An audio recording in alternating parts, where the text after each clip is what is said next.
Chapter 81. The Farce of the Love Family. One. Before the car had even come to a halt, Jiang Wan was already peering anxiously out the window, her expression a portrait of urgency. "What's the matter?" Sherlon, noticing her daughter's palpable impatience, inquired with curiosity. "I'm going to the Love family to play with Liang. How could I possibly disclose that the revelation regarding Lu Xinjin not being of Lu bloodline has thrown the family into disarray today?" This was the information she had just received. The Lu family was now a veritable maelstrom of chaos. Sherlon had initially felt pleased at the close bond between her daughter and Yao Na's daughter, believing that their weekend gatherings would facilitate her daughter's integration into this social circle. Yet, she hadn't anticipated her daughter's sudden declaration, which inevitably reminded her of the inquiry Yao Na had made on the first night of school about her daughter's peculiar abilities. It seemed her daughter had uncovered something once again. Observing her daughter's fervent demeanor, Sherlon found herself equally eager to join. However, being an adult, she deemed an unannounced visit rather inappropriate. She couldn't help but envy her daughter for being a child, able to indulge in the unfolding drama at such close quarters. Jiang, who had been cowering beneath the seat after being chastised by his mother, immediately perked up at the prospect of some juicy gossip, his eyes sparkling as he exclaimed, "Sister, I'll go with you to protect you, all right? Thank you, big brother." Although she was uncertain about what exactly required protection, she felt it would be impolite to refuse her brother's earnest offer. Sherlon rolled her eyes, feeling a bit embarrassed by her son's shamelessness. Eating gossip was one thing. Claiming to protect his sister was quite another. It was a relief that he wasn't adding to her daughter's troubles. When Jiang Wan and Jiang arrived at the Lu family residence, the scene was one of utter disarray. Lu Xinjin, her face streaked with tears and her gaze vacant, was cradled by an elegantly dressed woman who knelt in the center of the living room. Surrounding the living room were numerous elegantly attired men and women, their expressions ranging from anger to schadenfreude as they pointed and whispered derisively at the two women. Not a single soul among the throng showed any sympathy for Lu Xinjin and her mother, a testament to their poor standing in the community. The head of the room, sat an imposing elder, his eyes half closed as he apathetically absorbed the cold jibes directed at his daughter-in-law. Lu Xinjin's mother, Xia Cha-Cha, wept pitifully, while an enraged man loomed before her, shouting, "Wretched woman, how dare you betray me? After all I've done for you." Behind this furious man stood a strikingly beautiful woman, her lips curling in a mocking smile as she gazed down at the kneeling woman, which only enhanced her regal demeanor. Beside her, a handsome man casually rested one hand in his pocket, exuding an air of sovereign authority. Both bore a resemblance to Liang, suggesting they were indeed her parents. "Jiang Wan, over here," Liang called from the staircase landing of the main house, waving at Jiang Wan as she entered. Jiang Wan positioned herself perfectly to witness the unfolding drama in the living room. Though tempted to linger where she could observe, she realized it would be impolite to remain at the entrance, and thus made her way towards Liang. Jiang, equally captivated by the spectacle below, quickly followed his sister. "Jiang Wan, it's clearer from here," said Xiaokiki in a hushed tone as Jiang Wan approached. Peering through the balustrade, Jiang Wan could observe the scene below with startling clarity, especially the distress of Lu Xinjin and her mother, rendered even more poignant. From her vantage point, "Jiang, what brings you here?" Liang whispered disapprovingly. "What? I'm here to protect my sister. Is that a problem?" Jiang retorted with unwarranted bravado. Liang's forehead twitched in exasperation. While indulging in gossip was one thing, his insistence on a protective role was utterly ridiculous. "By the way, how far has this escalated?" Jiang inquired quietly as he surveyed the scene below.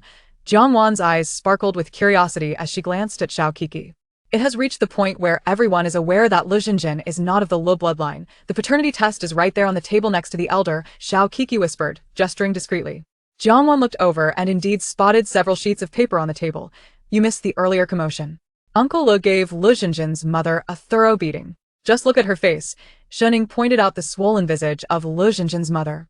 As Jiang Wan glanced over, she noted that tears had smeared her mascara, leaving dark streaks down her cheeks, obscuring whether her face was indeed swollen, though the redness was unmistakable. Xia Cha-Cha has always prided herself on her appearance. This is the first time I've seen her in such disarray." Liang crossed her arms, her expression dripping with sarcasm. "Same here," chimed in Xiaokiki and Shuning in unison. Having circulated in the same social circles, they were accustomed to seeing Xia Cha-Cha's haughty demeanor, which often led one to believe she was a queen of some distant realm. Lu Xinjin had perfectly inherited her mother's unbearable arrogance, treating everyone, especially those who associated with Liang, with disdain. as though they were beneath her. Thus, witnessing the current plight of Lu Jinjin and her mother was a cause for celebration in their eyes. Lu Cheng, Xia Cha-Cha gazed up at the furious man, as though fearing he might pounce on her at any moment. Xia Cha-Cha's silence did little to quell the storm. Upon her utterance, Uncle Lu Cheng could no longer contain himself. He kicked her to the ground with a ferocious shout. "Shut your mouth, you wretched woman. You've deceived me for so long. You truly possess remarkable talent." With the eyes of the family members fixed upon him, Lu Cheng's expression darkened as he took a deep breath, glaring at the sobbing Xia Cha-Cha on the floor. "Let's get a divorce. If you have any sense, sign the papers and get out." Were it not for the need to avoid further scandal, he would have relished the opportunity to cast out the woman who had not only betrayed him but had also deceived him for 18 years. At the mention of divorce, Xia Cha-Cha trembled violently, scrambling to grasp Lu Cheng's pant leg and pleading, "Lu Cheng, I beg you, for the sake of our past, please forgive me. This once. I promise I won't make the same mistake again." Tears streamed down her face, her gaze imploring. Normally, Lu Cheng could not bear to see her cry, and her tears would often sway him to grant her wishes. However, Xia Cha-Cha was gravely mistaken. This time, Lu Cheng felt an overwhelming urge to strangle her rather than offer her the compassion he once had. In the past, he had indeed cherished Xia Cha-Cha, for he was an arrogant man, relishing the flattery and dependence she showered upon him, which bolstered his male ego. Thus, he had indulged her every desire. Yet, above all, Lu Cheng adored himself. The monumental humiliation of having been made a laughingstock due to Xia Cha-Cha's betrayal was not something he could simply overlook. He could no longer afford to coddle her or forgive her for her transgressions. Chapter 82. The Farce of the Lu Family 2. Although Lu Cheng, a bastard child, possesses limited authority, he remains a scion of the Lu family. Thus, they would not treat him poorly. In the future, he could have any woman he desired, father as many children as he wished. So, why remain fixated on Xia Cha-Cha alone? Xia Cha-Cha, fully aware of this reality, has been flattering and ingratiating herself with Lu Cheng, aiming to solidify her position as the third wife of the Lu family. However, she never anticipated that her greatest secret would ultimately be uncovered and laid bare for all to see. Upon hearing Xia Cha-Cha's desire for reconciliation, Lu Cheng erupted in laughter. "Forgive you? Xia Cha-Cha, your audacity is truly remarkable. With that green hat perched atop your head, you still dare to dream of living harmoniously with me. Xia Cha-Cha, even in your wildest dreams, there ought to be limits." When Lu Jinjin learned of her father's intention to divorce her mother, she felt lost. Tears silently streamed down her father's face as he gazed at Lu Cheng, weakly calling out, his eyes brimming with admiration for his father. Lu Jinjin and her mother were cut from the same cloth. She understood that if she were cast out of the Lu family, she would be left with nothing. Thus, her fate rested entirely in Lu Cheng's hands. In the past, merely displaying such an expression would compel Lu Cheng to fulfill her every wish. Once, when she expressed a desire to see a meteor shower, Lu Cheng promptly spent a fortune constructing a state-of-the-art 5D meteor room for her. This time, however, Lu Cheng's expectations were misguided. With a cold sneer, he retorted, "Don't call me Dad. I am not your father. Your biological father is over there." He gestured towards the bloodied figure slumped in the corner of the staircase. Upon hearing this, Jiang Wan leaned over the railing to look down, shocked to see a blood-soaked man lying unconscious at their feet. "Him?" She glanced at the intrigued Lu Yingliang. Lu Jinjin's biological father had been beaten to a pulp by debt collectors and later captured and viciously beaten by her third uncle, resulting in his current state. "So that's how it is," Jiang Wan nodded. Given the gruesome sight of the bloodied man, it was clear that Lu's San uncle was genuinely enraged. However, it was understandable. Any man in such a situation would hold nothing back. Not directly killing the man was already a show of mercy. Lu Jinjin turned her gaze to the bloodied figure, and upon seeing the crimson scene, terror immediately clouded her eyes, and she began to tremble uncontrollably, falling silent. Xia Cha-Cha, who had remained silent since Lu Jinjin's birth, cursed inwardly at the realization that her daughter held no standing in Lu Cheng's heart, labeling her worthless. She then looked at Lu Cheng with a sorrowful smile, softly calling out, "Ah Cheng. Enough, third sister-in-law. No, you are no longer my third sister-in-law," a tall woman with fiery red waves interjected maliciously. "Xia Cha-Cha, weren't you always so arrogant, claiming you could live splendidly without third brother? Then go ahead and divorce him. Let us all see how well you can fare." "That's enough. Keep your mouth shut." A man beside her immediately pulled her back, sensing the atmosphere was becoming tense. Unfortunately, The woman had a fiery temperament and brushed him aside, continuing, always looking down on this and that, yet you're just a mistress who climbed into the position. What right do you have to belittle others? This woman, Lu Yuan, was the younger sister of the Lu family, her mother not being the legitimate wife of Lu Liang's grandfather, but rather the daughter of a mistress. Xia Cha herself had risen to prominence by luring away a married man, making both women essentially equal in their standings. Yet, Xia Cha persistently looked down upon Lu Yuan, despising her for being the daughter of a mistress, failing to recognize her own hypocrisy in having successfully seduced a married man. Thus, Lu Yuan became the second person in the Lu family to disdain Xia Cha, the first being Lu Liang's mother, Yao Na. Xia Cha glared at Lu Yuan as if she were ready to devour her, but Lu Yuan was unafraid. She had never lost to Xia Cha when in a position of power, and now, like a grasshopper in autumn, Xia Cha was no longer a threat. Lu Yuan provocatively looked at Xia Cha. You're no longer the third young mistress of the Lu family. You are courting death by still daring to challenge me. Xia Cha bit her lip tightly, her eyes dark with malice, vile woman. Back when she was in her prime, Lu Yuan had come to curry favor with her, calling her third sister-in-law at every turn. Now that she had fallen from grace, Lu Yuan was eager to step on her, a truly insidious wretch. One day, she would repay this insult. However, Xia Cha was not devoid of intelligence. Her immediate priority was to win Lu Cheng's forgiveness. Once she secured that, the matter of revenge could wait. She crawled back to Lu Cheng's feet, donning a sorrowful smile as she implored, Lu Cheng, I truly never intended to deceive you.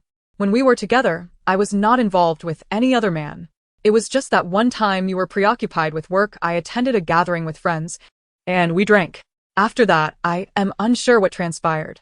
When I became pregnant, I believed it was our child. I swear, I have never lied to you. Lu Cheng, perceiving the sincerity in Xia Cha's words, felt a moment of hesitation. He genuinely harbored feelings for her, otherwise, he would not have divorced his prestigious ex-wife for her. Nor would he have clashed with the elder Mr. Lu just to bring Xia Cha into his life. Seeing Lu Cheng's wavering resolve, Xia Cha's eyes sparkled with renewed hope. She understood that while he was arrogant, he was also somewhat simple-minded. A few kind words would easily sway him. With her heart filled with boundless optimism, she pressed on. Lu Cheng, think of the beautiful moments we once shared. I truly love you. I cannot imagine my life without you. Can you find it in your heart to forgive me? Lu Cheng's mind momentarily drifted back to their past, recalling the warmth of their marital bliss and the charm of their daughter. Yao Na and Lu Qian stood behind Lu Cheng, listening to Xia Cha's attempts to evoke fond memories, and indeed, he was reminiscing as she hoped. The couple exchanged exasperated glances, rolling their eyes at the absurdity of it all. Such a fool, they thought. Xia Cha believes that a few flattering words can erase the humiliation she has caused. Nonetheless, the couple remained passive, aware that as the current head and lady of the family, they had to bear witness to the unfolding drama. Regardless of how it might conclude for the third couple, regardless of the ultimate fate of the third couple, this incident would undoubtedly leave a thorn in Lu Cheng's heart. Even if Xia Cha remained in the Lu family, she would never again stir the waters. Meanwhile, Lu Qian and his wife maintained their indifferent stance, unwilling to engage or harbor resentment, while the younger sister, Lu Yuan, was unwilling to let things lie. Her sole hope was to oust Xia Cha from the Lu family. Watching her tumble from her lofty perch into the mire, Xia Cha, your words are so sweet, urging third brother to reminisce about your beautiful past together. But why not remind him of the green hat you placed upon his head? You must understand. My brother is nearing 50 and still has no biological child of his own. If he doesn't divorce you, can you still bear children? Even if you could, my brother surely wouldn't want to envision you with another man. Lu Yuan scoffed, fanning the flames of Lu Cheng's uncertainty. Brother, don't blame me for sowing discord. I speak nothing but the truth. What man can tolerate a wife who has cheated and borne another man's child? Chapter 83. The Lu family's younger sister, Lu Yuan. Indeed, her words shattered the beautiful memories Lu Cheng had been recalling. He was still a man, prideful and arrogant, with a strong sense of masculinity, and naturally could not bear the thought of his wife's infidelity and the evidence of her betrayal. At 45, he had yet to father a child of his own. In an instant, the warmth in Lu Cheng's gaze towards Xia Cha was replaced by disgust, disdain, and hatred. It was this woman who had left him childless at such an age. As Xia Cha noticed the murderous intent in Lu Cheng's eyes, she felt a surge of rage and nearly choked on her own blood. It was all that wretched Lu Yuan's fault. Lu Cheng, she whispered softly. However, Lu Cheng tightly clenched his fists and remained silent. Noticing Lu Cheng's indifference, Xia Cha-cha directed her ire toward Lu Yuan, who bore a mocking smile. Lu Yuan. This is a matter between my husband and me. Could you please refrain from interjecting? Lu Yuan shrugged nonchalantly. I cannot do that. Although this concerns you as a couple, the implications are far-reaching. You are not merely tarnishing your own reputation, but also that of the Lu family. As a member of the Lu clan, I share in this disgrace. Tell me, how is this not my concern? Why should I keep silent? Enough, everyone be quiet. The patriarch of the Lu family, the old master, was exasperated by the bickering of the younger generation. I shall not involve myself in this matter, but we absolutely cannot accept a daughter-in-law like this. With that, the old master decisively condemned Xia Cha-cha's fate. Dad. Xia Cha-cha whimpered softly, her heart aching. Lu Zhenjin, who had been shrinking into the background, panicked upon hearing her grandfather declare that he would not keep her mother. The old master glanced at Lu Zhenjin, although she was not his favorite granddaughter. He had once showered her with affection due to her being the daughter of his third son. Yet, the moment he thought of her not bearing the Lu bloodline, his gaze filled with a revulsion akin to swallowing a fly. This one, too, sent her away. He spoke carelessly, as if Lu Zhenjin were indeed a repugnant insect. Upon hearing her grandfather's ruthless dismissal, Lu Zhenjin was left in disbelief. Grandpa, are you truly abandoning her? In an instant, her heart felt desolate. The old master did not look back at her. He stood, scanned the living room, and declared, All right, everyone disperse. Let your third brother handle his own affairs. Fixing a stern gaze upon Lu Cheng, he added, Though I shall not meddle in your domestic issues, Lu Cheng, remember that anything belonging to the Lu family is akin to a weed. It must not be taken by outsiders. His eyes subtly indicated Xia Cha-cha. Lu Cheng had always feared his father. Upon receiving that piercing glare, he quickly retracted his neck and nodded vigorously, raising his hand in assurance. Dad, rest assured. I will not allow any outsider to take even a strand of hair from our family. The old master was skeptical of his unreliable son's promise and turned to his eldest son with satisfaction, instructing, Keep an eye on things. Understood, Lu Qian replied affirmatively. Xia Cha-cha, with a pleading gaze, looked toward the old master, hoping for a change of heart, but he ignored her and walked away. The onlookers, having lost interest, gradually dispersed, wearing smirks of schadenfreude. In the end, the Lu family living room was left with only Xia Cha-cha and her daughter, Lu Cheng, Lu Qian and his wife, Lu Yuan and her husband, as well as the injured figure sprawled at the bottom of the stairs, and Jiang Wan, who was still on the staircase. Lu Cheng? Realizing that his father's stance was unyielding, noticed Xia Cha-cha's tearful gaze directed at him. Enough, Xia Cha-cha, dry up those worthless tears. The old master has already issued his final decree. No amount of pleading will alter your expulsion from the Lu family. You should contemplate how you will manage after leaving. For it is much easier to fall into extravagance than to return to modesty, Lu Yuan interjected, cutting off Xia Cha-cha's attempts to assert herself. Furious, Xia Cha-cha glared at Lu Yuan. Her anger only fueled Lu Yuan's delight, who, hands on her hips, retorted, What do you think you are?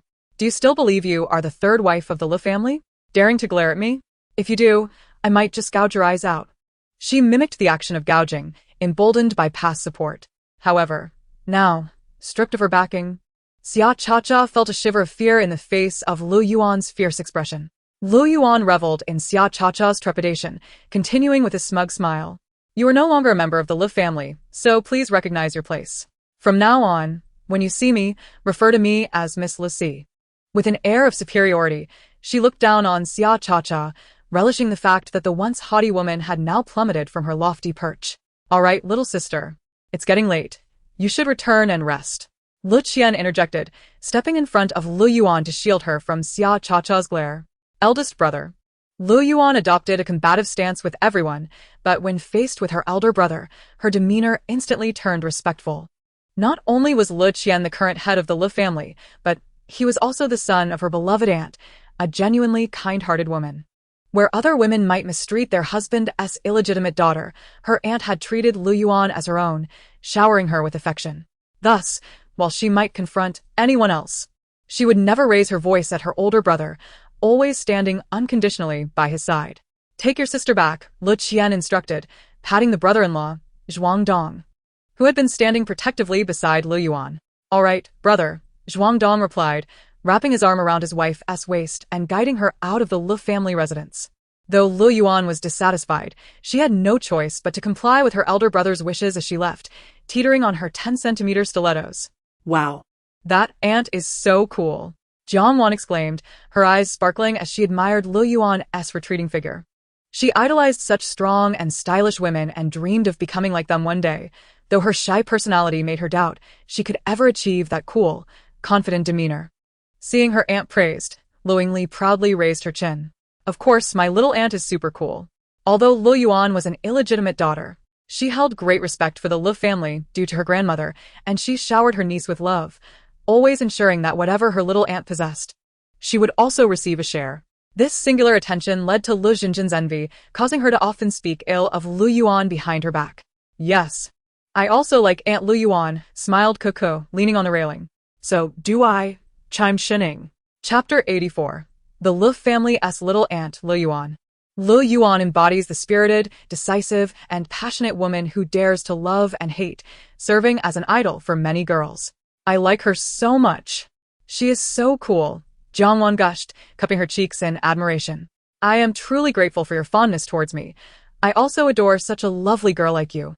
A gentle voice spoke from behind Jiang Wan. Startled, Jiang Wan turned around to find the very person she idolized standing behind her, smiling warmly. Her cheeks flushed crimson. Hello, Aunt. Coco and Shening greeted immediately. Hello, everyone, Lu Yuan replied with a smile. Aunt. Lu Yingli hurriedly approached and hugged Lu Yuan's arm, curiously asking, Didn't he leave? Why are you back again? Lu Yuan affectionately stroked Lu Yingli's glossy hair and then turned to the blushing Jiang Wan. I heard from my sister-in-law that your friend arrived, so I came to see.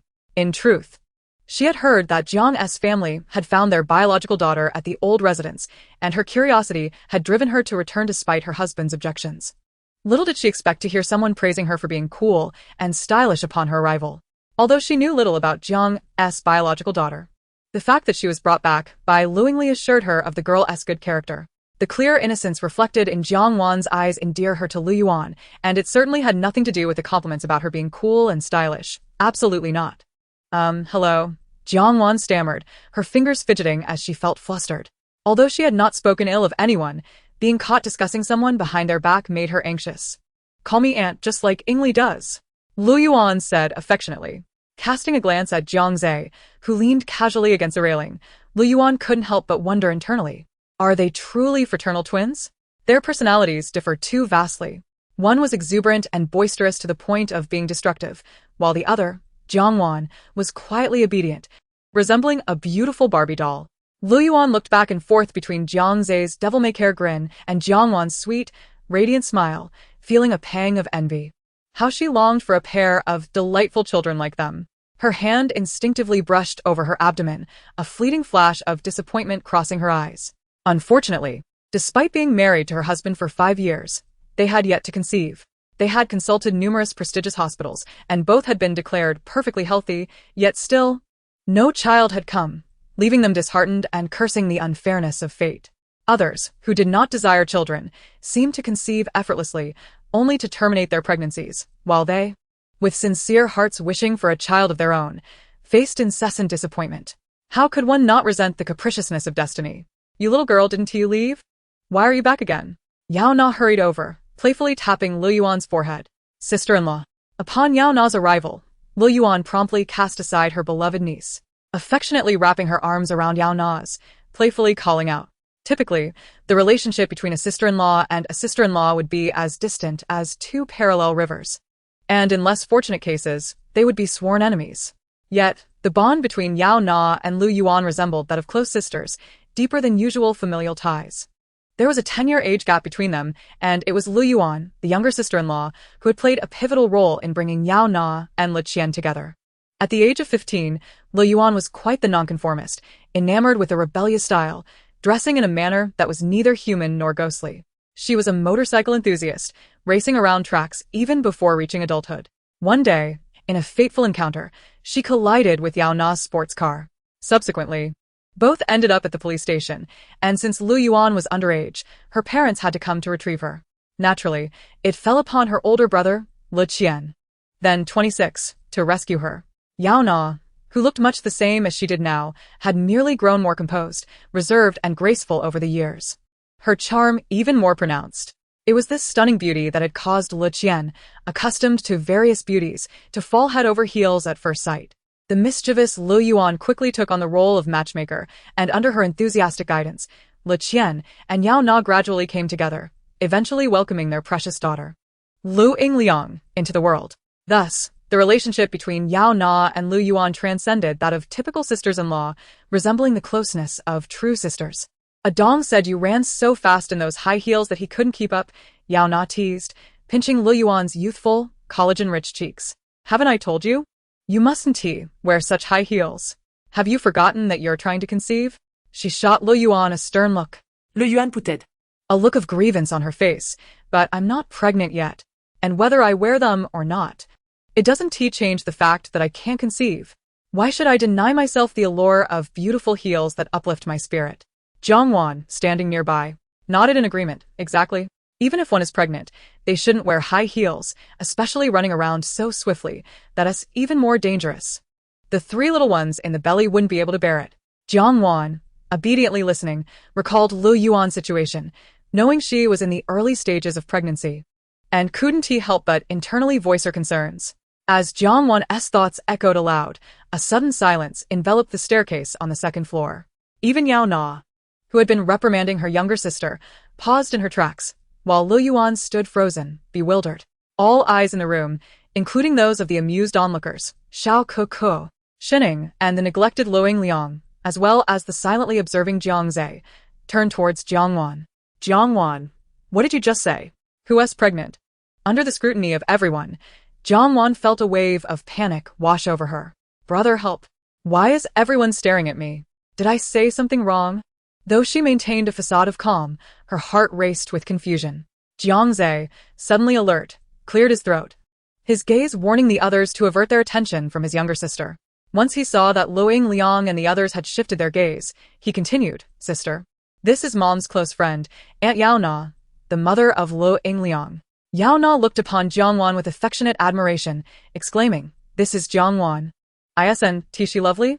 She marveled. So this is the daughter of the Jiang family that Ling Ling mentioned, the one who was found. It's astonishing that she possesses such extraordinary abilities. Yao Na reflected on how fortunate they were for Jiang Wan's abilities, as the thought of her daughter's dismal future still left her breathless. Hello, Auntie, Jiang Wan greeted politely, her head slightly bowing. Hello. If there's anything you wish to eat, just tell Ling Ling. Here, you can feel at home, don't hold back. Smiles, Xiao Ke and Shining are welcome too. She then turned her gaze towards Xiao Ke and Shining, acknowledging them warmly. All right, Auntie, the two replied politely with nods. Well then, I shan't intrude upon your gathering any longer, Yao Na said, waving her hand as she prepared to leave. Auntie, wait. I haven't had the chance to ask yet. Lu Yuan suddenly snapped back to reality, her attention fixated on Jiang Wan, eager to inquire. Let us discuss it later, Yao Na said, tugging Lu Yuan away. Lu Yuan, reluctant to leave without answers, protested, but, come on, Yao Na insisted, firmly pulling her along. Let us head to my room to play, Lu Yingliang suggested. Okay. The group entered Lu Yingliang's room, and Jiang Zhe, trailing behind, attempted to follow. What are you doing? Don't you know boys aren't allowed in girls' rooms? Lu Yingliang blocked the doorway, pushing Jiang Zhe back. Jiang Zhe was left speechless. What's this about? I used to come here all the time as a kid. That was when we were young and naive, but we've grown up now. We have to be more cautious, Lu Yingliang stated with conviction. Jiang Zhe dismissed her reasoning, declaring, I don't care. I'm going in. He attempted to force his way through. Get lost. Lu Yingliang's tone was resolute. Her refusal left Jiang Zhe feeling frustrated. I'm here to protect my sister. Lu Yingliang rolled her eyes. That sounds nice, but you're just here to eavesdrop. Stop pretending to be noble. Now that the gossip is over, hurry up and leave. She waved him off dismissively. Jiang Zhe felt a surge of indignation. Will you let me in or not? Not a chance, she retorted. You need to leave now. Our family's security is top-notch.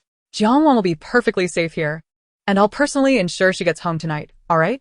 Seeing that Jiang Zhe was still reluctant to leave, Lu Yingliang softened her stance. Please? Jiang Zhe's eyes lit up, having anticipated this response. All right, then I'm leaving my sister in your care. He grinned mischievously and called into the room, "Sis, I'm off. Call me if you need anything. Okay." Jiang Wan hurried over, waving goodbye to Jiang Zhe. In a flash, Jiang Zhe dashed away. Watching him leave so quickly, Luing Liang stood dumbfounded at the doorway, turning to Shining, who had also come over. "Did I just let him trick me?" "It seems so," Shining nodded in agreement. Luing Liang huffed in annoyance at Jiang Zhe's departure. Meanwhile, Yao Na, looking anxious, had pulled Lu Yuan, still in her high heels, to a seat at the stairway. Sit tight. "If that childish words are true, then it's safer for you to remain seated." Sister-in-law. "Didn't you hear what the child just said?" She said that Lu Yuan, pressed against the seat by Yao Na, wore an expression of urgency. "I heard it." Yao Na nodded. "Then why not let her clarify? How could that child claim she was pregnant, and with 3 babies, no less? Just think about it. Did that child even speak earlier?" Yao Na retorted. At that moment, Lu Yuan fell silent, recalling that the child indeed had not uttered a word. Her eyes widened in astonishment, filled with doubt. She? Yes, she would relay to her sister-in-law the peculiar things she had heard from her daughter about Jiang Wan. Doesn't that mean? Lu Yuan, cradling her belly with an expression of anticipation, pondered whether her thoughts were correct, the very notion she had long cherished. It should be. "You sit tight, I'll go fetch you a pair of flat shoes and find Zhuang Dong. You two should hurry to the hospital for a checkup." Even though it was evening, the large family of the Lu clan naturally had immense resources in the medical field. It was said that Miss Lu could receive medical attention at any hour, even if it were past midnight. All right. Lu Yuan dared not move recklessly. She clenched her hands, her entire body trembling with anxiety and anticipation. No one knew the depth of her yearning to bear a child with her husband. Yet, it seemed as if fate had conspired against her, as no amount of medication had been effective, leading her from hope to disappointment, and now to despair. However, unexpectedly, just as she was about to relinquish her hopes, a glimmer of hope illuminated her path. The mere thought of a baby truly growing within her made Lu Yuan unable to suppress the smile that spread across her face. Wife. Zhuang Dong hurried over, his eyes filled with panic and confusion upon seeing Lu Yuan seated. His hands lifted and dropped, raised and lowered repeatedly, as he hesitated to approach her. His demeanor revealed a genuine state of alarm. Originally anxious, Lu Yuan felt an inexplicable sense of calm upon witnessing Zhuang Dong's flustered state. She chuckled softly, teasing, "This is the first time I've seen our Professor Zhuang so flustered."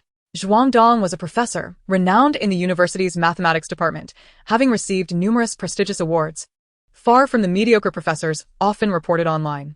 He had always been composed, reserved, and gentle, a perfect contrast to the carefree Lu Yuan, yet their compatibility was striking. This was the first time he appeared so flustered and at a loss. Zhuang Dong shot a disapproving glare at his giggling wife, saying, "You're still laughing? When my brother told me about this, you have no idea how close I was to fainting. Thankfully, my brother was there to support me, otherwise, I would have made a fool of myself."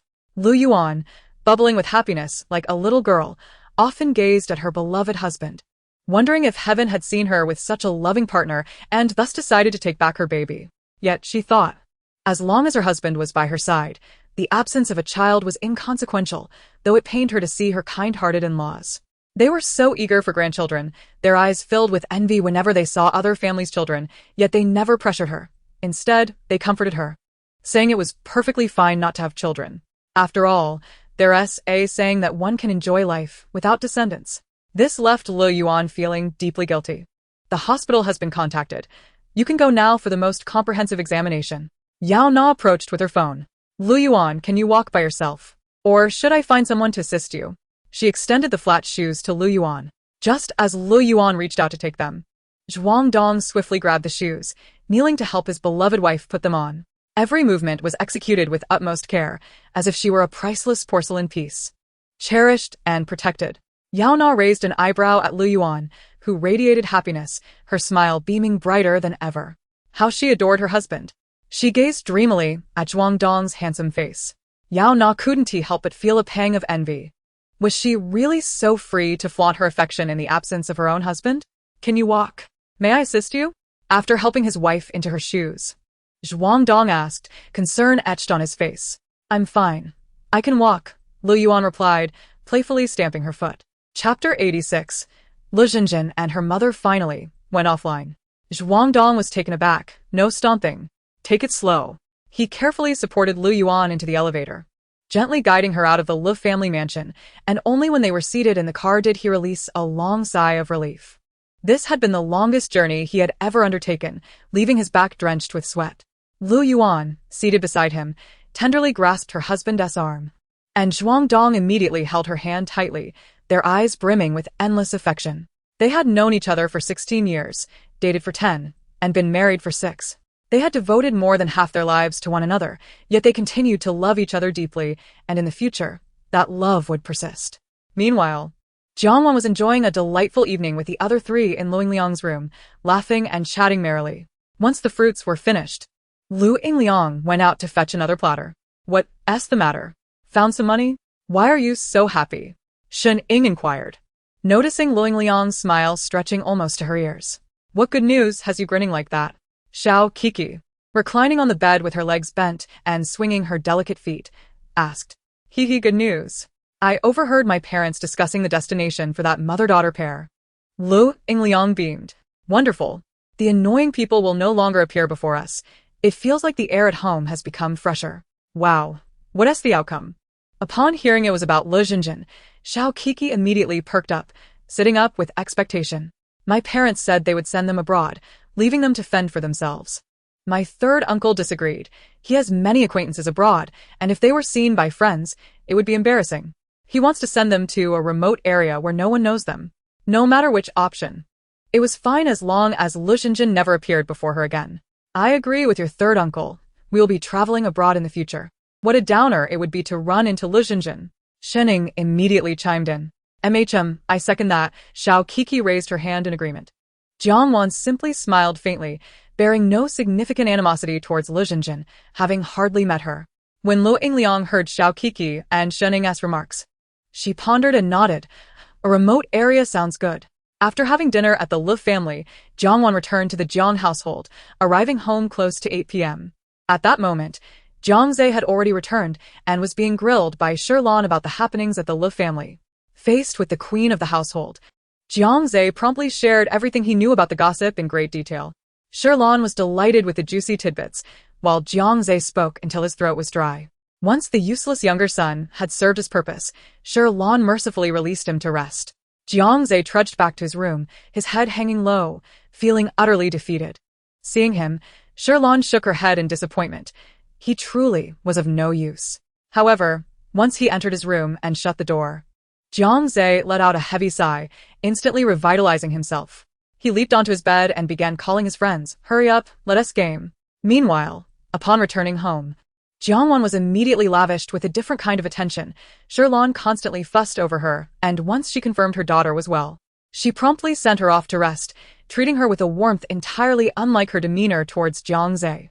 This was hardly surprising, as a mother of many children often finds her sons less valuable, especially a son who proves to be of little use. 2 hours later, Yao Na and her husband received the wonderful news from their sister-in-law. She was indeed pregnant with triplets, 2 boys and a girl. The couple was ecstatic upon receiving the news, and Zhuang Dong, disregarding the late hour and whether it would disturb his parents' rest, made a phone call that rejuvenated the elderly couple by a decade. Zhuang Mu meticulously compiled an extensive nutritional list for Zhuang Dong, insisting that he must prepare nourishing soups for Lu Yuan every day. After a lengthy discourse, she expressed her concern that Zhuang Dong might not adequately care for the pregnant Lu Yuan, declaring that she would arrive in S City the following day to stay indefinitely. She requested that he find her a nearby residence so she could closely attend to her daughter-in-law and precious grandchildren. Although Zhuang Mu was nearing 70, she was remarkably progressive, understanding that the younger generation preferred living independently and often wished to distance themselves from their elders. Her desire to maintain a respectful distance stemmed from a wish to foster harmonious relations, hence she preferred residing nearby rather than cohabitating with her son and daughter-in-law. With such an open-minded and benevolent mother-in-law, it was impossible for Lu Yuan not to adore her. She cherished Zhuang Mu as if she were her own mother. This deep affection was compounded by her feelings of guilt for not having borne children during her 6 years of marriage to Zhuang Dong. Jiang Wan sat in Lu Yingliang's room, enjoying a lively gathering with several others.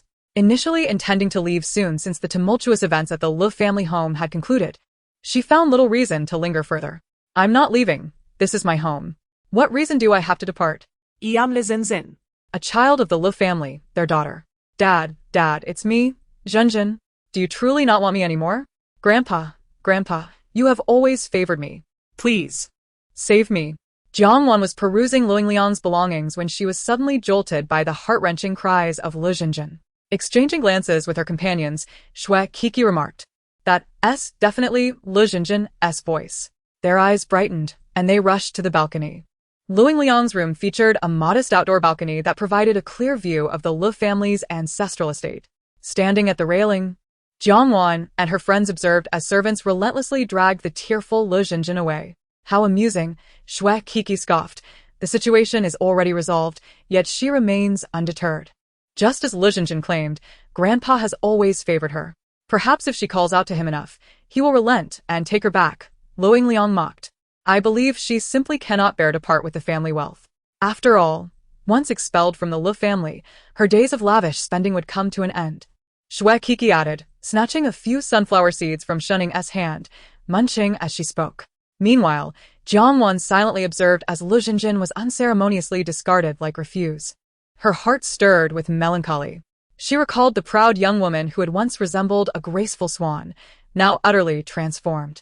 Luing Liang, witnessing Lu Zhenjin's expulsion yet remaining seated, smirked in disdain. How foolish. She still believes she can linger here. Indeed.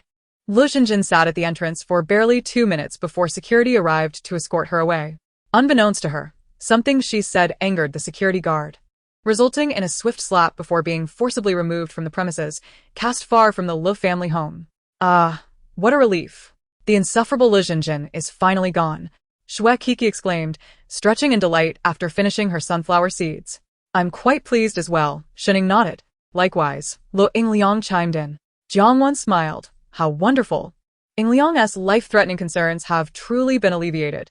Luing Liang paused, realizing she had been so focused on resolving Lu Zhenjin's situation that she had neglected her own issues.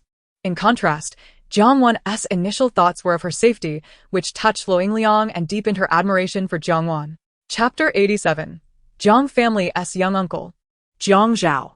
Around 8 p.m., Jiang Lian returned home. You're back. Did you get the results? Sherlon immediately inquired upon her husband's arrival. Yes, here it is. Jiang Lian replied, handing her the file as he removed his outer coat. Sherlon eagerly accepted it, flipping to the last page, which confirmed their suspicions. A paternity test result of 9,999. Sighing in relief, she looked at her husband and asked, when do you plan to tell Jiang Zhao? Jiang Zhao was Jiang Lian's younger brother, 5 years his junior, and they also had a younger sister, the 36-year-old Jiang Ai. I'll call him right now, Jiang Lian stated. However, Sherlon shook her head. I think it's better to wait until tomorrow morning. It's quite late, and telling him now might disrupt his rest. When he learns the truth tomorrow, I'm sure he'll rush to bring Yan Yan back from the happy home. After a moment's hesitation, Jiang Lian nodded in agreement. The following morning, Jiang Lian called his brother Jiang Zhao. Hello, big brother. What's up? After a while, Jiang Zhao finally answered the phone, his voice laced with confusion. Though they were siblings, their paths diverged greatly. Jiang Lian, as the eldest, had taken over the Jiang family's vast business empire, leading it to unprecedented heights. While Jiang Zhao had pursued a political career and was now a prominent figure in a major economic province.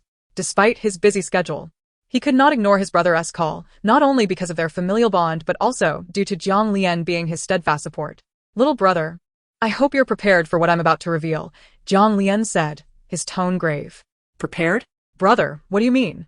Jiang Zhao asked, perplexed. Taking a deep breath, Jiang Lian dropped a bombshell. Xiao Yan is alive. The line fell silent.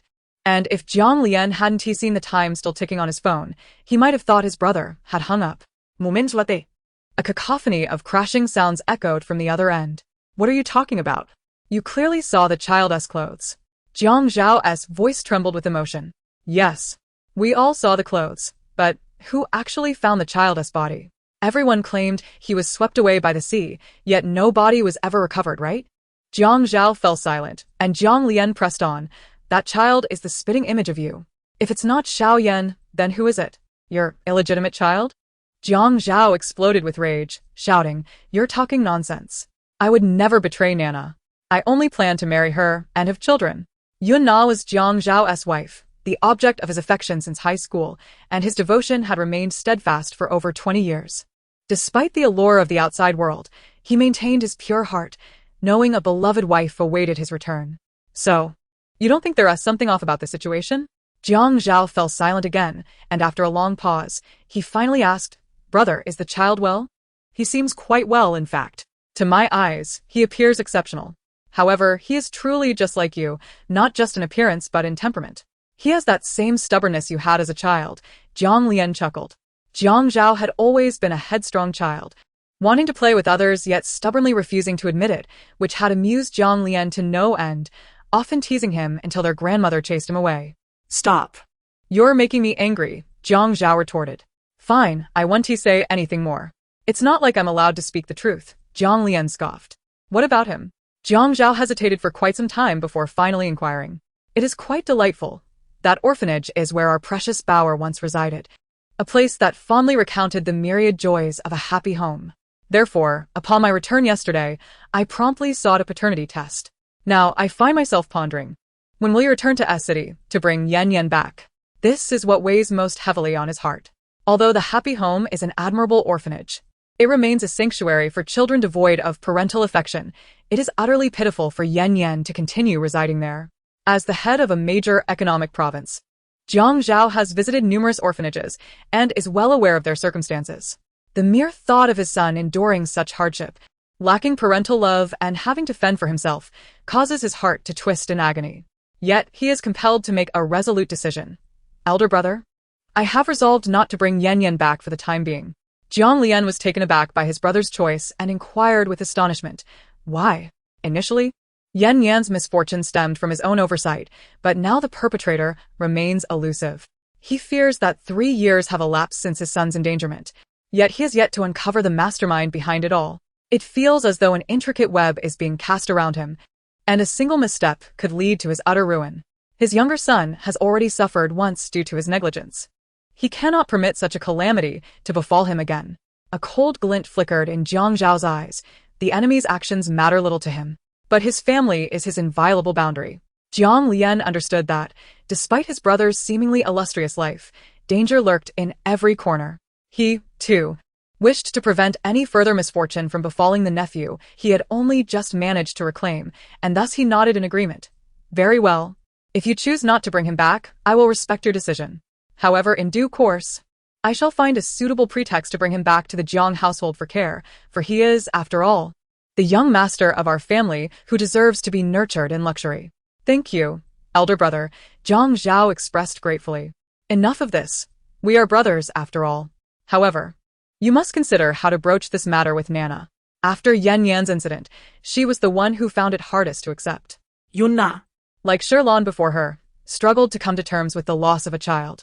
Yet, she exhibited greater fortitude than Shirlan, managing to adjust her mindset through sheer willpower, thereby avoiding any emotional turmoil. After 3 long years, she has begun to emerge from the shadow of her son's departure. Nevertheless, they remain uncertain about what might transpire should Yunna learn that Yan Yan is still alive. "I understand. I will contemplate this matter. If necessary, I shall refrain from informing Nana about Yan Yan's survival for the time being." Jiang Zhao sighed helplessly. His foray into politics had been a lifelong aspiration, yet he became a leader committed to the welfare of the populace. Still, he felt perpetual remorse toward his family, particularly his wife, Yunna. Chapter 88. The luxurious VIP membership card gifted by mother. Previously, Nana had expressed a desire to travel to various countries, yet due to his unique position, going abroad proved challenging. Moreover, his busy schedule left him little time to accompany her. Although his wife felt disappointed, she never voiced her grievances, choosing instead to manage her emotions alone. The incident regarding their younger son only deepened his sense of guilt toward her. "Do take care. Although Nana possesses a gentle disposition, she is a woman of great inner strength.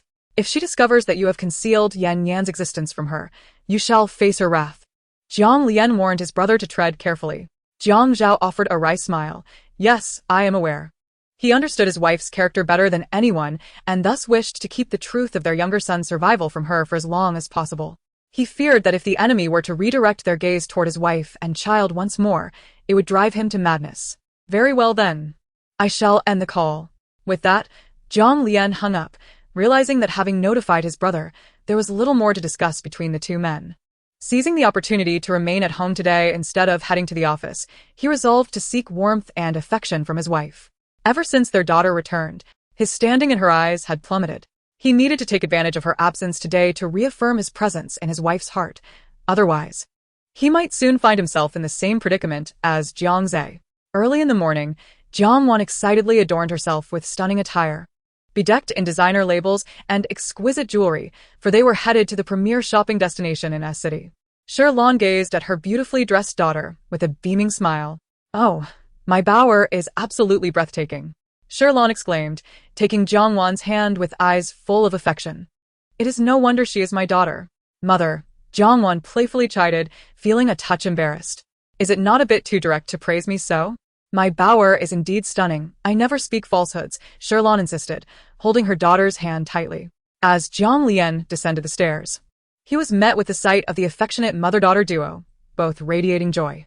"Indeed, my precious bower is the most beautiful. I will not entertain any rebuttals," he declared, joining them. "Father," Jiang Wan blushed at her father's compliment, momentarily taken aback. "By the way, bower here." Shirlon retrieved a card from the nearby coffee table and handed it to Jiang Wan. "What is this?" Jiang Wan asked, bewildered. "It is a luxurious S-Class VIP membership card, my dear. Take it when you arrive at the luxury store. Purchase whatever your heart desires. Do not feel compelled to save money for your father," she urged, placing the card in Jiang Wan's hands as they made their way to the door. "Indeed, your father has more than enough money to spare. Feel free to indulge, my daughter. Our family is not lacking in wealth." Jiang Lian chimed in, eager to assert his presence alongside his wife and daughter. "Yes, we are not short of funds." Shirlon nodded in agreement, grasping Jiang Wan's delicate hand. "Now, let me tell you, my dear, when it comes time to pay for your purchases, make sure to use the supplementary card I have given you, understood? Furthermore, do not return until you have spent no less than 10 million. I can receive notifications of your spending at any moment," she instructed with a serious expression, as though discussing a matter of life and death rather than encouraging her daughter to spend. What? Jiang Wan's eyes widened in shock. "How much?" She stared blankly at her father, her mind struggling to comprehend the enormity of the sum. 10 million? The hand holding the membership card trembled. She had never envisioned a day when she would be compelled to spend such an astronomical amount, leaving her feeling breathless. Was this not far too excessive for her? To date, her largest expenditure had been around 1,000 yuan, which she had spent on gifts for her mother and siblings with her scholarship money. This was merely 1,000. How could the difference be so vast? Shirlon noticed her daughter's trepidation and gently patted her back, speaking soothingly. "Bower, your father and I are not imposing unreasonable demands upon you. Once you arrive at the luxury store, you will understand that spending this 10 million is truly not a daunting task. After all, in such establishments, even the most mundane items begin at 10,000.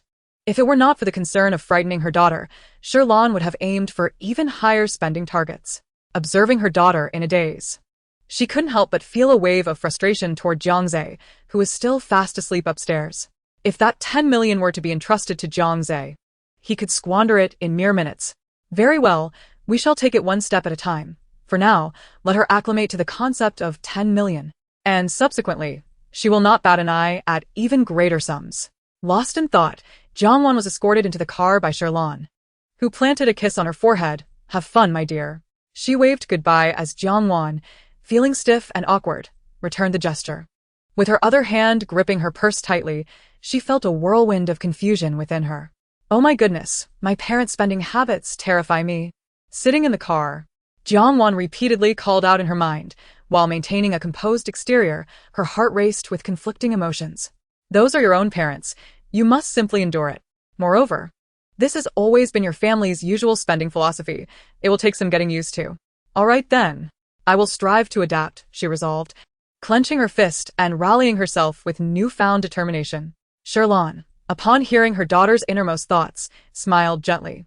"Since this is your first time shopping alone, my dear bear, I shall not impose any spending limits upon you this time. Feel free to indulge in whatever you desire." Understanding that her husband's earlier demand had startled their daughter, Shirlon quickly altered her stance. Upon hearing that there were no financial constraints, Jiang Wan immediately felt a wave of relief wash over her. Truth be told, she had no idea what she would purchase with a sum as extravagant as 10 million, had her mother truly set such a requirement. She would surely have found herself locked out of the house that evening. Sherlon gazed at her daughter, who had just exhaled a sigh of relief. Although her lips curved into a tender smile, her eyes shimmered with concern. It pained her to see that her precious girl was so intimidated by what was, in truth, a mere 10 million. Henceforth, she resolved to take her daughter to high-end shopping venues more frequently to acclimate her to such lavish expenditures. Ah, yes. She would promptly schedule appointments with those haute couture boutiques, ensuring that her daughter would be well-versed in ultra-high spending within a month. After bidding farewell to her parents, the driver slowly began to navigate the vehicle. As Sherlon watched her daughter depart, she hurriedly returned to make a phone call, while Jiang Lian followed closely behind. Wife. "Dear wife," he called out, noticing that his spouse was entirely unresponsive, which left him feeling somewhat miffed. "Honey," he exclaimed loudly. "What is it?" Sherlon shot him an irritated glare. She had been deep in thought, contemplating which high-end boutiques to visit, when Jiang Lian's shout startled her, causing her to forget her train of thought. "I want to be going to the office today," he declared, his gaze fixed intently on her. The implication clear. He wished to enjoy some intimate moments with her. "Well, if you're not going, then what's the point of telling me?" Sherlon retorted, having no time to indulge him, as she had far more pressing matters to attend to. She did not expect her daughter to become an elite socialite, but she certainly did not want her to be timid when it came to spending money. "Since you're not going to work, perhaps you could rouse that lazy boy Jiangze from his slumber. I'm certain he has been gaming all night." Sherlon instructed her husband before briskly returning to her room to connect with a few more haute couture shops. Abandoned by his heartless wife, Jiang Lian stretched out his arms dramatically, feeling quite disheveled. Indeed, aside from Jiangze, he felt he occupied the lowest rung within the family hierarchy. Chapter 89. Gifts for Parents and Brothers. The driver dropped Jiang Wan off at the luxury shopping center, and she instructed him to return home, as she intended to spend the day browsing and did not wish to keep him waiting idly. It was far more sensible to have him leave and call for a ride when she was ready to return. Carrying her bag, Jiang Wan quickly located Luoying and Liang, who were waiting at the entrance of the luxury mall. "What do you all plan to buy?" Jiang Wan inquired as they entered the opulent shopping plaza. "Clothes, shoes, bags, and the like, of course. These are the essentials for shopping," replied Xiao Kiki with a smile. "Indeed. We usually buy these items," said Shening, scanning the storefronts for anything that caught her eye. Jiang Wan, however, shook her head, stating, "Actually, I primarily came here to purchase gifts for my family." "Gifts?" Luing echoed, puzzled. "What kind of gifts?" "Yes. I've been at the Jiang family home for over a week now, and everything I possess has been provided by my parents. I have nothing of my own, so I wish to take this opportunity to buy some items for my parents and brothers as gifts," Jiang Wan explained with a shy smile. Luing and Liang were taken aback by Jiang Wan's thoughtful intention. "Have you thought about what you want to buy?" Xiao Kiki asked. Jiang Wan shook her head. "Not at all. I have no idea what my parents and brothers might need." "What do you usually give?" Luing pondered for a moment. "Just the usual things. For mothers, bags and jewelry are always good choices. After all, women love luxurious items. As for fathers, I typically give cufflinks, tie clips, or watches." Xiao Kiki nodded. "I also tend to give similar gifts. My parents lack nothing except for my heartfelt sentiment, so they would appreciate anything I choose to give." "I feel the same way," Shen Ing agreed. "Then shall I also give these?" Jiang Wan asked uncertainly. "Why not something different? Do you have any other good ideas?" Shen Ing countered. Jiang Wan immediately shook her head. "No, I don't." Previously, she had never engaged in such considerations whenever she received bonuses. Her thoughts were solely focused on how to spend the least amount of money for the greatest value. The notion of gifting lavish items had never crossed her mind. "Let us go, then. Our first stop should be bags. Let us explore LV, Hermes, and other luxury brands," Xiao Kiki exclaimed, her eyes sparkling with anticipation. With the assistance of Luoying and Liang, Jiang Wan ultimately succeeded in purchasing gifts for her family, her face beaming with a silly smile as she gazed at her shopping bags. For her mother, she chose a bag reputed to be a must-have for every woman. Unsure if her mother already owned one, she selected the most expensive model, hoping her mother would cherish it as much as the women in high society valued such a piece. For her father, she opted for the cufflinks and tie clips suggested by Luring, as she was uncertain of what else to give him. As for her brothers, she decided on cufflinks as well, ensuring she bought 7 pairs in total, one for each brother and her father, so as not to show any favoritism. Although she had yet to meet several of her brothers aside from the eldest and the youngest, she understood the importance of early preparation. She wouldn't want to encounter resentment if they discovered that only the oldest and youngest received gifts. This shopping excursion left Jiang Wan feeling immensely satisfied. The bags she carried were all intended for her family, while her own purchases were few and far between. Jiang Wan, why haven't you bought anything for yourself? Shan Ing inquired. Exactly. You should treat yourself to a few bags. Those new arrivals the sales associate recommended were perfect for you. Xiao Kiki chimed in, clutching her own bags. No, the bags my mother gave me are still untouched. Moreover, I'm not as obsessed with bags as you are. Buying one would only mean it sits unused. It's not worth the expense. Jiang Wan confessed, revealing her modest nature. She believed that purchasing ostentatious items was merely a waste of space. With her wealth, she would rather invest in gold. Throughout her life, Jiang Wan may have been oblivious to many things, but she harbored a genuine love for gold, an asset that would never depreciate. After all, she had seen videos claiming that some bags, bought for tens of thousands, could lose half their value upon resale. To her, bags were a luxury she could live without. Possessing just one would suffice, making the decision to buy inconsequential. If you bought one, you could find a bargain on these bags. Shining teased. Since Jiang Wan had chosen the most expensive Hermes bag, all the other bags that the sales associate had fervently recommended were swiftly claimed by Xiao Kiki. Xiao Kiki grinned, clutching her shopping bags like a cat that had just pilfered fish. Would you all like something to drink? Luing asked as they passed a Starbucks. Yes. Jiang Wan immediately raised her hand in agreement. I'm thirsty too, Xiao Kiki added. I'd like some juice, Shunning chimed in. Then let us go. The four friends entered Starbucks, each ordering a drink as they began discussing which pastries to indulge in. Xiaoing? A soft, melodic voice floated from behind them. The four turned to see a strikingly beautiful woman, around 25 years old, standing in astonishment before them, her gaze fixed particularly on Shining. Cousin, Shunning exclaimed, momentarily taken aback by the unexpected encounter. She gazed affectionately at the woman and asked, Are you here shopping too? With whom? Curiously, she scanned the vicinity, but failed to spot anyone familiar. Who else could it be? Naturally, I'm here with your cousin-in-law, the woman replied with a light laugh. Oh, it's him. Upon hearing her mention cousin-in-law, Shunning's expression momentarily shifted to one of distaste. For some reason, she harbored an aversion towards her cousin's boyfriend, always sensing ulterior motives beneath his charming facade. However, it appears that my cousin is utterly infatuated with that man, as if under some spell. Despite my uncle and aunt's urging for her to remain vigilant and not to place such unwavering trust in him, she simply refuses to listen, even going so far as to assert that their thoughts are too sordid, insisting that not every man is a scoundrel coveting their family's wealth. Each time they advise her to keep her eyes wide open, she responds with the same monotonous retorts. Although Affan hails from an ordinary background, with parents who are merely common farmers, he is incredibly ambitious. By the age of 27, he has already ascended to the position of sales manager at his company.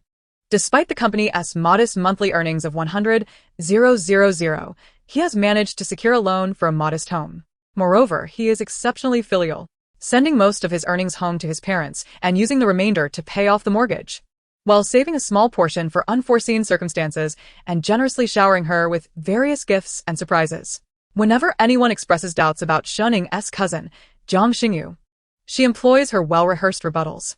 She explicitly points out that her boyfriend, though from a humble family, has already purchased a home, providing them with a place to live together should they choose to continue their relationship.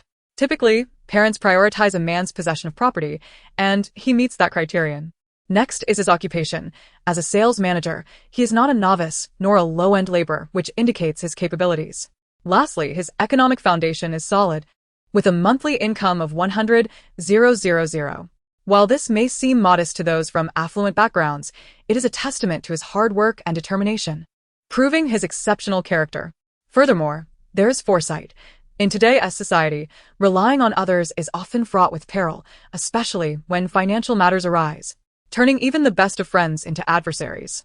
Thus, her boyfriend diligently saves a portion of his income after each expenditure, not a grand sum, but between 10,000 and 20,000 each month, accumulating over 200,000 annually, which further demonstrates his prudent nature and reliability. Additionally, his treatment of her is exemplary. He lavishes her with gifts, ensuring that she occupies a special place in his heart. How could she not love him or desire to marry him? Come now, don't be upset. It's rare to encounter someone like him. Let us enjoy this together. Jiang Xingyu coaxed, fully aware that her cousin, like others, harbored disdain for her boyfriend. She playfully tugged at Shenning's hand. Being 78 years older, Jiang Xingyu has watched Shenning grow up and has always cherished her cousin.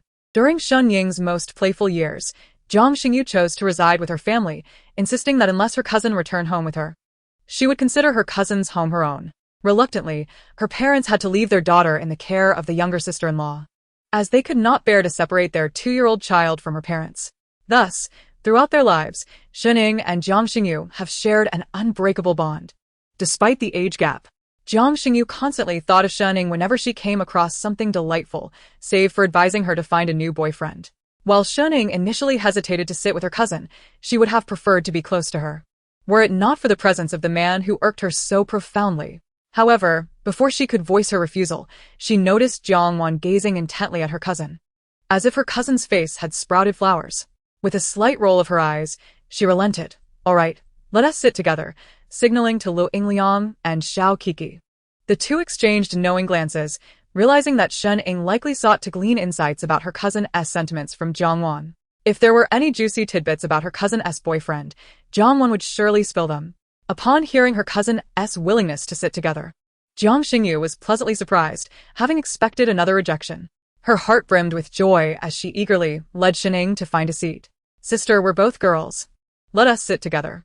When your boyfriend returns, we can have him sit elsewhere, Shenning proposed.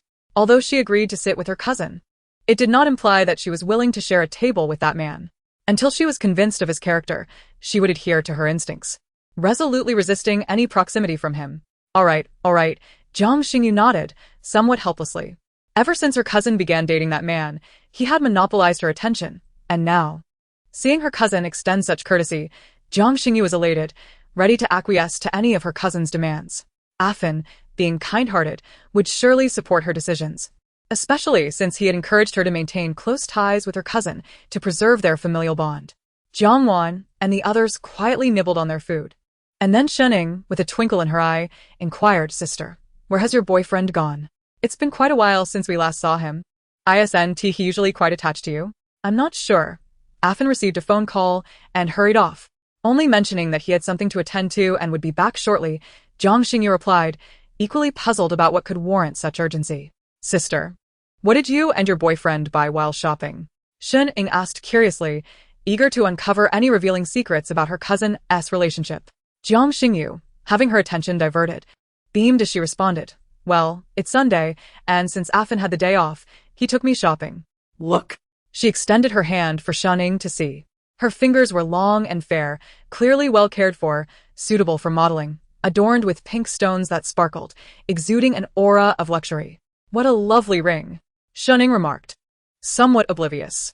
Jiang Xingyu rolled her eyes, pointing to the small diamond ring on her ring finger. Shenning, still confused, replied, I see it, but what did you buy? How could a merchant possibly give away such a small diamond ring? Oh, this is a gift from Afin, Jiang Xingyu retorted, slightly annoyed. Shenning's eyes widened in disbelief. She had genuinely thought the tiny diamond ring was a promotional gift from a store.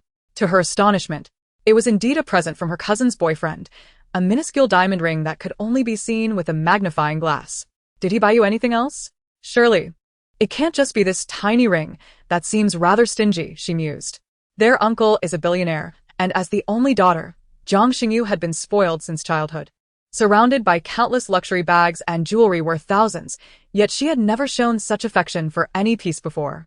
This is nothing. Afin had intended to buy me clothes and bags, but I turned him down. The apartment he currently resides in is only about 70 square meters, which is a bit cramped. He has mentioned wanting to upgrade to a larger place so he can propose to you uncle and aunt with more confidence, she said, her smile unwavering, her eyes shimmering with happiness. Propose? Shen Ying's mind went blank. She never anticipated that their relationship would progress so swiftly. Hadn't they only been dating for less than a year? Jiang Xingyu nodded matter-of-factly, of course. I'm already 26. If I don't marry soon, I'll be an old maid. Moreover, I've researched that having a baby before the age of 30 is better for both the mother and the child. Shenning was taken aback. You've even researched childbirth? Absolutely. As one grows older, it's essential to consider every aspect. Furthermore, I have calculated that marrying at the age of 27, coupled with a year of adjustment, would lead to pregnancy at 28 and the birth of a child by 29, perfectly aligning with the milestone of turning 30. How splendid! As she envisioned this beautiful future, Jiang Xingyu wore an expression of longing. That scoundrel, may he perish. Shunning thought bitterly, overwhelmed by an impulse to sever ties with Sun Fan. What kind of enchantment had he cast upon her cousin to render her so infatuated?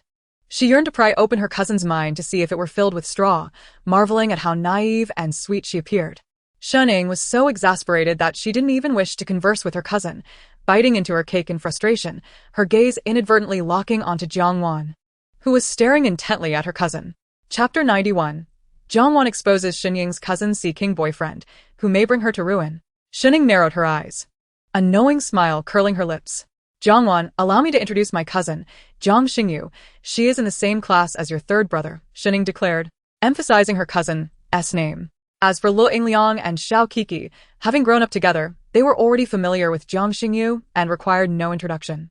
Jiang Wan nibbled on her tiramisu, quietly listening to the resentful exchange between Xunying and her cousin, filled with dissatisfaction towards her cousin's boyfriend.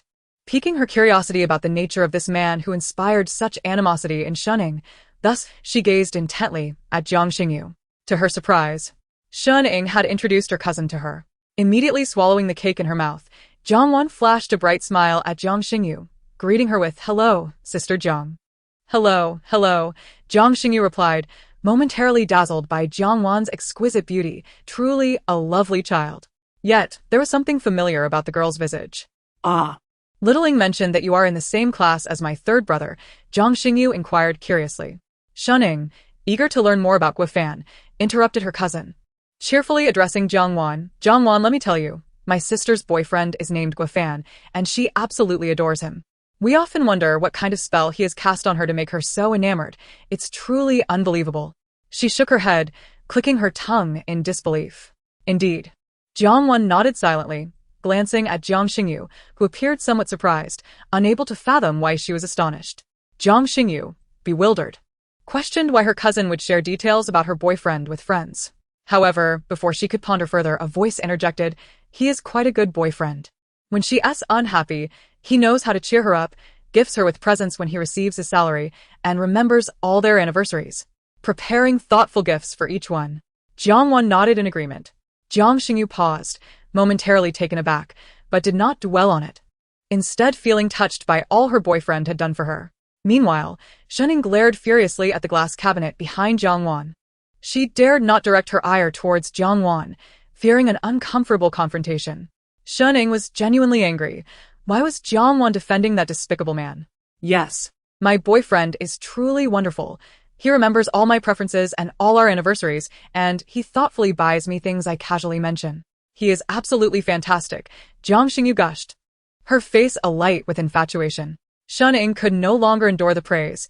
She was not willing to hear any more good words about that man. "Cousin, you must try this chocolate cake. It's incredibly delicious. Unfortunately, while your boyfriend may treat you well, he does not limit his affections to you alone.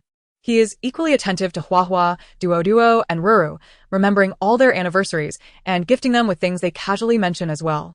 If it weren't for this, how could a naive soul like you truly fall for him?" Xunying offered her cake to Jiang Xingyu, but just then, Jiang Wan's voice echoed in her mind, causing her to halt her gesture. Jiang Xingyu stared, her eyes scanning the group of girls before finally settling on Jiang Wan, whose voice was unfamiliar to her. "On what grounds do you speak of my boyfriend in such a manner?" Jiang Xingyu protested. Xunying swiftly interjected, squeezing her cousin's arm to prevent her from continuing. Jiang tilted her head, confusion etched on her face. "What was the matter?" "My cousin would like to inquire who you are, as it seems you are the only one here she has not met," Xunying remarked, twisting Jiang Xingyu's fair arm, causing her to grimace in pain. Yes, you are absolutely right," Jiang Xingyu nodded repeatedly, fearing for her arm's fate. "Cousin, allow me to formally introduce you to this individual," gesturing toward Jiang Wan. Jiang Wan is the long-lost daughter of the Jiang family, missing for 18 years. "The Jiang family?" Jiang's tone was filled with uncertainty. "Is it the Jiang family I know?" "Yes, indeed, the very same Jiang family we are all familiar with, the Jiang family of Jiangju," Xunying affirmed emphatically. Upon hearing that she was Jiangju's sister, Jiang Xingyu immediately adopted a more subdued demeanor. Who would dare offend Jiangju's sister? That would be tantamount to courting disaster. In today's elite society, the leading figures of the younger generation are Jiang Chu and Qi Yan, whose mere words could cause seismic shifts, making them figures no one could afford to offend. Just below them are the formidable fraternal twins of the Jiang family, Jiang Wei and Jiang Ju. While Jiang Wei was less known to her, she was quite familiar with Jiang Ju, having been classmates since kindergarten. Jiang Ju was undoubtedly the most striking member of the Jiang family, possessing an androgynous beauty that earned him admiration from a young age, with love letters pouring in from both genders without cease. Although Jiang Ju may not match his older brothers in intellect, he excelled in every other regard, charming and eloquent. He could befriend even the most fearsome individuals. In middle school, there were those who harbored ill will towards Jiang Ju, seeking to teach him a lesson.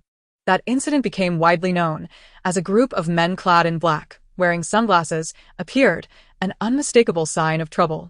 The instigators initially approached with bravado, vowing not to relent until Jiang Ju was dealt with. Onlookers braced themselves for a spectacle of Jiang Ju being pummeled, but to their astonishment, the moment those aggressors laid eyes on him, they immediately adopted a subservient demeanor. Upon realizing he was the very person they sought, they fell to their knees, leaving the gathered crowd in a state of disbelief. Even more chilling was the next day when a boy, battered and bruised, was unceremoniously dumped at the entrance of Jiang Wan.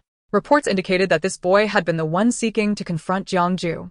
What transpired afterward remained a mystery, but it was known that the boy left the country and his family's business relocated from S City to elsewhere. From that day forth, no one dared to cross Jiang Ju, and even those who found him distasteful only whispered about it in private. Thus, upon learning that Jiang Wan was Jiang Ju's biological sister, Jiang Xingyu's eyes widened with trepidation. While she did not comprehend how Jiang Ju had become involved with unsavory characters, it mattered little. What was significant was the power he wielded in such circles, making him someone no one could easily offend. "Hello, sister," Jiang Xingyu greeted immediately, her tone unconsciously laced with respect. After all, this was Jiang Yan's sister. She dared not be anything but respectful. "Cousin, what are you planning to buy?" Shining asked curiously, noticing her cousin's hands were empty. Had she not purchased anything? "Wedding supplies," Jiang Xingyu declared, her face beaming with joy. "We're here to browse. As they say, one should compare prices. I certainly want to choose the best for my wedding." Chapter 92. Jiang Wan exposes Shen Ying's cousin's Sea-King boyfriend, who may bring her to ruin. Though the Jiang family could be considered a top-tier financial conglomerate, with every preparation for the wedding meticulously arranged by professionals, featuring only the most exquisite luxury products, Jiang Xingyu felt that for a once-in-a-lifetime event such as marriage, it was far more gratifying to handle the preparations herself. Each day, she ventured out to peruse potential purchases. However, as her boyfriend was typically occupied with work, she often explored alone. Today, with Afin on holiday, she eagerly brought him along to discuss what else they might need. Upon hearing this, Shen Ying wore an expression of disbelief. "Cousin, I simply cannot fathom it. With your background, beauty, education, and talent, what kind of man could you possibly not find? Why would you choose someone like Sun Fan, who is unworthy of you?" Shen Ying's face reflected her exhaustion with the situation. Although the Jiang family may not rival the Jiangs, Les, or the Shin family, they are still a conglomerate valued in the hundreds of billions. Why, then, would her cousin settle for such an inadequate man? Jiang Xingyu smiled shyly. "To be honest, I'm not fixated on Afin. I have encountered numerous men, each varying in character, background, and education. Yet, many of them, while appearing polished on the outside, were nothing but predators beneath. Some even dared to suggest we go to a hotel after just one meeting. I am in search of a husband, not a fleeting dalliance." The remainder were largely scoundrels, attempting to make advances after just a meeting or two. Naturally, I dismissed them forthwith. What appeals to me most about Afin is his gentlemanly demeanor and respectfulness. Jiang Xingyu's expression grew serious. "We have been together for over a year now, and aside from holding hands and a few embraces, even our kisses have been gentle pecks on the cheek. He has never overstepped any boundaries or made any demands that might displease me. Thus, after this extensive period of testing, I have decided that he is indeed the best candidate for my future husband." Shen Ying was left speechless, as were the other three. They had always perceived Jiang Xingyu, who seemed blindly infatuated with Sun Fan, as a naive and simple-minded girl. In truth, it was they who were mistaken. She was astutely aware of her desires and the qualities she sought in a husband. It was they who had failed to see the reality. Meanwhile, Jiang Wan quietly savored her cake, her mind swirling with thoughts about Jiang Xingyu and her boyfriend. As she contemplated the shocking revelations unfolding, she couldn't help but think. Of course, he treats you with respect. If he were not respectful, how could you perceive him as a gentleman, thus choosing him as your boyfriend? Jiang Wan muttered to herself while continuing to enjoy her dessert. Shening and the others were accustomed to this behavior and knew that Jiang Wan was waiting to share some juicy gossip, especially Shening, who was most eager for her to divulge more scandalous details, ideally leading to her cousin's breakup with that man. Jiang Xingyu was taken aback, her gaze fixated on Jiang Wan, uncertainty clouding her eyes. What was going on? She looked at her cousin, who merely shook her head in response, signaling her to listen quietly. Although Jiang Xingyu was filled with questions, the current ambiguity left her no choice but to sip her coffee in silence. Moreover, ever since he learned that you are the privileged daughter of the Jiang family, he has seen you as a primary target for conquest, meticulously researching all your preferences, knowing you better than you know yourself. He understands that you are a conservative person who dislikes excessive behavior before marriage, which is why he dares not act inappropriately. Jiang Xingyu's eyes flickered. What did it mean to be regarded as a target? Was Afin with her for a purpose? Of course, there is a purpose. And it is quite clear. He aims to become the son-in-law of the Jiang family. He would stop at nothing to achieve this, willing to sacrifice everything. He has even resolved to become an intruder of the Jiang family, disregarding the feelings of his own parents, who are the sole heirs of the Sun family. Once he becomes your family's son-in-law, his parents will undoubtedly face lifelong ridicule. What a selfish little man. Upon hearing this, Shun Ying's eyes sparkled with excitement. She had suspected Sun Fan was a small-minded person from the moment she laid eyes on him. Lu Yingliang and Xiao Kiki were equally exhilarated. They relished gossip. The more scandalous, the better. Meanwhile, Jiang Xingyu's expression darkened. She had been completely unaware of all this.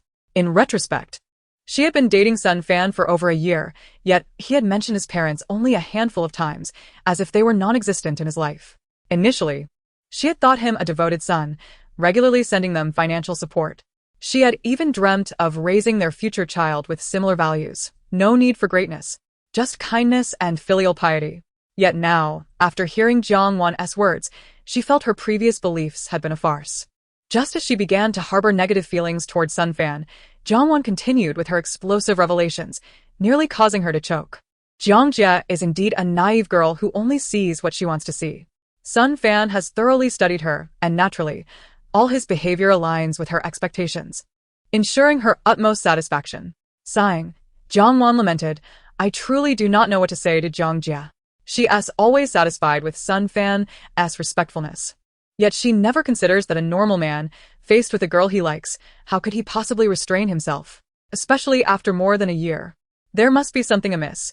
Either he is incapable or has someone else. Those seductive women outside will do anything to keep him.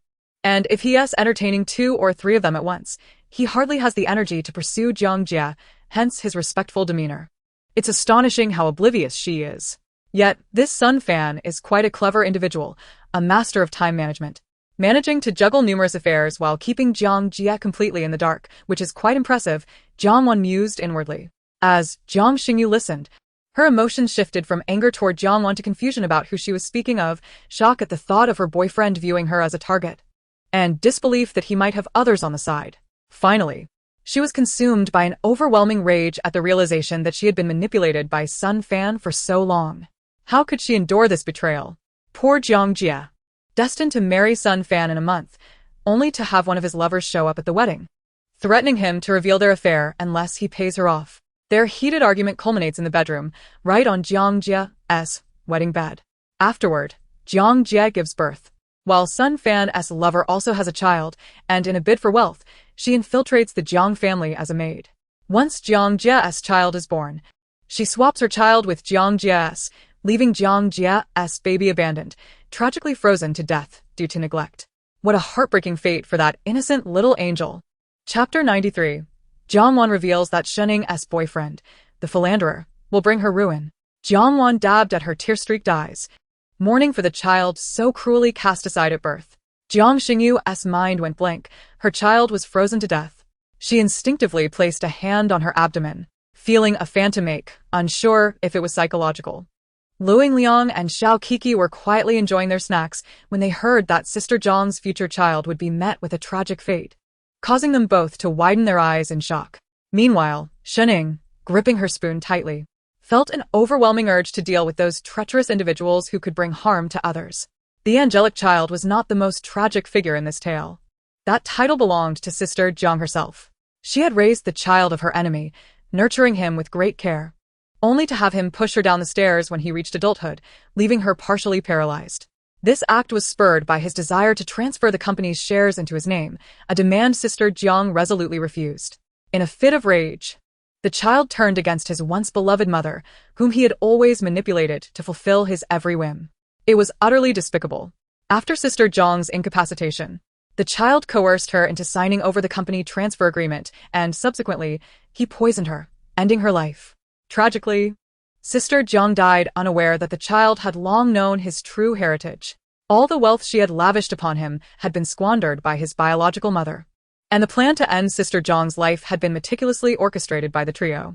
Indeed, this trio consisted of Sun Fan and his mistress, who were truly two of a kind. They had registered their marriage abroad when their child was merely 1 year old.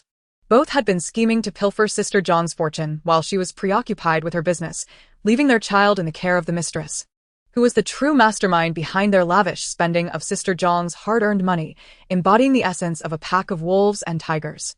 At that moment, Jiang Xingyu's chest heaved violently as she felt a surge of boiling emotions threatening to consume her.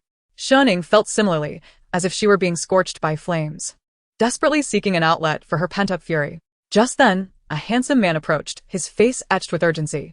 He hurried to the table where Jiang Wan was seated, failing to notice Jiang Xingyu's expression as he spoke. "I'm sorry, Xiuyu.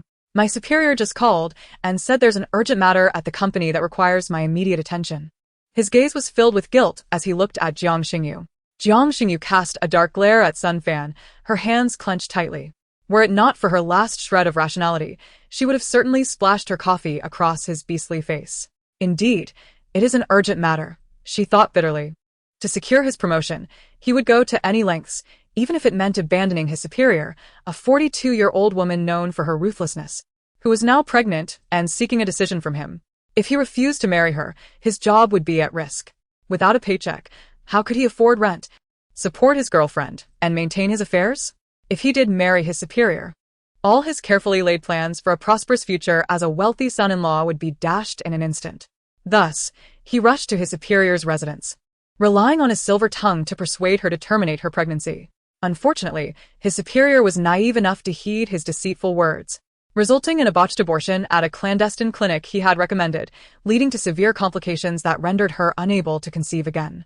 In the aftermath, rather than caring for her, Sun Fan callously ended their relationship, leaving her to mourn her lost motherhood while he moved on without a second thought. The tragedy was truly heart-wrenching. Upon seeing the man, Shen Ying's fury was barely contained.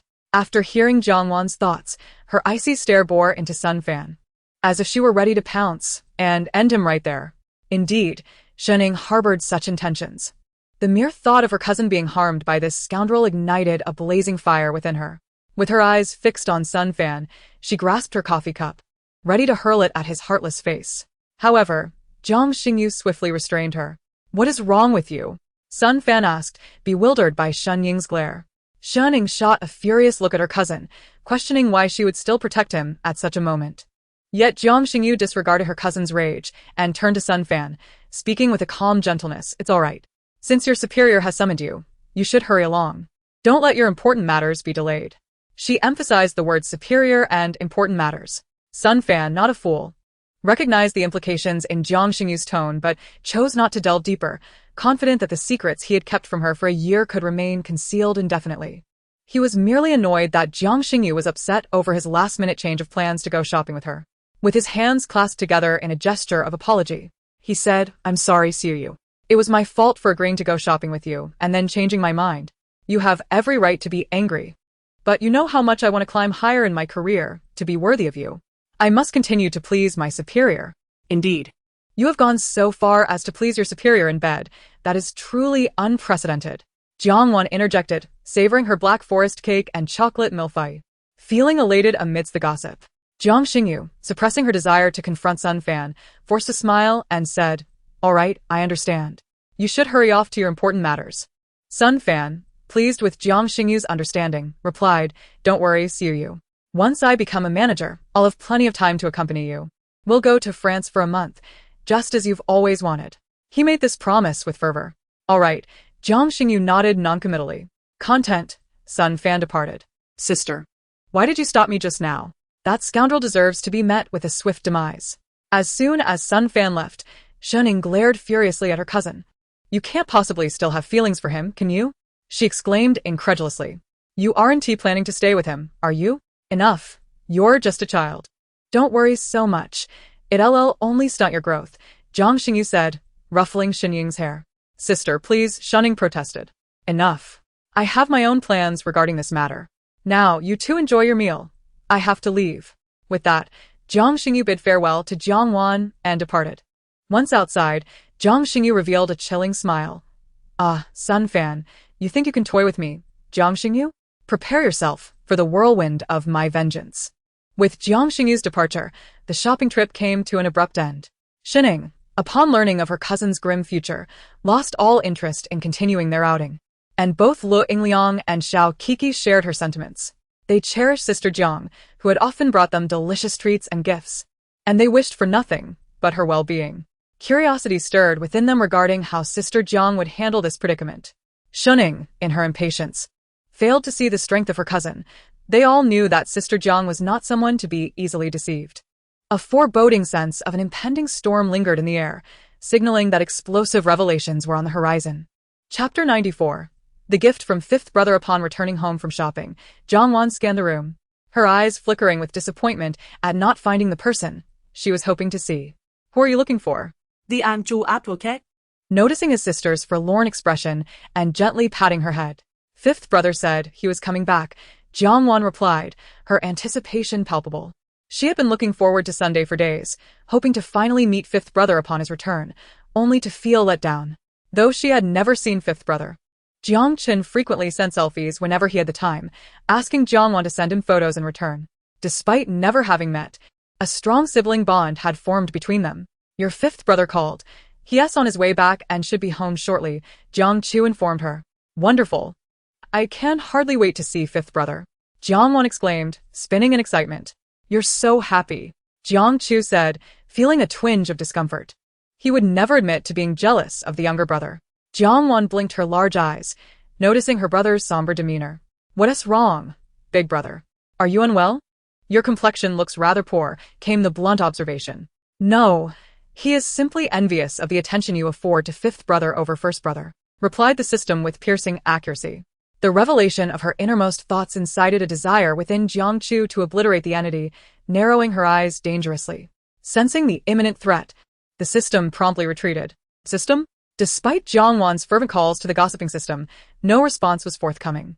She glanced up to find her elder brother's expression had darkened further, prompting her to frantically shake her head. No, I adore big brother the most.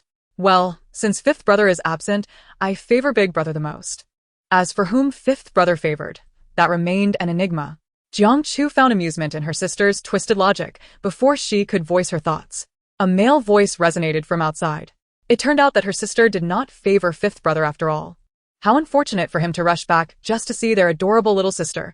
What a heartfelt misallocation of affection. Fifth brother, you're back. Jiang Chu maintained a nonchalant demeanor. As for her younger sibling, one should not expect any warmth from her towards him. The downside of having too many brothers is that none receive any preferential treatment. Upon entering the house, Jiang Chen's gaze immediately fell upon the girl who bore a striking resemblance to their mother. Yet, compared to Sherlan's allure, the girl appeared as an ethereal angel, blissfully unaware of worldly matters. This was his sister. A fondness stirred within him involuntarily. It was only when he heard the cold, distinctive voice of his elder brother that his attention shifted to the displeased expression of Jiang Chu. Big brother, he greeted, his tone equally subdued. The two brothers, despite their long separation, bore an air of unfamiliarity, akin to strangers. Jiang Chu acknowledged with a curt nod. Hello, little sister. Jiang Chun extended his hand toward the anxious Jiang Wan beside him. Jiang Wan trembled slightly, stammering, fifth brother, hello, I am Jiang Wan. She blushed as she fidgeted with the hem of her garment. Jiang Chun chuckled lightly. Truly, a gem among men, a gentleman unparalleled in this world. So well-behaved. He ruffled Jiang Wan's hair, causing her already rosy cheeks to flush an even deeper hue. Here, this is a welcome gift from fifth brother. He presented her with a gift box the size of a basketball. Jiang Wan's eyes sparkled with excitement as she graciously accepted it, exclaiming, "Thank you, fifth brother." Jiang Chen wore an apologetic expression. "I was in such a rush this time. Next time, I assure you, I will bring you something even better. Or, if there's anything you desire, just let me know, and I will get it for you." He gazed at his little sister with indulgence, speaking grandly. "No need.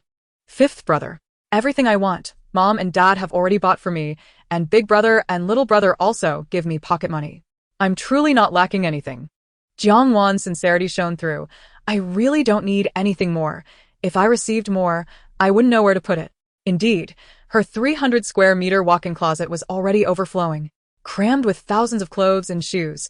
She couldn't possibly wear them all, even if she had 100 pairs of feet. Jiang Chen shook his head. "That won't do. What they buy is their business. It shouldn't be confused with mine." Before he could finish, a chorus of cheerful voices erupted. Ah, "Fifth brother sent me a gift. I'm so happy. I can't wait to see what's inside." "System, do you know what fifth brother gifted me? It's so big. It can't be more jewelry, can it?" Jiang Wan's face fell with worry. "Yes, indeed, it is jewelry," Jiang Chen confirmed with a nod. For those of their affluent background, the only gifts suitable for women, other than jewelry, were scarce. As for bags, what were they worth? A single set of jewelry could purchase an entire room full of bags. Moreover, women typically bought their own bags, as they were relatively inexpensive. Thus, gifting jewelry was a foolproof choice. Big brother gives jewelry and Mom and Dad also give jewelry. My jewelry box is already overflowing. I don't wear them, so isn't it a waste of money? Jiang Wan pouted. "I'd be happy with anything else. I don't want jewelry." Jiang Chu was taken aback by her sister's aversion to jewelry. "Then I won't gift you jewelry next time," he declared. Jiang Chen's gaze remained fixed on Jiang Wan, and he couldn't help but smile at her joyous voice. However, after a moment of reflection, he suddenly felt something was amiss. His expression shifted to one of shock as he stared intently at his sister, confirming that she had not spoken. "Little sister, you—" Jiang Chu swiftly interrupted his unfinished sentence. "Ahem, fifth brother, let us head inside. You've returned with great difficulty. Go and greet Mom." "Shut your mouth," came the cold, cutting retort. Jiang Chen immediately complied and fell silent. "You're right, big brother. We should see Mom." Upon mentioning their mother, Sherlon, Jiang Chen's expression betrayed a hint of guilt. Why the guilt? Well, despite being in the same city and relatively close, he had not returned home for quite some time. Each time Sherlon called, he would only share a few brief words before hastily excusing himself under the pretense of being busy. How could he not feel guilty? He was drenched in cold sweat. Jiang Wan, however, remained blissfully unaware, cherishing the gift from fifth brother as she pondered aloud. "System, what do you think fifth brother's jewelry looks like?" "Not telling," came the system's indifferent response. Jiang Wan pouted. "Aren't you the gossip system? How can there be something you don't know? You just don't want to tell me." "If I knew, why would you ask? The essence of a gift is its surprise, and surprises are best unveiled by the recipient. If you divulge, The surprise is lost." Jiang Wan tilted her head in thought. That's a valid point. She ceased to fret over the nature of the gift and instead looked forward to the moment of unwrapping it. "I can't wait," she exclaimed, bouncing ahead like a cheerful child, while Jiang Chu and Jiang Chen gradually lagged behind her. What's going on? Jiang Chen whispered to Jiang Chu. Just what you see. So, besides Big Brother, who else knows about little sister's uniqueness? Mom, Dad, little brother, and... Jiang Chen was abruptly startled as he interrupted Jiang Chu. And who else? I thought it was only our family that had this uniqueness. His assumptions were shattered. How could it be different from what I thought? The entire class of S-Class, Jiang Chu replied. The whole S-Class? Jiang Chen echoed in confusion. He recalled that S-Class typically consisted of around 40 students. So how could so many people hear about this? Who knows? Jiang Chu shrugged. If he had the answer, it would indeed be a strange occurrence. After a moment of silence, Jiang Chen pondered, I wonder if this special ability of little sisters is a blessing or a curse. If it's a blessing, that's fine. If it's a curse, I wonder if our family can protect her. Jiang Chu's eyes darkened, regardless of whether it's a blessing or a curse. Anyone who dares to harm her will face dire consequences.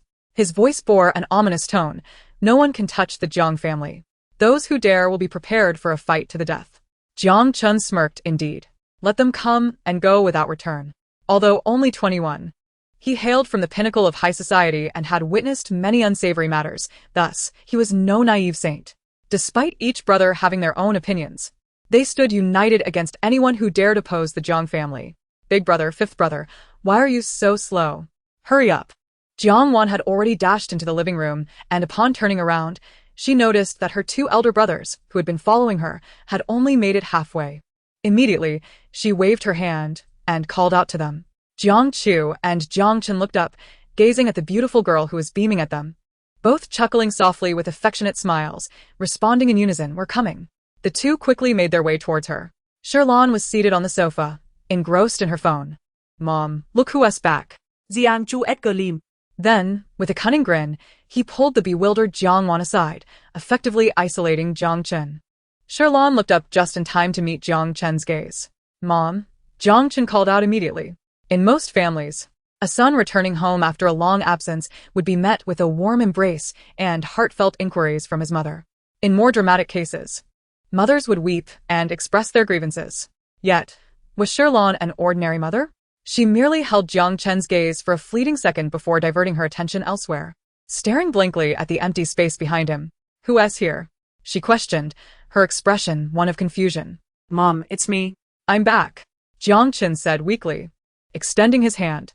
Only then did Sherlan seem to acknowledge his presence, shifting her gaze back to him. Jiang Chen, noticing that his mother was finally looking at him, grinned widely. Sherlan let out a cold laugh, her tone laced with sarcasm. "Oh, whose young master is this? What brings him to the Jiang household? Surely you must have taken a wrong turn. Jiang Chu, hurry and escort this young master out." Faced with Jiang Chen's rare attempt to ingratiate himself, Sherlan showed no signs of appreciation. "Jiang Chu, see him off," she instructed plainly, making it clear she did not consider him a member of the Jiang family. Jiang Chen, feeling helpless, turned to his elder brother for assistance. "Help me," he silently pleaded. Jiang Chu merely turned away, choosing to ignore his brother's desperate gaze. It wasn't that he lacked brotherly affection, but rather that he found himself powerless to intervene. Their mother was the queen of the Jiang family. Anyone who dared to oppose her was courting disaster. Seeing his elder brother's indifference, Jiang Chen was exasperated. Realizing he had no other choice, he stepped forward and faced Sherlan. "Mom, I'm sorry, I've upset you again," he said, his tone dripping with humility. The only person capable of silencing the loquacious and eloquent Jiang Chen was the formidable matriarch, Sherlan. "Humph," she scoffed, unimpressed. "Mom, it's all my fault. I shouldn't have taken so long to come home," he continued, but Sherlan fell silent. She understood that her children were growing up and yearning for independence. She was not a rigid person. If they had the capability to soar, she would always be their steadfast support. Yet, when they flew away without so much as a word, it pained her. If they were far away, she could understand their absence. But Jiang Chen was merely attending university in S City, a mere half-hour's drive from home. He had been absent for months, neglecting even to stop by to check in, which left Sherlan feeling both angry and heartbroken. In her frustration, she felt as though she could do without the son. After all, she had plenty. No matter how pitiful Jiang Chen's plea sounded, Sherlan remained resolutely silent, choosing to ignore him. Jiang Chen, at his wit's end, rubbed his forehead and sought help from Jiang Chu once more, but again, Jiang Chu turned a blind eye. Turning to Jiang Wan, Jiang Chen saw her sweet smile light up her face, and his spirits lifted. "Ah, little sister, come here," he beckoned, waving his hand like a wolf calling to Little Red Riding Hood. The innocent Jiang Wan immediately skipped over, her excitement palpable. "Big brother, what's up? Mom is mad at your big brother. Go and speak a kind word for me," he implored. He believed that if his little sister intervened, their mother would surely relent. However, he underestimated Jiang Wan's resolve. With narrowed eyes, she glared at Jiang Chen. "Big brother, how could you possibly upset someone as kind as Mom? You really shouldn't have." In Jiang Wan's eyes, while her brothers were her family, her mother was paramount. No one could anger her mother, not even her beloved fifth brother. Jiang Chen found himself momentarily speechless. "Sister, it's not that I intended to upset Mom. It's just that I've been so busy with my studies that I couldn't come home on time. That's why Mom is upset. Not because I did something wrong," he explained. "Really?" Jiang Wan asked, skepticism written all over her face. "Really? If you don't believe me, ask Big Brother," he said, gesturing toward Jiang Chu. Jiang Wan turned to Jiang Chu. "Big Brother? The usually silent Jiang Chu, who had been acting like a piece of furniture, could only nod helplessly. Yes. With Jiang Chu's reluctant affirmation, Jiang Wan's expression softened considerably. All right, I'll go plead with Mom then. Yes, go quickly. It'll definitely work. Jiang Chen encouraged her. Jiang Wan, clutching the gift from Jiang Chen, scampered over to Sherlan. Mom, look at the present Big Brother gave me.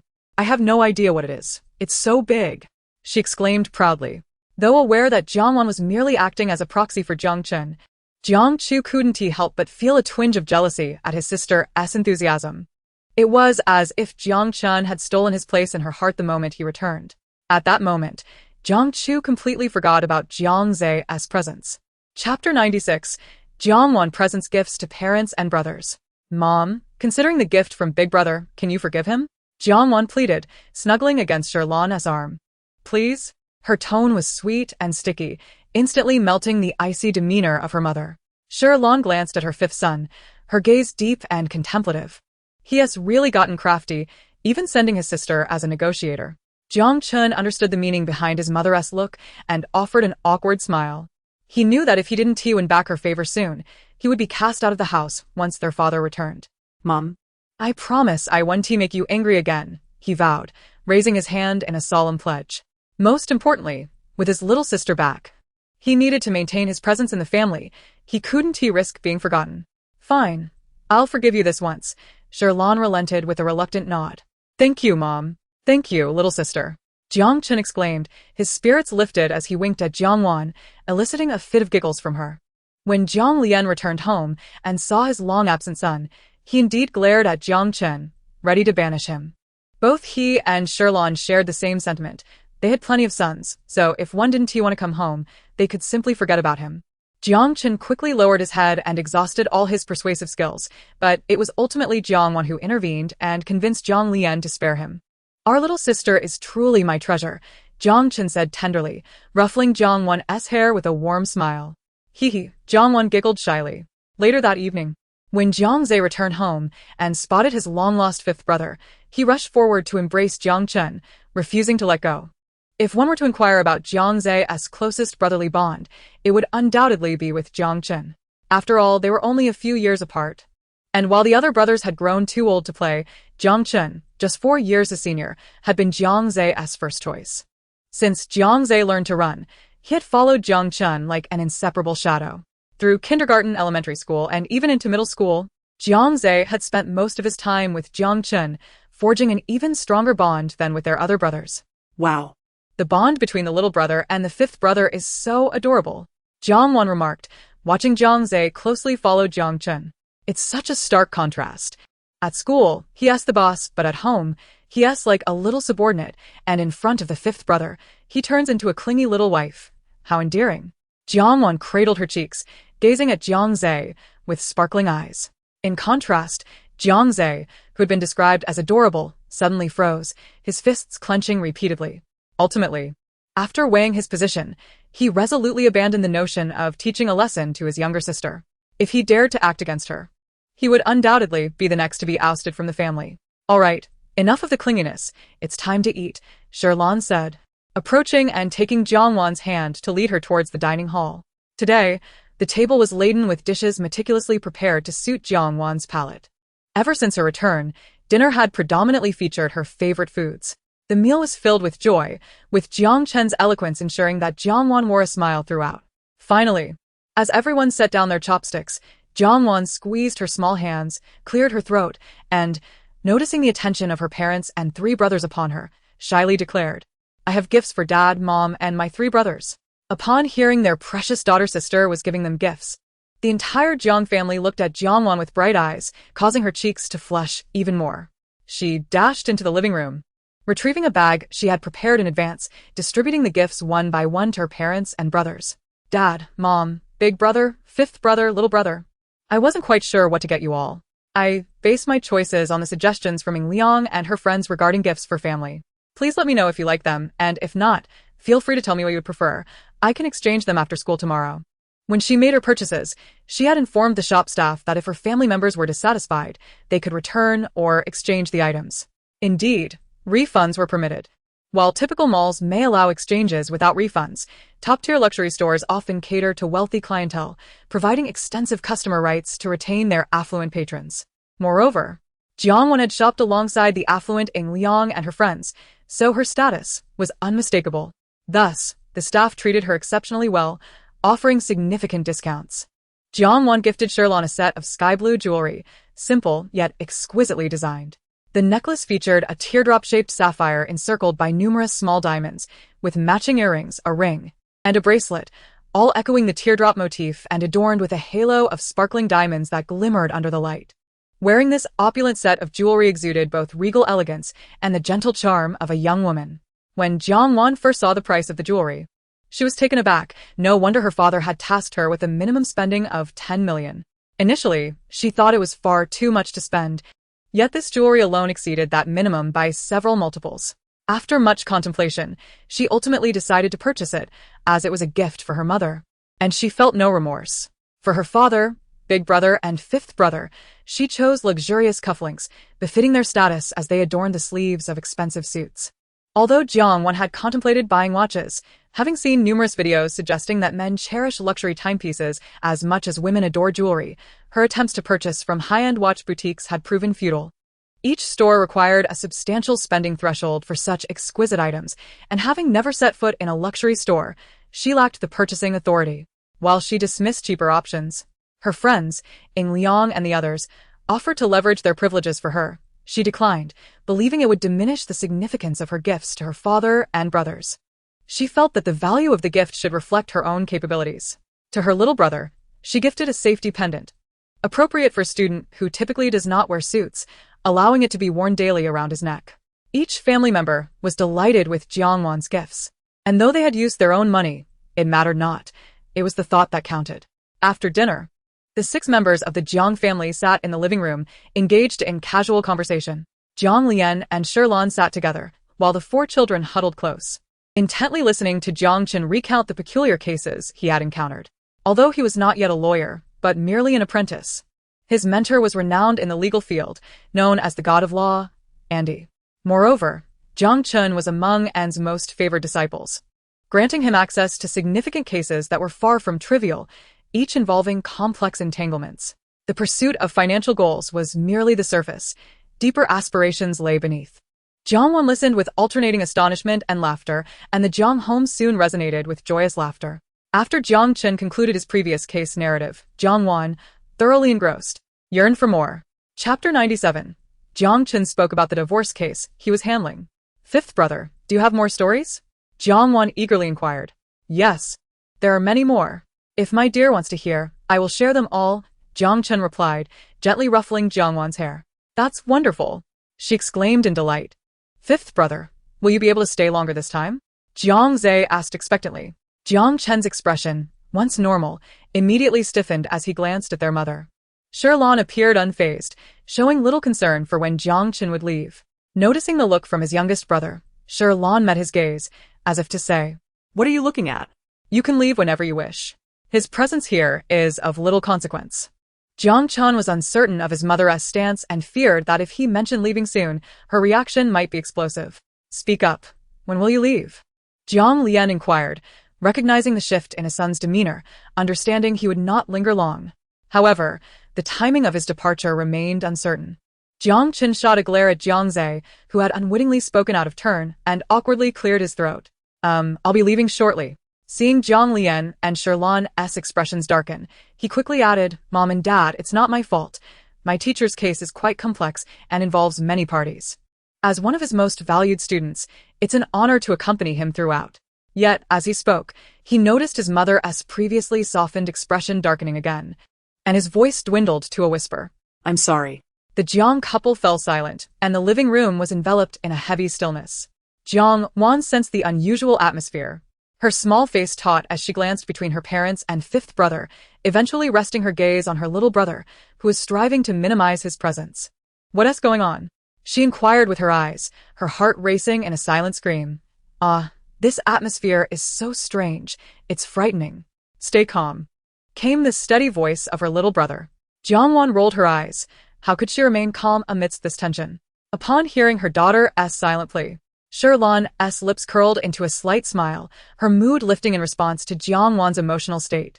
Jiang Zhe dared not speak. And Sherlan gently held Jiang Wan's hand, smiling softly. It's all right. It's just that our precious daughter has just returned, and this rascal Jiang Chen isn't staying long enough to bond with her.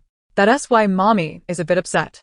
Upon hearing this, Jiang Wan immediately felt touched and wrapped her arms around Sherlan's, reassuring her, it's okay, Mom. I know fifth brother is a busy man.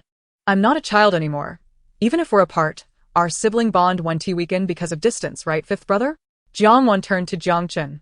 Jiang Chen was deeply moved by Jiang Wan's words and nodded vigorously. Yes, distance won't affect our sibling bond. Well, you two seem to have a strong bond, Sherlan remarked, somewhat exasperated, yet recognizing her daughter was defending Jiang Chen, she chose not to press further. Jiang Wan winked at Jiang Chen, who smiled warmly back at her. What case are you working on, fifth brother? Jiang Wan asked with curiosity, but then recalled that as a future lawyer, he might not be able to discuss certain matters. Although lawyers are not as restricted as police in discussing ongoing cases with family members, some cases are complex enough to require confidentiality. It wasn't that he couldn't share, it was simply that the cases were intricate and far-reaching, making them difficult to explain succinctly. Jiang Chen sighed, knowing that his father and elder brother should be aware that Wang Dashan, who made his fortune in the building materials industry, has recently been embroiled in a divorce with his wife. Wang Dashan? Jiang Lian was taken aback. He was familiar with this individual and found him quite amiable. Although he had minimal interaction with Wang Dashan, their few encounters left him with the impression of a shrewd and diplomatic person. Yes, that's the one. He built his building materials company alongside his current wife, working tirelessly for decades, amassing a fortune close to 10 billion. Yet, as the saying goes, money corrupts men, and Wang Dashan has indeed succumbed to this transformation. My mentor's client is Wang Dashan's wife, Wang Ling. She possesses evidence of his infidelity. Wang Ling stated that if a man cannot be retained, one should at least secure financial stability, Jiang Chen explained. I have met Wang Ling. Despite her lack of formal education, she is genuinely kind and never feels inferior due to her humble beginnings. I've heard she is diligently striving to improve herself and is truly a commendable person, Sherlan sighed. I initially believed Wang Ling and her husband were a rare example of a couple who weathered hardships together, but it seems they too have reached the brink of divorce. Indeed, it appears that wealth can lead men astray. She cast a deep, contemplative glance at Jiang Lian. Jiang Lian felt a shiver run down his spine as he met her inscrutable gaze, sensing as if he were plunged into an icy abyss. I assure you, I have no such intentions.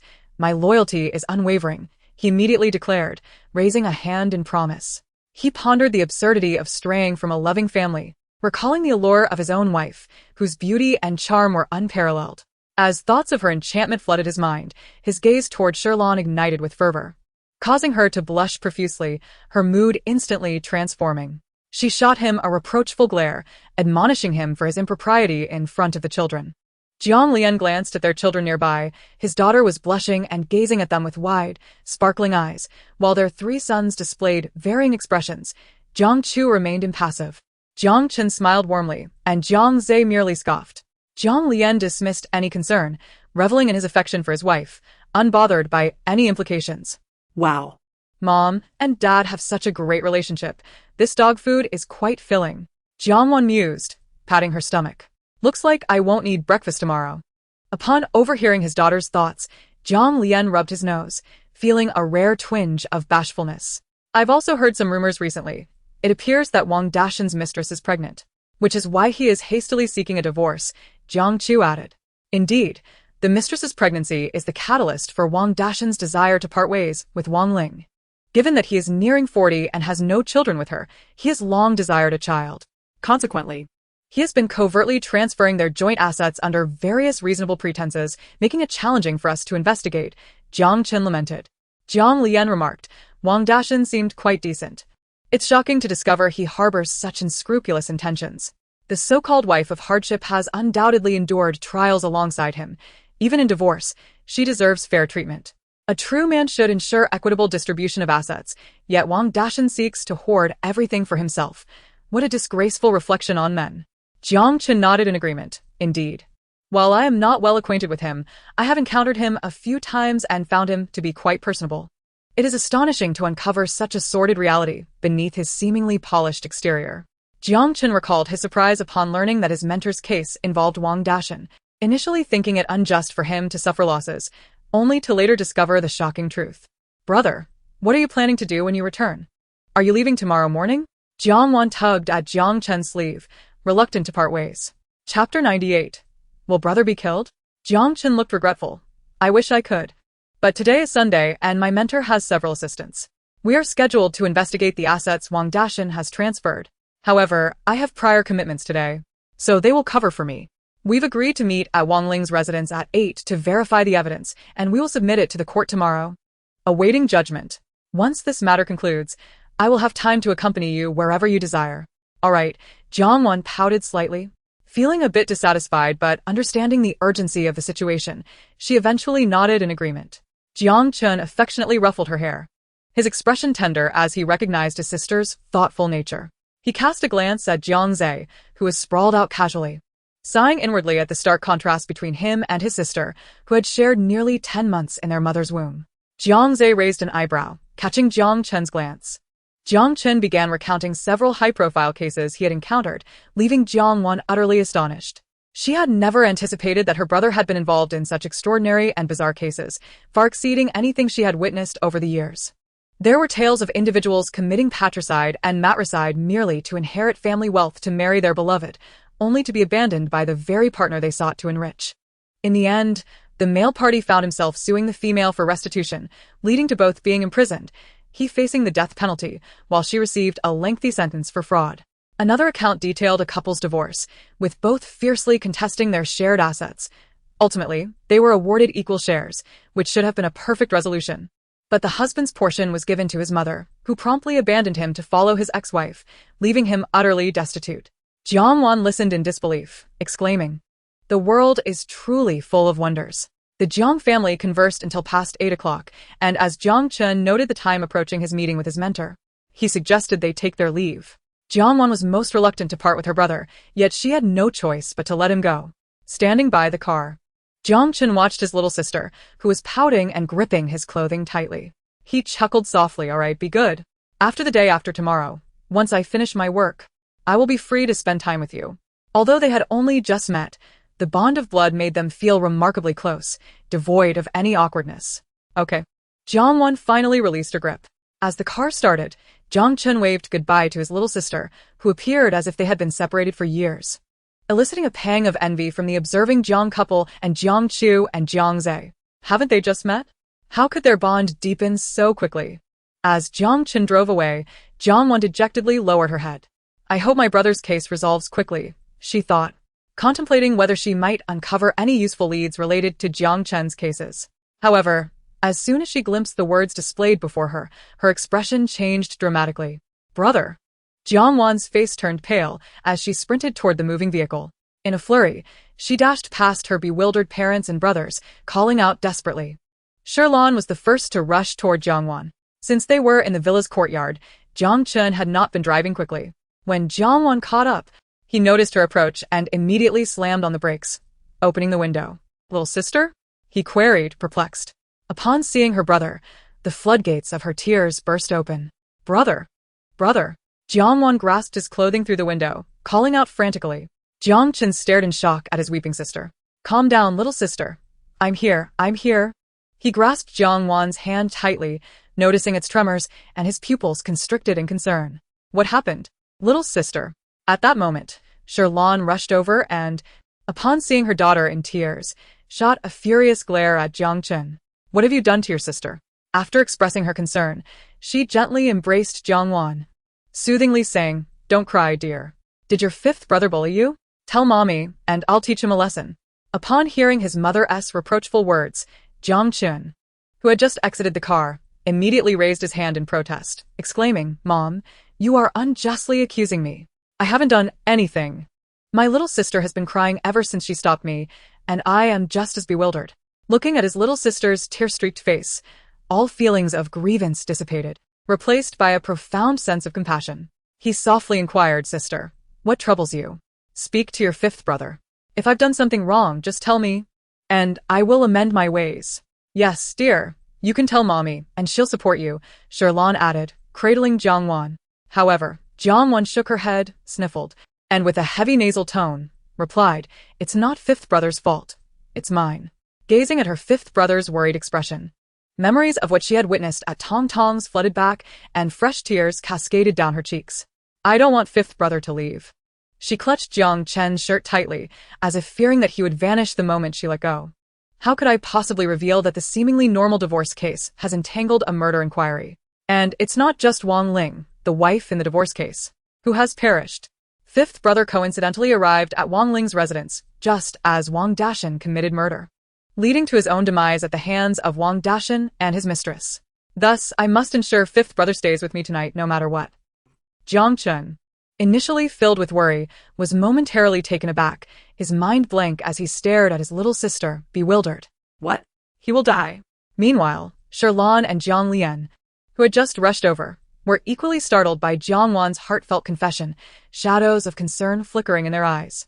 Could the fifth brother truly be in peril? It seemed implausible. Although he may not possess the combat prowess of the fourth brother, he certainly ranked higher among the siblings. Fifth brother is indeed formidable. Yet one cannot underestimate the cunning and treachery of ill-intentioned individuals. Furthermore, he was caught off guard by someone he trusted, leading to his unexpected incapacitation, after which Wang Dashan ruthlessly took his life. As Jiang Wan contemplated the person responsible for her fifth brother's demise, a palpable hatred surfaced on her face. That man named Chun Wu had long been compromised by Wang Dashan. This time, it was Chun Wu who provided Wang Dashan with evidence of his financial misdeeds, inciting Wang Dashan to seek negotiation with Wang Ling. However, Wang Ling stubbornly insisted on divorce, threatening to expose Wang Dashan's past wrongdoings, leaving him utterly isolated. In a fit of rage, Wang Dashan murdered Wang Ling, and fifth brother became the most unfortunate collateral damage. Upon hearing his sister's words, Jiang Chen's eyes darkened. Chun Wu. Chun Wu was one of teacher Ander's students, not the most favored, but one who had received considerable guidance. To think that Chun Wu would betray his mentor? Chapter 99. The Tragic Fate of Teacher Ander. Jiang Chen, bear. We cannot bear to see you go. Please stay tonight, Sherlon said, wiping away Jiang Wan's tears while addressing Jiang Chen. Yes, you must not leave, Jiang Lian added sternly. Although he had many sons, they were all flesh and blood, and despite occasional grievances, when it came to life and death, they would never allow their son to take unnecessary risks. Jiang Wan fixed her gaze on Jiang Chen, awaiting his response. Seeing her tear-stained eyes, he felt as if any refusal would unleash another flood of tears. Though he longed to confront Chun Wu and expose him, he reluctantly nodded, I understand. Ruffling Jiang Wan's hair, he reassured her, fifth brother will not leave, little crybaby. Upon receiving his affirmation, Jiang Wan exhaled in relief, her lips curving into a smile. Fifth brother, I am not a little crybaby, she retorted playfully, tugging at his hand.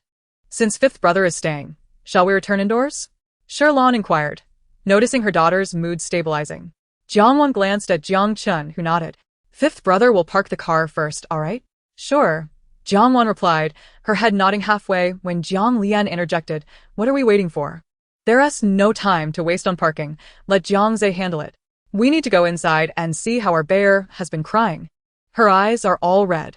Jiang Lian took Jiang Wan's hand, pulling her along with Sherlon as they headed back to the villa.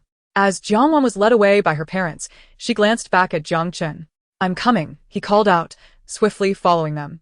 Passing by Jiang Zhu, he met his dark, penetrating gaze, realizing that someone was about to face dire consequences.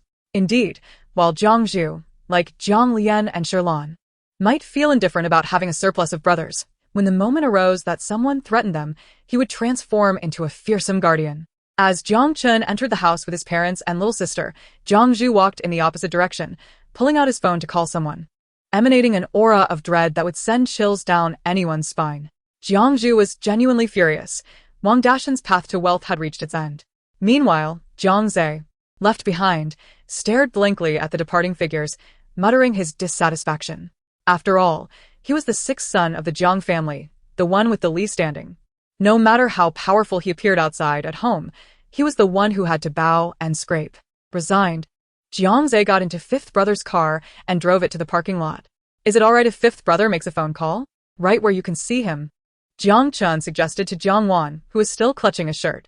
Okay, Jiang Wan nodded obediently, releasing her grip. As long as fifth brother doesn't leave. That's all that matters. Gently stroking his little sister's hair, he reassured her, rest assured, fifth brother will not abandon you. I promise I will keep my word. However, I must report to my teacher first. All right. Jiang Wan nodded again. Fifth brother's teacher is named Ander, and he is a good teacher. Though he ultimately met a tragic fate. After fifth brother's death, although mom and dad sought revenge on Wang Dashan, he met his end in prison just a year later, due to a provocation. However, Chen Wu remained unscathed, having promised Wang Dashan to look after his mistress and her child. Thus Wang Dashan never exposed him even while incarcerated, allowing Chen Wu to continue learning under Teacher Ander. Teacher Ander harbored suspicions regarding fifth brother's death, always feeling that a shadowy figure lurked in the background, quietly searching for the true culprit. Chen Wu, who had been shadowing Teacher Ander, soon caught on to his investigation and, fearing exposure, concocted a long-planned scheme that would ruin Teacher Ander's reputation. He enlisted a woman of ill repute to approach Teacher Ander under the pretense of seeking legal counsel for a divorce. At the time, it was only Teacher Ander, the woman, and Chen Wu present, and while Teacher Ander was unguarded, Chen Wu drugged him, rendering him unconscious, and impersonated him in a predatory act towards the woman, who desperately fought back. This entire scene was captured by surveillance cameras that Chen Wu had previously installed. Eventually, the woman managed to strike Chen Wu, who was impersonating Teacher Ander, with a bedside lamp, allowing her to escape, and the footage abruptly ended there. The woman, disheveled, reported the incident to the police, accusing Teacher Ander of assault. Under Chen Wu's manipulation, the news of Teacher Ander's alleged crime rapidly spread across the internet, and while Teacher Ander was still unconscious, he was branded a criminal. When he finally awoke to the accusations, he argued vehemently, yet the public was not interested in his vindication. Through the machinations of others, he lost the case and was forced to pay a significant sum to the plaintiff, leading to his disgrace. Ultimately, the once respected Teacher Ander faded from public view, now remembered only for his alleged misconduct, as if everyone had forgotten he was once a luminary in the legal field. How tragically lamentable. As Jiang Wan recalled the fate of Teacher Ander, a wave of melancholy surged within her. What a remarkable teacher he is. Wholeheartedly wishing for fifth brother to become his successor, truly devoted to him. Yet, as is often the case, good intentions do not always lead to fortunate outcomes. Indeed, the world is rife with injustice.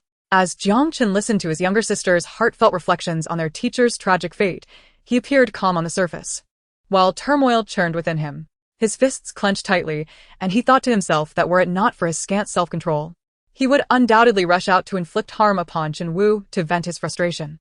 With an overwhelming surge of anger, Jiang Chen approached the grand floor-to-ceiling windows in the living room, facing Jiang Wan, who was intently gazing at him. Ensuring that his sister could not overhear, he dialed Teacher Ander's number. Hello, Jiang Chen? Are you almost here? I'll be there shortly. Just hold on a moment, came the steady voice from the receiver. Taking a deep breath to steady himself, Jiang Chen replied, Teacher, I haven't arrived yet. To be precise, I won't be coming tonight. He closed his eyes, reflecting on how their teacher was still searching for the perpetrator on his behalf until the very end, stirring a tumult of emotions within him. What? And, Seated in a car en route to Wang Ling's home with another newly appointed student, furrowed his brow upon hearing Jiang Chen's words. Jiang Chen had been his most promising student over the years, which is why he had imparted all his knowledge to him.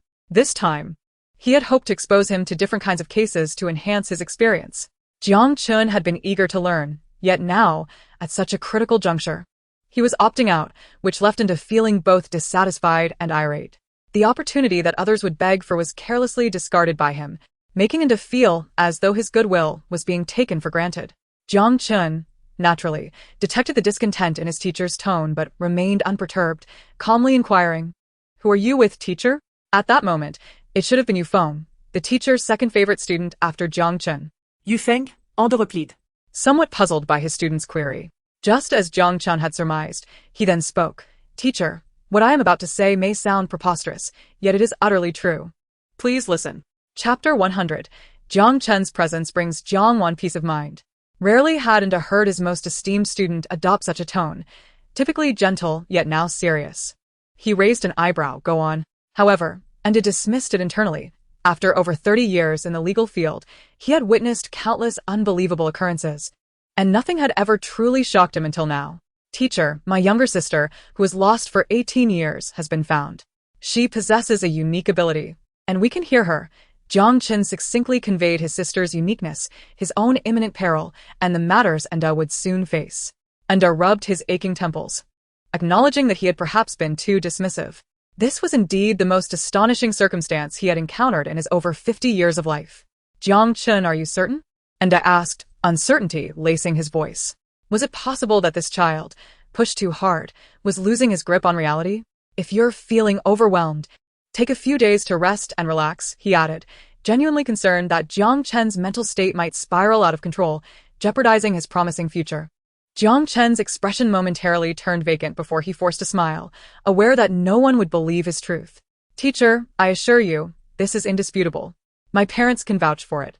Jiang Lian? Endo was taken aback that the student would invoke his father. If the current generation's brightest stars were Qi Yan and Jiang Chu, then the previous one undoubtedly featured Jiang Lian at its pinnacle. Let me speak, Jiang Lian interjected, taking the phone. Hello, brother Enda, it's Jiang Lian. Time is of the essence, so I'll keep this brief. He essentially reiterated what Jiang Chen had conveyed. On the other end, Enda fell silent. If anyone else had said this, he would have harbored doubts, suspecting they had lost their wits. But hearing it from Jiang Lian, he instantly believed. I understand. I will handle it, Enda's expression darkened. He had not anticipated that Chen Wu, the student he had mentored so generously, would ultimately betray him for money. Truly, the human heart is the most challenging to decipher. My eldest son is addressing this matter. You can reach out to him if needed. Jiang Chu? Enda asked. Yes, Jiang Chu. Very well, I will contact him. Compared to others, Enda placed more trust in the Jiang family. After hanging up, Enda's expression could only be described as thunderous. The mere thought of the dismal future Jiang Chen had described ignited a tempest of rage within him. Teacher, what's wrong? Did Jiang Chen say something? You phone driving? Observed the teacher's darkened countenance through the rear-view mirror, perplexed. Among his students, Enda favored Jiang Chen the most, after all. Jiang Chen's intelligence allowed him to grasp concepts with a single explanation, making him a remarkable presence compared to those who required repeated instruction. This was the first time Yufeng had witnessed the teacher so visibly perturbed by Jiang Chen. What could Jiang Chen possibly have said to provoke such ire? Get Jiang Chu's number. We need to get in touch, Endao instructed. Yufeng hesitated. Jiang Chu, Jiang Chen's elder brother? He was bewildered as to why they needed to reach Jiang Chen's brother. Is something wrong with Jiang Chen? Yes. Understood. Yufeng had been Enda's longest-serving student, maintaining contact details for every student's emergency contacts or family members. He had saved both Jiang Chen's father's number and Jiang Chu's, as Jiang Chu was currently the head of the Jiang family. Moreover, given Jiang Chu's unique status, they would reach out to him for assistance in unsolvable matters. That entire evening, Jiang Wan had little else to do but keep a watchful eye on fifth brother, trailing him like a shadow. Ultimately, Jiang Chen, feeling helpless, resigned himself to sitting on the sofa while his sister scrutinized him. It was not until 10 p.m. that Jiang Wan learned from Tong Tong that the situation concerning Wang Ling had been resolved, which allowed her to breathe a sigh of relief and cease her relentless observation. How strange. Wang Ling is still alive. Wang Dashan has been arrested? Chen Wu too? What is going on? Could it be that fifth brother's absence caused a butterfly effect? Jiang Wan pondered, resting her chin on her hand in confusion. Jiang Chen, momentarily taken aback while explaining a property dispute case to his sister, squinted in surprise. Wang Dashan and Chen Wu had both been apprehended? Shi Lan and Zhang Lian exchanged glances, their lips curling into smiles. The arrest of those two scoundrels was indeed cause for celebration. Regardless of the reasons, it is most important that fifth brother is safe, Jiang Chen thought, feeling warmth from his sister's concern woven through her words. With fifth brother safe, Jiang Wan began to feel drowsy, her eyelids growing heavy. Since childhood, she had been an obedient child, while others thrived in the night, refusing to sleep until midnight. Her biological clock usually dictated a bedtime around 10 p.m. Thus, fatigue began to overtake her. However, her worry for fifth brother had kept her awake. Observing his sister, clearly exhausted yet resolutely clinging to his sleeve, Jiang Chen felt a surge of affection for her genuine concern. Don't worry, dear. Fifth brother promises you that he will not leave tonight. Let us return and get some rest, shall we? He coaxed in a tone meant for a child. Now that she knew fifth brother was safe, Jiang Wan nodded obediently. Okay. Jiang Chen rose, extending his hand. Dear princess. Allow me the honor of escorting you back to your chamber for a well-deserved rest. Jiang Wan gazed at his outstretched hand, her cheeks flushing as she met his cheerful gaze. With a shy smile, she accepted his hand, standing up with his gentle pull. Good night, Dad. Good night, Mom. Jiang Wan called out to Jiang Lian and Sherlan, who remained in the living room, not having gone to rest. As for Jiang Chu, once he left, he never returned, while Jiang Zhe, upon learning that the eldest brother was handling matters concerning the fifth brother, promptly vanished, naturally retreating to indulge in gaming. It was not that he lacked concern for the fifth brother. Rather, he was assured that with the little sister around, the fifth brother would encounter no misfortune. As the most inept member of the Jiang family, he felt he could offer no assistance, so he chose to remain holed up in his room.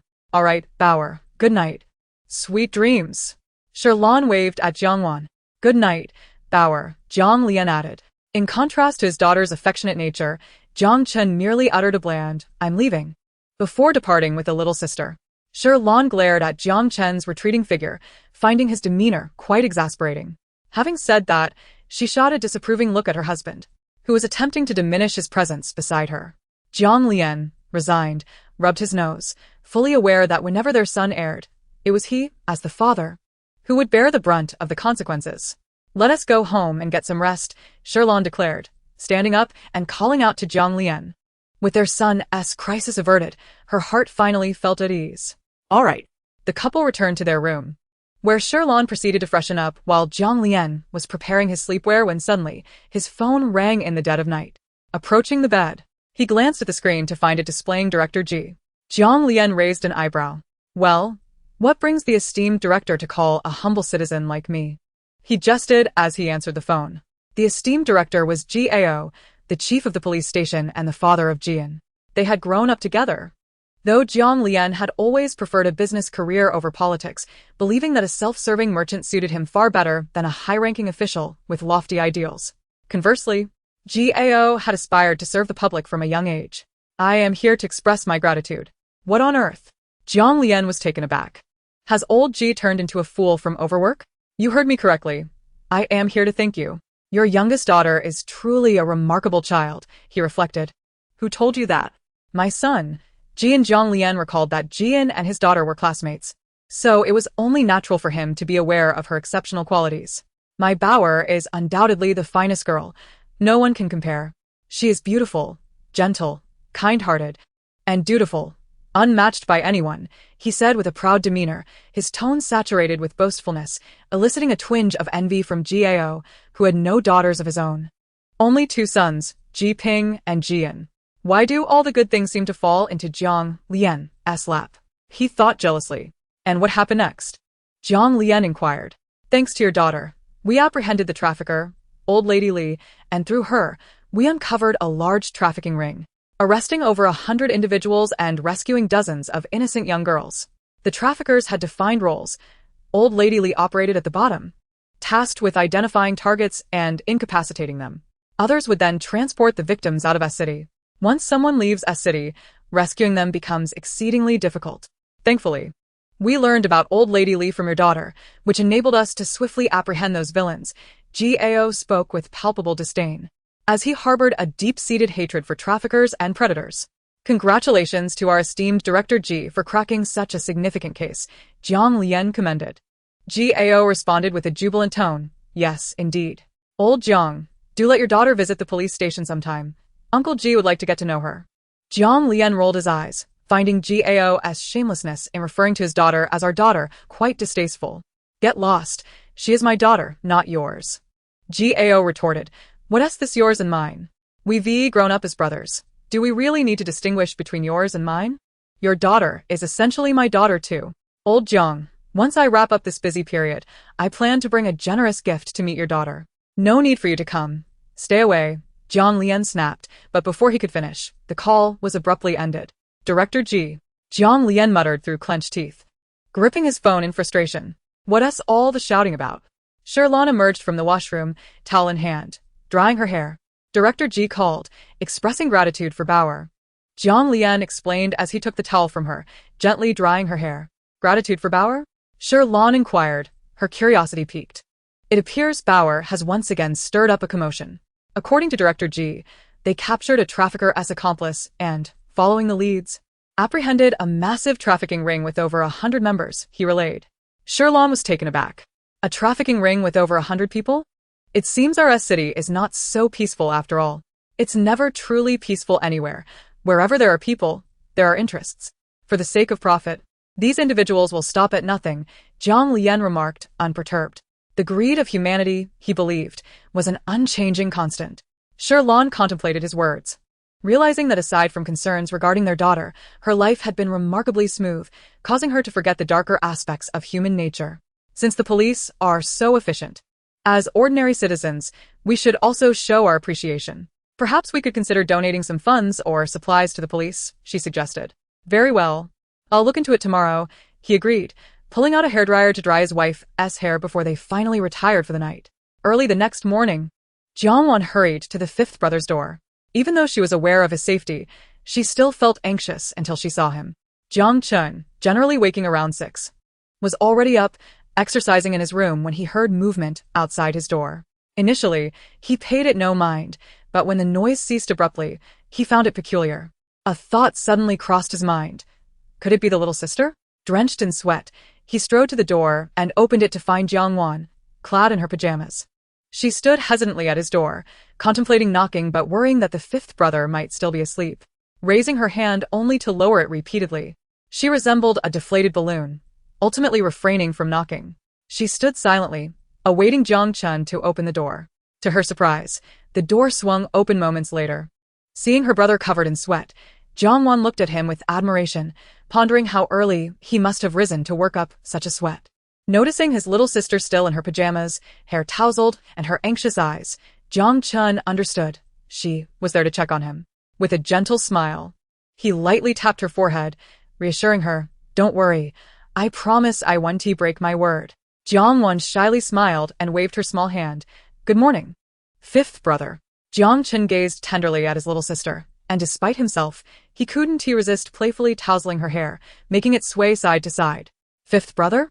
Jiang Wan questioned, perplexed by his actions. Jiang Chun froze, suddenly aware of his antics. An uncharacteristic flush of embarrassment crept into his usually warm eyes, and he cleared his throat awkwardly. "Let us go wash up. We'll have breakfast downstairs, and then I'll take you to school." Jiang Wan promptly dismissed her confusion, her eyes sparkling as she replied, "Okay. I'll hurry and wash up, so you must wait for me." "Sure, I'll wait for you." Jiang Chun nodded. Jiang Wan dashed back to her room at lightning speed to freshen up. Concerned that she might be waiting for him, Jiang Chun also took a swift shower. Just as he finished, Jiang Wan knocked on the door, and hand in hand, they made their way downstairs. As they passed Jiang Zhe's room, Jiang Chun knocked forcefully on the door. Jiang Shi. "What time is it? Get up already. Hurry up." He knocked again. 10 minutes. "If I don't see you in the dining room in 10 minutes, you'll be in for it." After Jiang Chun's roar, the room was filled with the sound of rustling, and he knew that Jiang Zhe had awakened, prompting a satisfied smile as he took his obedient younger sister by the hand and descended the stairs. The police had apprehended a significant number of human traffickers. "What is Dad watching?" As Jiang Wan and Jiang Chun reached the bottom of the stairs, the voice of a female reporter echoed from the television. Chapter 102. Jiang Wan exposes the traffickers and their hidden masterminds. While Jiang Lian listened to the news broadcast, he pondered deeply.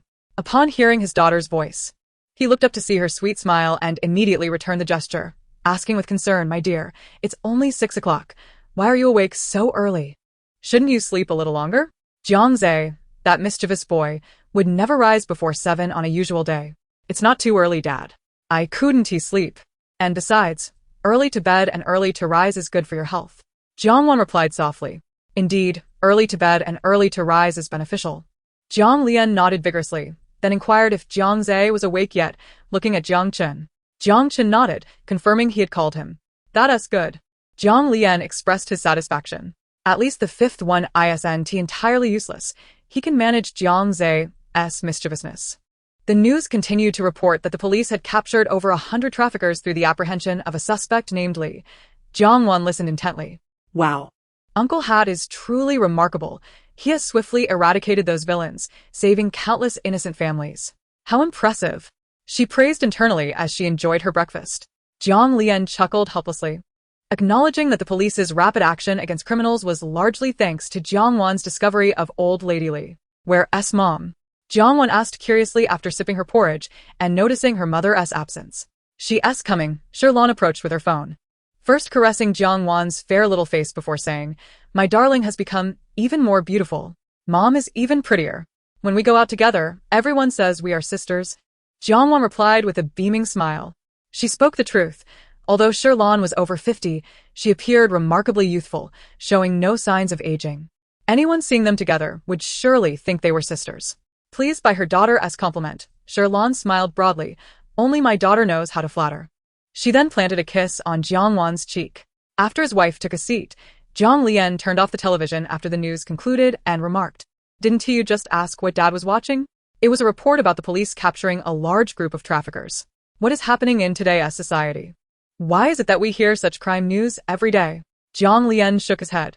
"It's all about money," Zhang Chen replied while serving food to his sister. As an intern lawyer, he had seen numerous cases driven by greed, many of which left him bemused. "You are correct," Zhang Lian nodded. "Thus, money is a double-edged sword. Everyone is vying for it." Sherlon, her eyes solely on her daughter, continued to serve Jiang Wan more food, expressing her hope that those traffickers would receive severe sentences. Sherlon harbored a deep-seated hatred for traffickers, wishing for each one caught to face harsh penalties, ideally a death sentence, so that no one would resort to trafficking for money in the future. "This is beyond our control," Zhang Lian lamented, sharing the same sentiment towards traffickers. Jiang Wan listened quietly, internally applauding. "The traffickers have all been captured. This is truly wonderful. Those traffickers are despicable, and thankfully they've been caught. Otherwise, who knows how many innocent lives would have been harmed. I will investigate what other crimes they committed. Let us unearth everything so they can rot in prison," Jiang Wan declared fiercely. Upon hearing Jiang Wan's sentiments, Zhang Lian, Sherlon, and Jiang Chen paused, their expressions filled with anticipation. How infuriating! It turns out that the captured ringleader is not the true mastermind. He is merely a henchman. The real leader is still at large, Jiang Wan exclaimed, her anger palpable as she bit down hard on her chopsticks, leaving marks. Zhang Lian, who had been attentively listening to his daughter, was taken aback by this revelation, his eyes darkening with intensity. "How am I going to tell Dad about this?" Jiang Wan felt a mix of anxiety. The most frustrating thing for her was knowing the truth while feeling compelled to devise a way to communicate it without drawing attention, which truly exhausted her mental faculties. "Even if I told Dad, how would he believe me? And if he asks how I found out, what would I say? Ugh, this is so complicated. What on earth should I do?" Jiang Wan's small face scrunched up in distress, resembling a little old lady. "Too much trouble," Jiang Chen replied nonchalantly. "Humph." Jiang Wan scoffed, feeling rather unsupported. Zhang Lian squinted slightly and quickly added, "You both need to be cautious. Hurry home after school. It's not safe outside." He looked at Jiang Wan and Jiang Zhe. "Not safe? What's going on?" Jiang Zhe inquired. Jiang Wan turned to her father as well. "Old Ji. Your classmate Ji and S father called me last night. He informed me that although those traffickers have been apprehended, they revealed under interrogation that the captured ringleader is not the true boss. The real mastermind is still out there. And the current ringleader doesn't even know where he is, or what he is plotting. So, you both must go straight home after school without wandering off," Zhang Lian warned, fixing an intense gaze on Jiang Zhe. Although Jiang Zhe understood that his father was speaking for Jiang Wan's benefit, the underlying implication ignited a simmering frustration within him. Was it not a given that his father felt uneasy unless he scolded him a few times a day? Of course. He only dared to mutter his grievances internally. "Got it," Jiang Zhe replied in a subdued tone. "Bauer." Zhang Lian turned his attention to his daughter, his face transforming into a mask of warmth. "Dad, I understand. Rest assured, I will head straight home after school," Jiang Wan assured obediently.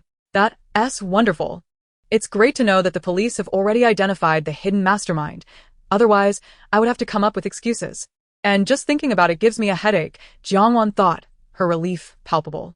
Zhang Lian and Sherlon listened to their daughter's thoughts, smiling gently. Meanwhile, Jiang Chen, who had remained silent, wore a smile in his eyes. "My daughter is truly obedient," Zhang Lian praised, causing Jiang Wan's cheeks to flush with embarrassment. Uncertain of where the real mastermind was hiding, Sherlon remarked, "If only they could capture him, it would spare us all this hassle." "Indeed. We must expedite the capture of that mastermind. Otherwise, he could recruit more subordinates, resulting in even more innocent victims. Jiang Wan immediately began to investigate. It turns out he is in Gaoshan village, 500 miles away. The ringleader is from Gaoshan, named Gaoshan, 35 years old, single, and an orphan. He has always been looked down upon, and now he yearns to become wealthy so that others will regard him. However, as a person with no education, background, or good looks, it's not easy for him to amass wealth. He inadvertently observed a family in his village spend 50,000 yuan to buy a boy, which sparked a different ambition within him. Thus, he became a trafficker. Gaoshan is exceptionally adept at disguising himself.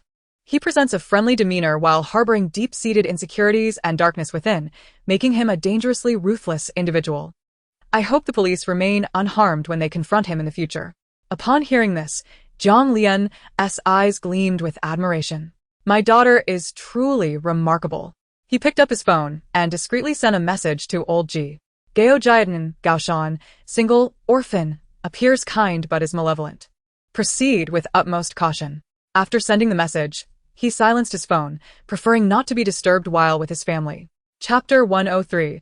A bittersweet farewell to fifth brother. As Shirlan saw her husband put down the phone, she sensed that matters were nearing resolution. Jiang Lian reflected, this weekend has been quite lively.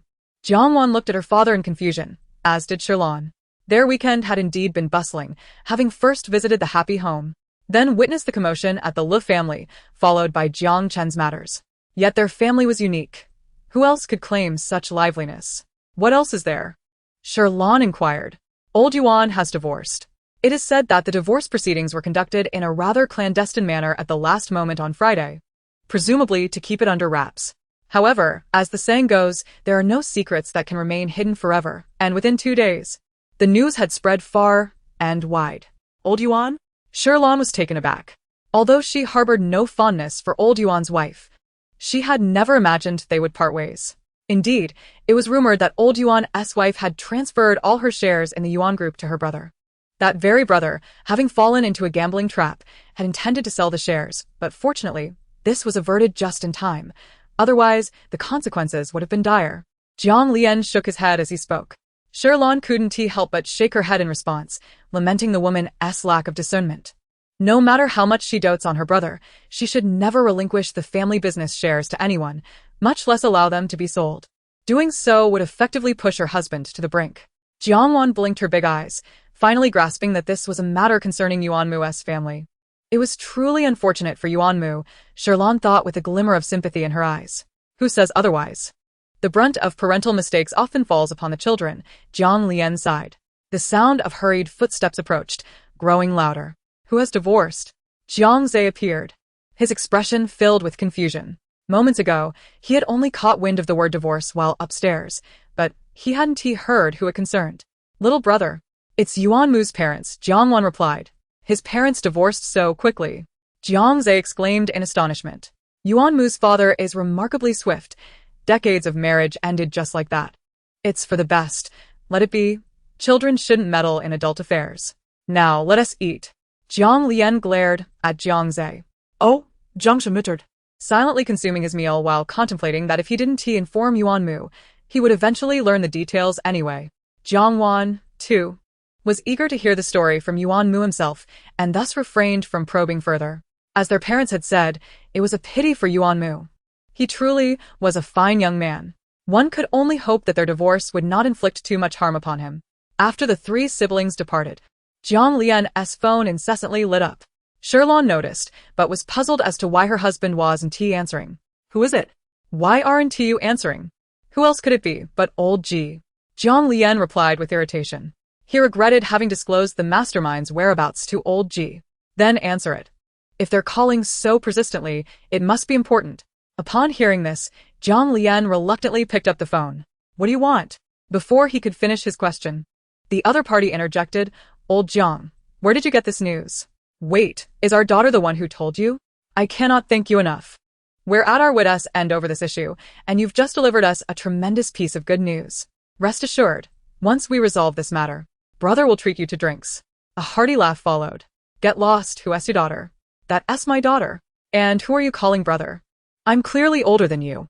Shirlan listened to their childish banter, shaking her head in disbelief. Both were prominent figures outside, yet they behaved so immaturely. Fifth brother?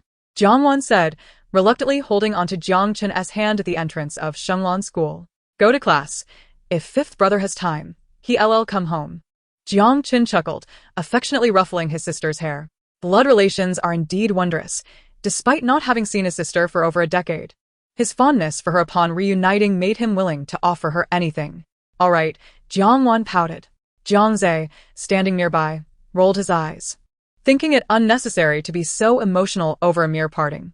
Jiang Zhe was utterly exasperated. All right, hurry inside. Fifth brother needs to return to school too. Jiang Zhe stepped forward, forcibly pulling Jiang Wan away from Jiang Chen. Ouch. Jiang Wan winced in pain, furrowing her brow but refraining from reprimanding her brother. Seeing his sister's displeased expression directed at Jiang Zhe, Jiang Chen's tone turned stern. Jiang Zhe, ease up. You're hurting our little sister. Jiang Zhe finally realized he was dealing with his sister, a girl, not the rugged boys he usually tussled with. Sis, are you alright? He asked anxiously. I'm fine. I'm fine. Jiang Wan waved her hand dismissively. How could you be fine? Jiang Chen grasped Jiang Wan's wrist and noticed it had turned red. His eyes filled with concern. Look, it's all red. He gently rubbed it. Jiang Ze's eyes glimmered with regret. The pain subsided significantly, and Jiang Wan smiled. Fifth brother, truly, don't blame little brother. My skin is delicate. It turns red with just a slight touch. It will be fine in a bit. She withdrew her hand, pushing Jiang Chen away. All right, fifth brother, hurry back to school. Are you really all right? Jiang Chen still felt uneasy. Jiang Wan raised her hand and made a flower gesture. See, it's really fine. Only then did Jiang Chen relax. Well, I'm off. If you miss me, just call me. All right. She waved at the car as Jiang Chen got in. Goodbye, fifth brother. Goodbye, little sister. As soon as Jiang Chen's car drove away, and only the rear was visible, Jiang Wan gazed longingly after it. Jiang Zhe suppressed his impatience. Sis, you can keep watching. I'm heading in first. Jiang Wan turned to see Jiang Zhe indeed leaving her behind, heading towards the campus. Little brother. She hurriedly chased after him. Just as they reached the doorway of Class S, they heard an impatient female voice emanating from the classroom. All right, enough with the sermon. I understand, I get it. Mimi, I'm discussing serious matters with you. Could you please adjust your attitude? A heated male voice responded. What's wrong with my attitude? I've endured your ramblings for ages. What more do you want? Should I kneel and beg you to continue your lengthy discourse? Is there anything incorrect in what I said? You're a girl. Do you realize that infiltrating the enemy's stronghold alone is highly unwise? Do you know how many people might be there? If it's not just a useless son but several sturdy men, have you considered the consequences? I know you think you're capable of handling any unexpected situations, but the reproachful voice was cut off by the girl's furious interruption. Enough already. Is this going to go on forever? Since everything is fine, stop blabbering. The boy wanted to continue, but the girl had already walked away. As Jiang Wan entered Class S, she spotted a strikingly handsome young man standing in the center of the room, his demeanor frosty. Jian, Jiang Zhe waved in greeting. Jian turned to look at Jiang Zhe. Jiang Zhe. Sis, this is Jian, the second son of the police chief. If you ever need anything, just ask him. Jiang Zhe introduced the tall and dapper young man to Jiang Wan. Upon hearing this, Jiang Wan immediately straightened her posture. Hello. Nice to meet you. I'm Jiang Wan. Hello, Jian nodded, his expression aloof. Chapter 104. Introducing Jiang Wan to Xiao Mei, Jian is acquainted. What were you doing just now? I heard your voice from a distance. Jiang Zhe patted Jian's shoulder. Jian sighed in exasperation. That incident was too dangerous. Mei Mei was scolded by Uncle Xiao and is still unrepentant. I couldn't help but lecture her again. Come on, you know Mei Mei's temperament. It's a stroke of luck if she doesn't punch you. We were all there. How could she possibly get into trouble? And you don't know Mei Mei. She's so impulsive. She only acts recklessly because she knows we're all here. Enough with the nonsense. Keep it up. And you might find Mei Mei doesn't like you anymore. Jiang Zhe admired Mei Mei's patience, enduring Jian for so long. Jian's demeanor was cool, speaking little to those he didn't care for, but he could drone on endlessly about even the slightest mistakes made by those he held dear, making one wish to smack him. Jian shot Jiang Zhe a glare, knowing he was intentionally provoking him. Jiang Wan, over here. Xiao Ko waved at Jiang Wan, who stood beside the glum-faced Ji and little brother. I'm going over, she said, grabbing her bag from Jiang Zhe and rushing towards Xiao Ko. Ko, let me introduce you. This is our Class S martial arts queen, Xiao Mei. She pointed at the sullen-faced Xiao Mei. "Hello, nice to meet you," Jiang Wan greeted enthusiastically. "Hello," Xiao Mei nodded. Facing Jiang Wan, Xiao Mei's demeanor softened considerably, yet her expression remained one of discontent. "Come on, it's just a few words from Ji and haven't you grown accustomed to it over the years? Don't be upset," Lo Yingliang advised. "You've been here for a week, and you still haven't properly acquainted yourself with Jiang Wan. It's high time you got to know each other." "Indeed," she replied, turning to Jiang Wan. "I am the guardian of women's rights in our class S. Should anyone dare to bully you, do not hesitate to inform me. I will ensure they are left searching for their teeth." Her assertiveness was palpable. "Wow, how impressive. I really like that," Jiang Wan exclaimed, her eyes sparkling with admiration. Xiao Mei, having received an unexpected compliment from Jiang Wan, felt her spirits lift, her previously furrowed brow easing into a smile. Luing Liang and Xiao Kuku exchanged knowing glances, both aware that Jiang Wan's presence would undoubtedly brighten Xiao Mei's mood. Xiao Mei's voice was loud enough for Jian, who stood some distance away, to hear clearly. With a displeased expression, he approached, muttering, Mei, didn't I tell you that girls shouldn't engage in fighting?" Before he could finish, Jiang Zhe swiftly covered his mouth from behind. "What a fool. Can't you see the fire in Xiao Mei's eyes? Must you provoke her to the point of being beaten?" He whispered threateningly into Ji En's ear. Although Ji En enjoyed overseeing Xiao Mei, he certainly did not wish to be on the receiving end of her wrath. He looked at Xiao Mei with a pitiful expression, feeling unappreciated for his concern for her well-being. Once Ji En ceased his struggles, Jiang Zhe released him, exasperated. "I understand your concern, but some matters require moderation," he sighed, recalling how, throughout their childhood, Xiao Mei had often retaliated against Ji En's incessant nagging, yet he never seemed to learn. "When is Shir coming? It would be great if she were here," Ji En mused. It was a rare moment when he wished for the presence of Lan Yushi, knowing she was the only one capable of reigning in Xiao Mei. "Now that you mention it, I haven't seen Lan Yushi around these days. Where has she gone?"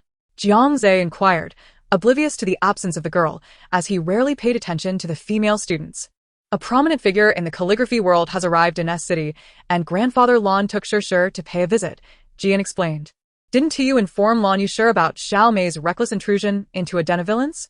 "No, I couldn't bring myself to tell her. Xiao Mei has been severely admonished by Uncle Xiao these past few days, and I didn't want to subject her to further scolding from Shir. I regret not informing her sooner. Even under punishment, Xiao Mei shows no signs of remorse, which only adds to my frustration." Jiang Zhe chuckled, envisioning the chaos that would ensue if Lan Yushi learned of the incident. Jian shot a glare at Jiang Zhe, annoyed by his gleeful anticipation of Xiao Mei's potential punishment. "Isn't it you who suggested that Lan Yushi teach Xiao Mei a lesson?" "You're shifting the blame, quite conveniently," he retorted. "Today is Monday, so Lan Yushi should be coming to school," Jiang Zhe reminded him kindly. Ji En's pupils dilated slightly. Though he had expressed a desire for Xiao Mei to face consequences, he now felt a pang of reluctance, wishing for Lan Yushi's arrival to be delayed. His silent prayers went unanswered, for as soon as his hopes were voiced, a stunningly beautiful girl with long, straight hair and an air of classical elegance appeared at the entrance of Class S. Lan Yushi immediately spotted Xiao Mei, who was engaging in lively conversation with Jiang Wan. Xiao Mei, with her bold and carefree personality, had genuinely captivated Jiang Wan. With a single kick, "I sent that worthless son flying far away, and he never got back up." She demonstrated a kicking motion, causing Jiang Wan's eyes to sparkle even more. Xiao Mei. "You little rascal." Lan Yushi's elegant demeanor transformed into that of a fierce northeastern woman as she approached. Xiao Mei, in the midst of boasting about her past exploits, turned upon hearing her name and instantly broke into a radiant smile, waving enthusiastically. Sure, you're here." "Sure, my foot." Lan Yushi strode over, seeing her approach. Xiao Kuku instinctively pulled Jiang Wan back several steps, wary of the impending drama. "Who is that?" Jiang Wan asked, Buslet, glancing at Xiao Kuku. "This is Lan Yushi, Xiao Mei's close friend," Xiao Kuku introduced. "Oh," Jiang Wan nodded but questioned, "why retreat so far?" "I wanted to be closer to the classical beauty." Class S was indeed a haven of handsome boys and beautiful girls, especially the girls, whom Jiang Wan felt an urge to befriend. Before she could ponder further, Lan Yushi wasted no time and aggressively pinched Xiao Mei's cheeks. "Now, tell your sister all about the heroic deeds you just recounted to Jiang Wan." Her face darkened, and her eyes glinted ominously. Ow, ow, ow. Xiao Mei cried out in pain, squirming. Go on, continue. The pressure intensified. Ouch, that hurts. Tears welled in Xiao Mei's eyes. Sure, calm down, please. She pleaded, grasping Lan Yushi's hand. Calm down, my foot. I heard you were incredibly brave, charging into their lair, without a second thought. Just look at you. Lan Yushi scoffed, her sarcasm cutting deep. Hearing about Lan Yushi's audacity left Xiao Mei speechless, realizing she had underestimated the consequences of her actions. Yes. The more you talk about her, the less effective I am, Jian chimed in, fanning the flames. Get lost, useless man. Lan Yushi shot a glare at Jian, her irritation flaring. Initially, she had thought Jian, being Xiao Mei's childhood friend and evidently caring for her deeply, would be a reliable ally. But now, she saw him as utterly ineffectual. Xiao Mei was a person of action rather than contemplation. And without someone to keep a watchful eye on her, who knows what trouble she might stir up. Jian, feeling the sting of her words, rubbed his nose sheepishly and fell silent. Chapter 105, Mishue sends gifts to Jiang Wan in appreciation. Jiang Wan found the scene quite amusing. Although she did not know Jian well, his demeanor suggested he was a proud young man. His gentle tone with Xiao Mei was understandable, given their long-standing friendship. Yet his inability to retort against Lan Yushi piqued her curiosity.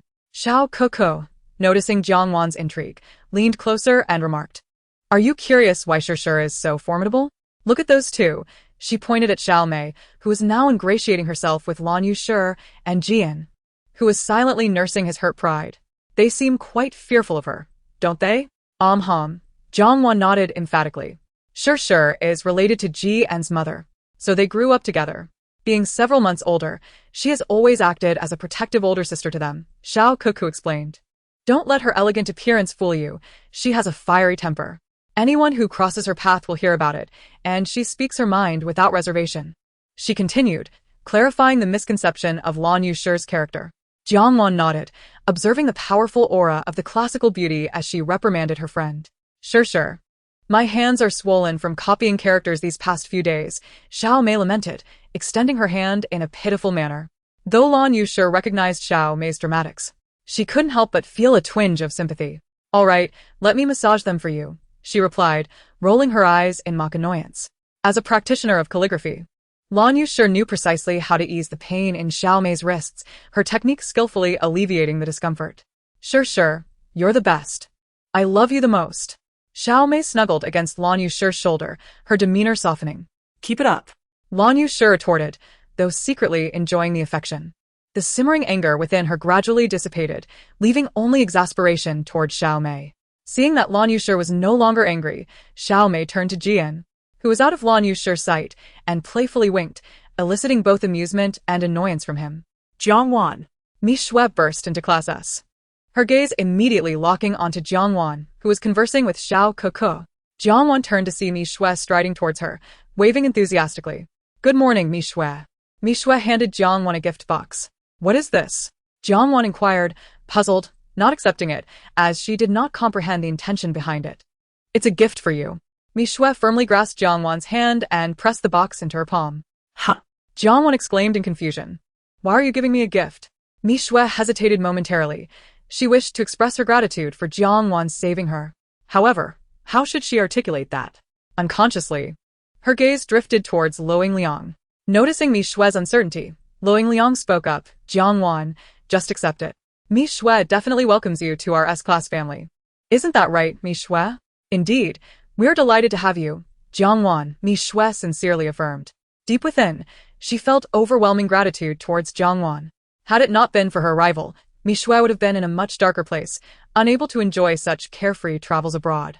Upon hearing this, Jiang Wan finally felt reassured, yet she insisted, but you really don't have to give me a gift. She waved her hand in refusal. That's out of the question. Jiang Wan, you must accept it, otherwise, what should we do with the gifts we plan to give you in a few days? Shuning interjected. She too held gratitude for Jiang Wan, as her bond with her cousin was exceptionally close, stronger than that of sisters. If her cousin hadn't gotten involved with such a questionable boyfriend, she would have been by her side every day. It was Jiang Wan's presence that spared her cousin from future tribulations. Shuning had also contemplated a gift for Jiang Wan, but Mishue had beaten her to it. Nevertheless, Jiang Wan hesitated.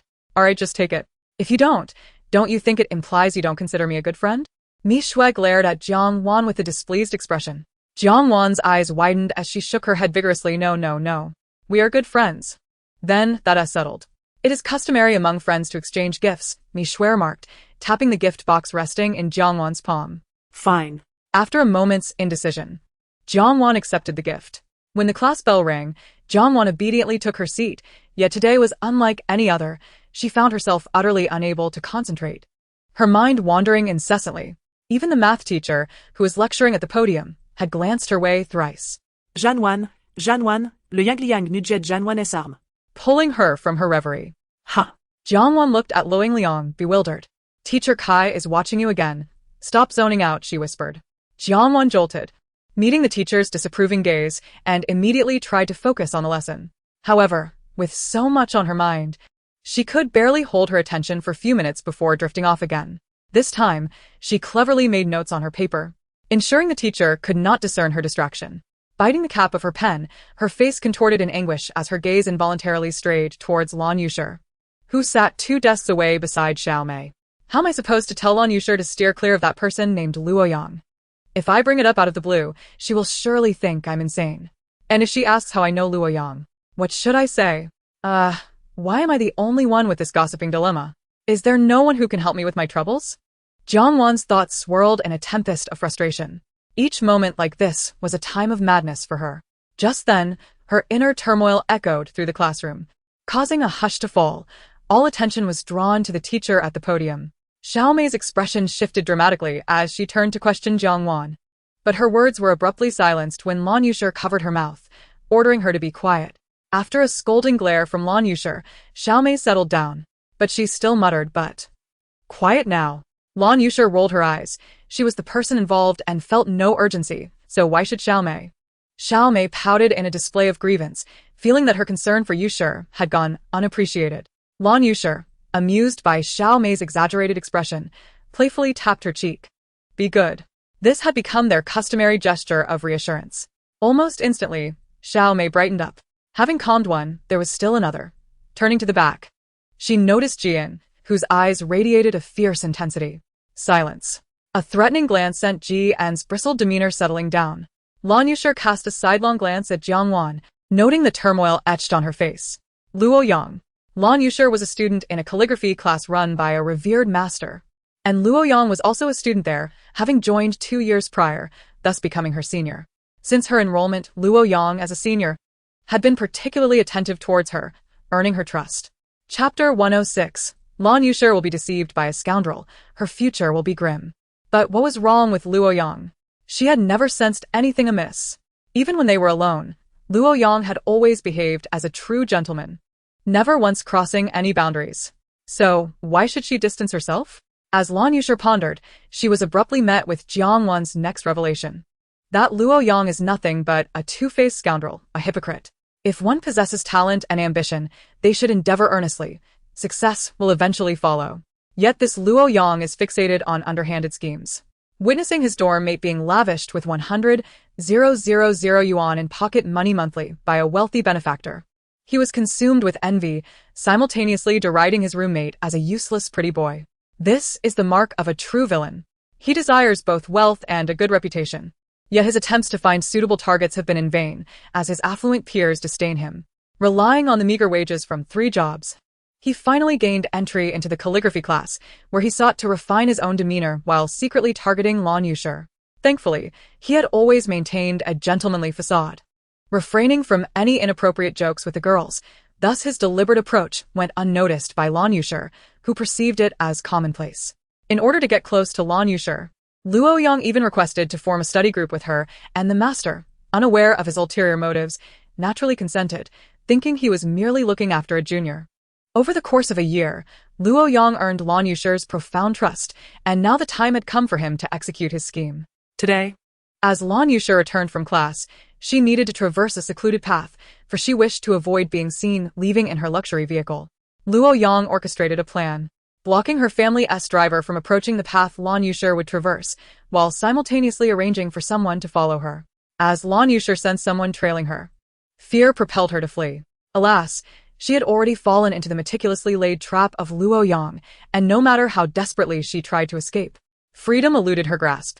Just as a group of assailants pinned her to the ground, drowning her in despair and thoughts of self-harm, Luo Yang appeared like a gallant hero.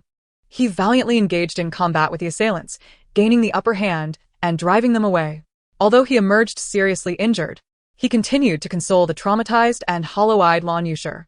The students of Class S listened intently, their faces twisted in anger. Lan Yushi trembled with dread, unable to fathom the horror she had endured.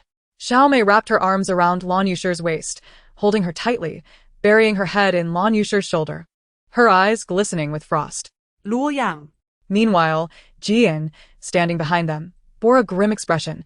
Had it not been for Chu Xian's restraint, he would have rushed out to confront the attackers. In the aftermath of the incident, Lan Yushi grappled with her mental health, relying on the guidance of a psychologist to survive. Luo Yang, meanwhile, played the role of an exemplary suitor, providing meticulous care despite Lan Yushi's cold demeanor, leading everyone to regard him as a rare gem of a husband. However, ever since that traumatic event, Lan Yushi maintained a respectful distance from men. Concerned that their daughter might end up alone, her parents treated Luo Yang with exceptional kindness, having already decided in their hearts that he would be their son-in-law. Lan's father treated Luo Yang like his own son, continually offering resources and connections, facilitating Luo Yang's rapid ascent into the elite circles of high society. Those wealthy families, impressed by Luo Yang's unwavering devotion to Lan Yushi, were eager to include him in lucrative ventures.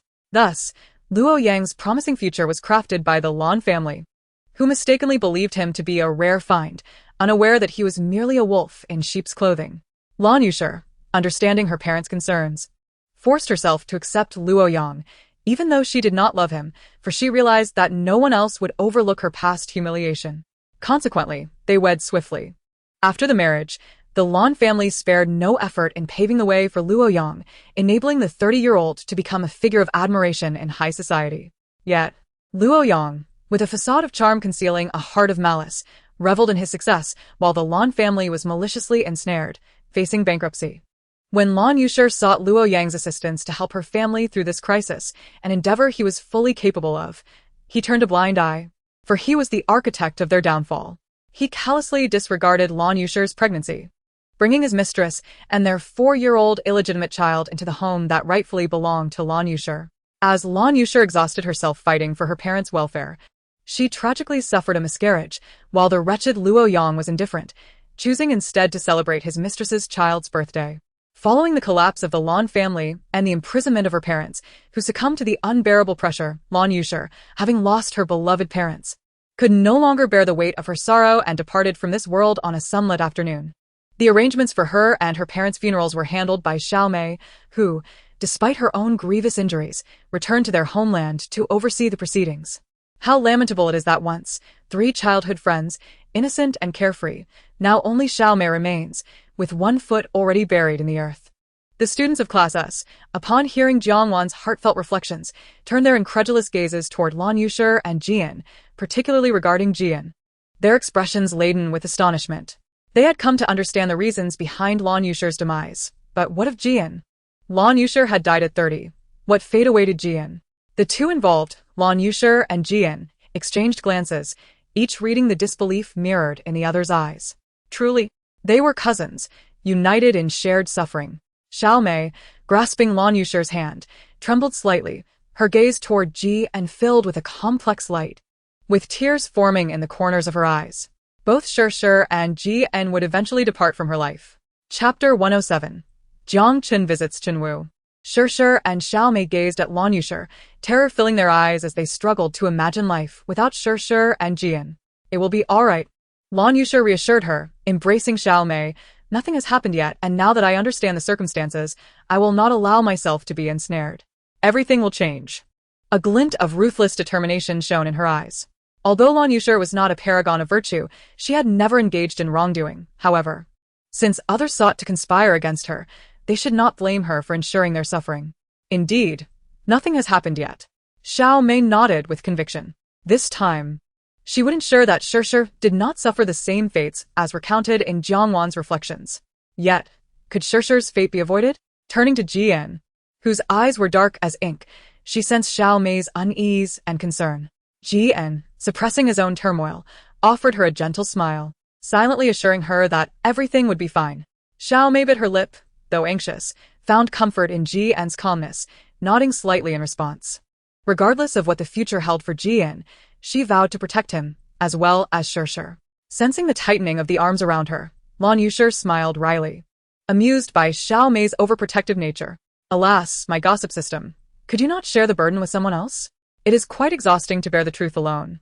Watching the unfolding drama was momentarily delightful, but when faced with such dire circumstances, she found herself unable to express her concerns to those involved, leaving her utterly disheartened. What do you think? Tong Tong murmured. Ah, how maddening. Jiang Wan raked her fingers through her hair in frustration. The students of Class S shared knowing smiles at Jiang Wan's turmoil.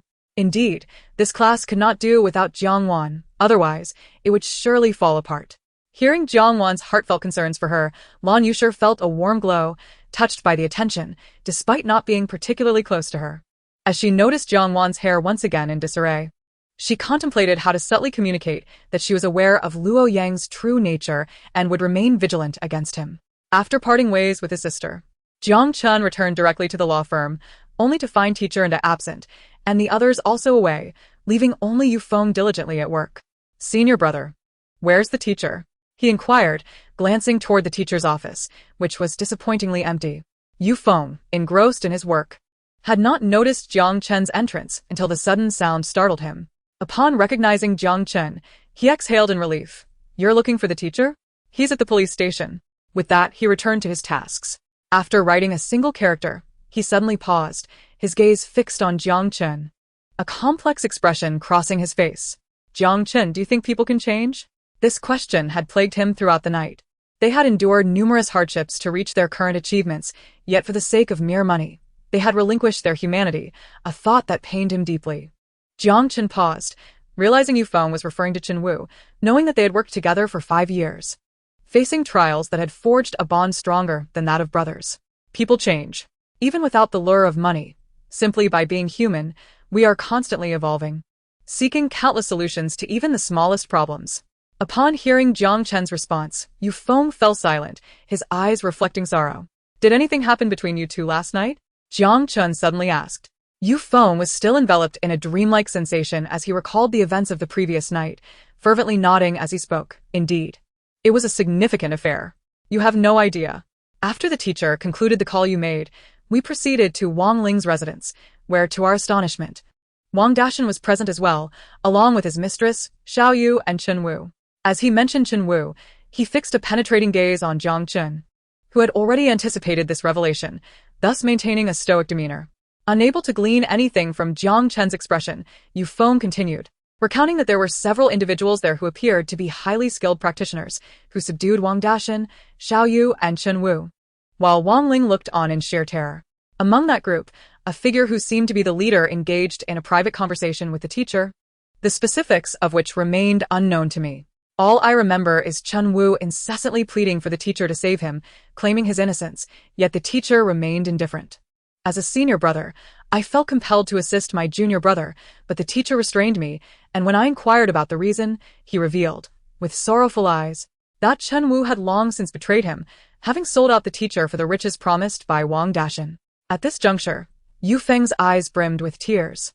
His voice choked with emotion. The teacher also mentioned that the moment they arrived, they witnessed Wang Dashan gripping Wang Ling's throat. Had they arrived just a few minutes later, Wang Ling would have already perished. At that moment, Chen Wu was also present, and I was horrified to hear that he had merely stood by, watching the heinous act unfold without intervening. It sent chills down my spine. Could this truly be the junior brother I had trusted and spent my days with? It was utterly despicable. Jiang Chen listened intently, his eyes flickering with unspoken thoughts. Though he had unwavering faith in his sister, a sliver of doubt lingered. Was it truly as precise as it seemed? Yet, after hearing Yu Feng's account, he realized that it was indeed accurate, without a hint of deviation. Is it so? Jiang Chen's tone was subdued. Yu Feng found Jiang Chen's calm demeanor perplexing, as if he had already been privy to this knowledge. Suddenly, a light bulb flickered in Yu Feng's mind. Hadn't they received a call from Jiang Chen just before arriving at Wang Ling's house? Did you already know there was an issue with Chen Wu? Yu Feng's eyes widened in disbelief as he fixed his gaze on Jiang Chen. However, Jiang Chun did not respond to his inquiry. Instead, he asked, did the teacher mention when he would return? Glancing at the time, he noted it was just past 10. No, Yufeng shook his head. Then I shall make a trip to the police station. With that, Jiang Chun made his way outside. As he was about to walk away, Yufeng called out, you still haven't answered my question, and what is your purpose at the police station? With the teacher present, you won't be able to intervene anyway. It would be better to stay and sort through the materials for the Wang Dashan case. The trial is approaching, and we need to submit our findings promptly. Hand it over to the senior brother. Jiang Chun replied without turning back, waving his hand dismissively. Return. He had yet to finish his sentence when Jiang Chen's figure vanished from sight. This kid, Yufeng chuckled in frustration. When Jiang Chen arrived at the police station, he unexpectedly collided with a grim-faced Ander walking out. Teacher, Jiang Chen called out first. Jiang Chen, what brings you here? Ander asked, puzzled, glancing behind him to see that Yufeng was not with him. Teacher, I just came to check. Check what? There's nothing here worth seeing. Come on. Let us go back together. With that, Ander attempted to usher Jiang Chen away. However, after a few steps, he noticed that Jiang Chen had not followed. Turning back, he saw Jiang Chen staring at him intently. Teacher, I wish to see Chen Wu. Jiang Chen stated his purpose. Ander regarded him steadily. Jiang Chen did not flinch. His determination clear, he would not leave without seeing Chen Wu. Very well, you may go on your own. I shall return, Ander sighed, waving his hand as he departed. Take care, teacher, Jiang Chen said, bowing slightly as he bid him farewell. Chapter 108. Chen Wu cautions Jiang Chen to be careful. No. Chen Wu's case is special and does not permit anyone to visit. The officer wearing a cap maintained a stern demeanor. I just want to say a few words. Jiang Chen replied, his tone placating. I said no means no, the officer reiterated firmly. Jiang Chen ground his teeth, attempting to negotiate once more, but the officer remained resolute, refusing to relent no matter how Jiang Chen pleaded. Frustrated, Jiang Chen inquired, I know your team leader, is he around? He had initially not wanted to leverage connections. Upon hearing Jiang Chen mention his acquaintance with the team leader, the officer's eyes widened in surprise, and his expression softened considerably. Yes, not here. Team leader Ji left early this morning on a mission. Early this morning? Jiang Chen pondered, realizing it must be related to the incident his sister had reported that morning. Nodding in understanding, he murmured, Oh, it seems I can't count on Ji Ping. He pulled out his phone, contemplating whom to call for assistance. If I were to call team leader Ji now, what if it interferes with his case? Please, just make an exception and let me see Chen Wu for a moment. I only need to say a few words, all right? Jiang Chen implored, adopting a humble demeanor. The officer shook his head, reiterating, I've already said no. What is going on here? A stern-looking middle-aged man emerged from the office. Director. The officer immediately straightened up, his demeanor shifting to one of respect. Upon seeing the man, Jiang Chen grew excited and exclaimed, Uncle Ji. Xiao Chun? Gao was taken aback to see Jiang Chen at the station, puzzled. Uncle Ji. I wish to see Chen Wu. Jiang Chen explained his intent. Gao raised an eyebrow. Did you stay at home last night? Yes, Jiang Chen confirmed. Gao nodded in understanding. Clearly, this matter was connected to Jiang Chen. Very well, go ahead. He waved his hand, directing the officer. Let him through. Yes, director. When Jiang Chen entered the small room to meet the prisoner, he found Chen Wu had transformed from the confident, brash newcomer he had known just a day prior into a figure of despair, his countenance devoid of life. Observing Chen Wu in such a state evoked a sense of disconnection for Jiang Chen. Senior brother, he said, taking a seat across from Chen Wu, his tone flat. Initially unresponsive, Chen Wu suddenly looked up at the sound of the familiar voice, his pupils dilating in shock. Junior brother, Jiang Chen, he exclaimed, filled with excitement and reaching out to grasp Jiang Chen, only to be restrained by the officer at his side. Sit still.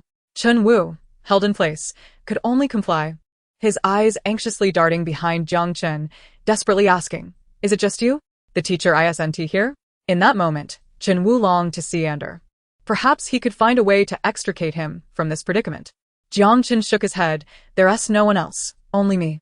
Teacher, do you think after betraying him, he would still come to see you? Jiang Chen scoffed. Chen Wu fell silent, tightly gripping his hands. Junior brother, I know it's too late to say anything now. Chen Wu lamented, tears streaming down his face. Jiang Chen, I beg you, please help me. I was momentarily blinded by greed. I implore you to speak a good word for me to the teacher. Save me. Jiang Chun languidly leaned back in his chair. You still have the audacity to ask the teacher to save you? Have you considered how heartbroken and desolate the teacher must feel upon discovering that his most trusted disciple has betrayed him? I know. It's all my fault, Chun Wu admitted, his face filled with regret. No, you do not understand, Jiang Chun countered, shaking his head. The Chun Wu I know is meticulous and thoughtful. You would analyze the pros and cons of a decision 100 times before acting, only proceeding when the benefits outweigh the drawbacks. Thus, you must have already contemplated your betrayal of the teacher before committing to it, correct? The notion of being momentarily blinded by greed may apply to others. But it is utterly implausible for you. Upon hearing Jiang Chen's analysis, Chen Wu forced a self-deprecating smile, acknowledging, you truly are the teacher's most favored student. Even in our brief time together, you have comprehended our natures so thoroughly. Jiang Chen suddenly posed a question. Brother, tell me, if I had arrived at Wang Ling's residence on time last night and witnessed Wang Dashan murder Wang Ling as your brother, would you have aided me in apprehending Wang Dashan or conspired with him to eliminate me? Jiang Chen's seemingly casual inquiry struck directly at the heart of Chen Wu. In truth, Jiang Chen was not as indifferent as he appeared. Deep within, he struggled to fathom how his close companion, brother Chen Wu, could resort to such treachery for the sake of wealth. He himself was uncertain as to why he posed such a question. What answer was he truly seeking? Regardless of the reply, it would merely serve as a form of self-deception. Of course, I am here to help. Gazing into Jiang Chen's fierce eyes, Chen Wu found himself unable to utter the insincere words that lingered on his tongue. Jiang Chen let out a self-deprecating smile, fully aware of the inevitable outcome, yet still inquiring, what a pitiful display of self-deception and folly. Very well, brother, I shall take my leave. Jiang Chen rose, fixing his gaze upon Chen Wu. His original intent in coming here was to ascertain Chen Wu's true intentions. Having received his answer, there was no longer any reason to remain in Jixian. You are leaving? Chen Wu murmured, an expression of regret clouding his features. Jiang Chen observed the remorse etched on Chen Wu's face and could not help but smirk. Regret? While it might be conceivable for another to lament a misstep, such feelings were foreign to Chen Wu. His remorse stemmed from having allied himself with Wang Dashan to visit Wang Ling, and from forsaking his principles for a paltry sum. Had he remained steadfast, greater fortunes might have awaited him, and perhaps he would not have been caught. Jiang Chen, well versed in psychology, understood Chen Wu's mindset perfectly. He regretted exchanging his integrity for trivial gains, believing that in a few years, when he had grown stronger, he would no longer be so easily ensnared. At that moment, Jiang Chen wished to see no more of Chen Wu. The once cherished brother Chen had transformed into the very person he despised most, someone who had become unscrupulous in the pursuit of desire, blinded by greed. As he approached the door, just as he was about to step outside, Chen Wu suddenly called out to him, Jiang Chen. Jiang Chen paused, gripping the doorknob, and turned to face Chen Wu's intense gaze. Be careful. The vague warning left Jiang Chen perplexed, shrouded in uncertainty. What do you mean? He inquired. But Chen Wu averted his gaze, fixated on the silver bracelet in his hand, his eyes hollow. Chen Wu? Jiang Chen frowned and called his name again. But Chen Wu remained unresponsive, lost in his own world. Frustrated, Jiang Chen turned and hastily departed. Once he had left, Chen Wu lifted his gaze to the empty doorway, a bitter smile tugging at his lips. Had he not succumbed to the corruption of wealth, might there have been a brighter future awaiting him? Alas! One wrong step had led to a cascade of misfortunes. Chapter 109. Lung Wenqing inquires about how to exact revenge on an enemy. Jiang Chen departed without bidding farewell to Uncle Ji. As he exited the police station, the midday sun blazed overhead, dazzling him momentarily. Shielding his eyes, he squinted at the cloudless sky, remarking, "What splendid weather." While his words expressed a sense of wonder, his heart felt hollow. Had the narrative of his younger sister's dreams unfolded as she wished, he mused, he would likely no longer be among the living. Jiang Chen chuckled at his own sentimentality. When had he become so melancholic? Enough of this, he decided, time to return for lunch. As he strolled leisurely away, he remembered to send his sister a monetary gift, instructing her to treat herself to an extra chicken leg for lunch. With that thought, he pulled out his phone and sent Jiang Wan a generous sum of 100,000, specifically noting, "Be sure to indulge yourself, you are too thin." Just as Jiang Wan was about to join Ling Liang and her friends for lunch, she received an unexpected transfer from her fifth brother, momentarily taken aback. Why is he sending me money again? She pondered, a look of exasperation crossing her face. Her parents and elder brother frequently sent her money, and now her fifth brother had joined the fray. She hardly needed such an abundance. Oh, How ironic it is to fret over money, whether from scarcity or excess, she sighed, her brow furrowing. What's wrong? Your face looks all crinkled, Xie Ke remarked, poking Jiang Wan's delicate cheek. My fifth brother sent me money again, claiming it's pocket money, but I can't possibly spend this much, she exclaimed, showing her phone to Xie Ke. Wow, Jiang Chun is so generous. He just sent 100,000. Xie Ke exclaimed in astonishment. What a wonderful brother he is. Why can't my brother be as generous? She mused, reflecting on her own sibling's stinginess. How much? Came a sudden voice from behind, startling Jiang Wan. She turned to see her older brother, Jiang Zhe, glaring at her. How much did your fifth brother send you? He demanded, stepping closer. 10,000, Jiang Wan stammered. 10,000? Jiang Shi echoed, incredulous. He snatched Jiang Wan's phone and saw the message confirming the 100,000 transfer, marked as pocket money. His chest heaved with rage. Clearly, he was the neglected cabbage in the field, overlooked and underappreciated. It had been ages since his fifth brother had bestowed such an amount upon him. In a fit of anger, he flung Jiang Wan's phone back at her and stormed away. Wow, your brother is being so unreasonable, Jiang Wan muttered, bewildered. Indeed, your brother is quite perplexing. Xie Ke chuckled, covering her mouth to stifle her laughter. Jiang Zhe was clearly envious of Jiang Wan's fortune.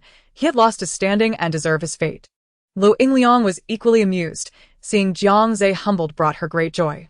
As for Shening, her expression remained neutral, as she held no particular feelings for Jiang Zhe. Come on, let's go eat, Shening said, wrapping her arm around Jiang Wan's shoulder as they headed toward the cafeteria, engaging in spirited discussions about their lunch plans. Meanwhile, Jiang Zhe, in a fit of pique, sent a message to Jiang Chen, seeking his own share of pocket money, only to receive a curt reply. Get lost. Infuriated, Jiang Zhe felt his vision turn red with rage. Oh, the neglected cabbage, abandoned in the field, unloved and unappreciated, he lamented, squatting in a dim corner, drawing circles and singing a mournful tune. As Wei Qing passed by on his way to the cafeteria, he was startled by Jiang Zhe's despondent demeanor. He raised an eyebrow, observing the self-pitying figure. Jiang Zhe, if you're unwell, seek treatment. Lurking here to frighten people is foolish. Initially feeling sorry for himself, Jiang Zhe was further incensed by Wei Qing's outburst, his eyes blazing with fury. Wei Qing, unfazed, rolled up his sleeves, ready for a confrontation. During lunch, the original quartet was joined by Lung Wenqing. Jiang Wan, I cannot thank you enough. Had it not been for you, my current predicament would be unimaginable, she said, grasping Jiang Wan's hand with gratitude, leaving Jiang Wan utterly perplexed. What do you mean? She queried, bewildered by Lung Wenqing's words. I didn't do anything. Why are you thanking me?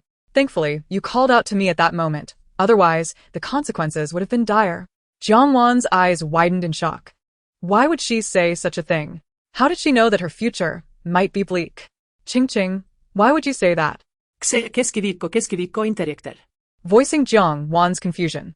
With indignation, Lung Wenqing replied, it was the police station that called, informing us to come.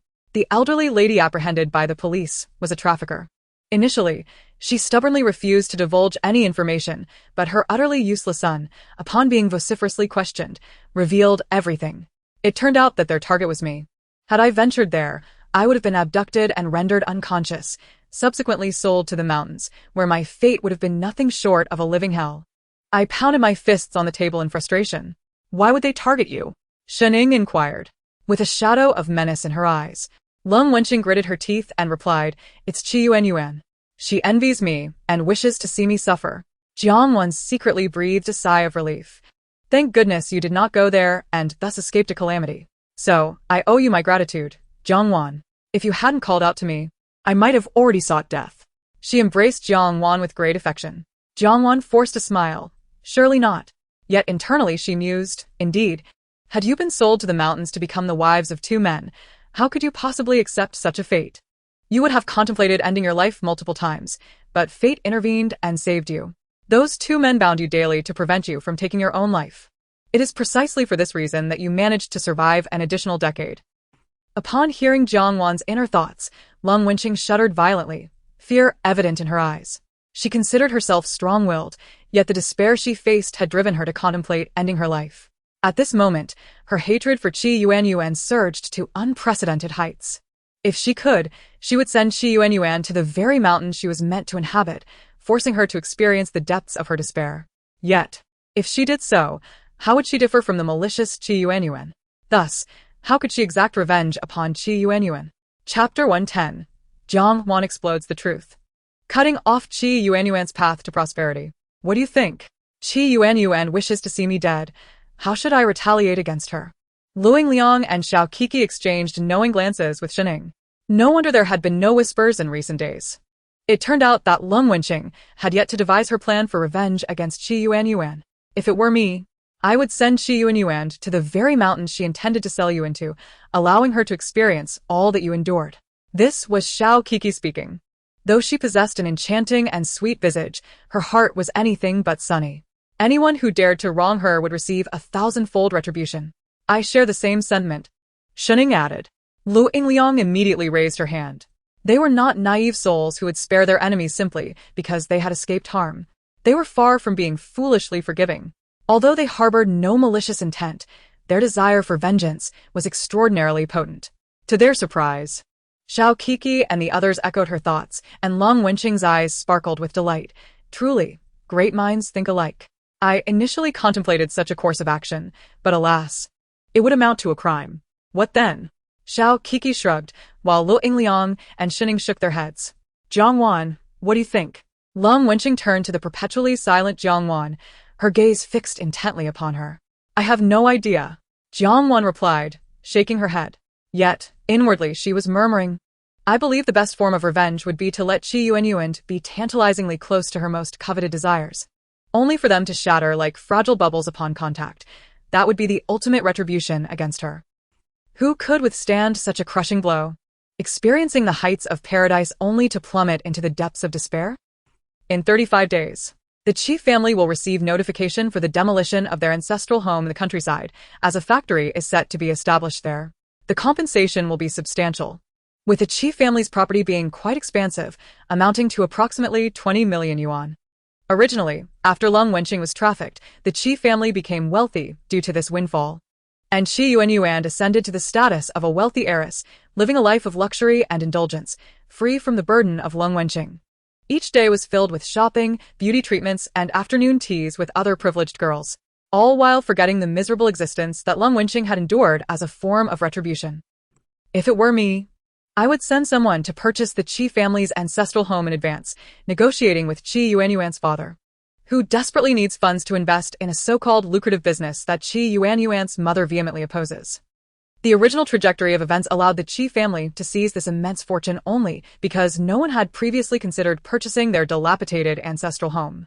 Once the home was sold, they would lose the wealth they had long coveted, and calamity would swiftly follow. First, Qi Yuanyuan's father's business partner would abscond with their money.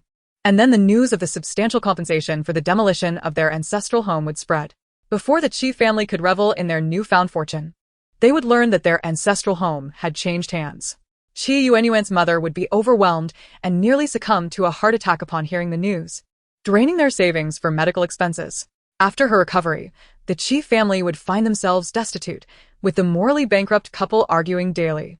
One would blame the other for selling their ancestral home, which robbed them of the opportunity to live as affluent individuals, while the other would resent Qi Yuanyuan's mother for exhausting their last savings due to her illness, leading to violent confrontations that left both battered and bruised. In this way, Qi Yuanyuan would also face a bleak future, ultimately unable to afford her tuition and forced to drop out and work to survive. She would take a demeaning job washing dishes, living a life of despair. Upon hearing this, Lung Wenqing's eyes glimmered with satisfaction. Qi Yuanyuan's suffering brought her joy. But this is just the beginning.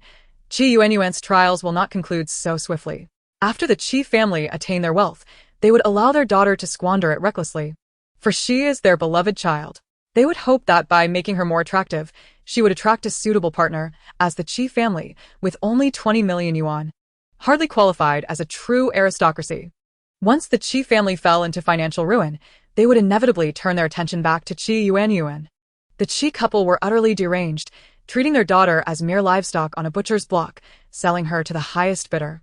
Eventually, through a series of connections, they arranged for a 50-something coal magnate, recently divorced and seeking a younger partner, to marry 19-year-old Qi Yuanyuan. She naively believed that even if her husband was older, it would be acceptable given his wealth. In today's society, money reigns supreme. Alas, the coal boss would likely divorce her, predominantly due to his violent tendencies, as all his previous wives had suffered abuse. Qi Yuanyuan could not endure the abuse and wished to divorce, but her parents, having received a bride price of 2 million, would never agree. Qi Yuanyuan inherited her parents' obstinate nature. If they disagreed, they would threaten to take drastic measures. Her mother was even more ruthless, dragging Qi Yuanyuan to another man, informing her that divorce was an option, but if she chose that path, she would have to marry this man, an individual with severe mental health issues who was prone to violence, and when provoked, would wield a knife. This revelation terrified Qi Yuanyuan, leading her to abandon any thoughts of divorce. Even after enduring beatings from the coal boss that landed her in the hospital, she remained silent on the subject of divorce. Though Qi Yuanyuan was not sold to the mountains, her fate was hardly better. She suffered multiple fractures and, after recuperating, would soon find herself back in the hospital. While others' lives revolved around the home, the commute, and their workplace, hers consisted of home, the journey, and the hospital. Lung Wenqing had initially doubted whether Qi Yuanyuan was receiving her comeuppance, but upon hearing about the Qi couple's heinous actions, she inhaled sharply. Was this truly the Qi uncle and aunt she had known? They were nothing short of heartless beasts, willing to exploit their own daughter in such a manner. Yet, upon reflection, it became evident that Qi Yuanyuan's malevolence was likely inherited from her parents' superior genes. Lun Qing suppressed the tumultuous waves within her heart and whispered, "I have an intriguing piece of news. I've heard that the Qi family's ancestral home in the countryside is slated for demolition, which comes with a substantial compensation. I thought we shouldn't let the Qi family reap this windfall without contest. Do you think I should secretly acquire it?" Xiao Keek's eyes sparkled with excitement as she nodded vigorously. "Yes, absolutely. Purchase it, unequivocally," Shen Ying emphasized while patting the table. "Indeed, buy it," Luing replied with a nod. "Oh." Jiang Wan tilted her head. Qingqing received the news so swiftly. "I was contemplating how to inform her. This is splendid. It saves me quite a bit of trouble. No wonder she is a wealthy heiress. Such clandestine matters only came to my attention through various channels. Yet Qingqing knew about it so early. Having connections certainly pays off." Jiang Wan envied her immensely. Ahem. Cold Wenqing coughed awkwardly a couple of times, her ears flushing crimson with embarrassment. "Yes, I will arrange for someone to make the purchase." The trio of Luing, Xiao Kiki, and Shening smiled broadly. Under their focused gazes, Cold Wenqing felt increasingly shy. Chapter 111. Li Chong conspires to kidnap Lin Geng in a modest diner situated over 100 miles from Shenglan. Li Chong was enjoying a drink with a burly man. "What did you say? Kidnap your cousin?" The imposing figure, Yang Kuei, stared at Li Chong in astonishment. "Sure. Lower your voice." Li Chong immediately became alert, scanning the surroundings, and only relaxed when he realized the two men at the next table were oblivious to their conversation. "Yes. Are you in or not?" he teased, pinching his thumb and forefinger together. "The reward is quite generous." Yang Kuei had initially been reluctant, but upon hearing the promise of a substantial reward, his eyes lit up. After a moment's hesitation, he asked, "What is the plan?" Li Chong eagerly laid out his thoughts from the past few days. "First, we find a discreet location, then we abduct him. And I'll demand a ransom for my uncle." "And how much ransom are you thinking?" This was Yang Kuei's primary concern. If it meant a laborious few million, he would rather not partake. 10 billion, Li Chong audaciously declared. "What?" Yang Kuei was taken aback. He had thought a mere 10 million would suffice. Not anticipating Li Chong's boldness. "Are you out of your mind, or am I? Or is the world insane?" Li Chong took a sip of his drink and shot him a glance. "Neither of us is mad, and the world is certainly not. This 10 billion is mere pocket change for my uncle. Asking for less would only raise their suspicions." He inwardly resented the fact that, despite their wealth, they refused to assist him in marrying, believing they deserved to be treated with scorn. Yang Kuei, upon hearing this, felt a pang of trepidation. Such wealthy individuals surely possessed immense power. Sensing Yang Kuei's hesitation, Li Chong quickly dangled a bait. "When the ransom comes in, I'll share 2 billion with you." He waved 2 fingers in front of Yang Kuei's eyes. Yang Kuei's eyes instantly sparkled, and his former timidity vanished in the face of such wealth. He raised his glass to toast with Li Chong and downed the drink in one go. Li Chong followed suit. That's more like it. We toil our entire lives, not for mere pittance.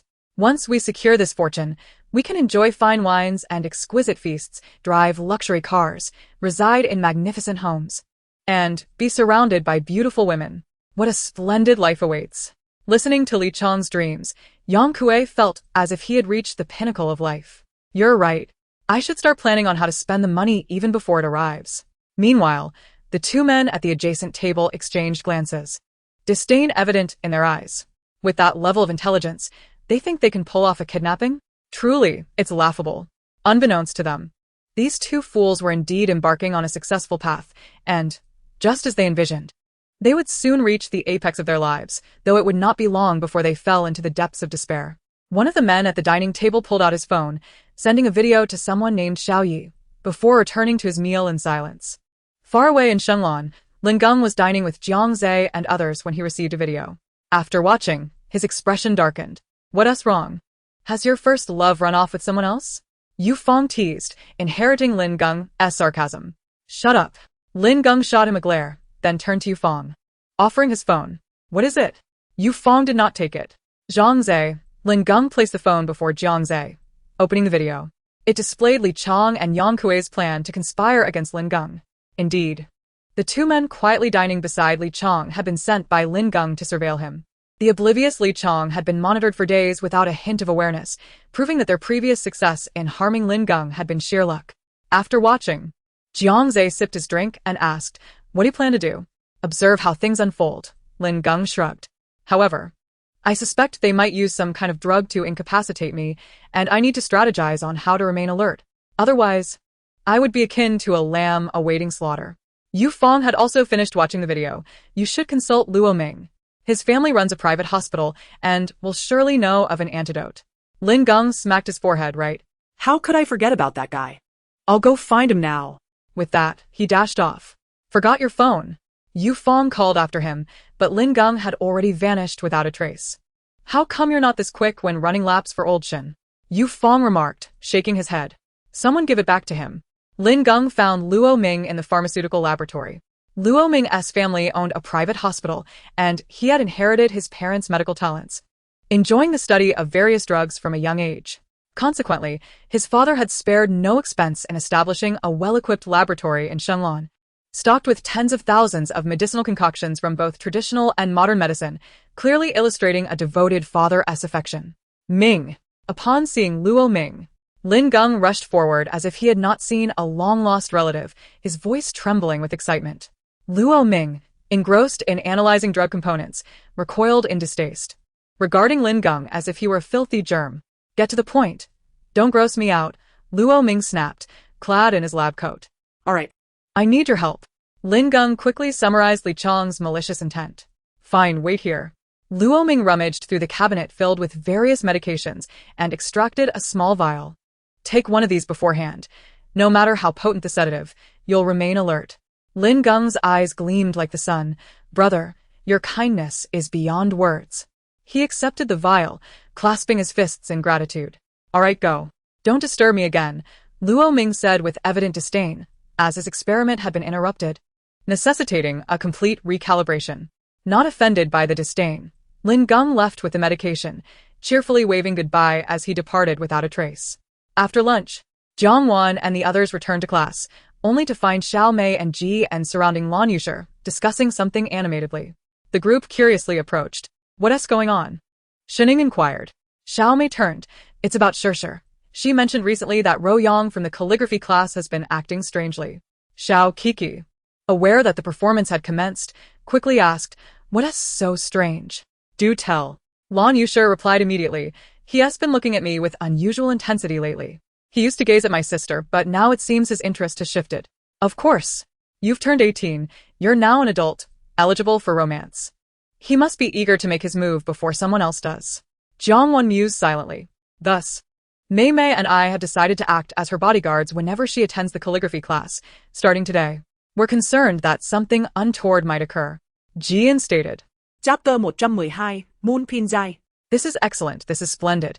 It saves me quite a bit of trouble. Jiang Wan nodded vigorously in her heart. Her inner thoughts nearly brought smiles to the faces of those present, almost impossible to suppress. If it weren't to alleviate your worries, why would they bother performing? Indeed, being bodyguards is quite good. It brings peace of mind. Lo Ingli also nodded in agreement. Yes, that is precisely our sentiment. Xiao Mei concurred. Initially, I was opposed to it. After all, how many villains can there be? But I succumbed to their persuasion, and thus I compromised, Lan Yushir remarked at an opportune moment. After all, one must fully commit to a performance. Yes, their decision is indeed correct. It's better to be safe than sorry, Lung Wenqing added. Performing can be somewhat tiring. We share the same perspective.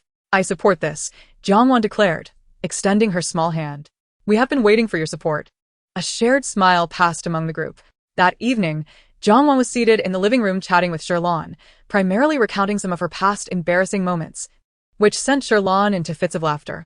Jiang Lian entered, carrying a beautifully wrapped large box. What are you two ladies discussing?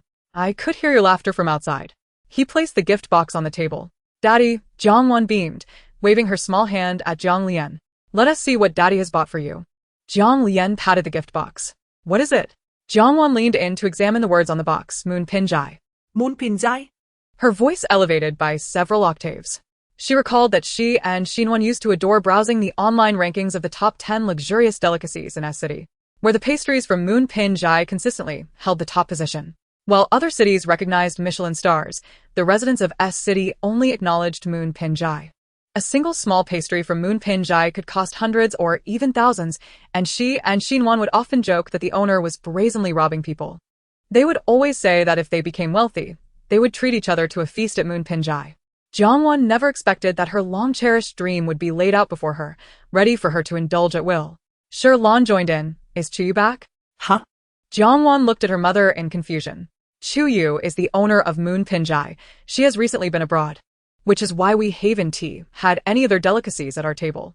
After all, only creations from Chuyu's hands can be deemed culinary masterpieces that leave people longing for more, Sherlan explained. Mother, you know the owner of Moon Pinjai. Jiang Wan looked at her in awe. To her, Moon Pinjai was a colossal entity. She had never imagined knowing someone connected to its owner. Learning that Sherlan was acquainted with such a remarkable person only deepened Jiang Wan's admiration. In the face of her daughter's adoring gaze, Sherlan proudly lifted her chin. Though she may not be as accomplished as Chuyu, being friends with her signifies her own prowess. Jiang Lian chuckled at his wife's self-admiration.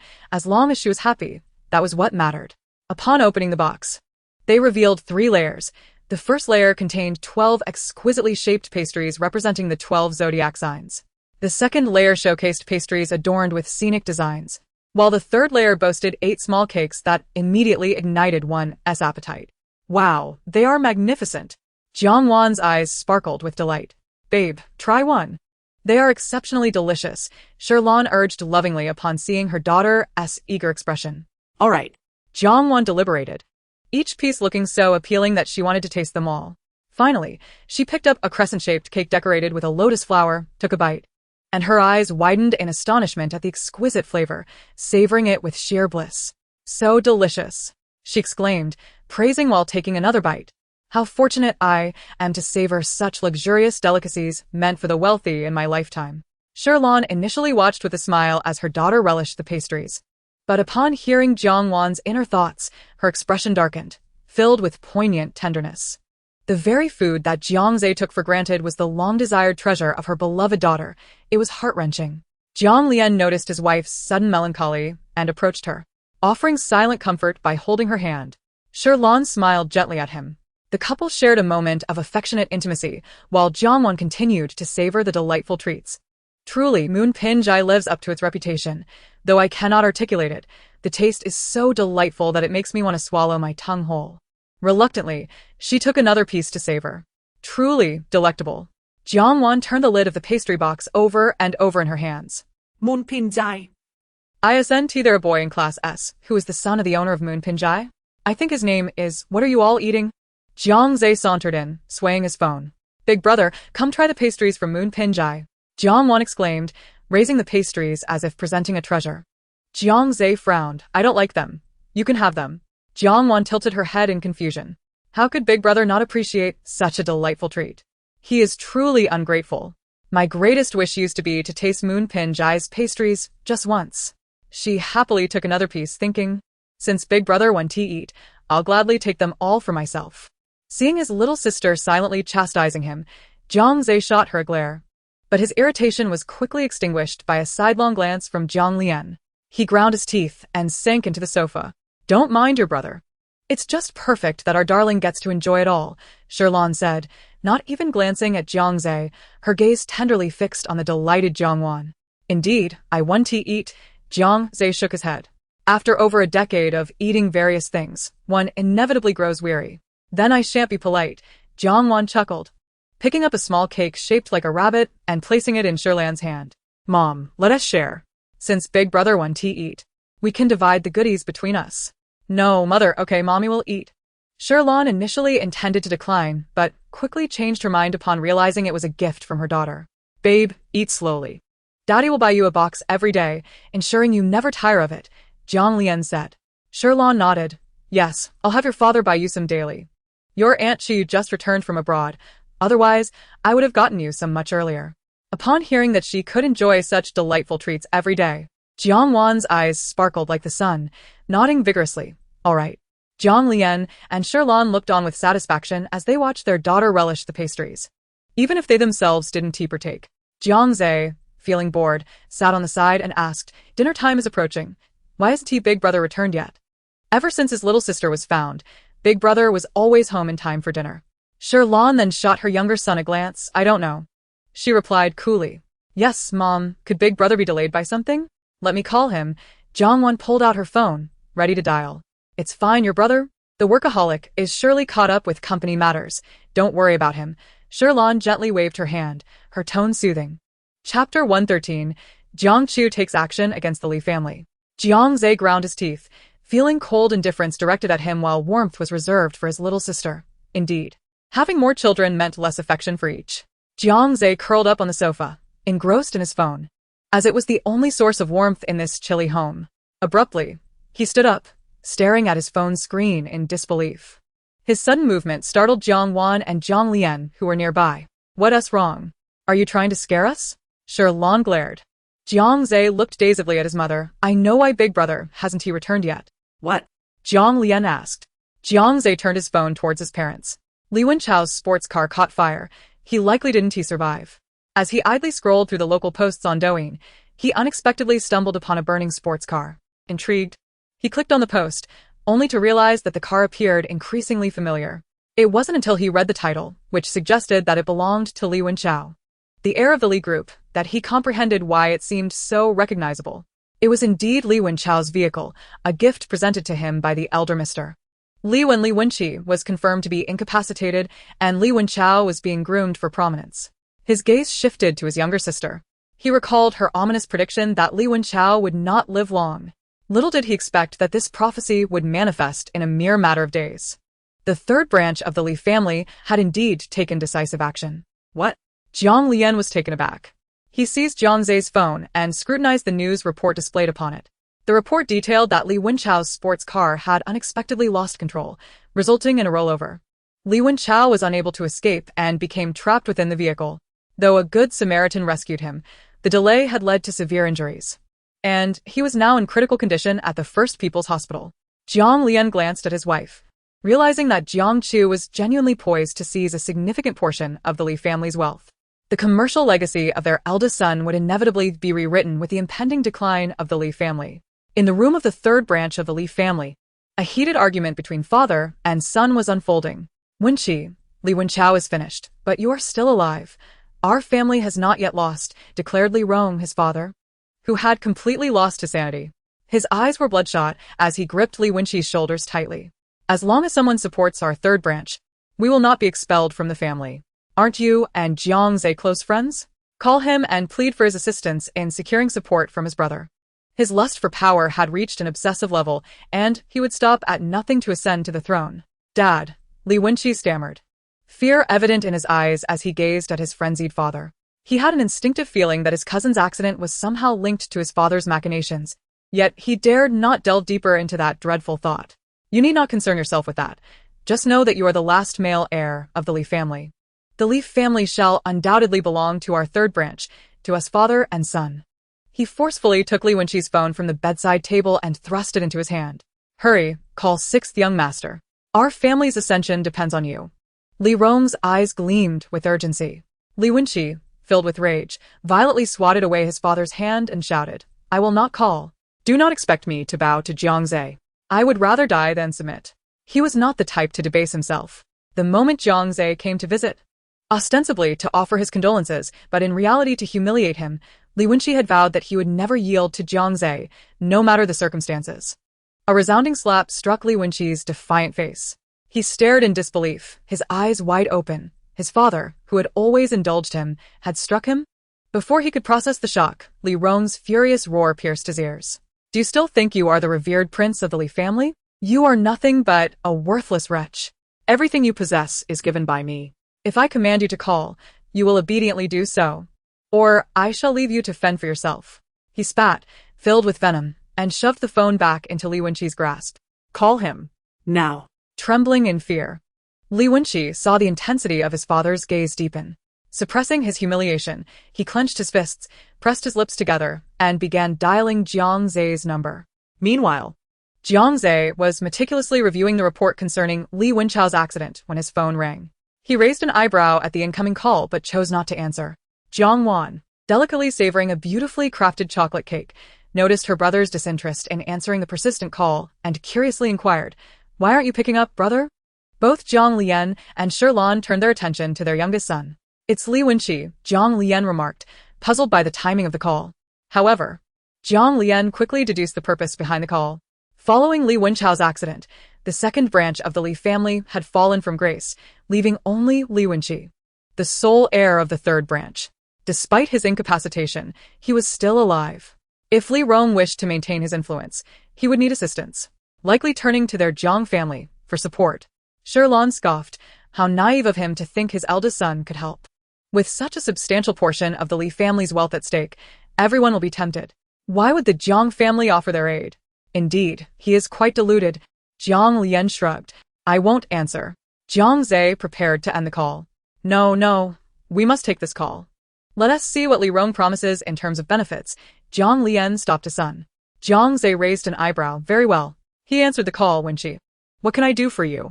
His tone remained casual, as if they were still old friends, which filled Li Wenqi with elation. Brother Zhe, you must have heard about my cousin's accident, Li Wenqi said, his voice laced with humiliation as he addressed Jiang Zhe. Forced to change his tone under the scrutiny of Li Rong. Yes, I just learned of it. Then you must also know that my cousin is unlikely to survive. The Li family has only one male heir left, me. If the Jiang family could assist me in becoming the head of the Li family, my father is willing to concede 50 of the family's profits to your family. This was the most significant concession Li Rong could offer. You shouldn't be calling me. You ought to reach out to my brother. Brother Zhe, I hoped you might speak to him on my behalf, Li Wenqi implored, his voice faltering. That's impossible. Do you really believe I possess the influence to convince my brother? Jiang Zhe sneered. Li Wenqi's expression turned icy. He understood that Jiang Zhe's words implied he lacked the standing to earn Jiang Shu's support. Anger surged within him, causing his chest to heave as he clenched his left fist tightly atop the blanket. If it weren't for these legs, he would not have found himself in such a pitiful state. He stared at the blanket, his eyes dark as ink. He was on the brink of a transformation. Li Rong, oblivious to any changes in his once favored son, urged him to speak favorably, for their future wealth and glory depended on the Jiang family. Brother Zhe, Li Wenqi reluctantly called again, but Jiang Zhe had lost interest and was ready to end the conversation. After today, whether the Li family would endure was uncertain, and he had no desire to waste further time. I've got to eat now. We can discuss this later if the opportunity arises, Jiang Zhe said, his tone dismissive. After today, the Li family will be in ruins. Who will remember Li Wenqi then? Jiang Zhe hung up, scoffing at the absurdity of it all. Well, who knows what Li Wenqi will amount to in the future? He mused as he rose and followed his family to the dining hall. In the 88th floor office of the Qi Group, the male secretary reported respectfully to Qi Yan, who stood by the floor-to-ceiling window. Mr. Qi, the Li family stock has dropped another percentage point. They have incurred losses amounting to tens of billions this time. And? Qi Yan inquired, his hands tucked into his pockets. His tone indifferent. Some shareholders of the Li family have begun to intervene, attempting to salvage the plummeting stocks, each contributing nearly tens of billions. However, this is merely a drop in the bucket for the ailing Li family. Qi Yan remained silent, prompting the secretary to continue. A large number of retail investors are frantically purchasing the stocks being sold off. Oh. Qi Yan's interest peaked. Is there more? Yes, our team has tracked the online activity. And it appears that these retail investors are converging on a single account. Jiang Shu, the secretary revealed.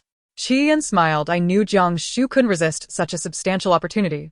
After all, he is one of their own. Now leave me. What about the Li family stocks? The secretary hesitated to ask. Of course. If there's money to be made, we'll seize it. Understood, the secretary acknowledged before departing. Qi Yan then dialed Jiang Shu's number.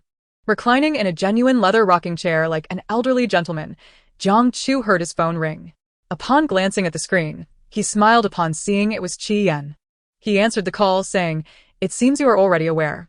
Though his statement was abrupt and lacking context, Qi Yan comprehended its meaning. Do take care not to overreach. Be wary of inciting discontent among others, Qi Yan advised with benevolence. Jiang Chu, however, merely chuckled dismissively. Fear not, I am well aware of my boundaries. Although the Li family is considerable, they pale in comparison to genuine aristocracy. Should I intervene, even if they become aware, it will hardly concern them. As for the smaller families, what do their grievances matter? They can endure it. Jiang Chu declared with an air of dominance. And what of the authorities? Qi Yan inquired. Rest assured, everything is in order. Since I am to take action, I will ensure all preparations are thoroughly made. With Jiang Chu's confidence, Qi Yan chose not to press further. Very well. I wonder, what is the current state of the Li family? This was his utmost curiosity. The second branch of the Li family, along with their supporters, was gathered at the hospital, anxiously awaiting news of Li Wenchao's rescue. As for the elderly, Jiang Chu scoffed. He is busy rallying forces to salvage the fading Li family. Since I intend to strike, I will not afford them the chance for revival. Hearing Jiang Chu's triumphant chuckle, Qi Yan understood that he had prepared meticulously. All right, then, I shall take my leave. Wait, won't you lend a hand? Jiang Chu raised an eyebrow. It would be difficult for him to devour such a large piece of cake alone. Qi Yan laughed as he said, "It is a grand feast. Of course, those present shall partake." Jiang Chu smiled in response. Then let us meet at the pinnacle. After this, both the Jiang and Qi families will ascend to unprecedented heights, a peak they could hardly have envisioned at their current age. After all, colossal conglomerates like the Li family do not collapse annually. Whether they will be so fortunate next time remains uncertain. Very well, see you at the peak. Qi Yan hung up and promptly initiated the swift acquisition of shares from the Li family. That night was destined to be one of sleeplessness, filled with joy for some and sorrow for others. Meanwhile, the atmosphere at Lan Yusher's location was fraught with tension. After 2 hours of calligraphy practice, she gathered her belongings and headed outside. Though she appeared as she usually did, a closer look would reveal that her pace was unusually slow, as though she were waiting for someone to catch up with her. As the remaining few departed, Lan Yusher leisurely approached the entrance of the calligraphy classroom, and soon the sound of hurried footsteps followed behind her. A malicious smile crept across her lips. Yusher, it's getting late outside. It's unsafe for you to go back alone. Let me escort you, Luo Yang panted as he reached her.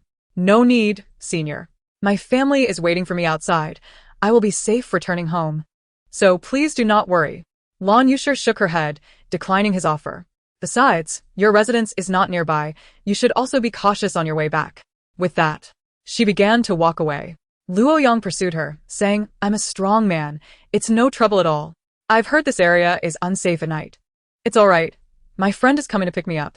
Lan Yusher deliberately emphasized the word friend, but Luo Yang, harboring his own secrets, failed to catch on.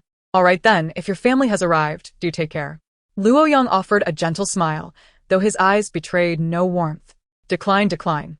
Just wait and see how you weep. Goodbye, senior. Lan Yusher waved before heading toward the parking area, while Luo Yang walked in the opposite direction. As usual, Lan Yusher made her way to the alley where her luxury car was parked. Normally, the family chauffeur and bodyguard would be waiting at the entrance of the calligraphy class, but today, she found no one there. Unfazed, she continued onward. Oh, what a lone beauty we have here. What luck.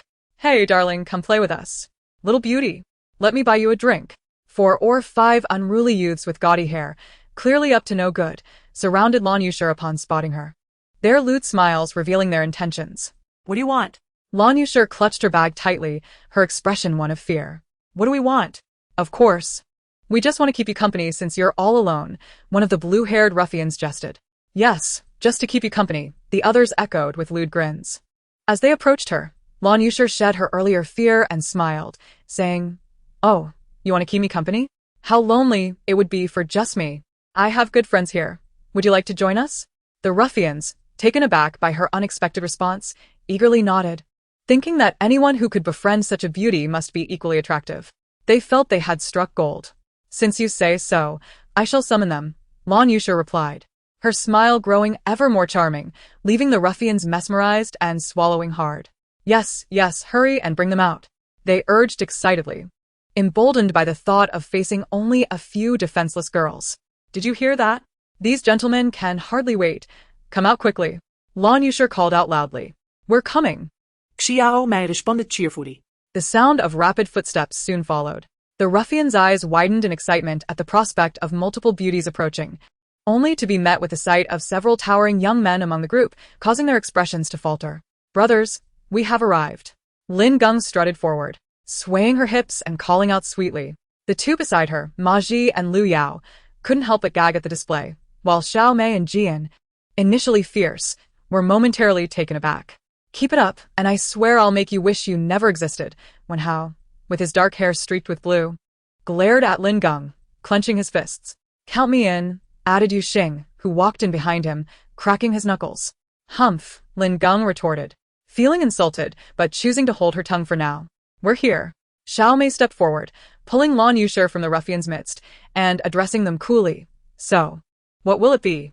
Her tone was calm, yet her eyes burned with fury. The thought of these loathsome individuals nearly ruining Yushir's life filled her with an unquenchable fire. If she could, she would silently ensure their total annihilation. The ruffians stared dumbfounded at the emerging figures, weighing their options. The numbers were even, yet the aura radiating from the newcomers was overpowering, leaving them uncertain of their chances. "It's a misunderstanding. We were just concerned about the beauty being alone," one yellow-haired youth stammered, trying to placate them. "Yes, we meant no harm," another chimed in. "Enough with the excuses. Since you cannot decide for yourselves, I shall make the decision for you," Xiao Mei declared, kicking up a cloud of dust as she pushed Lan Yushir to safety before charging at the bewildered ruffians. With a swift kick, she sent the blue-haired ruffian, who had first insulted Lan Yushir, flying several meters away, showcasing her strength and the depth of her rage. The purple-haired punk felt a gust of wind rush past, and before he could comprehend, Ah Quan had vanished. His expression shifted dramatically as he turned to see Ah Quan sprawled on the ground in a twisted position, letting out a terrified scream. Instead of worrying about others, perhaps you should first concern yourself with your own well-being. In a swift motion, she moved in front of the purple-haired punk and slapped him with all her might. Facing an evildoer who threatened Shirshir, Xiao Mei unleashed her full strength, sending the punk spinning through the air and knocking out several teeth, leaving him to crash to the ground, rolling his eyes back in defeat. As Xiao Mei extended her demonic hand towards the trembling thugs nearby, Yu Xing hurriedly shouted, "Xiao Mei, spare them. Leave one for me. I want one too." It was as if they were bickering over toys, as Wen Hao immediately reached out for a thug as well. "Then save one for me," Ji and coldly interjected. Xiao Mei turned, her face filled with dissatisfaction. "There are only 6 of them.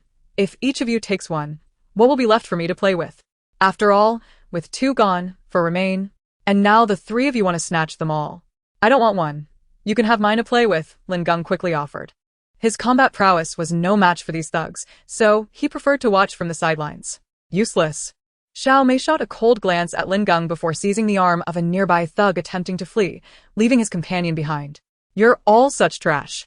With a firm grip, she yanked the thug's arm, and with a swift motion, she dislocated it right before his terrified eyes.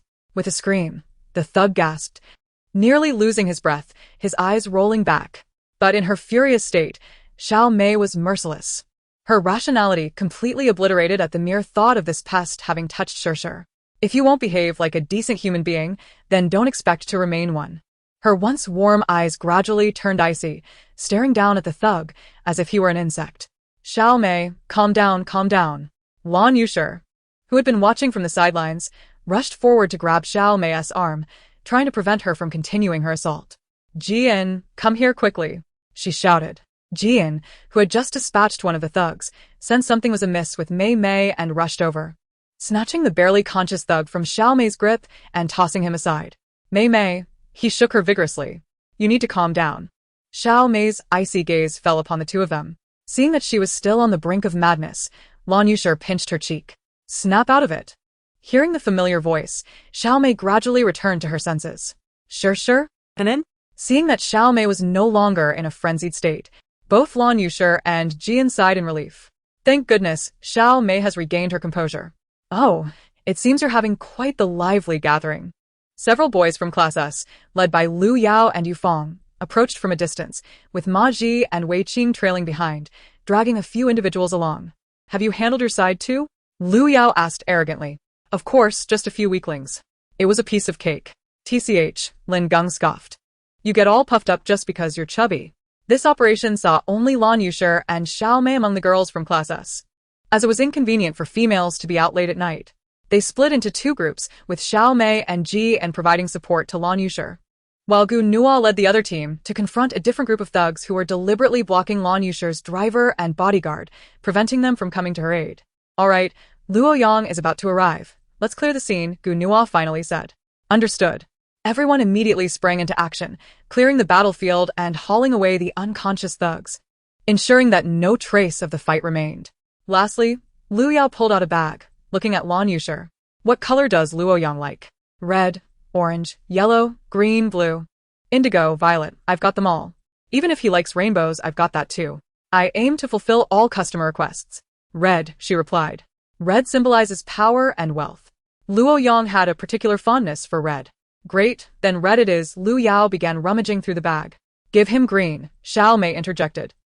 Sure. Green is good, let's go with green. Upon finding the red bag, Lu Yao noticed the shadow of discontent in Xiao Mei's eyes and quickly shoved the red bag back, pulling out a green one instead. Indeed, it was a bag, a woven sack typically used for animal feed, albeit in green. This is brand new. Luo Yang is getting quite the bargain, Lu Yao lamented. Someone's coming. Yun Feng and Hai Xiao, who had been on lookout, hurried over to report in hushed tones. Upon hearing this, excitement swept over everyone. Quick, find a place to hide. Gu Nua was the first to dash toward a pre-selected hiding spot, and the others scattered in every direction. However, when Luo Yang arrived at the designated meeting point with the thugs, he found it completely deserted. There was no sign of Lan Yushi, no thugs, nothing at all. The ground was spotless without a trace of dirt. You sure? Guan? Sheng? He called out while searching. But no one responded. Where could they be?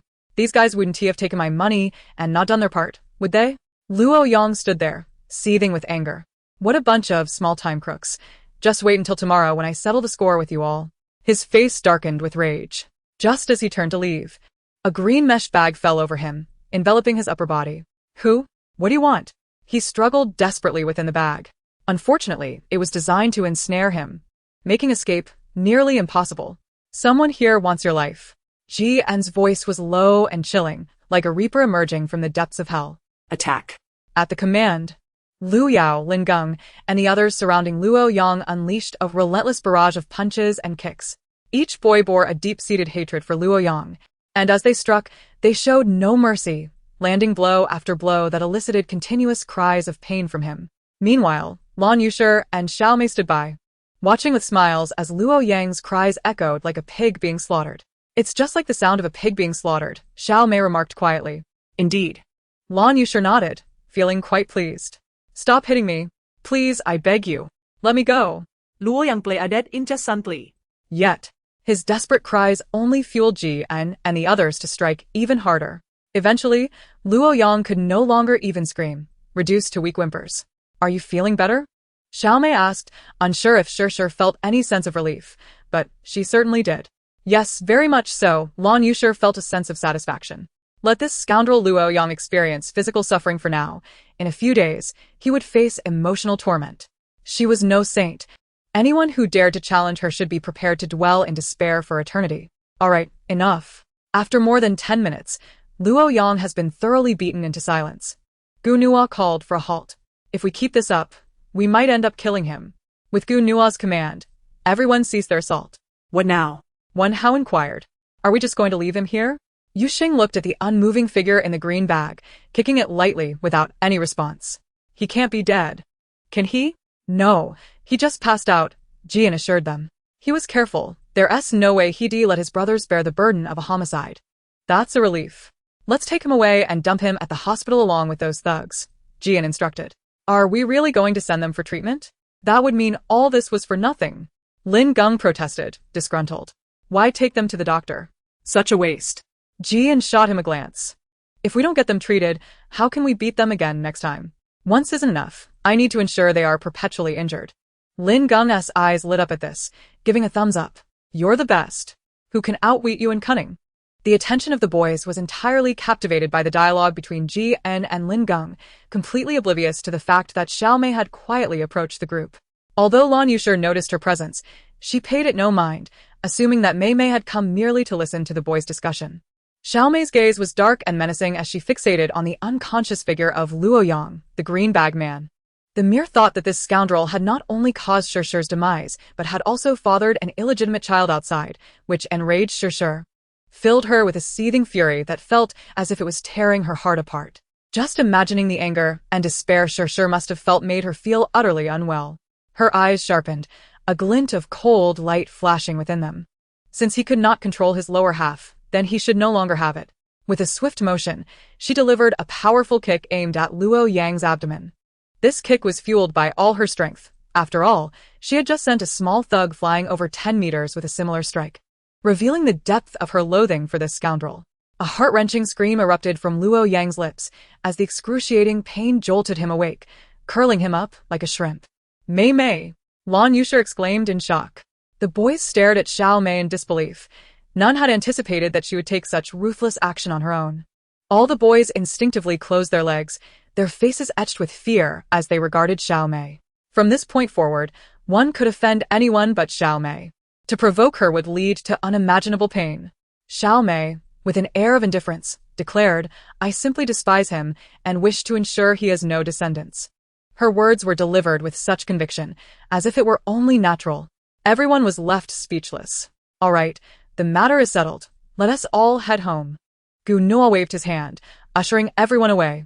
What about him? Lin Geng pointed at the crumpled figure. I've already sent someone to handle it. You all can leave now. All right then, we'll take our leave first. Wan Hao, Yu Xing, and the others quickly said their farewells. Remaining behind, Jian looked at Lan Yushi and Xiao Mei. You two should head back as well.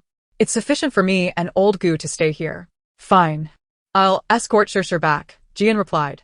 Be safe on your way back, he added with concern. Don't worry, if anyone dares to approach, I'll make him the second eunuch, Xiao Mei said with a smile, though the malice in her eyes indicated that she was not jesting.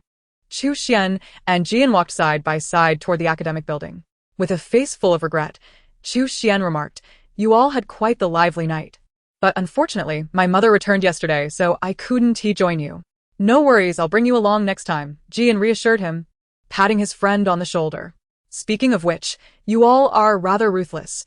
I heard that Luo Yang has been rendered a eunuch. Though Chu Xian hadn't experienced it firsthand, the thought alone made him shudder in pain. Jian shrugged. That was all Mei Mei's doing. I never expected her to be that merciless, directly cutting off a man's source of trouble. You better watch out and not provoke Xiao Mei again. Or you won't have a pleasant outcome, Chu Xian warned, playfully mimicking the action of cutting with his fingers. Chapter 117. Chu Xian had long known that Xiao Mei was not one to hold back, but this time he truly witnessed how terrifying she could be. Jian gazed at his friend with a knowing look. This guy. Throwing an arm around Chu Xian's shoulders, he said, Brother, you seem to be in good health lately. Let us practice together during our free time. Upon hearing this, Chu Xian immediately shook his head. No way. My slender arms and legs can't withstand your overbearing training, young Master Ji. Spare me, please. It's precisely because I see you're not in top form that we should train. With a few sessions, you'll become strong, Jian insisted, ignoring his friend's protests. I want tea, Chu Xian retorted, pushing Jian away as he briskly walked toward the academic building. He had no intention of letting Jian put him through training. After all, Jian was just as ruthless as Xiao Mei. And last time he had been bedridden for 3 days after their session, covered in bruises that hurt with every movement. Brother, don't walk so fast. Wait for me. Jian called out, sprinting after him. As Jiang Wan and Jiang Zhe got out of the car, they spotted the two racing after each other. Is that Chu Xian?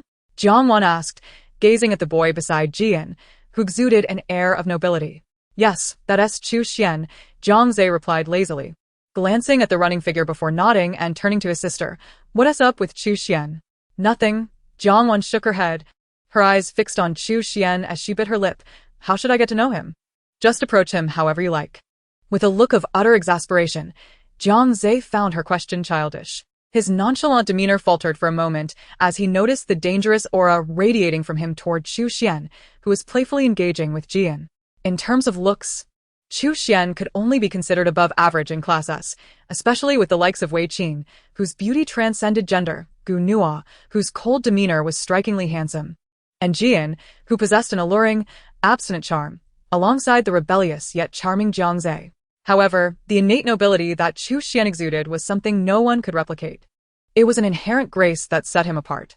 The menacing energy emanating from Jiang Zhe grew palpable, causing Chu Xian, who was frolicking with Jian, to sense it clearly. Bewildered, he glanced toward Jiang Zhe. Wow. Chu Xian is looking this way. What should I say to him? I'm so nervous. Jiang Wan's face was filled with anxiety as she gazed at Chu Xian. Meanwhile, Jiang Ze's menacing aura intensified significantly. In an instant, Chu Xian's expression changed. He finally understood the reason behind Jiang Ze's hostility. Yet, he had done nothing to provoke it. Jian looked at his friend with sympathy. What on earth did you do for Jiang Wan to want to get to know you? Chu Xian wore a look of grievance, feeling just as perplexed. Jiang Zhe quickly approached Chu Xian. Come here, Xuanzi. I need to talk to you for a moment. He draped an arm around Chu Xian's neck. Brother. I genuinely have no idea, Chu Xian replied with a bitter smile. The moment Jiang Wan's thoughts echoed in his mind, he knew he was in trouble. Don't know, huh? Jiang Zhe grinned ominously, yet my sister says she wants to know you. Tell me, what did you do? Brother. I really didn't do anything, Chu Xian racked his brain, but still couldn't he come up with an answer. He truly hadn't done anything to warrant Jiang Wan's interest, sighing, it must be my damn charm. You didn't do anything? No worries. Let us just have a good chat, and I'm sure you'll remember, Jiang Zhe said as he dragged an unwilling Chu Xian away. Big brother? Jiang Wan called out, puzzled. Wasn't he big brother supposed to introduce Chu Xian to me? What a letdown. She expressed her disappointment. A distant scream from Chu Xian echoed through the air, causing those nearby to huddle in fear. What happened? Jiang Wan blinked in confusion, rushing towards the source of the scream, just as she collided with the returning Jiang Zhe. What's wrong, sis? Jiang Zhe asked, surprised at his sister's flustered state. Nothing. Jiang Wan shook her head, glancing at Chu Xian, who was rubbing his eyes. Ugh. Chu Xian grimaced, clutching one side of his face. What a senseless disaster. I must have bruised, he thought, knowing Jiang Zhe had hit him too hard. What's wrong with Chu Xian? Jiang Wan inquired, concerned. As Chu Xian continued to rub his eyes, he suddenly froze, his handsome face contorted in pain. Big sister, we have no grievances or enmities. Could you please stop focusing on me? Hearing the concern in his sister's voice only intensified Jiang Ze's ferocity. Isn't that right, Xuanzi? Yes, no. It's nothing, Chu Xian replied, wincing as his face scrunched up in pain, unable to admit he had been beaten. It was truly a case of being unable to voice his suffering. You're fine, but your eye is bruised, Jiang Wan observed.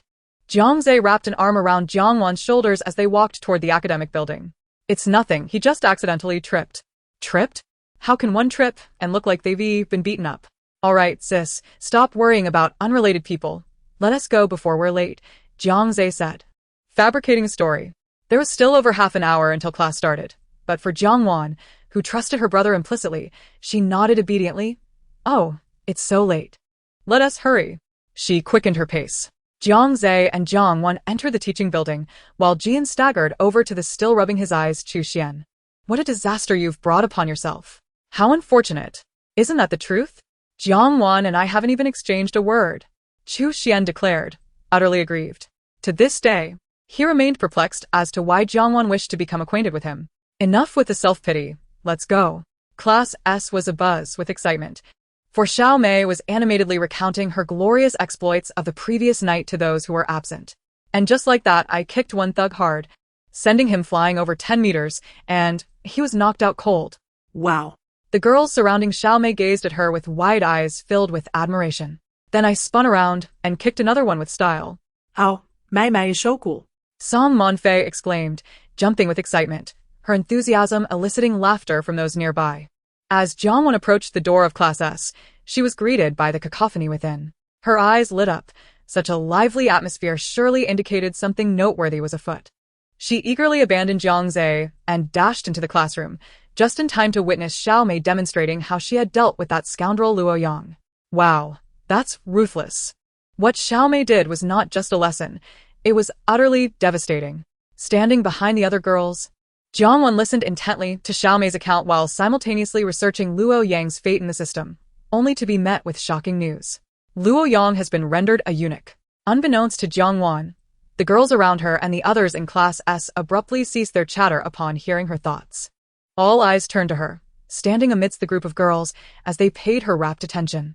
Having grown accustomed to being the center of attention, Jiang Wan calmly raised her hand in greeting. Hello, everyone. Good morning.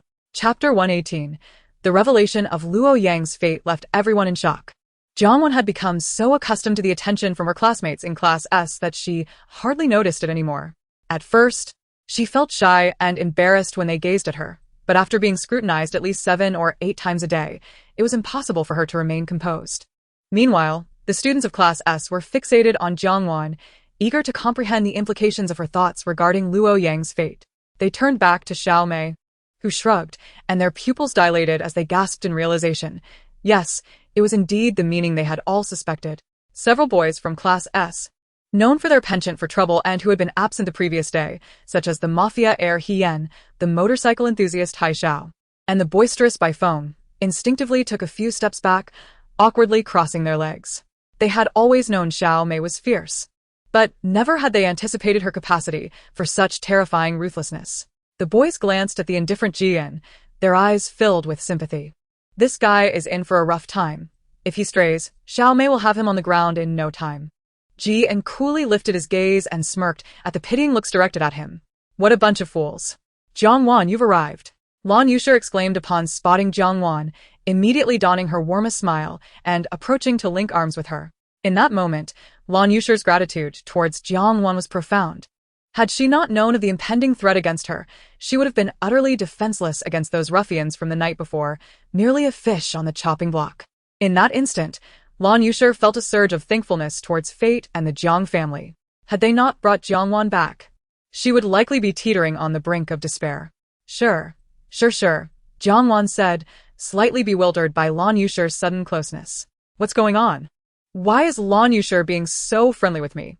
On the surface, she maintained her composure, but internally, she was in a frenzy. Jiang Wan, I really like you. From now on, we shall be good friends. So, she merely wanted to be friends, which startled her. Jiang Wan sighed in relief. Yes, good friends, she affirmed, nodding earnestly. Wow, I'm so happy to have another good friend. A little voice inside her danced with joy. Upon hearing Jiang Wan's thoughts, the others exchanged knowing smiles. Lung Wenqing stood by the window, examining a property certificate sent to her phone, inscribed with a sum of 300,000. Indeed. This was the property deed for Qi Yuanyuan's family home in the countryside. The rightful owner was now none other than her, Lung Wenqing. A few days prior, she had engaged a middleman to purchase Qi's ancestral home, offering 2 million, specifying that she would pay that amount regardless of the price the Qi family would settle on, leaving the rest to the middleman's discretion. The middleman was ruthless, negotiating the price down to 30,000. If not for Qi's father's steadfast refusal, he would have attempted to secure it for merely 10,000. Nevertheless, an additional 20,000 was inconsequential, as he had already profited by 170,000.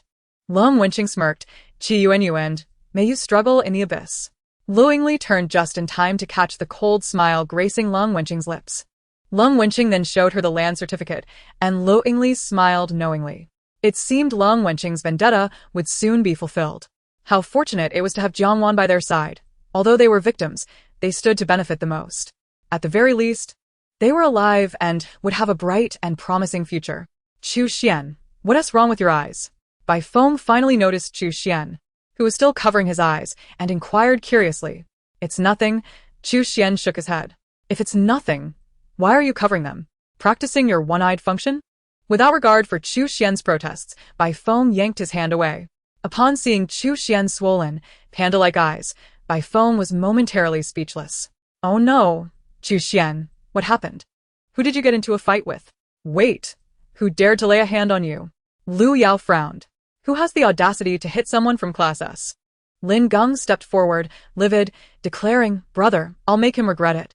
Jiang Zhe, standing to the side, raised an eyebrow and approached Lin Geng, his tone ominously teasing. Oh, little Geng, quite the tough guy, huh? Planning to make someone regret it? I sense something off with you, Lin Geng stammered, retracting slightly.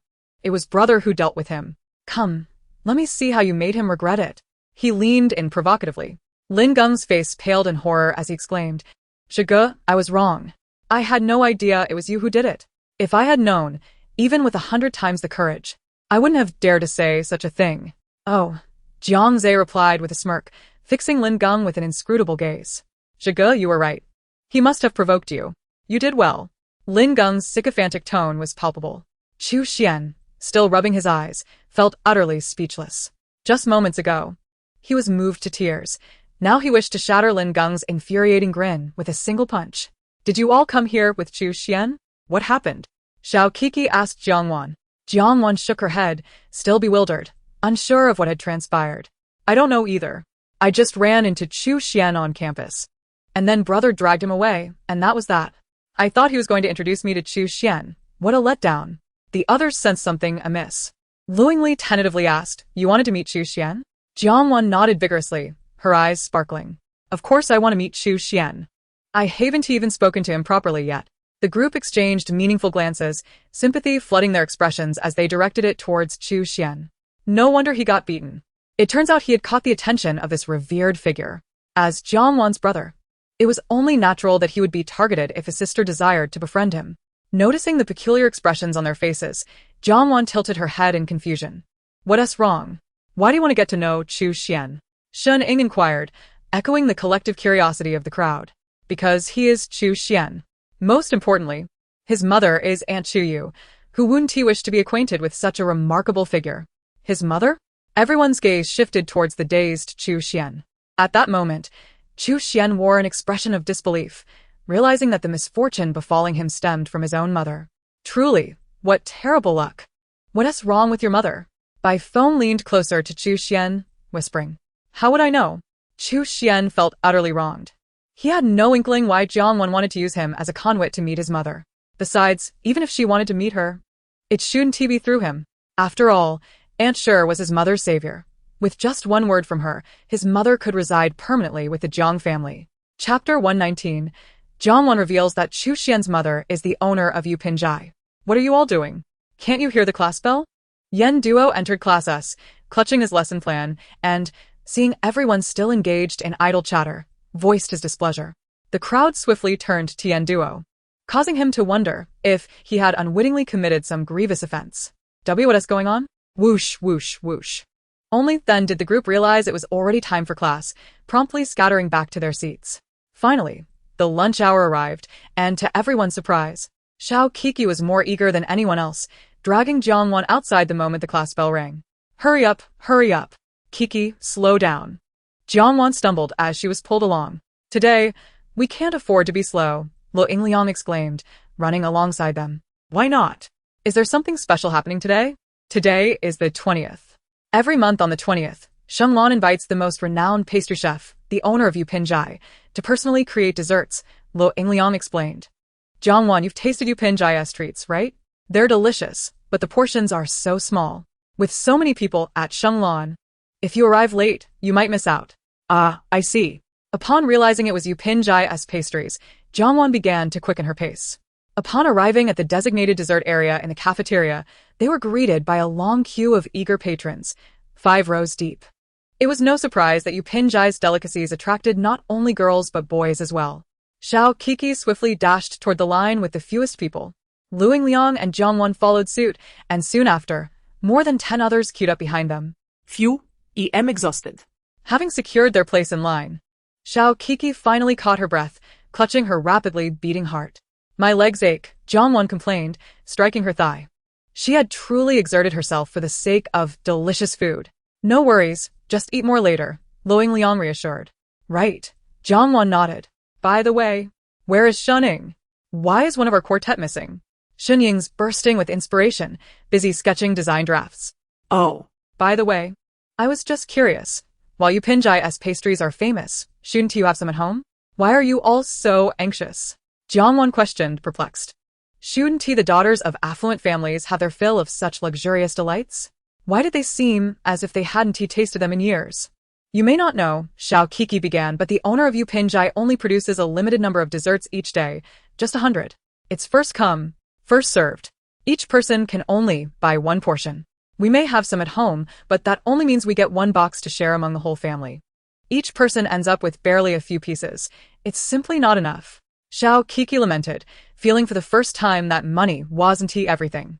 At the very least, she couldn't indulge in the sweets made by Yu Pinjai's proprietor. Exactly. We anticipate this day every month. We must indulge ourselves. Lo Liang clenched her fists. Jiang Wan tilted her head. But if you all love the desserts made by the owner of Yu Pinjai so much, why don't you just seek out Chu Xian? If you approach him, wouldn't you be able to eat as much as you want? Jiang Wan asked, puzzled. Why would we go to him? To use his charm, perhaps? Xiao Kiki chuckled at her own joke. what? Jiang Wan shot her a glare. The owner of Yu Pinjai is Chu Xian's mother. Don't you want to go to him for unlimited access to the desserts? Xiao Kiki and Lo Liang were rendered speechless, their expressions frozen in shock. Had they just heard what Jiang Wan said? Huh? Seeing their vacant stares, Jiang Wan tilted her head, astonished. You all didn't know? How could you have such expressions? But that shouldn't be. Haven't you all been classmates since middle school? This isn't exactly a secret. Lo Liang and Xiao Kiki exchanged glances, their lips pursed. They indeed knew Chu Xian from a young age, but he had never disclosed what his mother did for a living. Their relationship with him was merely casual, after all. Everyone had their own social circles, and they weren't in the same one. Naturally, they rarely inquired about others' mothers' professions, as such questions could lead to misunderstandings. After all, the elite women typically spent their days gossiping, playing cards, shopping, or indulging in beauty treatments. That was how their mothers spent their lives. He never mentioned it. Xiao Kiki remarked darkly. Chu Xian, how despicable. Lo Liang's eyes darkened, and in her mind, she had already sentenced Chu Xian to death. Finally, it was Jiang Wan's turn. She promptly ordered over 20 small pastries, effectively making them her lunch. Content, she approached Xiao Kiki and Lo Liang, who had already ordered 23 times more than her, and found them glaring resentfully into the distance. What's wrong? Jiang Wan asked, taking a bite of her petite dessert, her face lighting up with joy. Nothing. The two shook their heads dismissively. However, Jiang Wan could tell by their expressionless faces that something was amiss. Feeling concerned, she could only resort to her innate curiosity to discern what was troubling them. Upon discovering the cause, Jiang Wan couldn't help but chuckle. The two were mentally inflicting 1,001 tortures upon Chu Xian for concealing the fact that his mother was the owner of Yu Pinjai. She shrank her neck, pausing for a moment of silence for Chu Xian. Just as she finished her silent tribute, the subject of their conversation fortuitously arrived. Oh, Are you eating? How does it taste? Care to share your thoughts? Chu Xian approached them, dispatched by his mother to inquire about the dessert's quality. He was troubled. He despised conversing with unfamiliar individuals and had intended to concoct a casual excuse to appease his mother. Yet he stumbled upon Lo Liang and the others, prompting him to ask. Lo Liang and Xiao Kiki looked up, their gazes locking onto Chu Xian's elegant, aristocratic visage, and their eyes gleamed with a fierce intensity. Startled by the venom in their expressions, Chu Xian instinctively took a step back, bewildered. Why were Lo Liang and Xiao Kiki glaring at him as if they wished to devour him? He hadn't done anything wrong. Wait, I didn't provoke you. Did I? Please don't look at me like that. Chu Xian quickly raised his hands in surrender. Humph. You may not have provoked us, but you are still guilty beyond redemption. Before we pass judgment, could you please explain your actions? What did I do? He asked, genuinely innocent. Is your mother Master Chu? Yes, what about it? The Master Chu, who comes to our school once a month to create exquisite desserts? Yes. He nodded. What of it? Did you get a stomachache? That shouldn't be possible. My mother always saves me a portion, so if others fall ill, I should be fine. Then why didn't you tell us? Do you know how much we adore your mother's pastries? Yet we can never manage to get any. We eagerly await this day every month, and not being able to savor those delightful treats is utterly disheartening, Xiao Kiki lamented, emphasizing her distress with several repetitions of the word super. Chapter 120. Chu Xian incites the wrath of the masses and faces a beating. It's not that I didn't tell you. You never asked. Chu Xuan protest. Feeling wronged. Who would go around proclaiming their mother's profession for no reason? How foolish. We were all unaware that it was your mother. How could we possibly inquire? Should we venture outside and bellow, who is the offspring of Master Chu? How absurd. It is not my fault. After all, you did not ask. Chu Xian shrugged nonchalantly. Fine. I shall not argue with you on this matter. Henceforth, if you wish to indulge in desserts, simply tell me what you desire, and I shall have my mother prepare them for you, bringing them tomorrow. The moment those words escaped his lips, Xiao Kik's eyes sparkled with delight, akin to stars illuminating the night sky. Then I shall have, she exclaimed, as she and Luing Li began to excitedly place their orders. Jiang Wan, however, refrained from ordering, as her father had promised to bring her something later. Do you remember? No. How could you not remember, sister? You all were chattering away like jumping beans. How could I possibly keep track of everything? Then we shall send you a message. I want to look at it. If you don't look, how will Auntie prepare the desserts for us? Whatever my mother makes, you shall eat. Xiao Kiki and Lo Ingli exchanged glances, seemingly in agreement. After all, they relished whatever Aunt Chu prepared. All right, it's settled then. Is that all? I shall take my leave. Go on. Lu Ingli waved her hand impatiently, perfectly embodying the phrase use it and toss it aside. Chu Xian's lips twitched as he turned to depart. The three girls enjoyed their time, ultimately consuming all 20-odd pieces of delectable desserts before patting their round bellies as they headed back to their class. Upon entering Class S, they noticed the other girls similarly rubbing their stomachs, realizing they too had overindulged in sweets. Xiao Kiki couldn't help but complain, Hey, wenching Ing Miao. Did you know that the owner of Yupanzai is Chu Xian's mother? Ing Miao, who had been recounting her dessert consumption to Wenqing, was momentarily stunned. What did you just say? She gazed at Xiao Kiki with bewilderment. Xiao Kiki pouted, the owner of Yupanzai is Chu Xian's mother. After all these years, he never bothered to inform us. How inconsiderate. Damn it, Chu Xian. Ing Miao was still simmering with indignation, while Yu Fong, who had overheard, looked ready to explode. It is a misconception that the love for desserts is solely a female privilege. Many boys share this fondness, Yu Fong being one of them. Each time, he had to engage in fierce battles with the women in his household for a taste of those sweets, only to discover that the establishment he had endured humiliation for was owned by his friend's family. Did this mean that all his past struggles were in vain? The thought made Yu Fong yearn to confront Chu Xian immediately. Chu Xian, he shouted through gritted teeth. What is it? Just then, Chu Xian returned, responding promptly to Yu Fong's call. You little rascal, are you seeking trouble? Upon seeing Chu Xian and recalling the painful costs of the past, Yu Fong rushed forward and pinned him to the table, unleashing a barrage of blows. Chu Xian cried out in agony, yet not a single classmate came to his aid. They all felt he deserved it.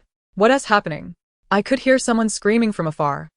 As the students of Class S trickled back in, they were met with the sight of Chu Xian once again. What has he done this time? What bad luck, getting beaten up twice in one day. Mi Shui approached with concern. Let me tell you, Xiao Kiki immediately divulged the reason behind Chu Xian's beating. Initially sympathetic, the crowd soon cheered for the punishment, with a few even joining Yu Fong in delivering further blows. Witnessing Chu Xian's predicament brought a smile to Xiao Kiki's face. It was truly a satisfying sight. Shuning suddenly recalled something and turned to Jiang Wan. Jiang Wan, did you want to meet Chu Xian this morning because his mother is the owner of Yupanzai? Of course. What other reason could there be? Jiang Wan replied, puzzled. The group exchanged looks of exasperation. Chu Xian, beaten and bruised, looked up at Jiang Zhe with a mournful expression.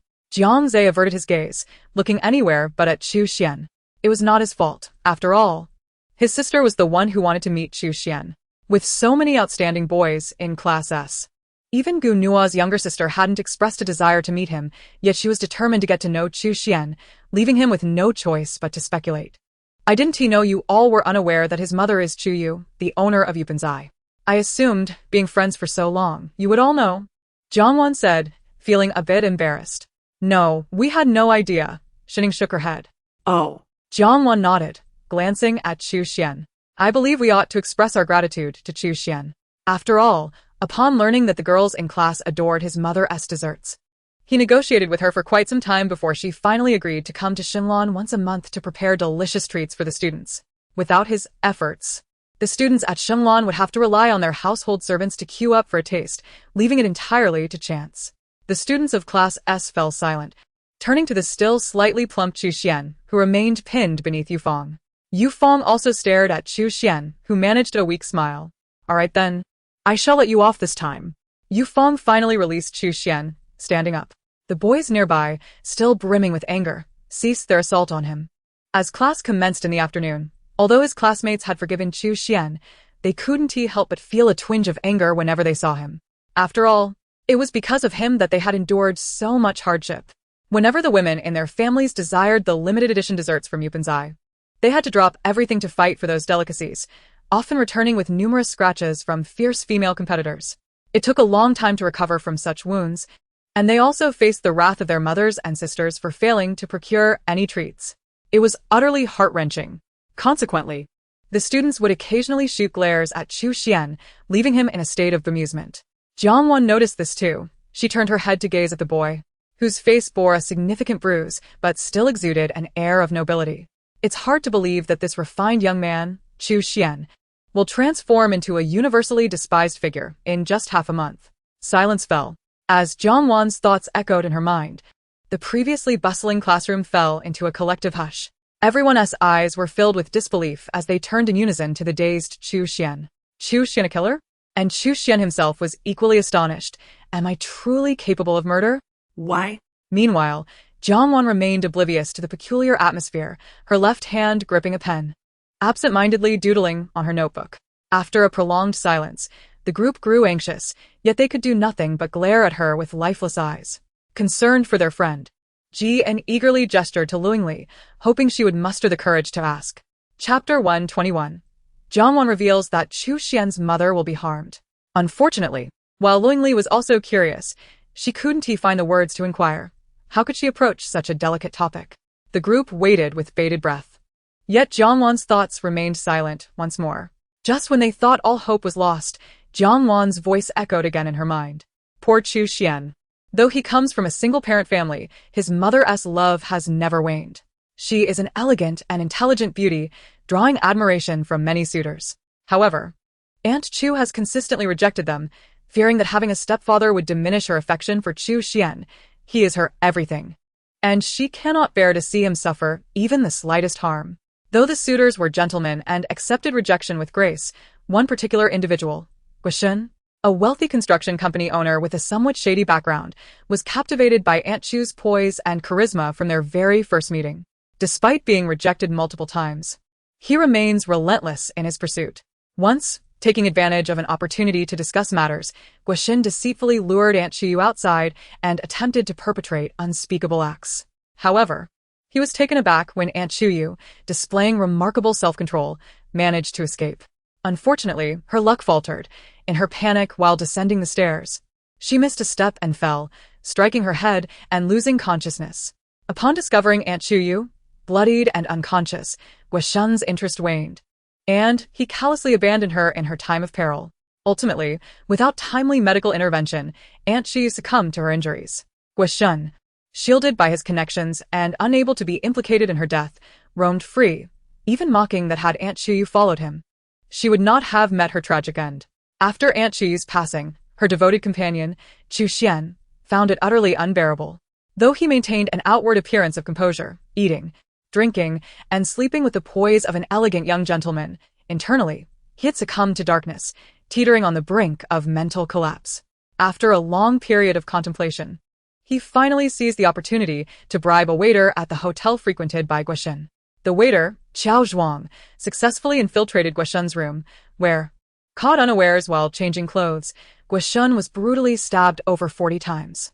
This frenzied act of violence starkly revealed the intensity of Chu Xian's hatred. Guoshun's despicable nature had obliterated the once bright futures of both Aunt Chu and Chu Xian. It was truly a fitting end for him. Regrettably, such a promising youth as Chu Xian had been irreparably tainted. That evening, I must persuade my mother to invite Aunt Chu to our home. thus ensuring she would not attend that depraved gathering, averting the tragedy that led to her demise and sparing Chu Xian from the path of vengeance. Upon hearing Jiang Wan's heartfelt musings, Chu Xian and the others in the class collectively inhaled sharply. Chu Xian clenched his fists tightly, a chilling glint in his eyes. Jiang Wan was correct. His mother was his lifeline. Anyone who dared to threaten her would face his wrath. Guishun, too, had been aware that his mother had mentioned a man pursuing her, but she had firmly rejected him, citing his unsettling gaze. Consequently, she had never attended any events that he graced with his presence. To his dismay, it seemed this man remained undeterred and audacious. As the coldness in Chu Xian's eyes deepened, a sinister aura enveloped him. Jian, sensing his impending descent into darkness, swiftly slapped him and shouted, "Chu Xian, calm down." Startled, he turned to Jian, whose concerned gaze gradually dispelled the shadows in his own. "I'm fine," he forced a pale smile. Relieved to see his friend return to himself, Jian insisted, "You and your aunt are coming to my house tonight." His tone left no room for argument, as he had been intently watching Chu Xian, unable to shake his unease. Seeing the weight of concern his friend bore for him, Chu Xian's eyes crinkled in a smile. All right.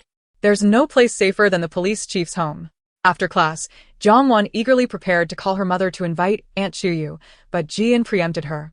"Jiangze, tonight Chu Xian and his mother are staying at my place. Do you want to join us for an all-nighter?" Jiangze looked at Jian in astonishment. Was this really the same Jian who despised video games? Just as he was about to inquire if Jian had been possessed, he noticed Jian frantically signaling him. Understanding that Jian's invitation was meant for his sister, Jiangze declined. "No, you two have fun. Then we'll meet online." Jian, seeing Jiang Wan's gaze, recognized their plan had succeeded and ceased his insistence. Jiang Wan, relieved that Chu Xian and his mother had made arrangements, thought, "This is fantastic. It means nothing will happen to Chu Xian tonight. Jian is truly reliable." Silently commending Jian in her mind, she unwittingly caused him to blush, while others around them silently mocked him, infuriating Jian as he shot glares at them. Gu Nua leaned closer to Chu Xian and whispered, "Don't you want to take revenge on that Guishin?" Chu Xian's eyes darkened. Of course he did. He yearned to end that beast's life. Isn't there a better opportunity? He gestured toward Jiang Wan, who was conversing with her friends. "What do you mean?" Chu Xuan inquired. A look of confusion crossing his face. Gu Nua pursed his lips, exasperated by his friend's obliviousness. "Don't worry, Chu Xian. I'll have my dad investigate if Guishun has any skeletons in his closet." He patted Chu Xian's shoulder, speaking loudly. Chu Xian gazed at Gu Nua in bewilderment. "Investigate what?" Wei Qing approached, curious. Gu Nua's loud proclamation had garnered everyone's attention, including Jiang Wan's. "Oh, it's Chu Xian. He mentioned someone named Guishun who harbors ill intentions toward his family. He suspects that guy is up to no good, so I should check it out. If he's a problem, we can apprehend him. If not, that's even better. Better safe than sorry." Wei Qing nodded in agreement. Indeed. It's wise to investigate for peace of mind. He nudged Chu Xian with his elbow. Finally grasping Gu Nua's intent, Chu Xian concurred. "Yes. We should investigate to ensure our safety." Glancing subtly at Jiang Wan. Jiang Wan, ever perceptive, nodded in agreement. "We should thoroughly investigate. That Guishun is problematic from head to toe. Not only has he committed numerous crimes, but he also assaulted an elderly person who did not wish to leave their home." In her mind, she recounted countless offenses that would condemn Guishun. Gu Nua glanced at Jian, who was radiating an unusual excitement. "I'll have my dad look into it as well," he affirmed. All right. Jiang Wan felt a wave of relief wash over her at the thought of Gu Nua and Jian aiding in the investigation. Surely, Guishun would be thoroughly scrutinized, and his fate would not be pleasant. It was said that evil begets evil. He had it coming. Chapter 122. Chu Xian's father is still alive. Throughout the afternoon, Jiang Wan covertly observed Chu Xian, leaving the Class S students puzzled. Hadn't Chu Xian's situation nearly reached resolution? Why was she still fixated on him? Their eyes sparkled with curiosity. Meanwhile, Jiang Zhe shot death glares at Chu Xian, causing him to break into a cold sweat, feeling as if he were sitting on pins and needles. "Jiang Wan, what's wrong? Is there an issue with Chu Xian?" Lu Yingli finally broke the silence, unable to contain her curiosity after Jiang Wan's 99th glance at Chu Xian. "It's nothing," Jiang Wan hastily replied, redirecting her gaze to her textbook.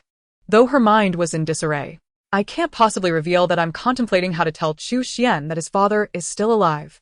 After 18 years. His father's death has been confirmed. How could I expect him to believe that his father still lives? Moreover, I lack concrete evidence to prove it. If he asks how I know, what can I say? That I dreamed it, and an old man told me? A muffled laugh escaped someone in the room, prompting laughter from the rest. Each time they heard Jiang Wan's inner turmoil, it brought them amusement. However, for Chu Xian, this shocking revelation was far more difficult to comprehend than the thought of his mother being murdered or himself becoming a killer. Being from a single-parent household, Chu Xian had matured early, understanding the challenges his mother faced raising him alone. Thus, he never caused trouble.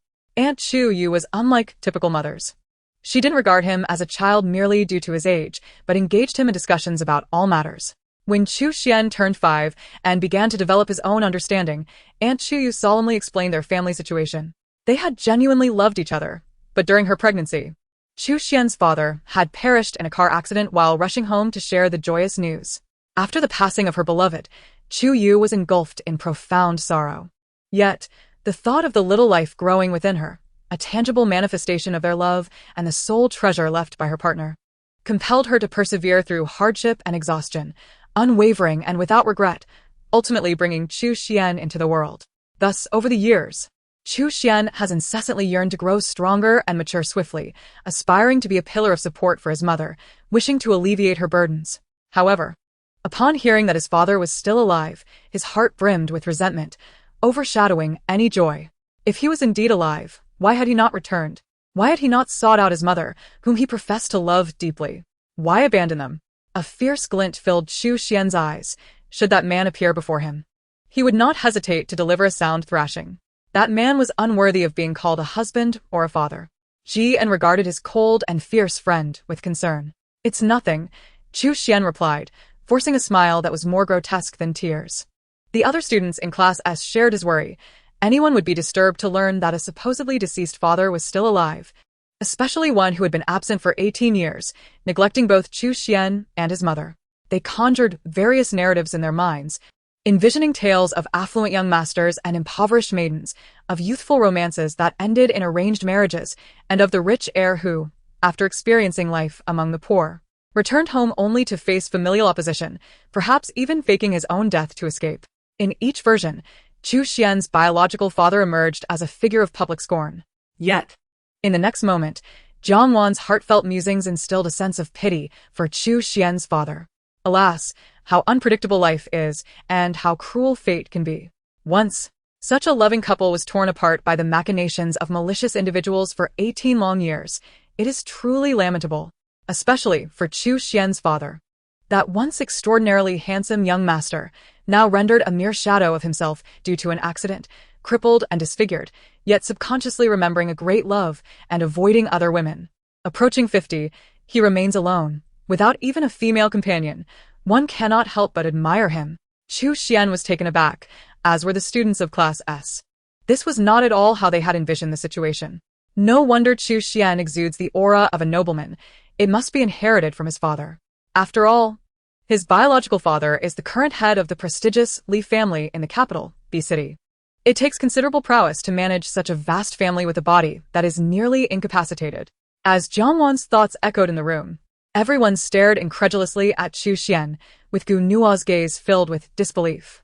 Being the sole heir of the mayor of S city, Gu Nua had accompanied his father to B city and had encountered many esteemed figures. He had indeed met the current patriarch of the Li family, Li Ju. Even seated in a wheelchair, his striking visage, albeit somewhat unnaturally altered, bore an intimidating presence that deterred anyone from making direct eye contact. The powerful aura he exuded was unmatched, even by Gu Nua's father. Li Ju was a true king, seated upon a throne worthy of reverence. It was unfathomable that Li Ju's biological son was in their class, and moreover, a friend he had known for 3 years. Gu Nua pondered whether to inform his father about this revelation. By the way, Li Xiaohan is the youngest son of Li Ju's second brother. That makes Chu Xian his cousin. Should I tell Li Xiaohan to have an emotional reunion with his brother? Yet, doubts crept in. But he might not believe me. What do I do? Knowing this secret alone is torturous. How can I facilitate a reunion between Chu Xian and his father? I wish to see Aunt Chu Yu and Uncle Li find their way back to one another. Figure it out yourself, came the indifferent response from Tong Tong. How am I to do that? Offer me a suggestion. Think for yourself. If I could think of a solution, why would I need you? Jiang Wan fumed, shaking her tiny fist. Whenever serious matters arose, Tong Tong proved utterly useless. Honestly, this system is so inadequate. I heard that. You're cursing me in your heart. No. I'm not, Jiang Wan replied, her eyes darting nervously. Let us not talk for half an hour. No contact, we're strangers. And with that, Tong Tong vanished. Are you watching some palace drama again, using that as an excuse to ignore me? Jiang Wan recognized Tong Tong's tendencies. He was likely engrossed in a show, evading her with lame justifications. Unfortunately, the absent Tong Tong could not respond. This is so unreliable, Jiang Wan muttered bitterly, furrowing her brow as she racked her brain for a solution, but to no avail. First, she didn't know Li Sanyi. Second, even if she did, he might not believe her words. Third, she had no ideas. Li Xiaohan? Jian murmured softly. I think I've heard that name before. Chu Xian pondered, but could not recall. Just then, a head adorned with a tuft of blue hair appeared between them. I can't remember? You should look to your brother for answers. Chu Xian and Jian turned to the blue-haired boy. How do you know? The blue-haired boy tossed his head back proudly. Who am I? I'm someone significant. Enough chatter. Just speak, Jian urged, glaring at him. He puffed out his cheeks, feeling like a child wronged. You see? My father and the Li family, well, actually, it's more accurate to say Li Sanyi has a bit of a connection with Su Ji's biological father. How can you be sure? Jian asked, astonished. My family has ties with the Li family. When Li Xiaohan was sent to S City, Li Sanyi specifically called to ask that we look out for him. Since he is a young master of the Li family, why wasn't he sent to Shenglan instead of First High? Chu Xian inquired, knowing that Shenglan was unparalleled in terms of security. I don't know. He shook his head. Li Xiaohan insisted on attending First High. He was originally supposed to go to Shenglan, but he absolutely refused, wanting to go to First High instead. I have no idea what kind of allure that place holds for him. So Jiang Wan seems quite familiar with Li Xiaohan? Of course. Jiang Wan has long held the top spot in her grade, while Li Xiaohan has perpetually settled for second place, always overshadowed. Can he really tolerate being beneath someone else, especially as a young master of the Li family? They frequently compete for the championship, fighting tooth and nail, but alas, no matter how hard he tries, he can never surpass Jiang Wan, who is obsessed with scholarships. Given this relationship, how could they not be familiar? Have you investigated why he transferred to First High? Why would I care? I'm only concerned with ensuring he survives in S City. What he chooses to do is his business. He is not his father, so what does it matter if Li Xiaohan acts out? Should I ask my father for Li Sanya's contact details for you? He suggested, only to be met with a fierce glare from Chu Xian. He quickly backtracked. Just kidding. Chu Xian fell into silence, uncertain of his own feelings. All right, let us do it. Jian, sensing his hesitation, promptly made a decision. We'll reach out first, and then we'll see what happens. After a long silence, Chu Xian finally nodded. Suga. Who would have thought that your background in our class is the most formidable? The Li family from the capital, such a prestigious lineage. Wow. He exclaimed, his face filled with astonishment. The once unassuming Chu Xian now revealed an astonishing lineage, leaving everyone stunned. Chu Xian shot him a look, choosing not to respond. He remained unconcerned and continued, Brother Xian, Your Highness, I shall rely on you in the future. Please do ensure that I receive a taste of your broth whenever you feast on meat. His demeanor was one of overt sycophancy. Observing He Yan's obsequiousness, Jian couldn't help but twitch his eye, mocking, You are, after all, the second in command of the Yunhui gang. Must you be so lacking in dignity? He Yan, feeling indignant, retorted, How can this be deemed lacking in dignity? I am merely investing in relationships. Brother Xian is the sole heir of Master Li, destined to inherit the Li family in the future. I am merely securing my place in line. A mere crumb from Brother Xian's fingers would suffice to allow me to live a life of luxury. He continued, Moreover, our Yunhui gang is in the midst of a transformation. We have long since abandoned our violent ways and are now striving for reformation. Indeed, reformation. Jian replied dismissively. Now hurry back and sit properly. Do not assume that Teacher Kai will overlook your antics. Jian began to shoo Hian away. Hian glared at Jian, feeling discarded after use. Though discontented, he obediently returned to his seat. Jian turned to comfort Chu Xian, saying, It's merely a phone call. There's no need for alarm. We will deliberate this matter carefully. After all, Xian's biological father not only suffered an accident, but also lost his memory. Anyone receiving a call from someone claiming to be their son would find it hard to accept. Therefore, there's no rush. We shall take our time. Hearing the phrase take our time, Chu Xian released a breath he realized he was holding, his expression softening considerably as he nodded in agreement. If he were to contact that so-called father now, he too would find it unbearable. Taking things slowly suited him perfectly. Once class ended, Gu Nua, Wei Qing, Jiang Zhe, and other boys approached Chu Xian with inquiries. My dad has Master Li's number, Gu Nua stated. My brother likely has it as well. He reportedly has business dealings with the Li family, Jiang Zhe added. Chu Xian, feeling moved, shook his head. No need. Hien will ask his father for the number. The group turned their gaze toward Hien, who, under scrutiny, could only manage a nervous chuckle. Guna nodded. All right then, if you require anything, don't hesitate to ask. We are all brothers.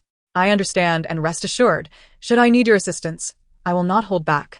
Chu Xian surveyed his concerned comrades, feeling deeply touched. Despite coming from a single-parent family, he considered himself fortunate, surrounded by good people alongside his mother. That's good to hear. Throughout the afternoon, Jian observed Chu Xian, hesitating as if he wished to say something, which in turn made Chu Xian anxious. Just speak your mind. Jian faltered for a moment. Do you wish to contact your biological father? This was his foremost concern. If contact was made, as the estranged eldest son of the Li family, it was inevitable that he would be brought back into the fold, and Jian did not wish to lose such a good friend.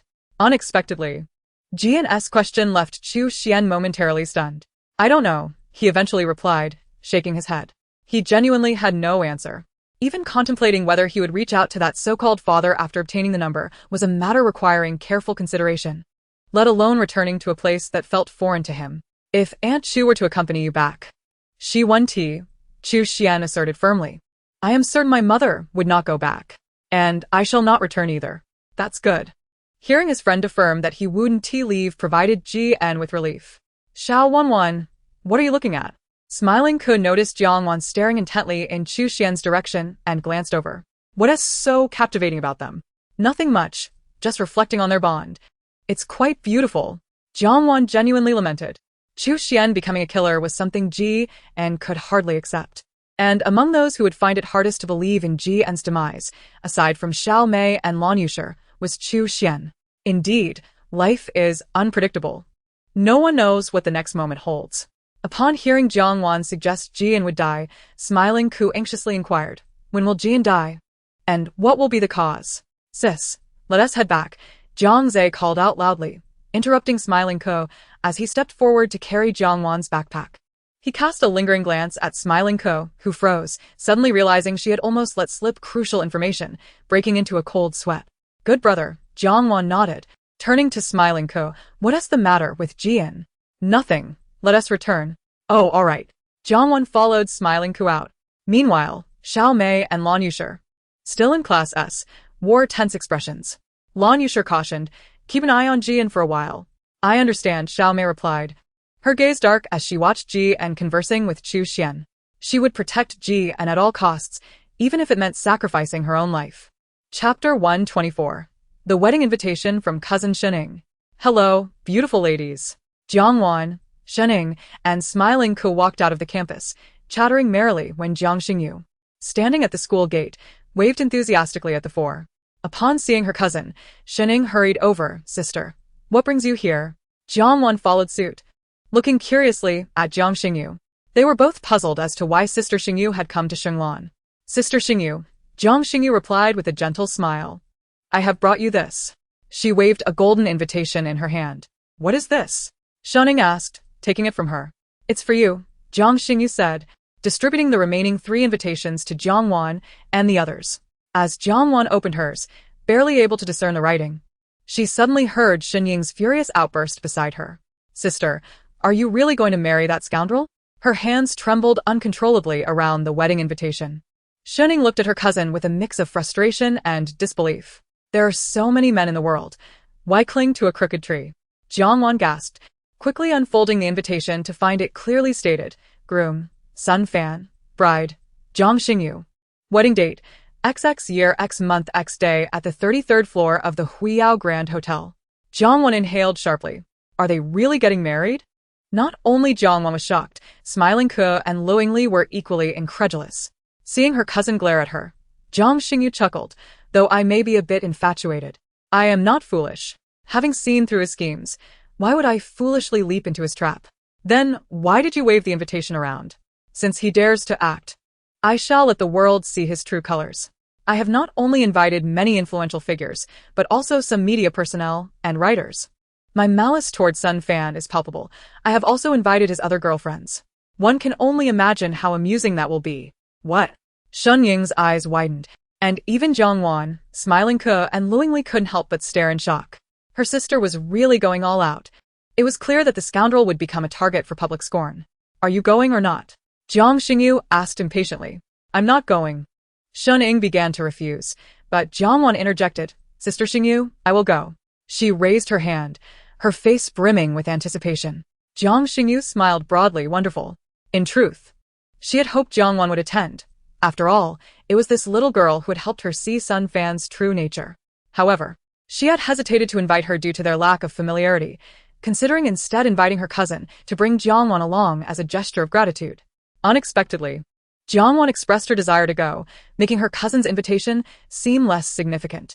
Jiang Xingyu snatched the wedding invitation from Shen Ying's hands and placed it in Jiang Wan's, saying, Your presence will make me even happier. This invitation is for you. You can bring your friends along. Seeing her empty hands, Shen Ying felt a vain throb on her forehead. So she was merely a stepping stone. If the main character attended, she would be rendered useless, cast aside. Under the gaze of her cousin's piercing eyes, Jiang Xingyu realized her instinctive action had been somewhat hurtful. She awkwardly smiled. Apologies, you should come too. You all can go together. She directed her attention to smiling Ke. I'm not going, Shen Ying huffed, turning her head away. Wonderful. Finally, I can enjoy this spectacle up close. As soon as Shen Ying's refusal left her lips, Jiang Wan's excited thoughts startled her. By the way, Sister Xingyu's wedding venue will surely be bustling with activity. Moreover, she encountered her destined prince, the one who fell head over heels for her at first sight. How utterly romantic. I must witness this unfolding drama up close. Jiang Xingyu was momentarily stunned, her eyes vacant and unfocused. Just when she had discovered that her deeply cherished boyfriend was a master of infidelity, she was informed that someone would fall for her at first glance. Surely, this must be some sort of idle drama playing out? Could someone like her truly inspire such instant infatuation? That man's taste must be rather questionable, Jiang Xingyu pondered. Her cheeks flushed with a silly blush.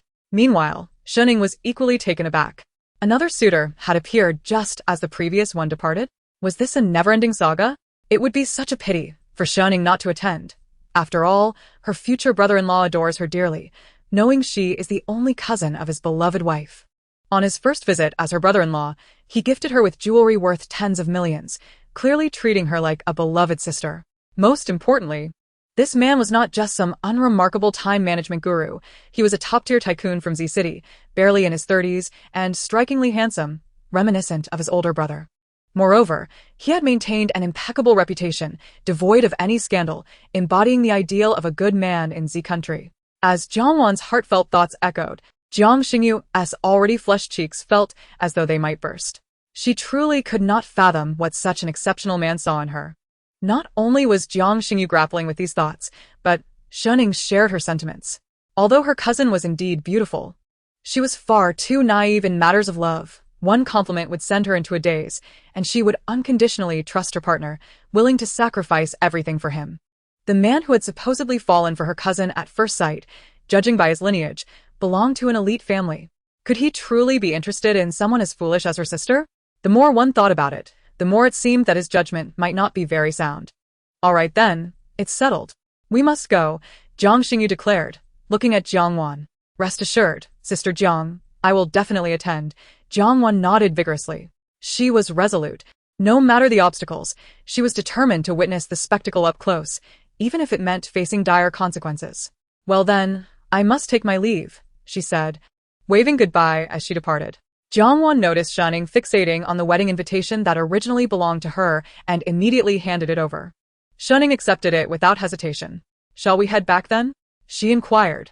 Yes, goodbye, Jiang Wan replied, bidding farewell to the others before quietly standing by her family's car, awaiting her brother who had yet to emerge. At that moment, Jiang Zhe was engaged in conversation with Yufang. Li Wenjiao passed away at 11 a.m. yesterday. What? I hadn't heard the news. Jiang Zhe exclaimed in shock. Indeed. The Li family has kept all information under wraps. Given the steep decline in their stock prices, once news of Li Wenjiao's death spreads, a wave of selling will ensue, leading to the family's imminent collapse. And what of Li Wenqi? Jiang Zhe, indifferent to the Li family, was more concerned about Li Wenqi. I've heard that the old man is scrambling to salvage the situation, while his two sons are eager to flee while they still have some funds. Li Wenqi will likely be whisked abroad by his father. Is that so? Jiang Zhe mused, gazing into the distance. Li Rong probably cannot escape. After all, his involvement in the assassination could land him a death sentence. Honestly, Li Wenqi is quite foolish. He should have remained abroad. Now, his entire family is facing ruin alongside him. The old man must harbor immense resentment towards Li Wenqi. Zega? Yufang called out, perplexed by Jiang Zhe's silence. Why do you think Li Wenqi returned to the country? Jiang Zhe asked, his voice low. He felt an unsettling certainty that Li Wenqi's return was not a mere coincidence.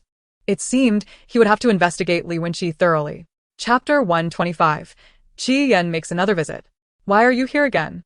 Aren't you supposed to be devising a plan to deal with Qinyang?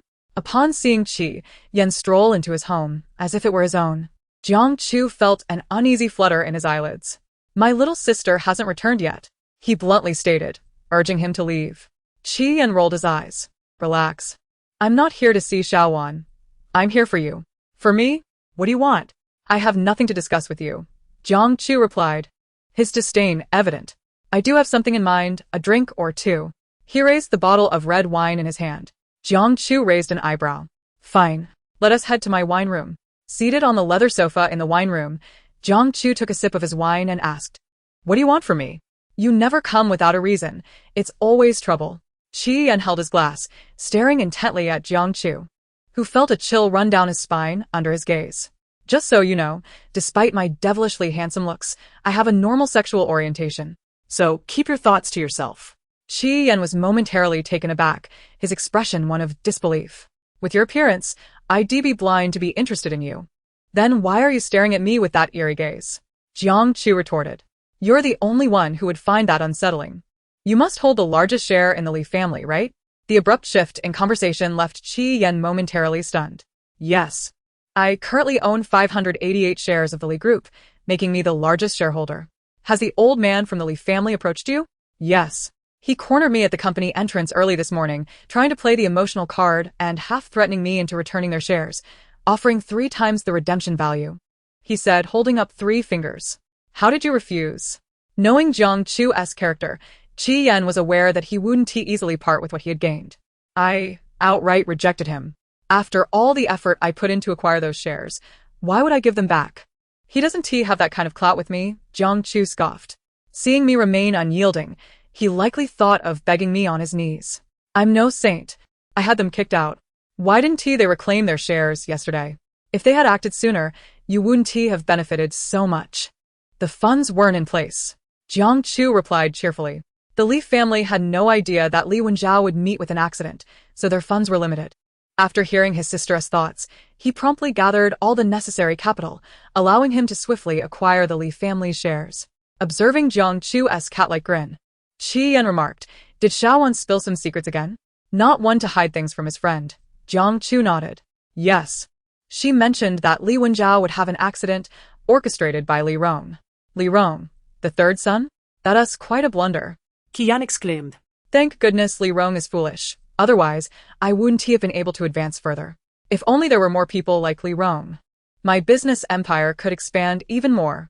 Qi Yan, noticing Jiang Chu's unabashed ambition, commented, You weren't always like this. The current Jiang Chu was becoming harder for him to read. What's different? I've always been like this, Jiang Chu insisted, believing he hadn't changed at all. While you were ambitious before, you wouldn't have reacted so intensely. Even in situations involving the Li family, you would have considered your options multiple times. But this time, your response was rather hasty, seeking quick gains, perhaps? Jiang Chu fell silent, recognizing the truth in Qi Yan's observation. He realized he had acted impulsively, but at the moment, he had thought it unwise to let such a golden opportunity slip away without action. Moreover, even with Jiang Wan's influence, Your ability to mobilize such a massive sum of money so swiftly seems somewhat abnormal. When did you start preparing for this? Qi Yan was astonished. Each family's market value, while in the trillions, was only feasible when all assets were accounted for. And a major group typically had only a few billion in liquid assets. Yet, Jiang Chu had managed to amass nearly 100 billion in a single stroke, catching everyone off guard and raising questions. Jiang Chu fell into silence, his gaze lingering on the swirling red wine in the goblet, lost in distant thoughts. When did this preparation begin? Perhaps it was the summer of that fateful year when he first laid eyes on her graceful figure.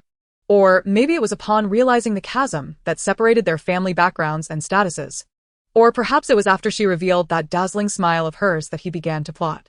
Until Jiang Wan returned home, finishing her meal, Qi Yan was unable to extract a definitive answer from Jiang Chu's lips. Yet, he sensed that Jiang Chu was concealing something from him. However, Qi Yan paid little mind. After all, who among them was without secrets?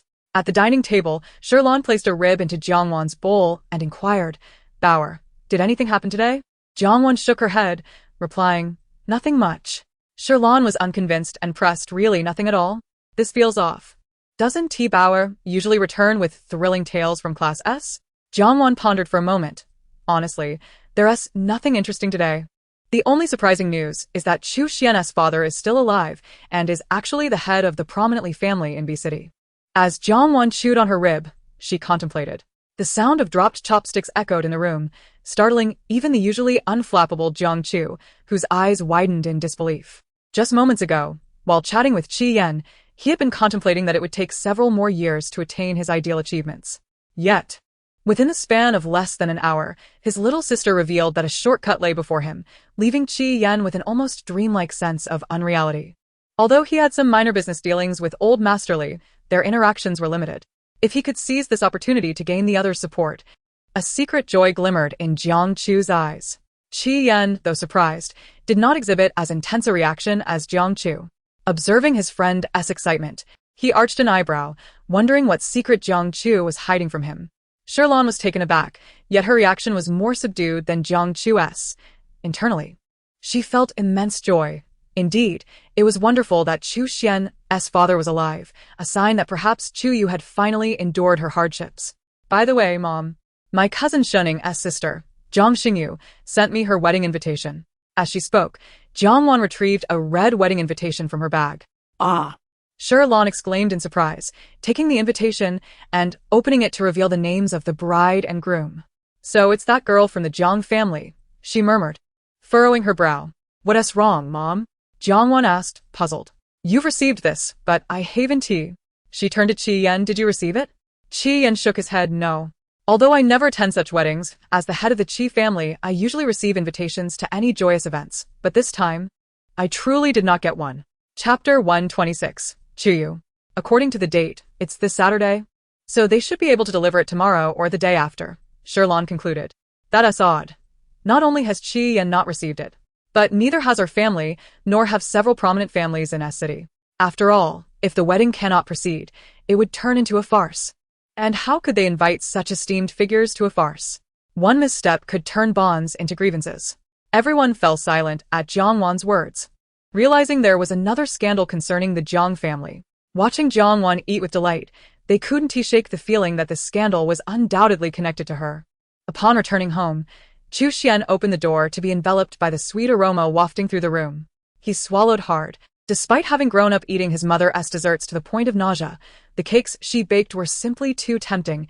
He felt he could indulge in them for lifetimes. "Mom, why are you making cakes at this hour?" Chu Xian leaned against the doorframe, watching his mother busily at work, warmth radiating from his gaze. He had always grown up observing her diligent figure. Hearing her son's voice, Chiyu glanced at him while continuing to decorate the cake. "You're back. Your Aunt Yumping called and invited us over for dinner. She has everything she needs, and we have nothing to bring, so I thought I would bake some of my desserts for her." As she spoke, her hands moved swiftly. Barely had she finished her sentence when a platter of 12 floral cupcakes was ready. Chu Xian's eyes sparkled with satisfaction. Indeed, she was quick, just like Jian Mom. Chu Xian hesitated. After a pause without hearing his continuation, Chu Yu halted her movements and looked at him. "What's wrong? You're acting unusually hesitant." "Mom, what kind of person was my dad?" Chu Yu's decorating paused, shock filling her gaze as she looked at her son. Since she had informed him at the age of 5 that his father had passed away, the perceptive Chu Xian had rarely brought up his biological father. Fearing to upset her, she was puzzled as to why he would ask now. Is something wrong? Did something happen? Chu Yu understood her son well. If nothing significant had occurred, he would not have inquired about his father. Nothing much, just curious about what kind of person my dad was. Old Master Li sounds like a very formidable figure. Your father. Chu Yu's eyes drifted into the distance. He was the most perfect, outstanding, and gentle person in the world. We met in college. He was regarded as a deity by everyone in the academy, both men and women, so lofty and untouchable. An object of admiration for all. I thought I would never be able to approach your father, but unexpectedly, the professor paired us to design a competition proposal together. Throughout the process, your father looked after me, and even when I nearly botched the proposal due to my clumsiness, he never blamed me. Instead, when I was in tears, he comforted and encouraged me, saying I was doing great. As she recounted this, a shy smile graced Chu Yu's lips, eliciting a pang of discomfort in Chu Xian. In time, we fell in love and promised to marry after graduation. But then you came early. We decided to get our marriage certificate first. Your father went back to fetch his household registration book, and I stayed in S City to await his return. Unfortunately, as she spoke, sadness flickered in Chu Yu's eyes. Chu Xian fell silent, fully aware of the unspoken words. Tragically, his father had suffered a severe car accident and would never come back. Mom, if my dad were still alive, impossible. Chu Xian's words were abruptly cut off by Chu Yu, her tone resolute. Why are you so certain that my father is dead? Had it been in the past, he would not have questioned his mother's words. However, Jiang Wan's revelations were invariably accurate, igniting his doubt regarding which detail had gone awry, leading his mother to firmly believe his father was indeed gone. It was your father's elder brother. As Chu Yu recalled the events, sorrow overwhelmed her, tears spilling down her cheeks. Chu Xian clenched his fists, unable to bear seeing his mother weep, yet he felt restless, without clarity on the matter. What happened? I had promised your father he would return in 3 days, but I waited at school for nearly a week without any sign of him. His phone remained unanswered, and while I knew his family was from the capital, I had no idea where exactly. The professor had no accurate address, leaving me stranded at school. I called repeatedly, but no one answered. Finally, on the 10th day, someone picked up. He claimed to be your father's elder brother, informing me that your father had returned home for a relative's birthday celebration, where he had gotten drunk and crashed his car, dying before he could be saved. At this point, Chu Yu was inconsolable, tears streaming down her face. Chu Xian's eyes reddened, and he could no longer hold back as he stepped forward to embrace his mother, offering silent comfort. If your father hadn't truly met with misfortune, how could his own brother curse him? And she had kept the news of her pregnancy from him after the loss of her beloved, even without her mentor's explicit words. She could indirectly discern that Li Ju's family background was far from ordinary.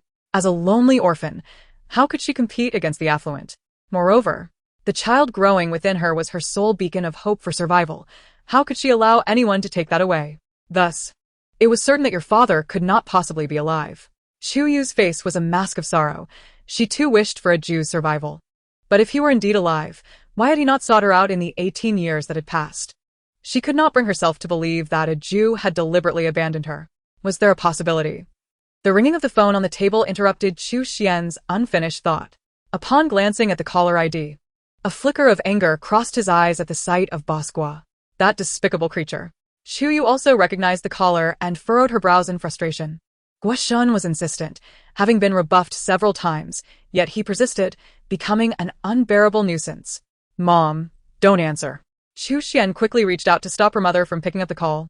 It's fine. Chu Yu shook her head.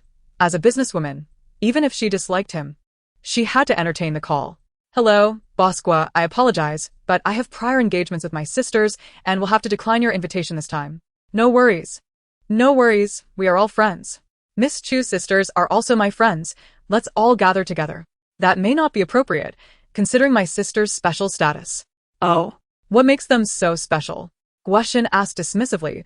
What could a woman possibly have that is special? After all, she is the wife of the police chief. Attending such a capital gathering would not be suitable. Chu Yu scoffed inwardly, curious to see if he would dare to be so brazen afterward. Indeed. Once her words revealed the truth, the other end fell silent. Guo stared blankly at his phone, and after a long pause, he managed a dry laugh. Well, I suppose I will have to wait until next time.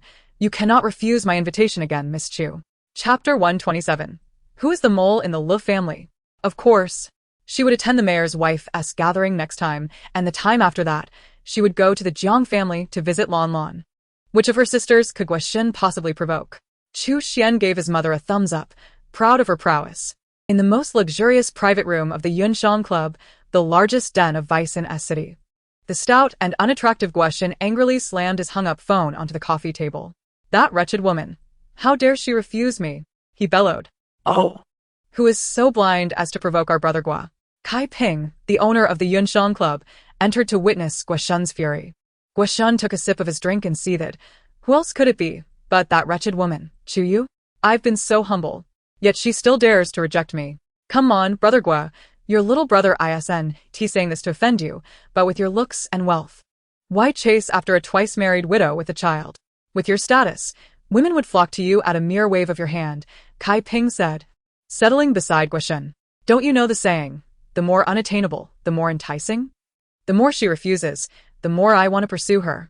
If she easily surrendered, I would have cast her aside long ago. So, brother Guo, after being rejected again, what will you do next?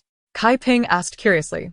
Knowing Guo, he might find amusement in one or two rejections, but after numerous refusals, he would not simply sit idly by.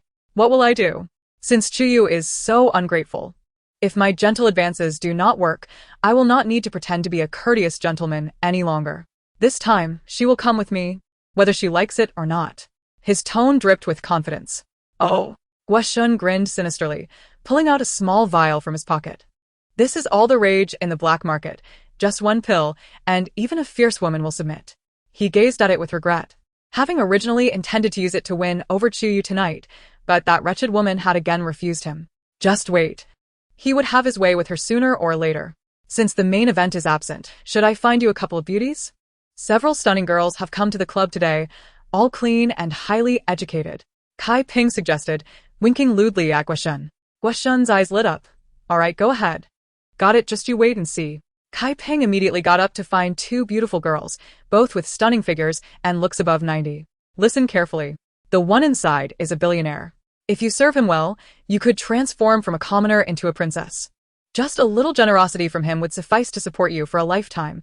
Then you wouldn't need to sell your smiles anymore, Kai Ping instructed the two lovely girls. Initially nervous, the girls felt a mix of shame and anticipation. However, upon learning that their client was worth billions, their eyes sparkled with excitement, eagerly focusing on Kai Ping. You can rest assured, brother Ping, we will definitely take good care of the boss, one of the more voluptuous girls stated proudly, puffing out her chest. Yes, brother Ping, you can trust us, the other girl chimed in sweetly, instantly evoking a protective instinct. Seeing the girls so perceptive, Kai Ping nodded in satisfaction. All right, go. In the Lu household, when Yao Na entered the study with coffee, she found her husband with a furrowed brow, lost in thought. What's wrong? Your face looks like a steamed bun, she quipped, placing the coffee before Lu Qian. Wife, there is something troubling me greatly. Seeing his wife, Lu Qian felt as though he had found a savior. Yao Na raised an eyebrow, teasing, oh, the ever-self-assured young Master Lu is actually worried? Hearing his wife's playful taunt, Lu Qian glared at her, Yao Na detecting the threat in her husband's tone. Yao Na ceased her teasing. All right, go on. I'm curious, what could trouble someone as carefree as you? Xia Cha-Cha. At the mention of Xia Cha-Cha, Yao Na's expression soured. Why bring up that detestable woman? Can't you just get past her? Interruption only fueled Lu Qian's annoyance. Do you want to listen or not? Fine, go on. I've been thinking that our Lu family as children do not need paternity tests, but Lin Jinjin, has reverted to her biological father's surname. Upon hearing Lu Jinjin, Yao Na immediately objected, correcting him. Interrupted yet again, Lu Qian's frustration peaked. Faced with her husband's fierce gaze, Yao Na felt unafraid. She would dare to change husbands if he raised his voice at her. From now on, there will be no Lu Jinjin, only Lin Jinjin. As expected, Lu Qian relented. Fine, Lin Jinjin. At that time, Xia Cha-Cha had entered the Lu family by presenting a paternity test for Lin Jinjin and the third child.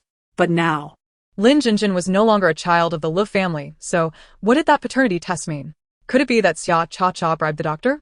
If so, that would be one thing, However, Lin Jinjin had been in the Lu family for 18 years, and they conducted annual health checks. It was impossible that they had never discovered she was not of their bloodline. What do you mean? I suspect that someone has deliberately forged Lin Jinjin's paternity report, and it has been maintained for 18 years. A person as simple-minded as Xia Cha-Cha could never orchestrate such a scheme. Even if she could, she wouldn't conceal it so flawlessly. Does the Lu family have a mole assisting her? That's what I think, which is why I am so troubled. Who could it be, and what is their motive? What benefit do they gain from this? Do you have any suspects? Yao Na pondered the people in the Lu family, realizing no one stood out as suspicious, yet everyone seemed questionable. No. If I had a suspect, I wouldn't be so anxious. I'm worried that the enemy lurks in the shadows while we are exposed, not knowing their next move. It fills me with a fear akin to having my head pressed against a guillotine. He is unafraid of enemies confronting him openly with their weapons. Rather, he fears the treachery of those who operate in the shadows, employing insidious tactics that leave one utterly defenseless. What can be done then? Lu Qian shook his head, for it was precisely this dilemma that troubled him. Mom, please come quickly. The voice of Lu Yingliang echoed from outside. What is it? I'm coming, replied Yao Na. A spark of realization ignited in Lu Qian's eyes. Indeed, there was a solution. Darling, could you please have Liang speak with that young lady from the Jiang family? Perhaps she might provide some insight into this matter. Will that work? Who knows? It's worth a try. All right, I shall go speak with our daughter right away. With that, Yao Na exited the study. Lu Yingliang, adorned in a stunning white pearl gown, was preoccupied in the living room, trying on various dresses. In her hands, she held a pink and blue gown, while the spacious living room was cluttered with an array of exquisite dresses, and several jewelry boxes filled with valuable trinkets lay atop a grand crystal coffee table. Chapter 128. Uncle Lu Yan. This is indeed Lu Jinjin, or rather Lin Jinjin, who is no longer here. Otherwise, Lu Yingliang would never dare to display her treasures so openly, for if Lin Jinjin were to see them, she would undoubtedly seize them. Xiao Cui, which dress do you think looks best? Lu Yingliang mused, holding the two gowns against herself, momentarily at a loss for choice. Xiao Cui, her devoted maid, aged 21, was the daughter of Aunt Yang, the family's pastry chef. When she wasn't attending classes at university, she served as Lu Yingliang's personal maid to earn her living expenses. Miss, you would look stunning in any of them, Xiao Cui remarked, surveying the three exquisite gowns. Each crafted by a master designer and worth a fortune, she simply could not discern which was the finest. Oh, come on, at least help me pick one. Li Yingliang pouted in dissatisfaction. All are beautiful. Our dear Liang is like a beauty that could make fish sink and birds fall, captivating enough to draw attention even in a burlap sack. A teasing voice floated in from the entrance. Lu Yingliang turned towards the source of the voice, where a slender, strikingly handsome, yet somewhat frail middle-aged man stood at the door, gazing at her with a warm smile. Her eyes brightened instantly with delight. Uncle! She tossed aside the dresses and rushed toward him, her eager demeanor betraying her usual composure. Uncle, what brings you back so suddenly? Aren't you abroad for a project? Lu Yan affectionately ruffled the top of her head. I was indeed engaged in negotiations abroad, but upon hearing that something significant transpired at home, I returned. Lu Yingliang understood. The significant matter referred to the expulsion of Xia Cha-Cha and her mother from the Lu family. Oh, I see. She recalled Uncle's earlier remark about her looking lovely even in a sack, and stamped her foot. What do you mean by a burlap sack? I would never wear such a thing, she exclaimed playfully. Yes, our little princess would never don such attire. However, you are indeed a true beauty, captivating enough to make even fish sink and birds fall. He pinched her cheek affectionately. Uncle. Lu Yingliang beamed with joy at the praise from her favorite elder. Could you tell me what happened with that mother-daughter pair? Lu Yan guided his little niece toward the living room. Well, it's like this, began Lu Yingliang, displaying her intelligence. Aside from her parents, she had not disclosed to her beloved uncle the peculiarities surrounding Jiang Wan. She merely mentioned that Lin Jinjin had been provoking her, leaving her puzzled, as Lin Jinjin did not seem like a member of the Lu family. After discussing it with her mother, who took particular note of the situation, it was discovered that Xia Cha-Cha had been seen with a man, which led to the revelation that Lin Jinjin had been masquerading as a member of the Lin family. Ah, ise, Leyan noted. So much has transpired at home during my absence. His gaze turned somber. What of grandfather and third uncle? Grandfather is quite upset and has gone to visit an old friend. He has not been home for days, and third uncle has gone abroad to unwind. Le Yang replied cheerfully. Then it seems a bit unfilial to feel relieved at their absence. It truly is a breath of fresh air not having them around. Previously, I would have never dared to bring my things into the living room for fear of being scolded by grandfather. Oh, and what of your aunt? Doesn't she usually reside at the old house? Lu Yan surveyed the surroundings, noticing the absence of Lu Yuan, a hint of confusion crossing his features. Whenever you return, Aunt Yuan is always at home, Lu Yingliang explained. Here, second master, have some water. Xiao Chui presented a cup of warm water to Lu Yan. Lu Yan preferred warm water or lemon water over coffee, given his health issues. He had only been consuming warm water for the past few years. He lifted the cup, feeling the gentle warmth in his hands, nodding in satisfaction. Those who are by Liang Liang's side truly know how to take care of things. As Lu Yingliang observed her uncle's inquiry about her aunt, her expression brightened further, a wide smile illuminating her face. Oh, uncle, I have something wonderful to share.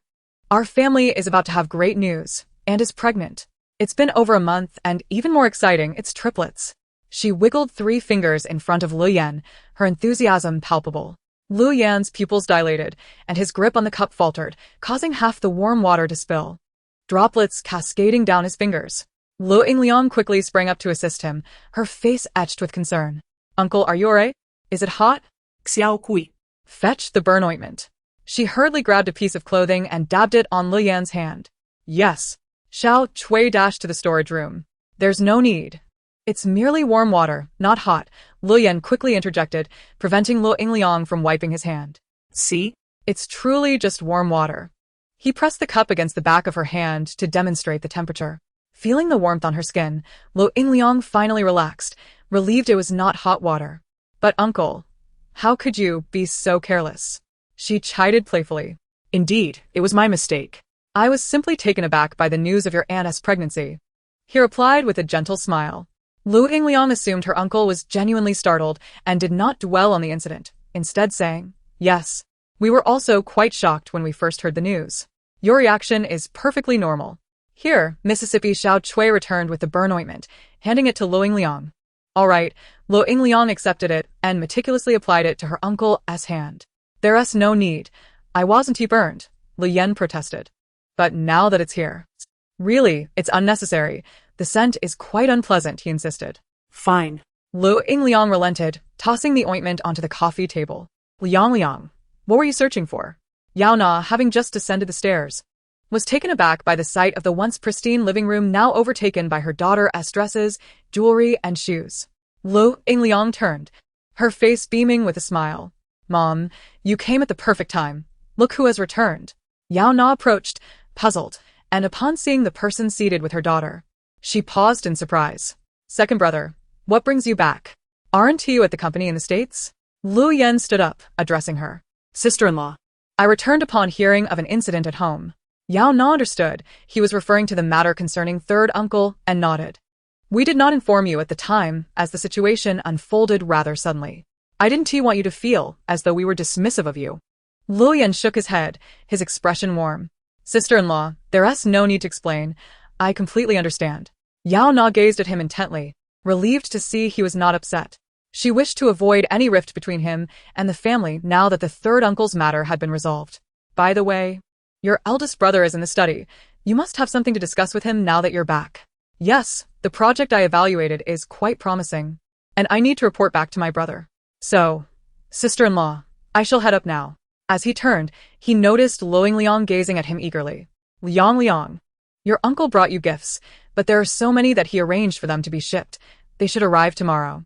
Upon hearing of the gifts, Lu Yingliang's eyes sparkled like stars, and she gleefully expressed her gratitude. Thank you, uncle. Chapter 129. Uncle Lu Yan. Yao Na observed her second son ascend the staircase and turned to Xiao Chui, instructing her to return the items to Liang Liang's dressing room. Yes, madam. Xiao Kui promptly bowed in compliance. Wait a moment, Lu Yingliang interjected immediately. Mom, you should first see which dress looks best on me. As she spoke, she showcased the 3 gifts she found most satisfactory to Yao Na. What are you up to? Yao Na inquired, puzzled as to why she was suddenly selecting a gown. My cousin Xinying's sister, Xingyu, is getting married this Saturday and has invited us, so I need to choose a beautiful dress. Lu Liang urged. Hurry, Mom. Tell me which one is appealing. Yao Na, taken aback by the news of Zhang's daughter's wedding, felt a pang of confusion regarding her own lack of an invitation. She voiced her concern. Why did I not receive an invitation? Because the wedding may not take place, Lu Liang replied anxiously. Oh, Mom, please don't ask. Just help me decide on a dress. You mentioned the wedding might not happen, so why bother being so particular? Just wear something casual, Yao Na remarked nonchalantly. Lu Liang blinked, pondering. True, if the wedding isn't happening, why should I go through the trouble of dressing up? She turned to Xiao Cui. Have everything taken back. Take these 2 dresses too. I'll wear this one on the day of the wedding. Understood, Miss, Xiao Kui replied. Quickly accepting the dresses and hanging them on a nearby mobile rack before calling for assistance to move Lu Liang's treasures. I'm so tired. I need to go back and enjoy a relaxing bath. Lu Liang yawned, stretching and waving at Yao Na. Good night, Mom. Noticing her daughter preparing to leave, Yao Na quickly grasped her arm. Wait, I have something to discuss with you. What is it? Come on, let us go to your room, Yao Na said, pulling her through the bustling throng of servants toward Lu Liang's chamber. What is it, Mom? Why the secrecy? Lu Liang queried as they walked, but Yao Na remained tight-lipped until they arrived at her room to divulge her husband's concerns. Here is the situation. Your father suspects there's a mole within the Lu family. So, he wants you to subtly bring it up with Jiang Wan to see if she might reveal the identity of the traitor. Lu Liang's eyes widened in shock. A mole? She gasped. Keep your voice down, Yao Na admonished, quickly covering her daughter's mouth. Is it really necessary to react this way? Yes, a mole. Otherwise, Xia Cha-Cha and her mother Wuden Ti have been able to act so brazenly within the Lu family for so many years. Clearly, someone is aiding them from behind the scenes. Has Dad confronted Xia Cha-Cha? He has, but she remains unaware of who is assisting them. This individual must hold a significant position within the Lu family. It's a matter of great concern for both her and Lu Qian. The family cannot withstand a coup. I understand. I will subtly mention it to Jiang Wan, but I cannot guarantee I will uncover the truth. Lu Liang contemplated the family members, realizing that anyone could be a suspect. But what is their motive? Yao Na gently stroked her daughter's hair. It's all right, even if we don't find out. We must remain vigilant. If the mastermind seeks to usurp the Lu family's fortune, that's one thing. We can deal with that as long as we are alive. But if they aim for our lives as well, that's a different matter. Don't worry, Mom. I'll be extremely cautious, Lu Liang reassured her mother. Yet Yao Na's brow remained furrowed. She felt as though an ominous net loomed over the Lu family, ready to descend at any moment, bringing either destruction or death, contingent upon the whims of the shadowy figure behind it. Brother, it's me. Lu Yan knocked on the door. Inside the study, Lu Qian, troubled by the implications of the mole within the family, paused in surprise at his younger brother's unexpected return. Come in. Lu Yan opened the door, stepping inside. Brother, he said, glancing at the similar safety talisman adorning Lu Qian's neck. What brings you back at this hour? Lu Qian asked, perplexed. I heard about the situation with the 3rd brother, so I returned to see if you need my assistance, Lu Yan replied, taking a seat opposite Lu Qian. No need. The matter has already been resolved, Lu Qian waved his hand dismissively. That's a relief. Observing the tension etched on Lu Qian's face, Lu Yan curiously inquired. What troubles you, brother? Lu Qian hesitated, fixing his gaze on Lu Yan. How did you know I was troubled? Lu Yan chuckled lightly, brother. We're siblings. After more than 30 years, I am familiar with your habits. Whenever something weighs on your mind, your brow furrows. Lu Qian smiled, realizing that his younger brother understood him even better than he did himself. It's nothing, he paused, scrutinizing his frail-looking brother. But I suspect there is a mole within the family, and it's someone high up. Oh. Lu Yan's tone remained casual. What makes you think that? Lu Qian's gaze sharpened as he scrutinized Lu Yan. The family conducts annual health checks for its members. Yet Lin Jinjin's results have been fabricated for the past 18 years. This isn't something an ordinary family member could orchestrate. Do you have any suspects? None. Lu Qian lowered his eyes. Lu Yan nodded. I will remain vigilant. If I notice any suspicious individuals, I will report them to you immediately. Good, Lu Qian agreed. Since you're back, stay for a few days. Lu Yan shook his head. No, I'll visit Aunt tomorrow and then head back. There's a mountain of work at the branch office. Indeed, Aunt. Aunt, who passed away, was Lu Qian's mother.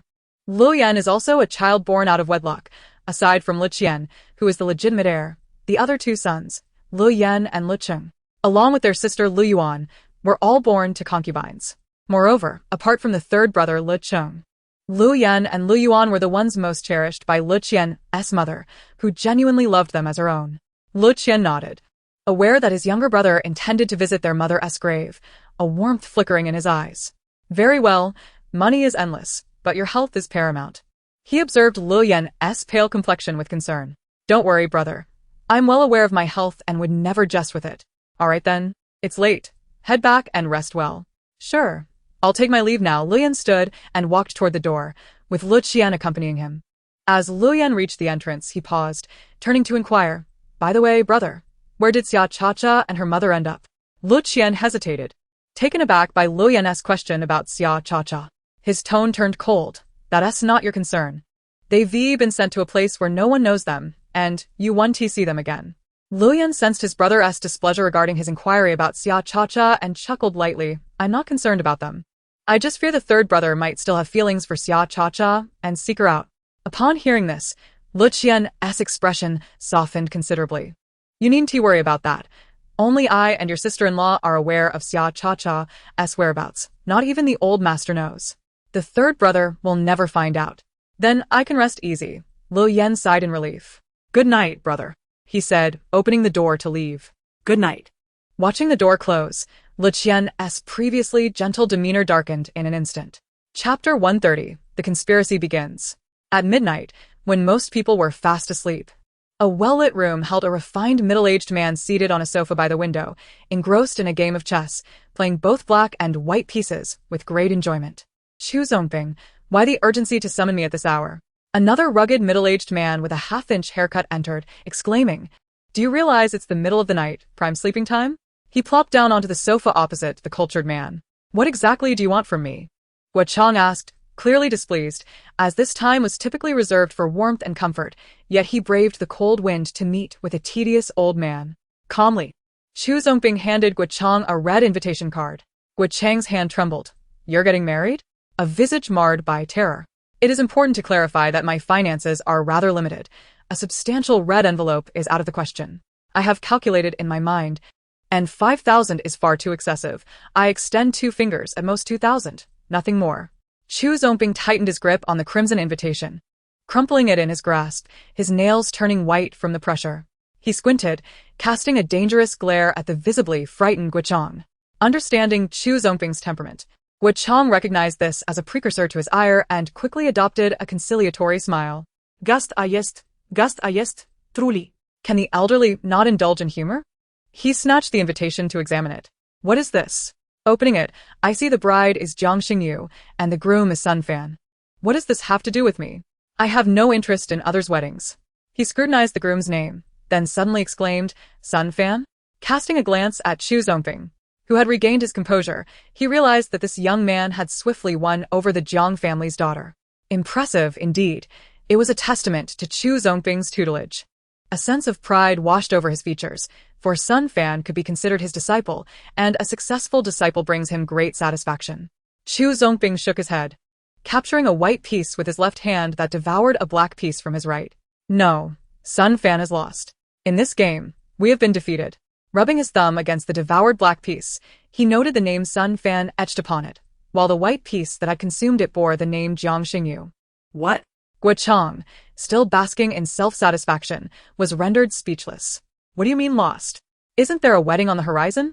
How can we be defeated? He thrust the wedding invitation closer to Chu Zongping, jabbing at the groom's name with his index finger. Look here, look. Is this not Sun Fan's name? He is about to become the son-in-law of the Jiang family. Our plan is already halfway realized. How can you declare defeat? Chu Zongping raised his gaze to the agitated Guo Chang. Are you aware of the recent developments concerning the Jiang family? Or rather, the movements of Jiang Xingyu herself? What business is it of mine, a grown man, to concern myself with a young girl? What relevance does her situation hold for me? What are you hinting at? What is the significance of her movements? Guo Chang struggled to grasp the implications, as he believed they were on the brink of victory. Ah. Chu Zongping replied with a cold, derisive chuckle. You truly are a simpleton. Jiang Xingyu has sent Sun Fan's foot in multiple boats.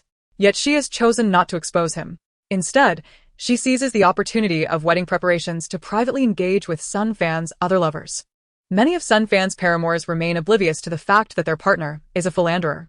After hearing Jiang Xingyu's words, they are incensed and have resolved to unveil Sun Fan's true nature at the wedding, waiting for the day to create chaos at the venue.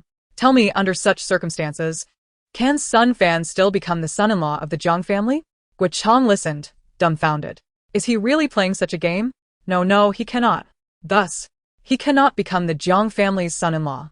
Therefore, our plan has indeed faltered, Chu Zongping declared, tossing Sun Fan's black piece into the nearby trash bin. But, Guo Chang protested, genuinely perplexed. We were so close to success. How can we lose at this most critical moment? Surely you can devise another strategy? We've been planning for years. To concede now is simply unacceptable. Chu Zongping shook his head. There is no strategy left to devise. For any woman, how can she tolerate a husband who has affairs? Jiang Xingyu is not as foolish as she appears. She will come to realize that Sun Fan has been able to deceive her only because we have discreetly cleared the obstacles in his path. Otherwise, how could he have lingered by her side for 2 years? Sun Fan is truly a waste, Guo Chang lamented, raking his fingers through his hair. I should never have used him. If only we had chosen a more reliable candidate, we wouldn't be in this predicament. Now that the Jiang family has become suspicious, it will be even more challenging to lure them into our plans in the future. It is too late to lament. We must simply await any potential revelations from the others. Guo Chang seethed, while Chu Zongping shared his frustration. They had meticulously calculated that once Sun Fan became the Jiang family's son-in-law, the bothersome couple of Jiang would be eliminated, allowing them to penetrate the elite circles of S City. Now they had lost both the woman and the soldier. Rest assured, our man Sun Cheng is quite reliable. The drug has been administered, and we merely await the opportune moment, Guo Chang asserted confidently. Chu Zongping regarded him with a somber expression. Nothing is certain. It is far too premature to make declarations. Unlike you, I am not one to take such matters lightly. Until a conclusion is reached, all possibilities remain open. By the way, when you deal with the Ma family, save a few of those prized horses for the young master. He wishes to present them to a friend in France. Chu Zongping instructed, while toying with a black piece inscribed with Sun Cheng's name. Guo Chang was taken aback. France? How could the young master be going to France? The young master is accompanying Miss and Ro to a jewelry exhibition in France. He has made the acquaintance of several noble scions there, and during their conversations, they expressed a keen interest in the blood-sweating steeds of Z country. The young master promised to gift them a few. I see, Guo Chang nodded. Very well, I will remind Sun Cheng. By the way, the Li family situation has truly benefited that Jiang lad. Guo Chang's countenance darkened as he pounded his chest in frustration. They squandered such a golden opportunity. Had they secured the Li family, they would have made significant strides towards controlling S City. Alas, by the time they received word, it was too late, and they were left with only scraps. When the Li family was mentioned, Chu Zongping's expression turned equally grave. He too was incensed, for they possessed ample funds and resources. They simply lagged in information, ultimately reaping only the remnants. If the young master were to learn of this, one can only imagine the fury that would ensue. I say, Jiang Cheng should be eliminated outright. It would save the young master from having to tread so cautiously, Guo Chang grumbled, for the first time feeling discontent towards the young master, who is typically decisive and swift in his actions. When dealing with enemies, it is best to annihilate them completely. Chapter 131. The Emergence of Conspiracy 2.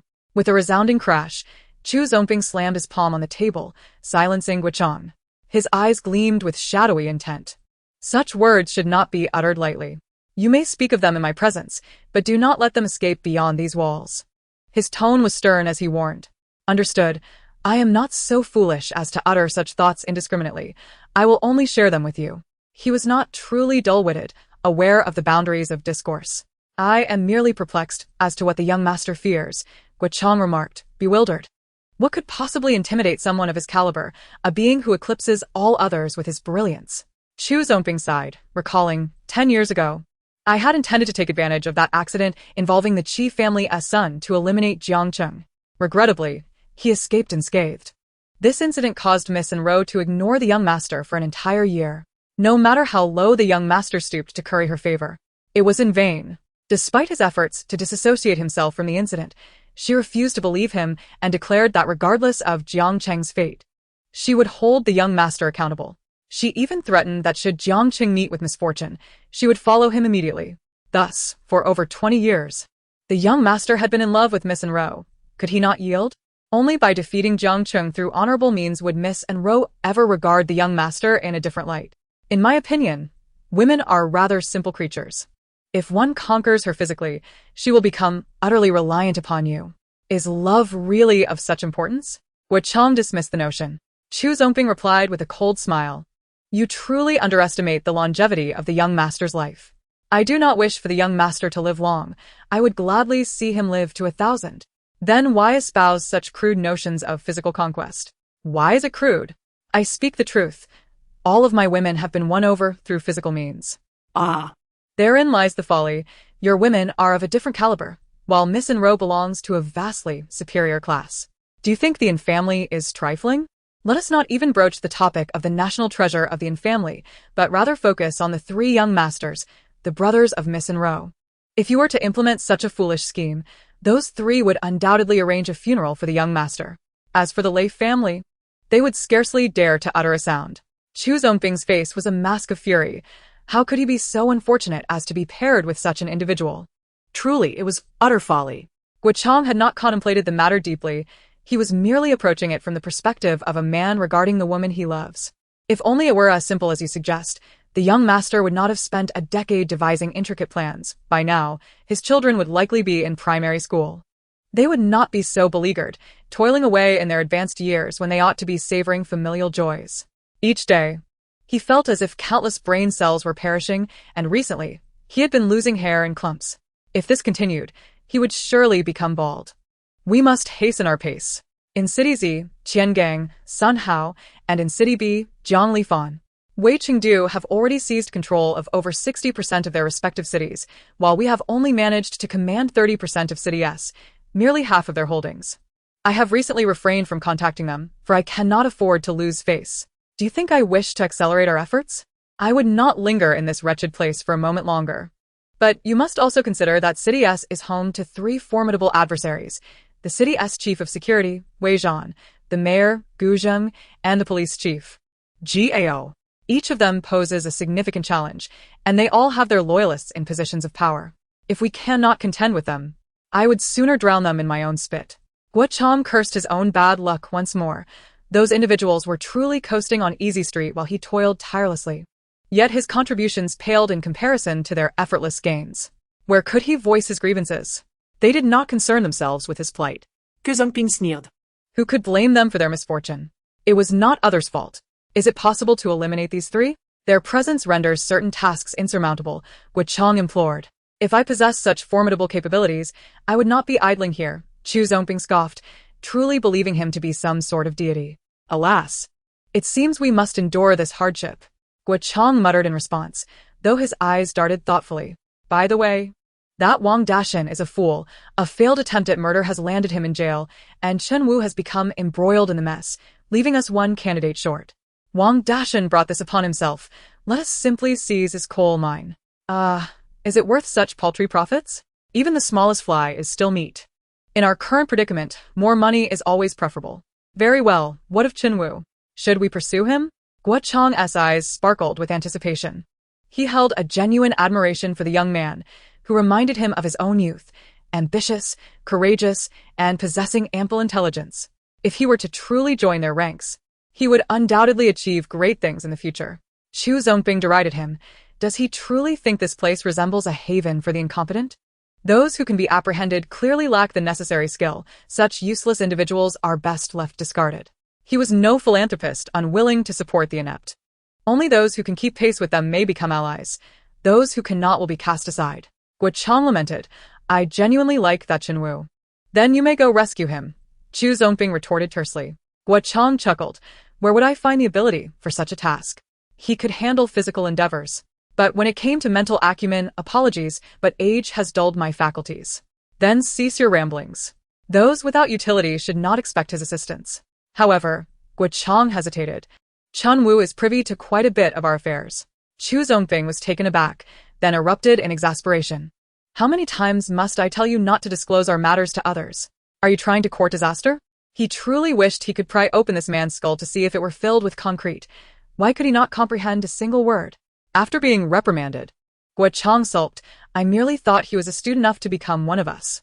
Who could have anticipated that such a clever individual would falter? Chu Zongbing glared at Guo Chang, his shoulders hunched in submission. Chun Wu cannot be allowed to remain. Guo Chang shot up. Old Chu, surely you jest? Chu Zongbing interrupted him, bellowing. Can you guarantee he will not betray our secrets? Guo Chang hesitated for a moment, then confidently asserted, he can. How can that be proven? Chun Wu's weakness lies with his family, Guo Chang replied with a confident smile. He is not a complete fool. While revealing secrets, he has also secured leverage against the other party. Should they dare to disclose even a fraction, he would not hesitate to ensure mutual destruction. Chu Zongbing exhaled. It seems this man is not entirely foolish, nodding in satisfaction. Very well, we shall keep Chun Wu. In a single sentence, the fate of Chun Wu was sealed. Is there anything else? Chu Zongbing inquired impatiently. Nothing else, then be quick about it. Chapter 132. The conspiracy begins to unfold. 3. Yes, Guo Chang raised his hand timidly. The Lin family from the Lin Zhuang household. It seems my sister-in-law's son is plotting to kidnap Lin Zhuang's son. Should we intervene? Lin Zhuang? Zongbing's eyes flickered. Is it the Lin Zhuang of the Lin group? Indeed. Chu Zongbing glanced at his chessboard, where the name Lin Zhuang was boldly inscribed in the center of a white piece. He picked up a piece and toyed with it thoughtfully. Guo Chang, seeing Chu Zongbing deep in thought, remained silent, patiently awaiting his response. After a long pause, Chu Zongbing finally spoke. Let us become involved. Although the Lin family's trajectory does not overlap with ours, we might seize this opportunity to have them clear a path for us. Guo Chang's eyes sparkled as he traced his finger across his neck. Chu Zongbing gave him a knowing glance. Very well, I shall set things in motion. Just watch. Old Chu, I will ensure it is executed flawlessly, Guo Chang declared, thumping his chest in assurance. And as he observed the overly confident Guo Chang, Chu Zongbing could not help but scoff. Hopefully, he will not botch this. Otherwise, he may truly find himself seeking a replacement. Is there nothing else? If not, I shall take my leave. I have an appointment with a stunning beauty who is currently waiting for me, fresh and ready. Guo Chang rubbed his hands together with a lewd grin.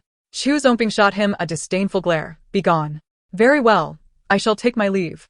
Guo Chang sprang to his feet and strode toward the door, halting midway to turn back and offer a well-meaning suggestion. Old Chu, you're a normal man in your 40s. I understand not marrying, but you should at least find a girlfriend to enjoy life. Otherwise, you may find yourself in a world of hurt. He glanced pointedly at Chu Zongbing's lower half, obscured by the table. Chu Zongbing's eye twitched. Grinding his teeth, he growled. Leave. Guo Chang pouted. Truly, such honest advice is often unwelcome. He mumbled under his breath, only to be met with Chu Zongbing's fierce glare, prompting him to quickly cover his mouth and retreat. Just as Guo Chang reached the door, his phone erupted in a cacophony of ringing. Who could it be at this hour? Do they not realize it is the time for slumber? He grumbled as he retrieved the device, seeing the name A Tsong displayed. At Tsong? What could possibly be so urgent at this late hour? He answered hello at Tsong, but before he could finish, he was met with a sound of panting breaths and at Tsong's voice filled with panic. Brother Chang, something terrible has happened. A loud crash echoed in the background. Guo Chang furrowed his brow. Speak slowly and clearly. Is it something to do with Yin Shang? The largest money-lending den in City S is Guo Chang's enterprise, ostensibly managed by Kai Ping, but he is the one making the decisions. At Song, having been brought over from City B, is his most loyal subordinate, having followed him for over a decade. Most of the shady dealings are handled by Song, serving as his muscle in the shadows. Whenever Kai Ping is unable to manage matters on the surface, they are transferred to him, a true tyrant in the underbelly. Zongbing, who had been languidly seated by the floor-to-ceiling window, heard that something had gone awry with Yin Shang. He immediately lost his composure. He rose to his feet and moved closer to Guo Chang, attentively listening to Song's report. As Song found a safe place, he gasped for breath and reported to Guo Chang, Brother Chang, tonight was supposed to be like any other night, but suddenly a group of undercover officers barged in, claiming that someone reported gatherings of PC here, and they arrested a multitude of individuals. All the officials and wealthy merchants we painstakingly connected with have been apprehended. And there's more? Guo Chang's eyes twitched. What more could there be? Yun Shang has been sealed off. Kai Ping has also been taken away. Brother Guo Shen has been arrested as well, Song reported, trembling. What? Say that again? Guo Chang roared. Guo Shen has been arrested too? Upon hearing that his own brother had been captured, Guo inhaled sharply. If the matriarch of his family found out, his life would be forfeit. Yes. He has been taken too. Damn it. Guo slammed his fist into the wall behind him, disregarding the blood oozing from his hand, and bellowed. Who was leading the operation? Who is responsible for the arrests? Damn it, I hope I don't find out who it is. Or I will ensure their ancestors' graves are desecrated. Xu Zongping's expression was equally grim. Although Guo was far from impressive, he had watched him grow up. Almost like a younger brother. Hearing of his arrest left him deeply unsettled. It was in Zheng. Xu Zongping was taken aback. He never expected it to be in Zheng. Guo gazed at Xu Zongping, whose expression had returned to a calm demeanor, his eyes shimmering with sorrow. Old Xu wore a pleading look. However, Xu Zongping remained unmoved. You heard it too. It was in Zheng, a member of the Yin family, just like Gu Zheng, here for political achievements in S City, and in 2 years, he will be transferred back to B City. How many men do you have? Can you take down in Zheng? Guo clenched his teeth tightly. He understood old Xu's reasoning, but his brother. How could he not save him? Am I supposed to just watch him get convicted? His eyes glimmered with uncontainable anguish. Xu Zongping retorted sharply, I told you to keep Xiao Shen in line. Recently, Gu Zheng has been cracking down hard on vice. Anyone even slightly involved faces the harshest sentences. What did you say to him? How could he make such a mistake? His expression was one of frustration. Guo remained silent, his eyes filled with animosity. Noticing Guo silence, Xu Zongping's eyes widened in realization. You didn't tell him about this, did you? Although Guo was reckless, he always listened to his elder brother's advice. If Guo had informed him, he wouldn't dare to act against the wind. Only if Guo hadn't said anything would he take such risks. Guo gritted his teeth. I didn't tell him. I thought Yunsheng was safe. After all these years, nothing ever happened there. This time, he didn't take it seriously. You are truly foolish. Xu Zongping was at a loss for words. Gu Zheng didn't act before because he was waiting for you to let your guard down to deliver a fatal blow, and now, that blow has struck at the very artery. Desperate for a solution, he looked at Xu Zongping. You can't save him. Xu Zongping shook his head, shattering Guo last flicker of hope. And Zheng. Guo clenched his fists, his crimson eyes glinting like shards of ice. First, don't think about how to take revenge. Figure out how to keep Xiao Shen silent. If Guo realizes we want to protect him, there's no telling what he might reveal to save himself, including our secrets. Guo was taken aback, a look of bewilderment in his eyes. Xiao Shen wouldn't. He couldn't believe his brother would betray him. Seeing Guo naivete, Xu Zongping was both amused and infuriated. Were they truly brothers? Guo was not as ignorant as he appeared. He was a self-serving scoundrel, willing to cast his elder brother, who had cherished him for over 30 years, into the abyss for his own benefit. Only the foolish Guo failed to see Guo's treachery. Regardless of what he might do, first ensure you are prepared. I do not wish to gamble my life on his loyalty, Xu Zongping warned. I understand. Guo sulkily nodded, yet in his heart, he remained unconvinced. He could not believe his brother would betray him. Noticing Guo's disbelief, Xu Zongping sighed. Let it be. He will never awaken someone who pretends to be asleep. Only when Guo truly falls into Guo's trap will he realize that his brother has no understanding of gratitude. Chapter 133. Jiang Wan explodes the location of Guo's corrupt officials list. Early in the morning, Lin Geng rushed into Class S, shouting, Have you heard? Last night, Yunsheng Club was sealed off, and a whole bunch of capital tycoons were arrested. The once boisterous Class S now turned their attention to Lin Geng. What happened? Wei Qing inquired, having focused solely on his physical training the previous night, oblivious to everything else. I think I heard something went wrong, but I'm not sure of the details, Mishua added. Come on, Xiao Geng, tell us. Yunsheng was reported for PC. And the vice squad went in and arrested a bunch, including Guo, he said, glancing at Chu Xian. Chu Xian was taken aback. He hadn't anticipated Guo would be thrown in so quickly. He looked at Ji and gave him a thumbs up. Don't worry, brother, I got this. I specifically instructed the senior brother to take good care of Guo.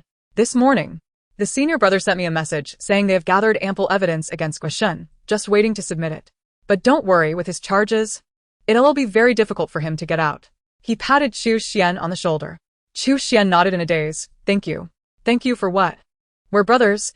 There's no need for thanks between us. Gu Nuo interjected, joining the conversation. The list of Gueshan's numerous crimes is endless. And despite his many misdeeds, he has remained untouchable and unnoticed. There must be a powerful shield protecting him. My dad is currently investigating who that shield is. And I expect it won't be long before that shield becomes a broken umbrella. His father, Gu Zheng, despised corrupt officials who protected criminals. If this case turned out to be extensive, S City would face a significant upheaval. Let us hope it doesn't involve too many people. That would be wonderful. With the villains gone, I could finally sleep soundly, Hien chuckled broadly. His words elicited peculiar looks from the crowd. What's wrong? He rubbed his face. What's with those strange expressions? Hien, if anyone else said that, I would believe it without a doubt. But coming from you, just think about what your family does. Who could be worse than your family? Hien protested. My family doesn't engage in wrongdoing. Besides, we've already started moving towards legitimate business. In a few years, we'll be a proper company. You just said it will take a few years. Right now, it's still a den of criminals. All right, enough bickering. We've strayed off topic. Let us talk about corrupt officials. Right, corrupt officials. Speaking of corrupt officials, I remember Guishan had a list. Let me look for it. Jiang Wan, standing nearby, immediately began searching. The students who had arrived in Class S turned their attention to Gu Nua. Gu Nua's eyes flickered. Initially, he hadn't intended to rely on Jiang Wan. But with her involvement, the matter would surely resolve more swiftly and save considerable manpower. I found it. Guishan is truly clever. He managed to hide it in such a discreet location. The villa where he kept his mistress has a fountain rockery, and the list is concealed within a specially crafted secret compartment in the rockery. Wow, it's even a password-protected compartment. The password is 985011. But how am I supposed to inform Gu Nua? Gu Nua glanced at Jian, who immediately understood. If there's any information you can't convey in person, just send it to my dad's email.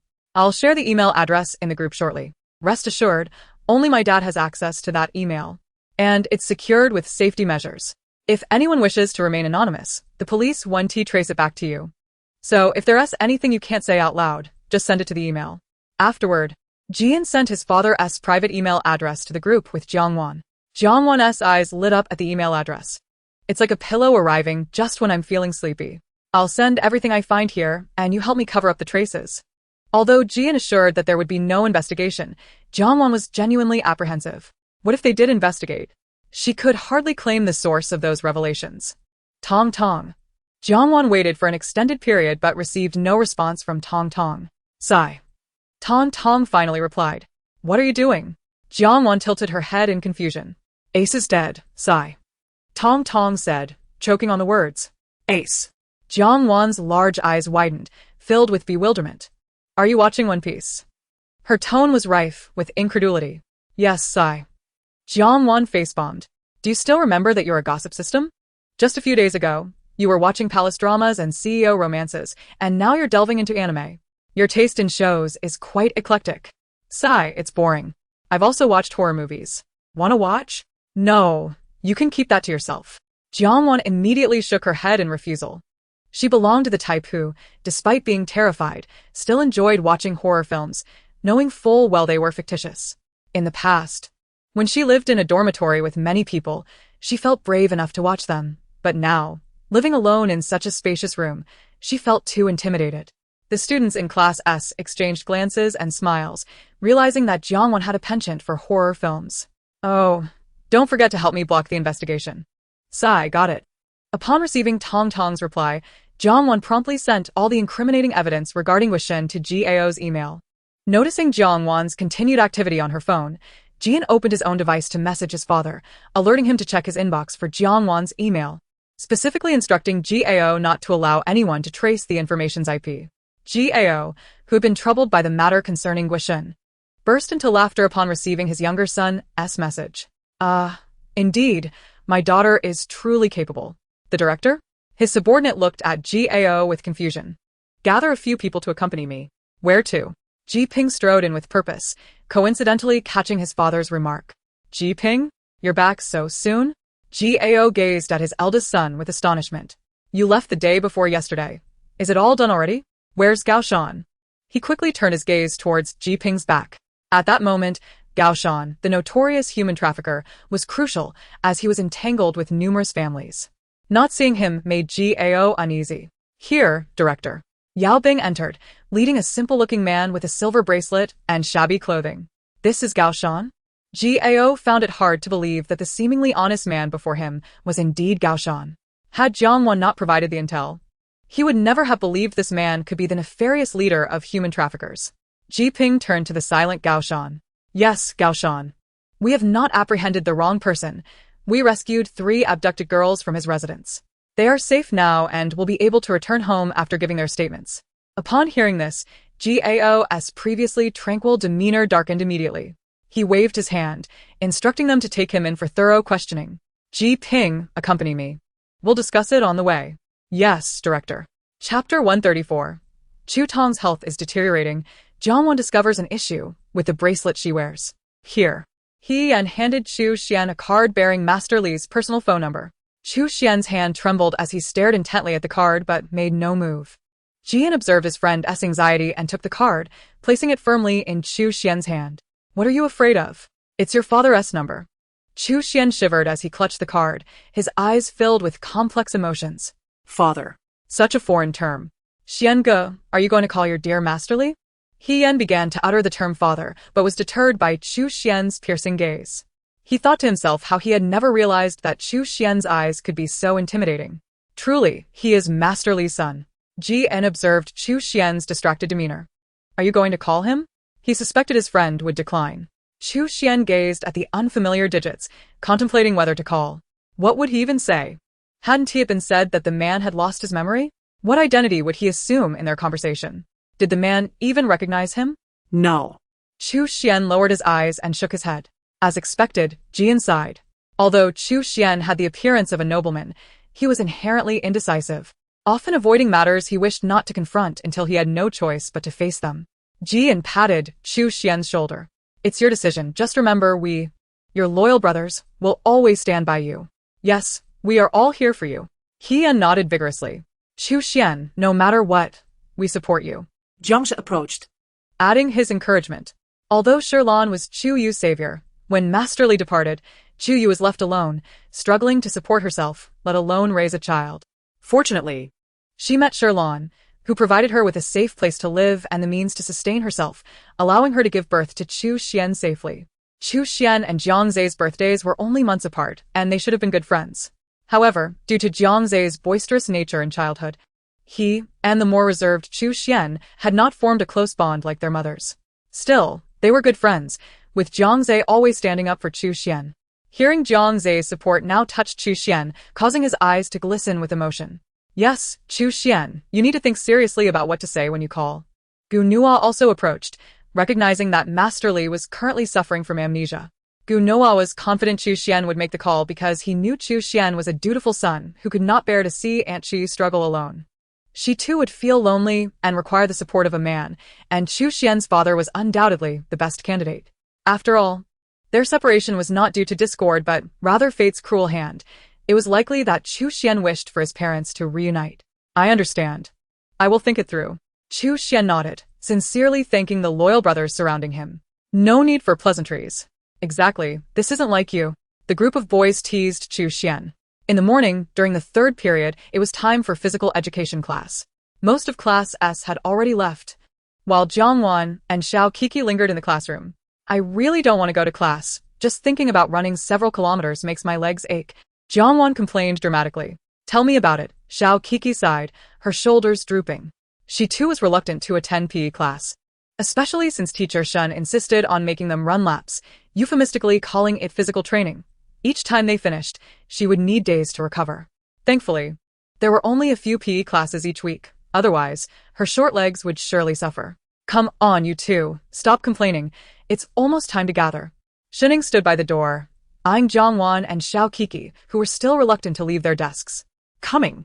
Jiang Wan and Xiao Kiki exchanged glances, offering a wry smile in response.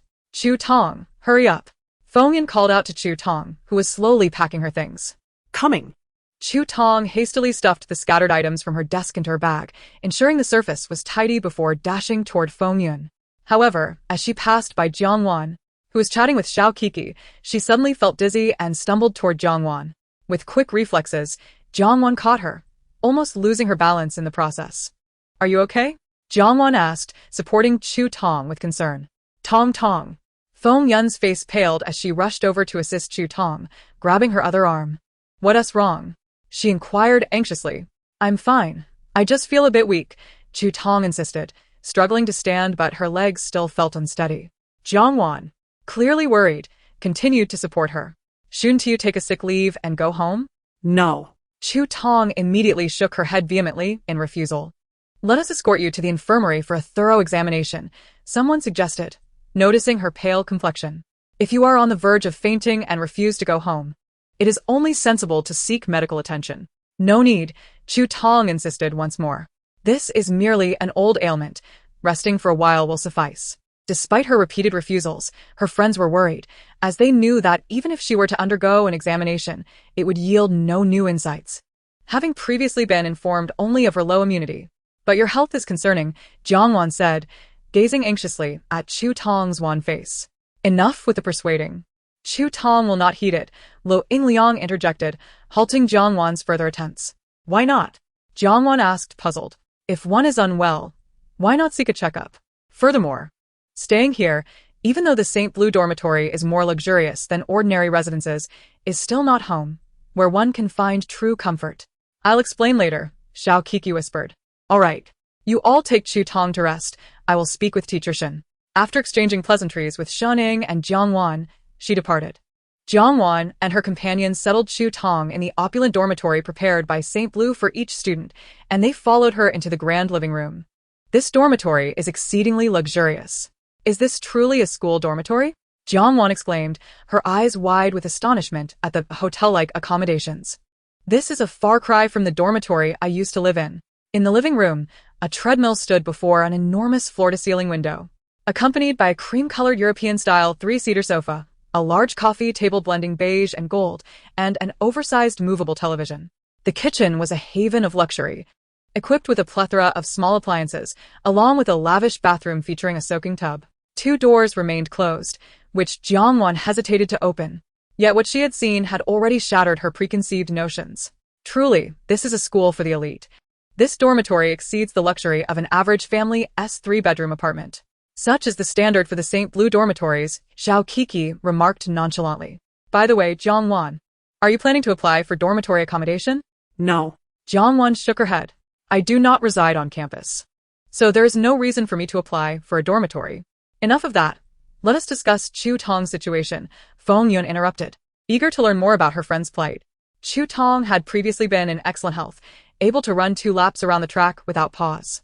Who in her class, aside from Xiao Mei, could outrun her? But now, she struggles to walk a few steps without gasping for breath, and she frequently experiences dizziness. Chu Tong's parents have taken her to numerous hospitals for examinations, yet nothing has been discovered. All her indicators remain normal. Feng Yun's frustration was palpable. Those doctors had merely dismissed her condition as weak immunity, prescribing a plethora of incomprehensible medications, all of which proved ineffective. Is it that serious? Jiang Wan gasped, astonished. To be able to run 1,000 meters without stopping, what remarkable stamina. I get sore after just 200 meters. Has something changed? She wondered. How could a perfectly healthy person become so frail? Nothing has changed, Feng Yun replied, shaking her head. We are nearly inseparable, apart from our trips home. So, if there had been any changes, I would have noticed. Has Chu Tong been in contact with anyone unusual? Le Yang acquired. We mainly stay within St. Blue and at home, without much outside interaction. Suddenly, a figure crossed Feng Yun's mind, and after a moment of contemplation, she said seriously, though nothing seems amiss, Chu Tong's cousin is currently staying at her house, and she is quite a troublesome girl.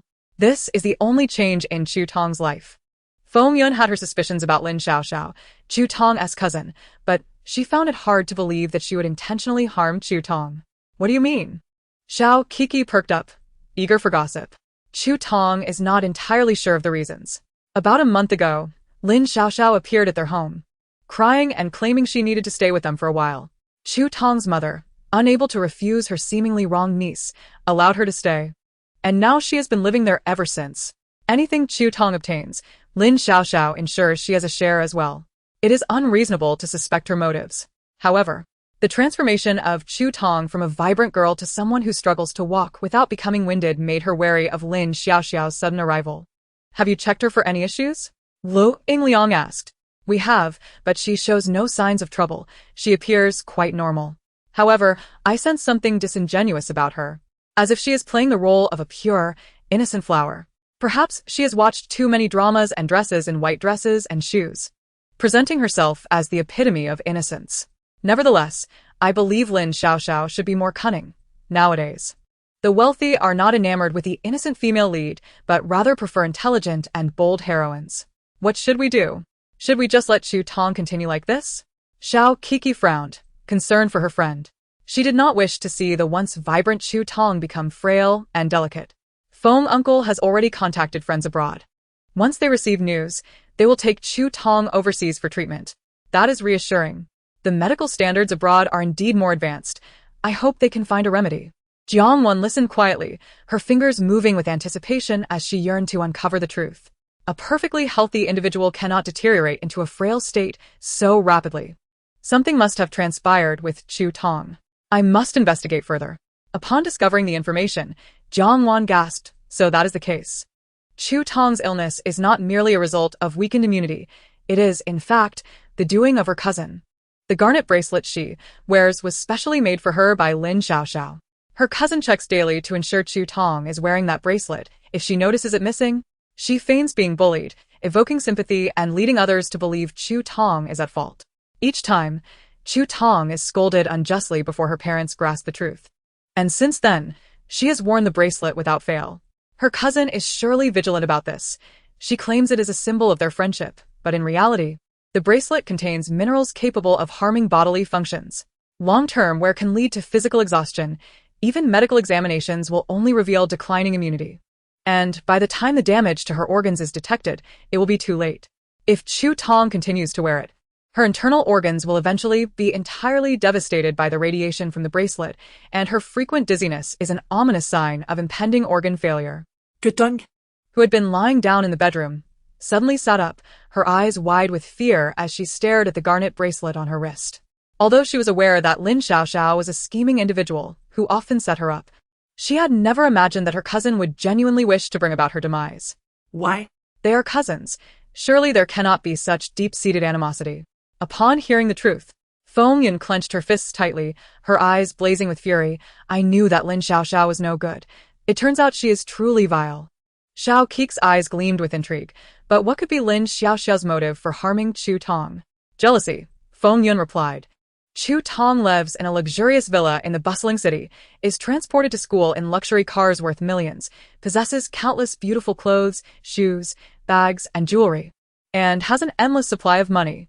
She, despite being the daughter of two sisters, was born and raised in the countryside due to her father's marriage to a rural woman. Her life was entirely steeped in rural existence, and had it not been for her father's intention to exchange her for a bride price to marry off her brother, she would not have dared to sneak away to her aunt's house. She was already being coerced into marriage. Lin Xiaoxiao initially believed that her cousin, Chu Tong, would be subjected to the same gender bias as in her own family, enduring a difficult life. However, upon her arrival, she discovered that Chu Tong's life was nothing short of a dream come true. Not only were her parents doting, but her two elder brothers also showered her with love and prioritized her in every matter. Her younger brother revered her to the point of being a devoted brother, living a life akin to that of a princess in a television drama, filled with happiness and beauty. Without comparison, there is no harm.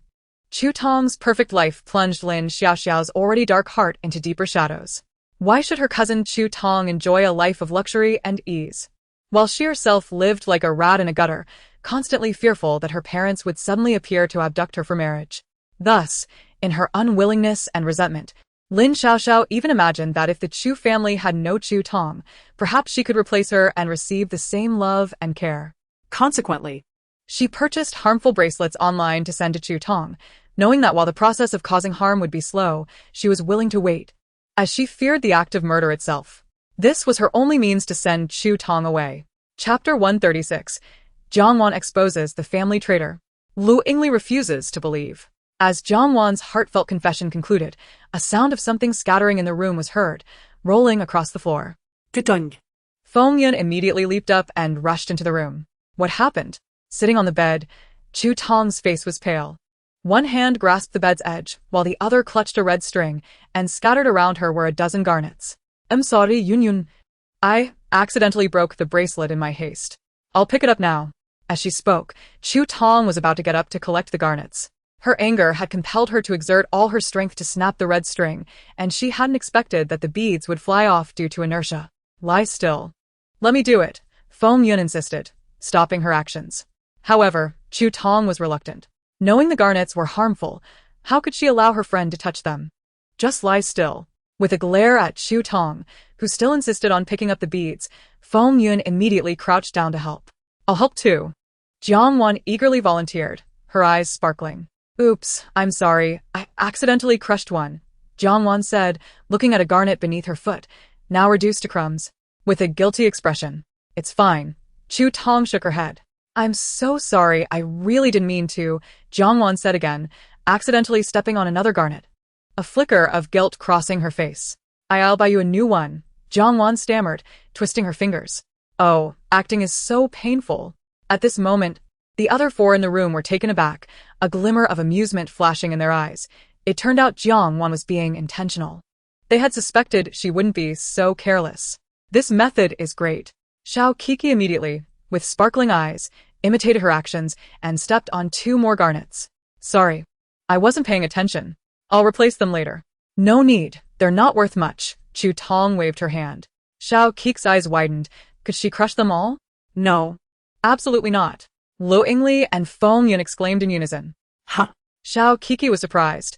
When did these two become so in sync? Lo Yingli gave her a knowing look, implying she would explain later. Xiao Kiki nodded slightly. Here. Jiang Wan handed the 3 beads at her feet to Feng Yun. What a pity, only 4 crushed. But it's for the best. I can't wear this bracelet anymore. If I take a good break, Chu Tong will return to being her old self. I truly am a clever one.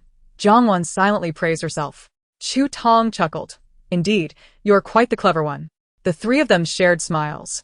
All right. We should head to class. Chu Tong, you take care and rest well. Having shared everything they needed to, it was time for them to leave. Thank you all. Chu Tong said, her complexion much improved, gazing gratefully at Lo Yingli and the others. In truth, she longed to leap up and give Jiang Wan a kiss. But it was both inappropriate and physically unfeasible at that moment. Once she was well, she would certainly reward Jiang Wan with a grand kiss. After Jiang Wan and the others departed, Feng Yun, holding the garnets wrapped securely in tissue, said, I will have a specialist thoroughly examine this bracelet. Perhaps you should consider staying at my house for a few days. Otherwise, if Lin Xiaoxiao sees you without the bracelet, she will surely make a fuss. Worst of all, if she discovers anything and suspects you might retaliate against Chu Tong, it could lead to irreparable consequences. That sounds reasonable. Chu Tong pondered for a moment and nodded in agreement. At that moment, she had no desire to see Lin Xiaoxiao's hypocritical face, fearing she might not resist the urge to stab her directly in the face. At noon, Jiang Wan and the trio habitually went to the cafeteria snack street for a meal. Jiang Wan ordered 2 dishes, braised ribs and oil-braised prawns, enjoying her meal. Opposite her, Lo Yingli sat with a knife and fork, staring at a steak with a look of disinterest. Ling Ling, what's wrong? Why aren't you eating? Oh, it's nothing, she replied. Yet her tone was filled with sighs, her eyes glancing enviously at Jiang Wan, clearly troubled. Xiao Kiki glanced at Shening, who was coincidentally looking at her. As good friends of Lo Yingli, they quickly understood her silent plea for answers from Jiang Wan. Xiao Kiki and Shening exchanged glances and immediately showcased their acting talents. If you have anything to say, don't keep it bottled up. Exactly, we're good friends, right, Jiang Wan? Shening quickly pulled Jiang Wan into their discussion. I didn't expect to be asked so suddenly, Jiang Wan said, nervously nodding while chewing on the ribs. Yes. But I can't be of much help. The 3 exchanged glances. No, only you can help. Lo Yingli sighed. I was thinking, my mother told me that there's a traitor in our family. Her face showed disbelief. A traitor? What do you mean? Xiao Kiki exclaimed, genuinely surprised. Shening was equally stunned. No one could have anticipated that Lo Yingli's concerns revolved around a family traitor. The thought of a traitor within their family was terrifying. Lo Yingli sighed again. Every year, we undergo health checkups, but all of Lin Jinjin's reports were swapped out. Clearly, there is a traitor forging documents, but this traitor is deeply hidden. My father has been investigating for days without success. Consider this. Apart from our rather unreliable third uncle, everyone in our family is quite decent. How could there be a traitor? Lu Yingli frowned, puzzled by the matter. Each family member possesses wealth that, while not rivaling nations, is certainly enough for future generations to squander for lifetimes. Why betray the family and assist Xia Cha-Cha in falsifying the family lineage map? Do you have any suspects? Shining, somewhat familiar with the Lu family, quickly scanned her mind for possible culprits, but found no one suspicious. Lu Yingli shook her head. No. The most unreliable one is indeed my third uncle, but wouldn't he do that? Lin Jinjin is his daughter. Why would he forge documents about her? As for the others, it seems even less likely. If it were you, who would you suspect? She turned her gaze to the still-eating Jiang Wan. Jiang Wan, who do you think it might be? I really don't know. I'm not very familiar with the Lu family, Jiang Wan replied, shaking her head. Alas, even if I am aware, I cannot divulge the truth. How can I express this? I cannot possibly reveal that the traitor within your family is none other than your beloved second uncle. If Liang were to discover that her uncle is a villain, the blow would undoubtedly be unbearable for her. Jiang Wan bit her chopsticks, her face contorted in a dilemma. How could she convey this knowledge to Lang Liang without causing her distress? After pondering for an extended period, her head throbbed, and still, no viable solution emerged. Chapter 137. The reason behind Uncle Li's betrayal of the Lu family. Meanwhile, upon hearing that the family's traitor was indeed her second uncle, Lang Liang stood frozen, her eyes filled with disbelief. Indeed, she could not accept this revelation. Anyone could betray the Lu family, but her uncle would never do such a thing. Over the years, the family's prosperity was largely attributed to his strategic acumen. Without him, her father would find it arduous to maintain control over the Lu family. Additionally, her uncle had no motive to betray the clan. His personal wealth surpassed that of her father, who, despite holding the illustrious title of president of the Lu family, was quite impoverished. Her mother had said that many had supported her uncle in the past, and had he harbored ambitions for power, the identity of the Lu family's president could have been anyone's guess. Thus, while Lang Liang would not have been surprised by the identity of any other traitor, her uncle was simply inconceivable. Clenching her fists tightly, she fixed her penetrating gaze on Jiang Wan, fervently hoping to hear that Jiang Wan had made an error in her investigation. Meanwhile, Xiaokek and Shuning were equally incredulous upon learning that the traitor was Uncle Lu. The uncle they knew was frail and reeked of medicine. Such a person could hardly be driven to betray his own family. Furthermore, he was unmarried and childless. Even if he were to betray the family for profit, whom would he leave those gains to? This was not only a question for Xiaokek and Shuning, but also for Lang Liang. At 45 years old, her uncle had no offspring. Even if he betrayed the family for greater power, those powers would eventually benefit others after a century. What was his true intention? For your uncle indeed harbors ambitions regarding the Lu family, or rather, it would be more accurate to say he wishes to see its destruction. After all, Uncle Li's hatred for the Lu family, particularly for Grandfather Lu, has reached a point where he wishes for mutual destruction. Lang Liang was taken aback. She had never considered that her uncle might harbor animosity towards her grandfather. But why? Over the years, she had never perceived any hostility from him. Was Jiang Wan mistaken? Xiaokek and Shuning were equally stunned, unable to fathom the depth of hatred that could drive a son to seek the downfall of his own father. Jiang Wan continued to gnaw on her rib, reflecting on her findings.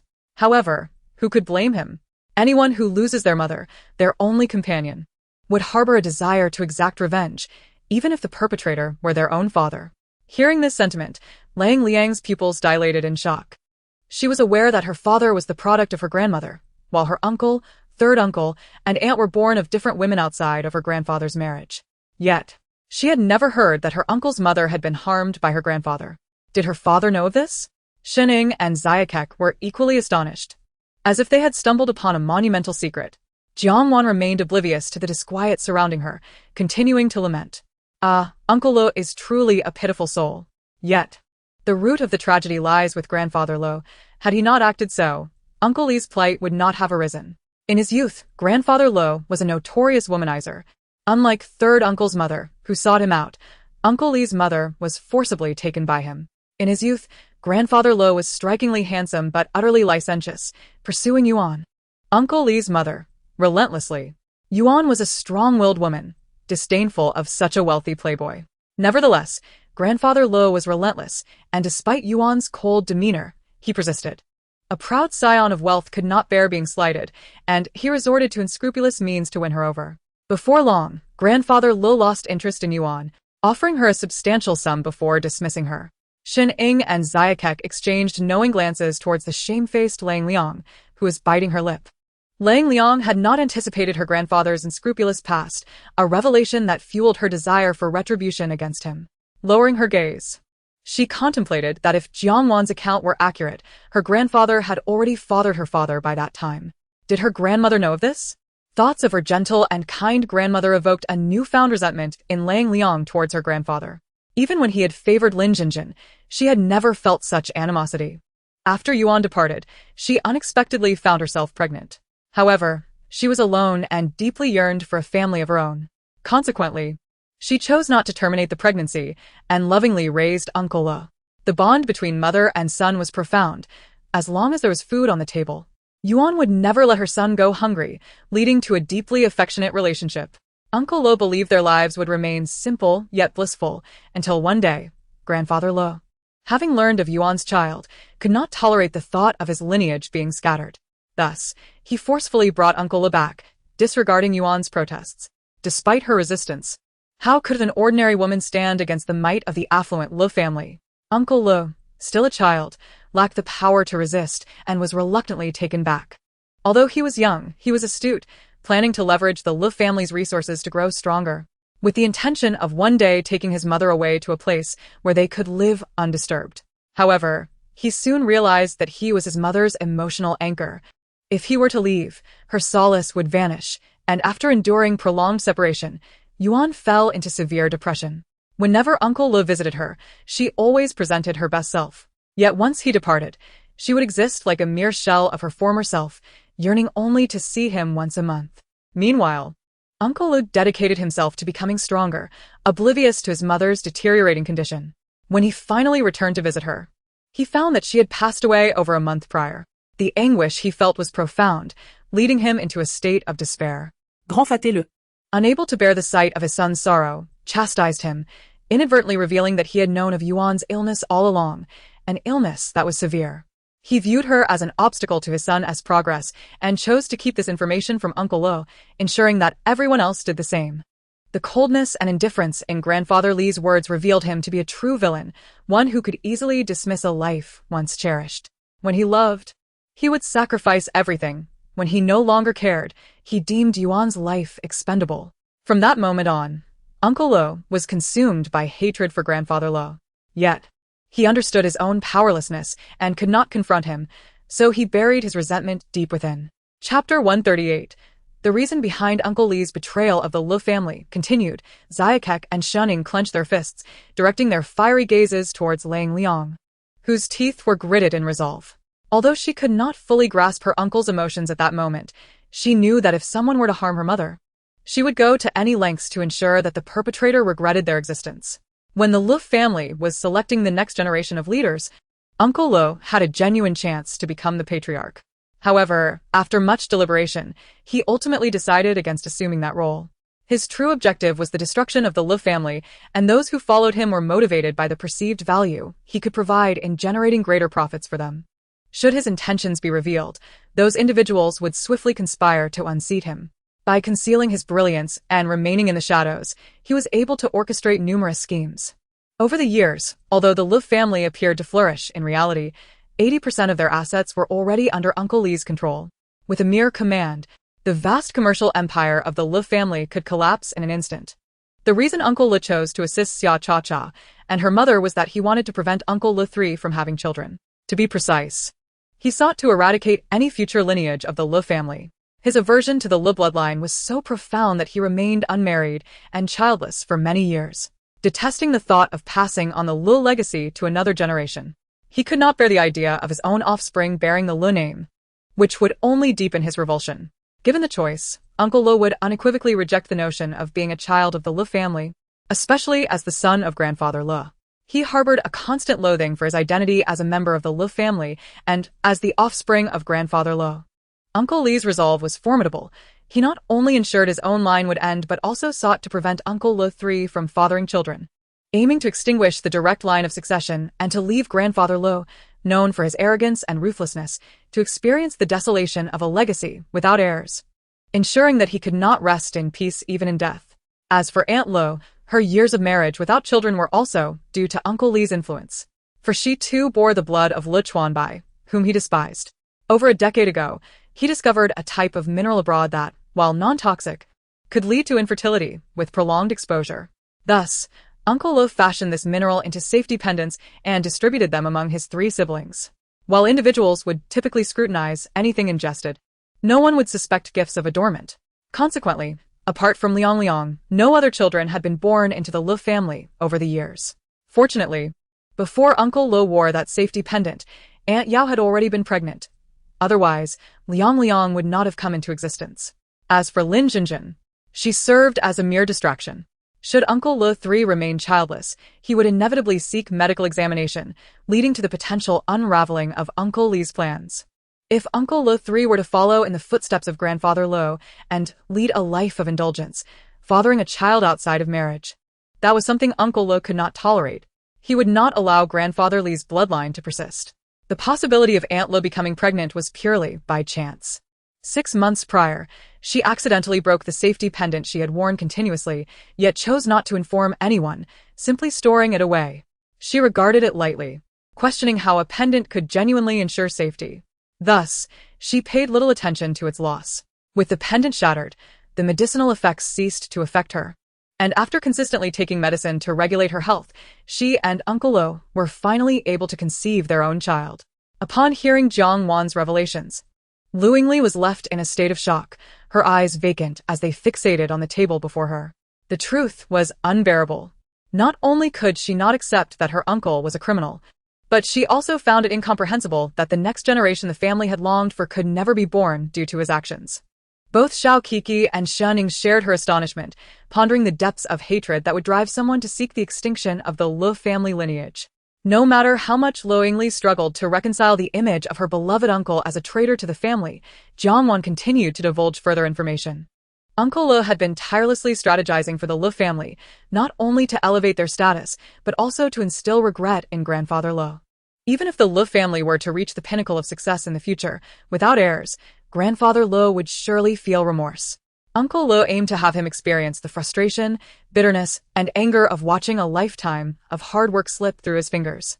At this moment, Lu Yingli could no longer bear to listen. She sat in her chair, her hands trembling violently. With her eyes closed to prevent tears from escaping, she sought to conceal her distress from Jiang Wan. Shen, sensing Lu Yingli's unease, grasped her hand in silent comfort. Xiao Kiki, feeling a pang of compassion, feared that if the conversation continued, Lu Yingli might break down. Just as she was about to interrupt Jiang Wan, Lu Yingli's grip tightened around her hand, preventing her from speaking. Jiang Wan looked up, her eyes filled with confusion. "It's all right, Jiang Wan. Why don't you try my spicy hot pot?" Shen promptly pushed her dish toward Jiang Wan. Upon seeing the bright red hues of the hot pot, a look of terror flashed in Jiang Wan's eyes as she shook her head frantically. No, it's too spicy. I'll end up stuck on the toilet." Xiao Kiki nearly spat out her drink in laughter.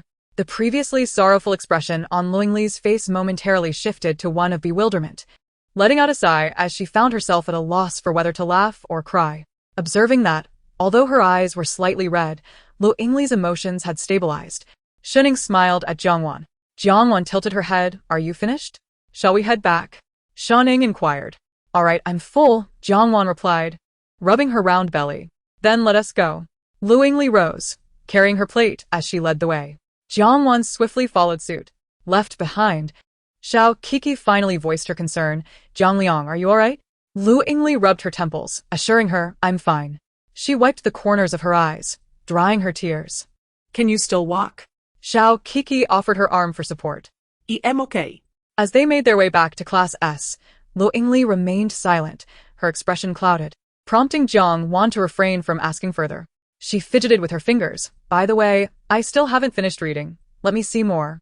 As Jiang Wan's revelations continued, Lu Yingli, who had been emotionally stable, suddenly stumbled. Luckily, Xiao Kiki was quick to assist her. Shen also wished to interrupt Jiang Wan but was halted when Lu Yingli shook her head, indicating she wanted to hear everything, even if it was burdensome. Shining and Xiao Kiki sighed in resignation. Upon his return, Uncle Le discovered that the Le family had surpassed his control and was conspiring to destroy it. He had already devised over 100 plans. Which one he would employ remained uncertain. Jiang Wan suddenly paused, her face turning pale with dread. Oh my! How will I tell Jiang Liang that her uncle wishes to harm her? Jiang Liang? Shining and Xiao Kiki exchanged worried glances, noting the despair in Lu Yingli's eyes. It's fine. Upon hearing that her uncle was about to take action, Lu Yingli surprisingly felt a sense of calm wash over her. Chapter 139. The enemy aiming to harm Che Yunxiang went bankrupt. The final class was another study session, where Jiang Wan silently worked on her assignments, occasionally glancing at the pale-faced, vacant-eyed Lu Yingli beside her. What's wrong with Jiang Liang? Why does she look so unwell? Is she sick? Should I ask her? Jiang Wan pondered, biting her pen cap in anxiety. Lu Yingli, startled, turned to Jiang Wan, who was scrunching her delicate face like a bun. Unable to contain herself, Lu Yingli burst into laughter, feeling a surge of relief at Jiang Wan's presence. Jiang Wan noticed the sudden laughter and looked at her with confusion. I'm fine. I just felt a bit unwell earlier, but I'm much better now, Lu Yingli explained. Jiang Wan let out a sigh of relief. That's wonderful. If you feel unwell again, just let me know. Although it may not help much, I can still fetch water or medicine for you. Lu Yingli's eyes sparkled with a smile. Okay, let it be. Whatever Uncle Lu intends to do is his concern. Living well is what matters most. As for Uncle Lu, that burden should be left for her father to worry about. If you have any questions, feel free to ask me, Lu Yingli offered. Noticing Jiang Wan engrossed in her math and physics exercises, she had little to offer in return to Jiang Wan, save for her knowledge. Upon hearing this, Jiang Wan's eyes sparkled with enthusiasm. How wonderful. I was just feeling troubled. The teaching pace at Shenglan was considerably faster than that of the first high school, and Jiang Wan had been struggling to keep up. There were still some complex problems that she hadn't fully grasped. Shall we begin? Yes. Jiang Wan promptly pushed her exam paper towards Lu Yingliang, pointing to the problems she found perplexing, eager to ask her questions. In the entire S class, apart from Jiang Wan and Lu Yingliang, who were genuinely engaged in learning, the others were preoccupied with their own affairs. The boys in the last two rows were especially outrageous, openly competing in a ranking match. Old Che, what are you doing? Hurry up, they're attacking. Bai Feng shouted at Che Yunxiang, who was busy on a phone call. Coming. Che Yunxiang replied dismissively, continuing to listen intently to the person on the other end. What? The net is in place? That's fantastic. Whatever the person said seemed to have ignited a thrill in Che Yunxiang, prompting him to leap to his feet in excitement. What do you mean the net is in place? Bai Feng asked, puzzled. All right, I'm hanging up. Che Yunxiang ended the call, a joyful smile spreading across his face. I'm asking you, what do you mean by the net is in place? Bai Feng asked impatiently once more. The scoundrels who wanted to harm me. My brother said they're now bankrupt, each burdened with massive debts, Che Yunxiang exclaimed, a sense of satisfaction swelling within him at the thought of his adversary's plight. Aren't they fond of swindling money? This time, let them experience the consequences of being deceived. Really? That's wonderful. Bai Feng rejoiced upon hearing of the villain's misfortune. Yes.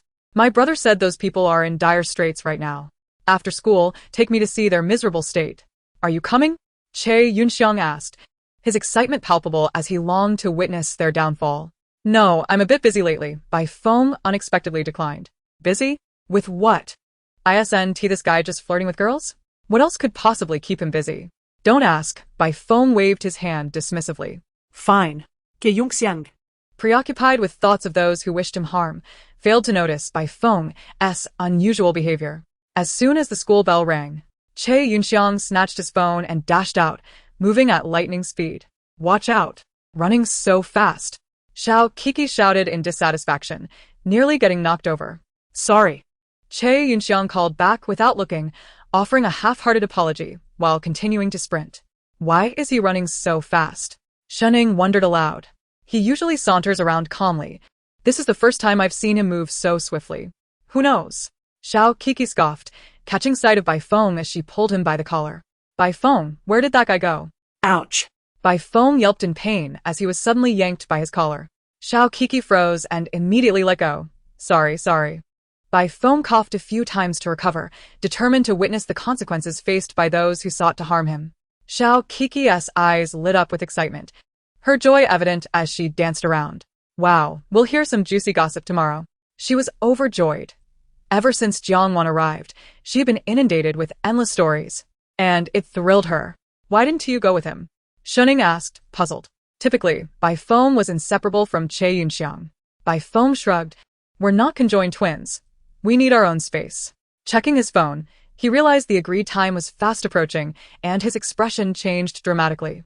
Oh no. I'm going to be late. I can't chat any longer. I have to go. He hurriedly dashed away. What a weirdo. Xiao Kiki muttered. As Che Yunxiang burst out of the school gates, he spotted a muscular man with a cool demeanor and a buzz cut waving at him. Xiao Xiang. Wuga. Che Yunxiang paused, surprised to see the visitor. Your brother is busy, so I came to take you. C2 Wu slung his arm around Che Yunxiang's shoulders. Let us go. Get in the car. Oh, all right. Che Yunxiang climbed into the car, glancing at C2 Wu with curiosity. What pressing matter requires your esteemed presence? I don't know. C2 Wu shrugged. Where are we headed? Wu Ge. Che Yunxiang peered out the window as the car made its way to the outskirts. To the abandoned warehouse in the southern suburbs, that's where they are. Are they dead? His eyes gleamed with anticipation. Smack. Ouch. That hurt. Che Yunxiang yelped. Clutching his forehead after receiving a light slap from C2 Wu. We're decent people. What are you talking about? Next time you say something reckless, I'll sew your mouth shut. C2 Wu replied coldly. Che Yunxiang pouted. Got it. Deep down. He thought it was ridiculous. How could the leader of the Huiyun gang be considered a decent person? As the car entered the abandoned warehouse, Che Yunxiang could hardly contain his excitement, eagerly glancing at C2 Wu. Warehouse 1. Got it. Che Yunxiang immediately saluted. The moment the car stopped and the door opened, he shot out like a rocket. The two brothers were truly polar opposites in personality. Watching Che Yunxiang sprinting towards Warehouse 1, C2 Wu couldn't help but reflect on the contrasting demeanor of the composed and cunning Che Yunxiang. He needed to keep an eye on these two. Neither of them was to be underestimated, and if anything went wrong, he wouldn't be able to explain himself to those two fiercely protective brothers. Where are they? Che Yunxiang rushed into the warehouse, eagerly scanning the area for the people he longed to see in distress. Chapter 140. Che Yunxiang's revenge fulfilled. Hey, Xiang. Sitting casually on a chair with his arms crossed behind his head, Hien greeted Che Yunxiang as he entered. Che Yunxiang's sole focus was on witnessing the misfortune of his enemies, so he was taken aback to find Hien here. Hien, what are you doing here? Yonggo asked my brother to find a place for those useless people, but my brother was too busy, so I came instead, Hien explained helplessly. Is Chongge still in the hospital? Che Yunxiang inquired, surprised. Yes, still there, Hien replied with a shrug, looking exasperated. Che Yunxiang was at a loss for words. I recall Chonggu's injury was on his shoulder. It couldn't have been that serious, right? He gestured with his fingers, indicating a length of barely an inch. Yes, Hien nodded. Just that little injury, and he has been hospitalized for half a month? Che Yunxiang couldn't fathom it. Why would he choose to stay in that suffocating hospital when he has a perfectly good mansion? Yes, half a month, and he might stay another half month, or perhaps... Hien's eyes sparkled with mischief. A few months. What? A few months? Yes, my mother is urging me to get married. Hien waved his hand dismissively. Anyway, let us not talk about my troublesome older brother. Bring them in. Yes, second young master. As one subordinate exited, Hien shot a glare at another. Get a chair for young Master Xiang. Can't you see he needs one? Yes. The second subordinate promptly complied. Moments later, the first subordinate returned with a group of individuals clad only in shorts, their bodies bruised and battered, faces swollen and disfigured. One of them, particularly timid, hunched over with tears streaming down his face. Che Yunxiang gazed upon their disheveled state, a wave of satisfaction washing over him. Though the events had not transpired as they intended, it didn't erase the animosity. They had indeed attempted to draw him into their schemes. Fortunately, thanks to Jiang Wan's warning, he had refrained from getting involved. Otherwise, his current predicament would likely be quite the opposite. Hey, Taozi. Che Yunxiang sat back in his chair, legs spread wide, a look of arrogance and defiance on his face. Taozi, taken aback to find someone recognizing him, hesitantly looked up at the source of the voice. Upon seeing Che Yunxiang's smug expression, his pupils constricted. Che Yunxiang? He asked uncertainly. Che Yunxiang sneered. You remember me? Huh. Not bad, Lao Che, Hien teased with a wicked smile. To be remembered so deeply by someone, that's quite an accomplishment. Even if he is a boy. Get lost. Che Yunxiang rolled his eyes. This guy could be as irritating as the loquacious Lin Geng at times. His incessant chatter was utterly incongruous with the aloof persona one would expect from a young master of the underworld, rendering his status a complete waste. If it were him, he would at least pretend to maintain some decorum. Upon witnessing the closeness between Che Yunxiang and the second-in-command of the Huaiyun gang, Taozi and the group of swindlers were immediately filled with a glimmer of hope, clamoring for Che Yunxiang's assistance. Brother, save me. Please, save me. A woman, her face marred with bruises, cast a flirtatious glance at Che Yunxiang. Brother, I can do anything for you. I beg you, save me. A man beside her, equally obscured in appearance, mimicked her desperate plea. Che Yunxiang felt a wave of nausea wash over him. Behave yourselves.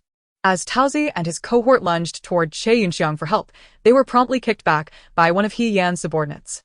That hurts.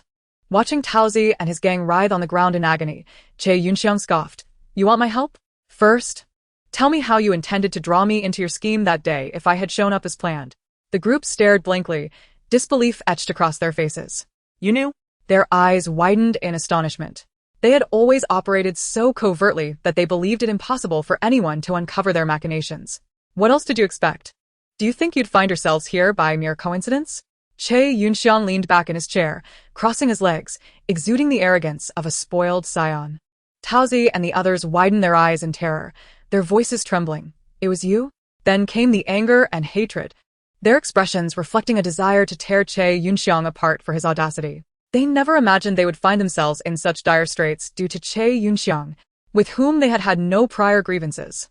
We wanted to swindle your money, but we didn't succeed, did we? Why do you have to treat us like this? A man, who had been acting alongside Taozi, glared at Che Yunxiang with venomous hatred. Che Yunxiang found the situation laughable. So, it's my fault? I should have obediently allowed you to con me, then come to you for an explanation, only to be beaten and ultimately swallow my pride. Is that it? The man was momentarily speechless. Hadn't he always played out that way? Enough, Che, there's no point in discussing this further. You've witnessed their plight. Isn't that sufficient? He Yan, feeling the conversation had lost its amusement, rose to his feet. Che Yunxiang was dissatisfied with merely letting them go after witnessing their miserable state. It felt incredibly frustrating. The thought that he could have ended up as a vegetable while they remained unscathed filled him with resentment. He Yan, recalling Che Yunxiang's grim fate, suggested with a devilish grin, how about we remove an arm and a leg? They could beg as disabled individuals afterward. At the suggestion, Taozi and his crew gasped in horror, their eyes wide with unending fear. You're a devil. A man pointed angrily at He Yan. May you meet a dreadful end. You fiend. The woman who had flirted with Che Yunxiang cursed.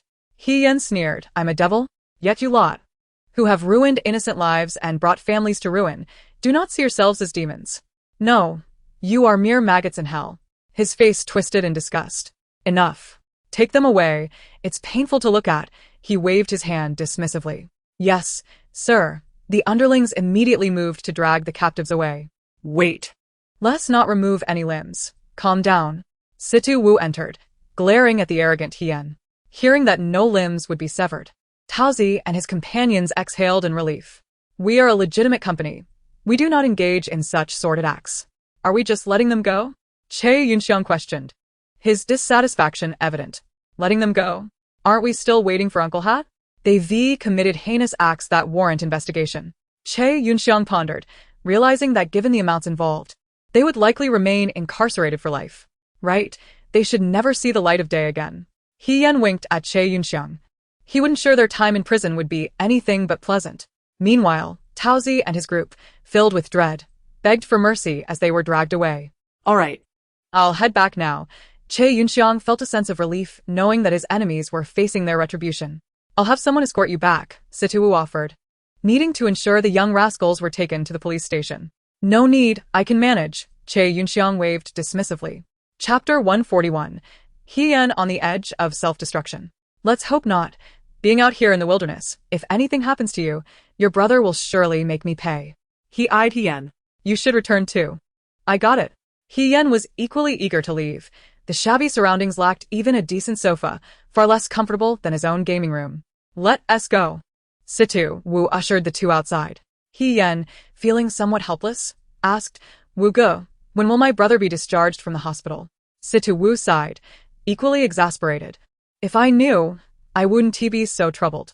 Once in the hospital, Hizong had become as oblivious to the world as the old patriarch, lounging in leisure while leaving all responsibilities to He Yan, who was left exhausted from the burden. When Aunt Chui stops pressuring him to marry, then he will recover without treatment. He Yan suggested, why don't you work a bit harder and marry my brother instead, Wu Ge? Che Yunxiang burst into laughter, his gaze fixed on the audacious He Yan. Brother, you're something else. Situ Wu stared at He Yan in shock. Are you serious? He Yan nodded earnestly, absolutely. Just look at my brother and my mom. Their personalities are identical. My mom wants my brother to marry, and he refuses. With such a deadlock, why not let him come out of the closet? That would put an end to my mom's marriage pressure. Finding an unfamiliar man is not as good as choosing someone you know well. He patted Situ Wu's shoulder. You're the only one for the job. Get lost. Situ Wu angrily swatted away the hand resting on his shoulder, his expression icy.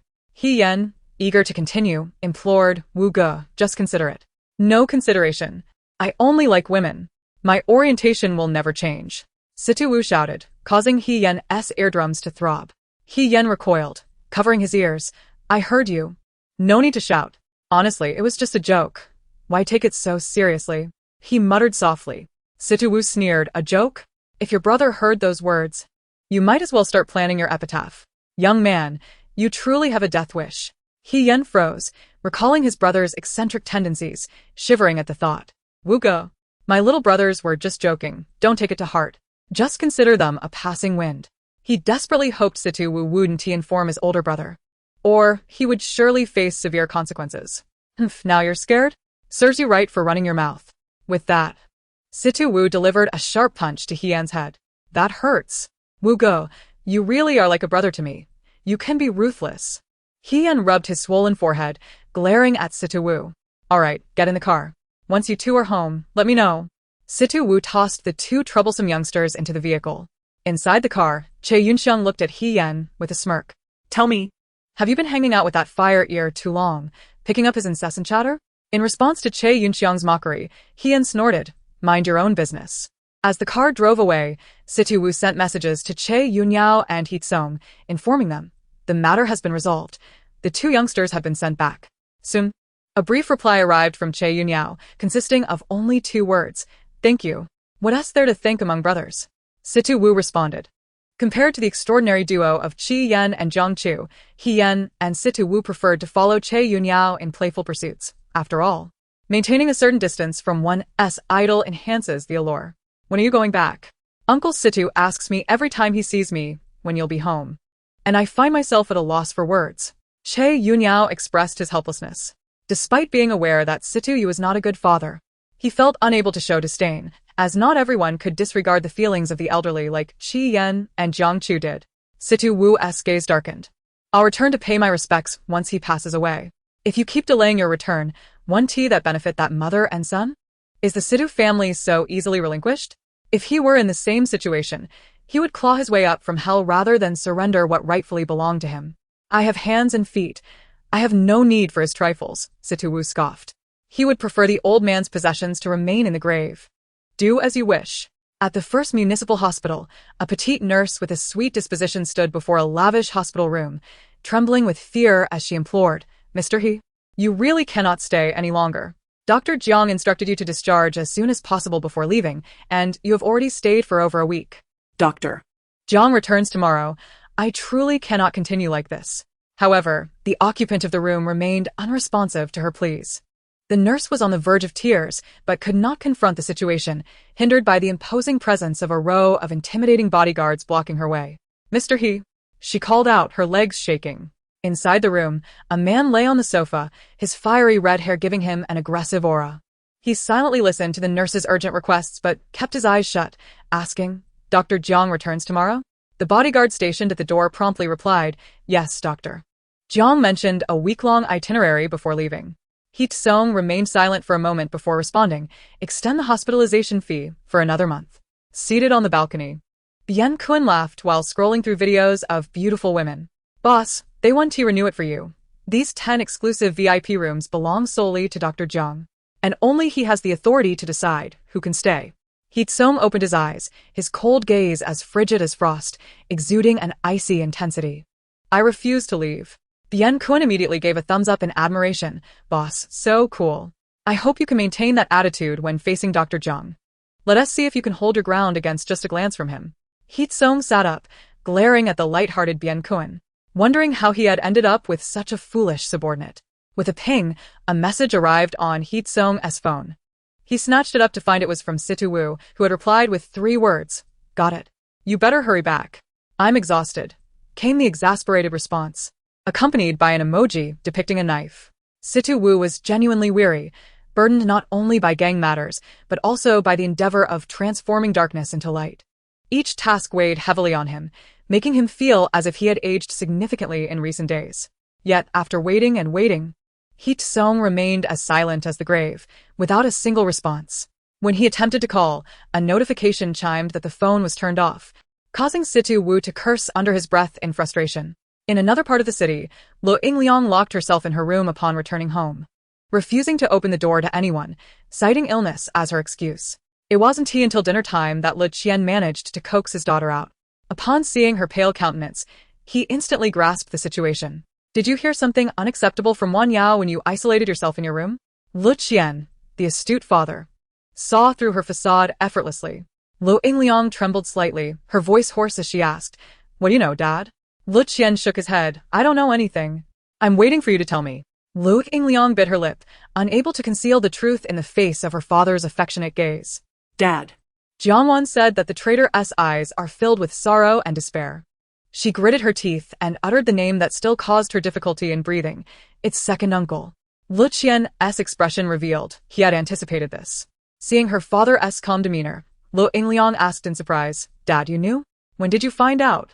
Lu Qian sighed. The day your second uncle returned, I sensed something was off about him. I didn't expect it would be true.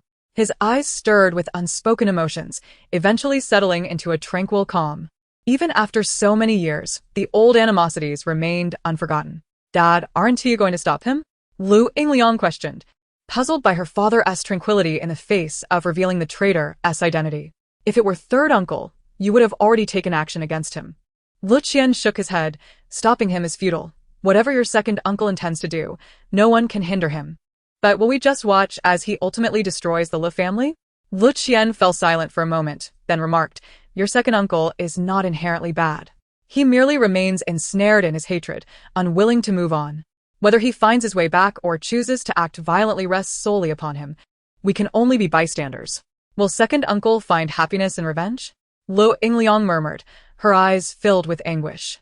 Regardless of what your second uncle decides, I have resolved not to interfere, Lu Qian stated. I understand. Spend more time with your second uncle, he added. Okay. Lu Yingliang fell silent for a moment, glancing at her father, hesitating to speak. Lu Qian observed his daughter. If you have something to say, just say it. After a moment's hesitation, Lu Yingliang spoke. Jiang Wan also mentioned that our family has struggled with offspring for years. She squeezed her fingers tightly, briefly recounting the matter regarding the jade pendant. Lu Qian was genuinely taken aback, touching the pendant that hung on his chest. No wonder, aside from Lin Jinjin, there had been no other births in the Lu family over the years. He had thought third uncle, with his flirtatious nature, must have had affairs outside. Yet no woman had ever come to the Lu family claiming to have his child. He had assumed third uncle was incapable, but now he realized the truth. Lu Yingliang paused, turning her head to look at her father. Dad, why do you only mention third uncle? Shouldn't we also have children? She recalled how her mother had longed for more children during her childhood, trying countless remedies to conceive. Le Qian glance lucide. Confirming his wife had not yet arrived before quietly telling his daughter, You must never mention this to your mother. Lu Yingliang raised an eyebrow, extending 3 fingers in a gesture of assurance. Okay, I want to say a word. Her eyes sparkled with excitement. What secrets do you have, Dad? Why keep them from Mom? Aren't you the ultimate devoted husband? Lu Qian then turned serious. I underwent surgery, so no matter how hard your mother tries, we will not have a second child. Lu Yingliang was stunned, disbelief widening her eyes. Why? What about all the tonic she has been taking over the years? Lu Qian lovingly stroked her hair, saying, When your mother gave birth to you, it was a difficult labor, and I didn't want her to endure that pain again. He could never forget the memory of his wife's harrowing delivery. Even now, the recollection made him feel breathless and weak. He could not bear to put her life at risk for the sake of one child, which is why they had only Lu Yingliang all these years. Lu Yingliang never anticipated that the root of it all was herself. She quietly murmured, "I'm sorry." Lu Qian patted her head, smiling. "It's not your fault. There's no need for apologies. If anyone should be sorry, it's me for not protecting you and your mother well. And what about the tonics Mom has been taking? This is merely to strengthen the body. Your mother has always been in poor health, and at over 40 years old, she frequently wears outfits that expose her midriff. It would indeed be surprising if she doesn't suffer from abdominal pain in her later years. A bit of restorative medicine for her constitution would be just right. This matter must be kept a secret from your mother. Otherwise, she would undoubtedly hold me responsible, and I would face her wrath." With that, he gestured a zipping motion with his lips. "Understood. I will keep it entirely confidential," Lu Yingliang vowed, mimicking her father's gesture. Auntie has long desired a child. If she were to discover what uncle has done, it would surely turn the Lu family upside down. Lu Qian rubbed his forehead, feeling a wave of helplessness at the thought of his sister's fiery temper. "Let us keep this from your aunt as well. As for how long we can maintain this secrecy, that entirely depends on the heaven's favor towards your uncle." All right. Lu Yingliang felt a twinge of guilt in her heart, having to conceal this from her aunt, who loves her as if she were her own daughter, all for the sake of her beloved uncle. However, considering that her aunt is currently expecting, it would be unwise to provoke her. Thus, she suppressed her remorse and left the decision to fate. "Enough of this. Let's head to dinner, otherwise, your mother will be waiting anxiously." Seeing his daughter finally calm, Lu Qian breathed a sigh of relief. All right. When her husband and daughter finally descended, Yao Na inquired with a hint of dissatisfaction, "What were you two discussing that took so long?" Lu Qian wrapped his arm around his wife's shoulder with a cheerful smile. "Oh, nothing much." Yao Na tilted her head to scrutinize her daughter. "Are you truly all right, Liang Liang? You seem well." Lu Yingliang quickly shook her head. "Mom, I assure you I'm perfectly fine. I was merely a bit tired and took a short nap." After speaking with her father, Lu Yingliang felt much better. Just as her father had said, Uncle's decision is beyond anyone's interference, so they would have to await his outburst. After all, this is a debt the Lu family owes him.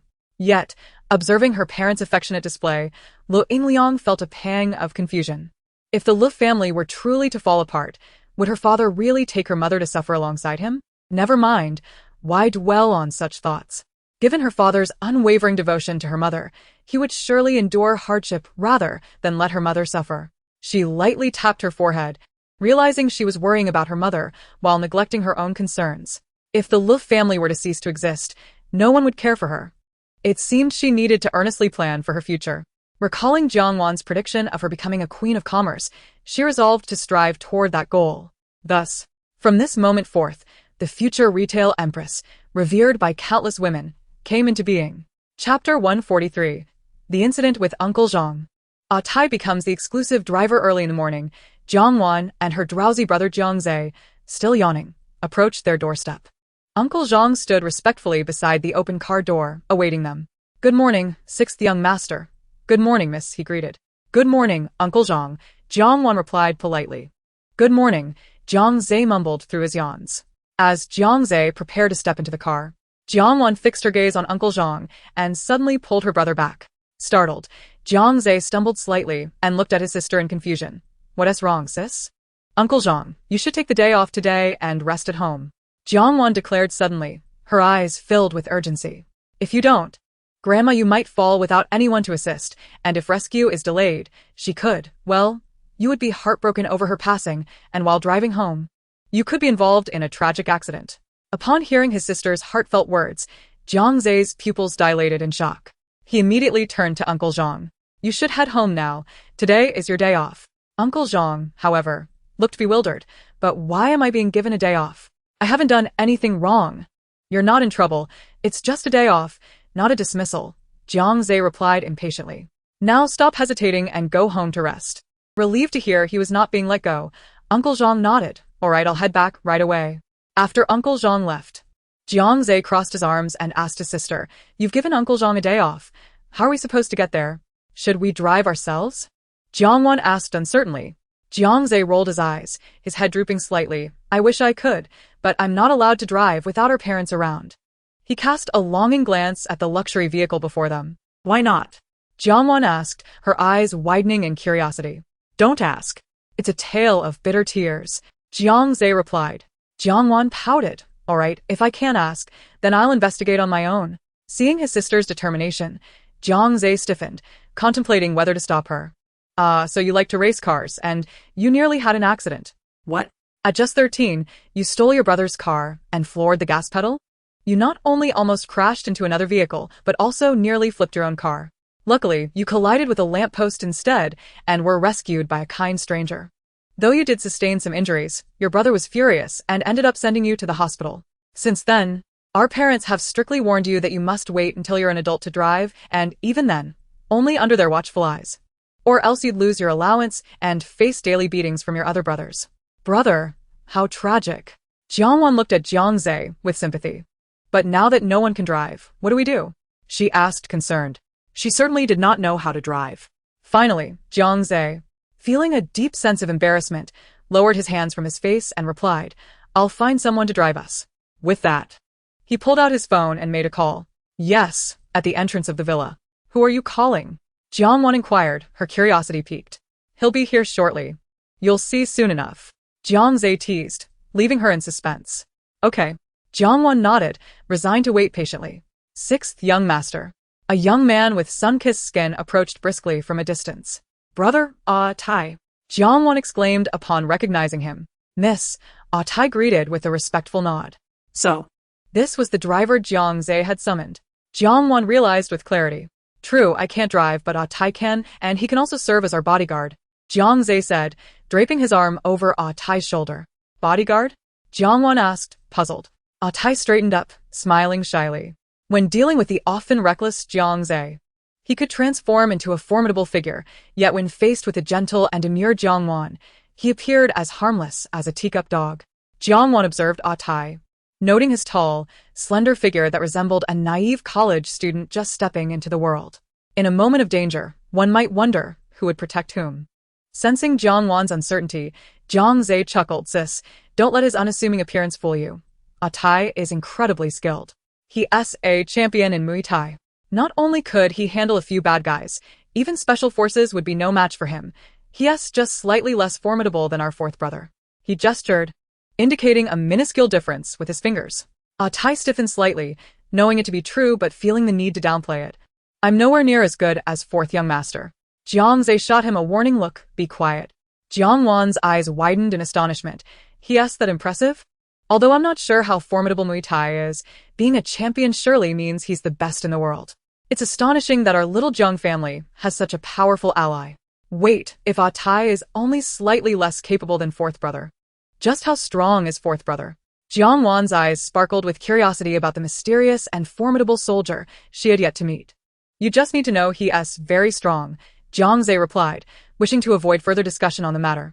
He too is curious about the true strength of the fourth brother. Each time, he felt he had grown stronger, yet in the presence of the fourth brother, he remained as powerless as a mouse being toyed with. Jiang Wan tilted her head. What's wrong, little brother? Your expression is quite peculiar. Let me investigate. Intrigued by her brother's unusual demeanor, she was eager for the gossip. Jiang Zhe swiftly interrupted. All right, let's get in the car if we don't leave soon. We'll be late.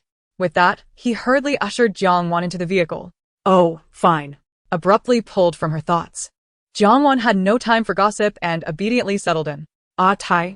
Jiang Zhe exclaimed in surprise as he entered the car, noticing Tai still standing there like a statue. Why isn't he reacting? At that moment, Tai's pupils trembled. What had he just heard? No. How could he possibly hear that? A sense of impending doom washed over him. Tai. Jiang Zhe shouted, seeing Tai still unmoving. Coming. Tai yolted. Quickly circling around the car to take his seat in the driver's cabin. As he started the engine, his gaze remained fixated on Jiang Wan in the rearview mirror, filled with shock and confusion. Jiang Zhe narrowed his eyes. Initially, he had not connected Tai's odd behavior to anything significant, but now, seeing Tai's astonished expression directed at his little sister, he realized Tai must have also heard her thoughts. Jiang Zhe rubbed his forehead, pondering how this situation had escalated. What was the mechanism that allowed others to perceive his sister's inner voice? Why was it that anyone could hear her thoughts? Chapter 144. By phone, who might be killed due to Peach Blossom's goodbye, brother Tai, Jiang Wan waved as she exited the car. Take care, Mississippi, goodbye. Sixth young master. Jiang Zhe carried both their backpacks, striding ahead as Jiang Wan hurried to catch up with her brother after bidding farewell to Tai. Meanwhile, Jiang Zhe was busy texting Tai, urging him to keep silent about what he had overheard that morning. Although puzzled, Tai was not one to chatter unnecessarily, and naturally agreed. Suddenly, the shrill sound of a sports car screeching to a halt pierced the air behind them. Jiang Wan turned curiously, just in time to witness an electrifying scene that made her heart race. Darling by a striking woman clad in a fiery red, low-cut dress, with cascading red waves and expertly applied makeup, planted a kiss on Bai Feng's cheek. Bai Feng, his shirt unbuttoned and tie loosely slung around his neck, stepped out of the car and casually waved. The moment he exited, the car sped away, vanishing in an instant. Jiang Wan, one hand covering her slightly flushed face, tugged at Jiang Zhe's sleeve. Brother, is that big sister related to Bai Feng? Observing the scene without a hint of excess emotion, Jiang Zhe turned to his blushing little sister. I suppose so, he said, his gaze drifting slightly. Relieved, Jiang Wan sighed. Oh, so she's family. Thank goodness. Yo. Zhe, good morning. Bai Feng sauntered in, instantly spotting Jiang Wan and Jiang Zhe, and waved enthusiastically at Jiang Zhe. He then turned to Jiang Wan. Good morning. Sister Wan. Jiang Zhe nodded coldly. Good morning. Jiang Wan began to greet but was swiftly pulled by Jiang Zhe towards the teaching building. Little brother? Jiang Wan looked up at Jiang Zhe, puzzled as to why they were leaving before finishing their greetings. It's a bit impolite. We'll be late. Jiang Zhe replied indifferently. He was wary of Bai Feng, concerned that he might harbor some virus, thus preferring to keep his sister away from him. Bai Feng, still caught mid-wave, silently marveled at Jiang Zhe's swift departure, as if he were some kind of pest. Forget it. I'll rise above it and not stoop to Jiang Zhe's level. Once class commenced, everyone was attentively listening to the teacher. As the end of the month approached and the imminent monthly exam loomed, no one wanted to face the punishment of returning home without studying, so even Jiang Zhe, usually reserved, was focused. In the back, Bai Feng incessantly boasted to Che Yunxiang about his romantic conquests. You won't believe it. That sultry older sister is completely smitten with me. The moment she sees me, she can't help but cling to me. Her figure is simply enchanting. Bai Feng exclaimed proudly, gesturing exaggeratedly with his hands to illustrate his point. Wow, Fengzi, I didn't know you were doing so well. Che Yunxiang responded, enviously patting his friend on the shoulder, his eyes reflecting a hint of wistfulness. Unfortunately, his elder brother had forbidden him from indulging in frivolities before graduation, advising him to wait until college to enjoy himself freely. Bai Feng, basking in the compliments, puffed out his chest with pride. Of course. Just look at who I am. I'm quite selective. If you're not extraordinary, I wouldn't give you a second glance. He flicked his hair dismissively, but without that handsome face to support him. He resembled a greasy uncle, grotesque in every sense. Ahem. Jiang Wan, possessing particularly keen hearing, caught every word of the conversation between Bai Feng and Che Yunxiang. Despite the distance of 2 desks, unable to suppress herself, she coughed a few times. Jiang Wan, are you all right? Do you have a cold? Lu Yingli inquired in a hushed tone, her expression laced with concern. After a night of contemplation, Lu Yingli had emerged from the shadow of her uncle's betrayal and resumed her composed role as class monitor. No, Jiang Wan immediately shook her head. I was just choked by Bai Feng's words. What he said was so awkward that even I, the audience, felt embarrassed. Lu Yingli looked at her in confusion. At that moment, Bai Feng, who had been animatedly explaining to Che Yunxiang how he had charmed the alluring older sister, froze. The students in Class S were equally bewildered. The teacher, Yan Duo, who had been passionately explaining the key points at the podium, abruptly halted his gestures. They all shared a collective gaze directed at Jiang Wan, whose mouth was covered, eyes sparkling with excitement. Based on previous experiences, they all sensed there was juicy gossip to be had. Indeed. The thoughts of the entire class aligned as they heard Jiang Wan exclaim, this Bai Feng seems quite clever, yet how can he be so foolish? That woman is clearly trouble, yet he naively approaches her. It would be his blindness that leads to his demise. Bai Feng instantly stiffened, disbelief flooding his eyes. What? Me? Killed because of Humimi? Is that even possible? Turns out that Hu Mimi is actually the wife of Quan Chun, the transport boss. However, she finds Quan Chun too old and unattractive, so she secretly cheats on him. Quan Chun used to be involved in the underworld and now has a wide network. Everyone knows Hu Mimi is untrustworthy, but no one dares to confront her, fearing retaliation from Quan Chun. He is indeed capable of wielding a knife. Those who could overpower Quan Chun wouldn't even glance at the self-proclaimed heavenly Hu Mimi, so she, tempted by young men yet unable to act, saw Bai Feng as a perfect target. Bai Feng, handsome and frivolous, with a generous spending habit, caught her eye, and in his ignorance, he mistook her flirtations for genuine interest and eagerly approached her. The students in Class S, upon hearing Jiang Wan's revelations, turned to the now flushed and furious Bai Feng. Their expressions a mix of disbelief and ridicule. "So, this is who you are, such a fool." Bai Feng clenched his fists, filled with suppressed rage, desperate to understand how he could possibly meet his end. Bai Feng has no idea that while Hu Mimi is attracted to him, her true intention is to lure Quan Chun into the fray. It seems Quan Chun, realizing that aimless wandering was not a sustainable path, decided to venture into transport, gathering his subordinates to establish a logistics company. Unexpectedly, his small-time operations blossomed into a lucrative business, becoming quite a successful entrepreneur. With Hu Mimi as his wife after his rise to prominence, Quan Chun has always embodied a staunchly masculine disposition, disapproving of any male presence around his wife. In contrast, Hu Mimi possesses an impatient temperament.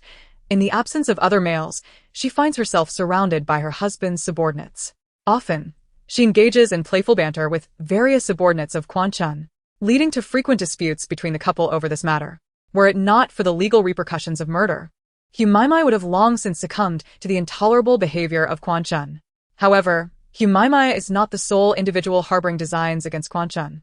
There is also Chao Bing, who, after a mere few years of acquaintance with Quan Chun, has ascended to become a prosperous businessman. Operating in the transportation sector under the name Rapid Transport, Chao Bing's business has remained lukewarm. Witnessing the flourishing success of Chuanchuan's rapid logistics has caused him to seethe with jealousy, nearly losing his hair in the process.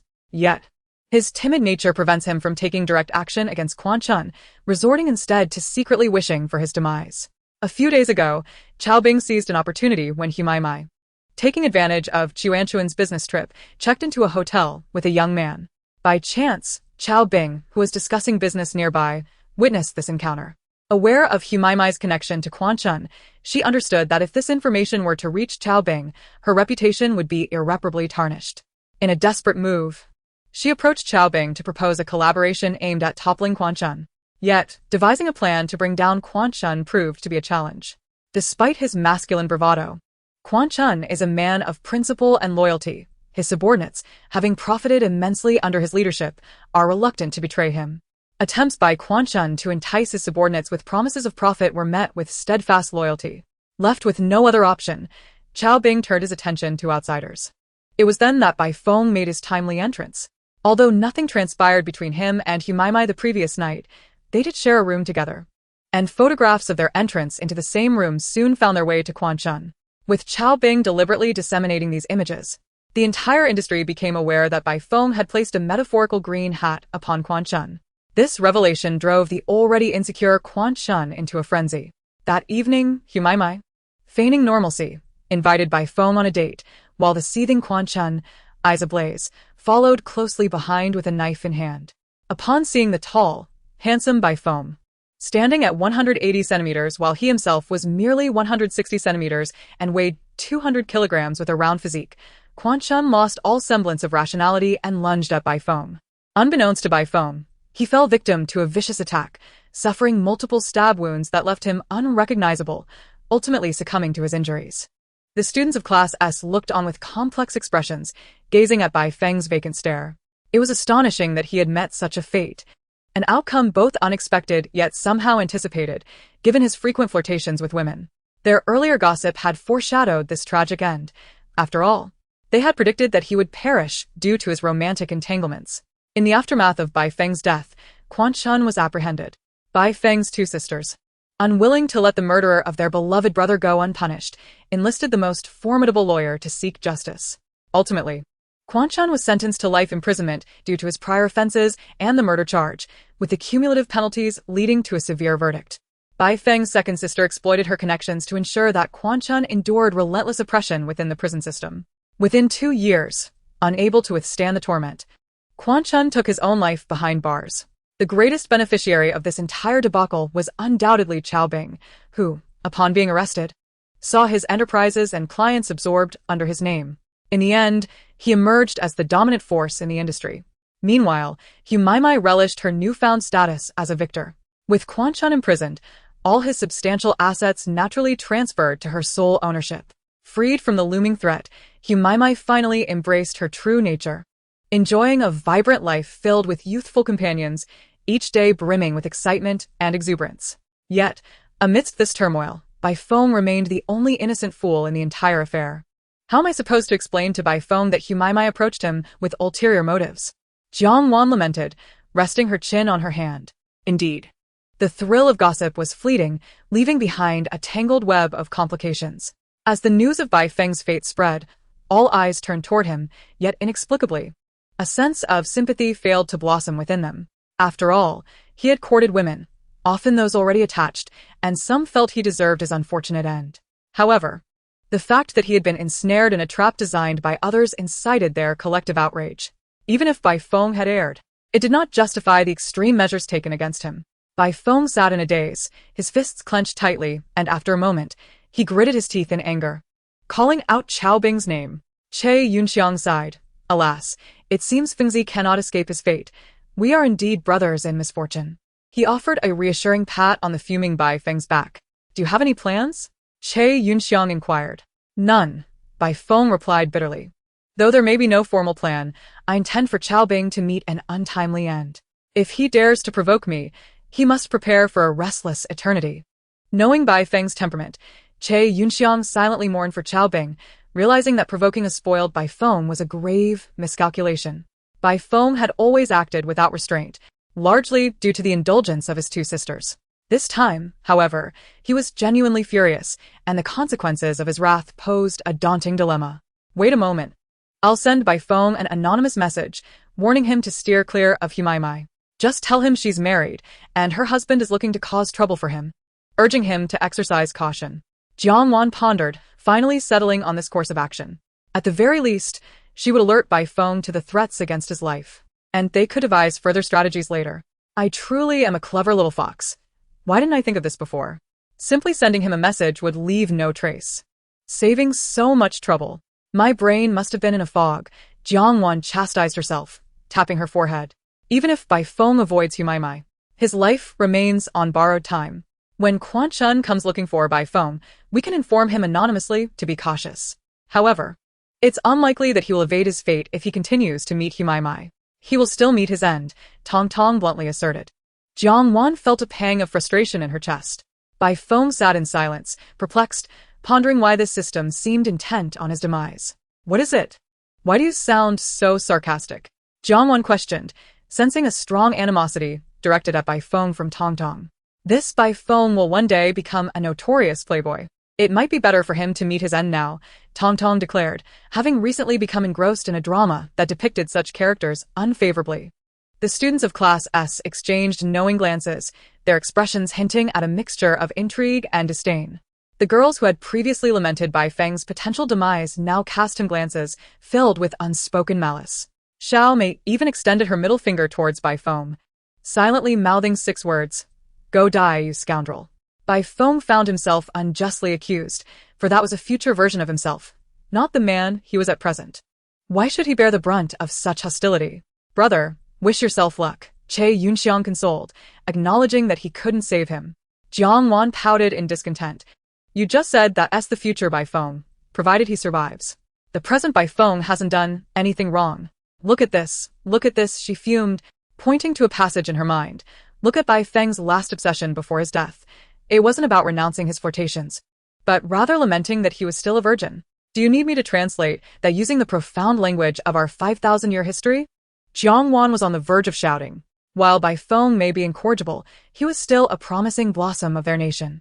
Knowing that he would meet his fate, they could not simply stand by. The sound of laughter erupted in Class S, the students covering their mouths and shaking with mirth as they regarded the embarrassed Bai Feng with unabashed mockery. Chapter 146. Lin Geng voluntarily joins the game. Ha ha ha, how amusing. Che Yunxiang's lips stretched into a broad grin as he wrapped an arm around his friend, who was huddling in an attempt to diminish his presence. In a hushed tone, he teased, Fengzi, every time we engage in fervent discussions, you seem to be flirting with some young lady. Yesterday, you added another on WeChat. With such a tone, you sound like a notorious womanizer. Who would have thought that you were still a virgin at this point? By the end of his jest, Che Yunxiang was laughing uncontrollably, clutching his belly. Bai Feng's face flushed crimson. Get lost, he snarled through gritted teeth. At that moment, he harbored a singular thought. He wished he could vanish, utterly devoid of face. Just then, the school bell rang, interrupting the banter. Yen Duo, unable to continue eavesdropping, shot Gu Nua a glance, indicating he would like to be informed of the outcome later, and swiftly departed. He had no classes in the afternoon and needed to hurry back to accompany his pregnant wife.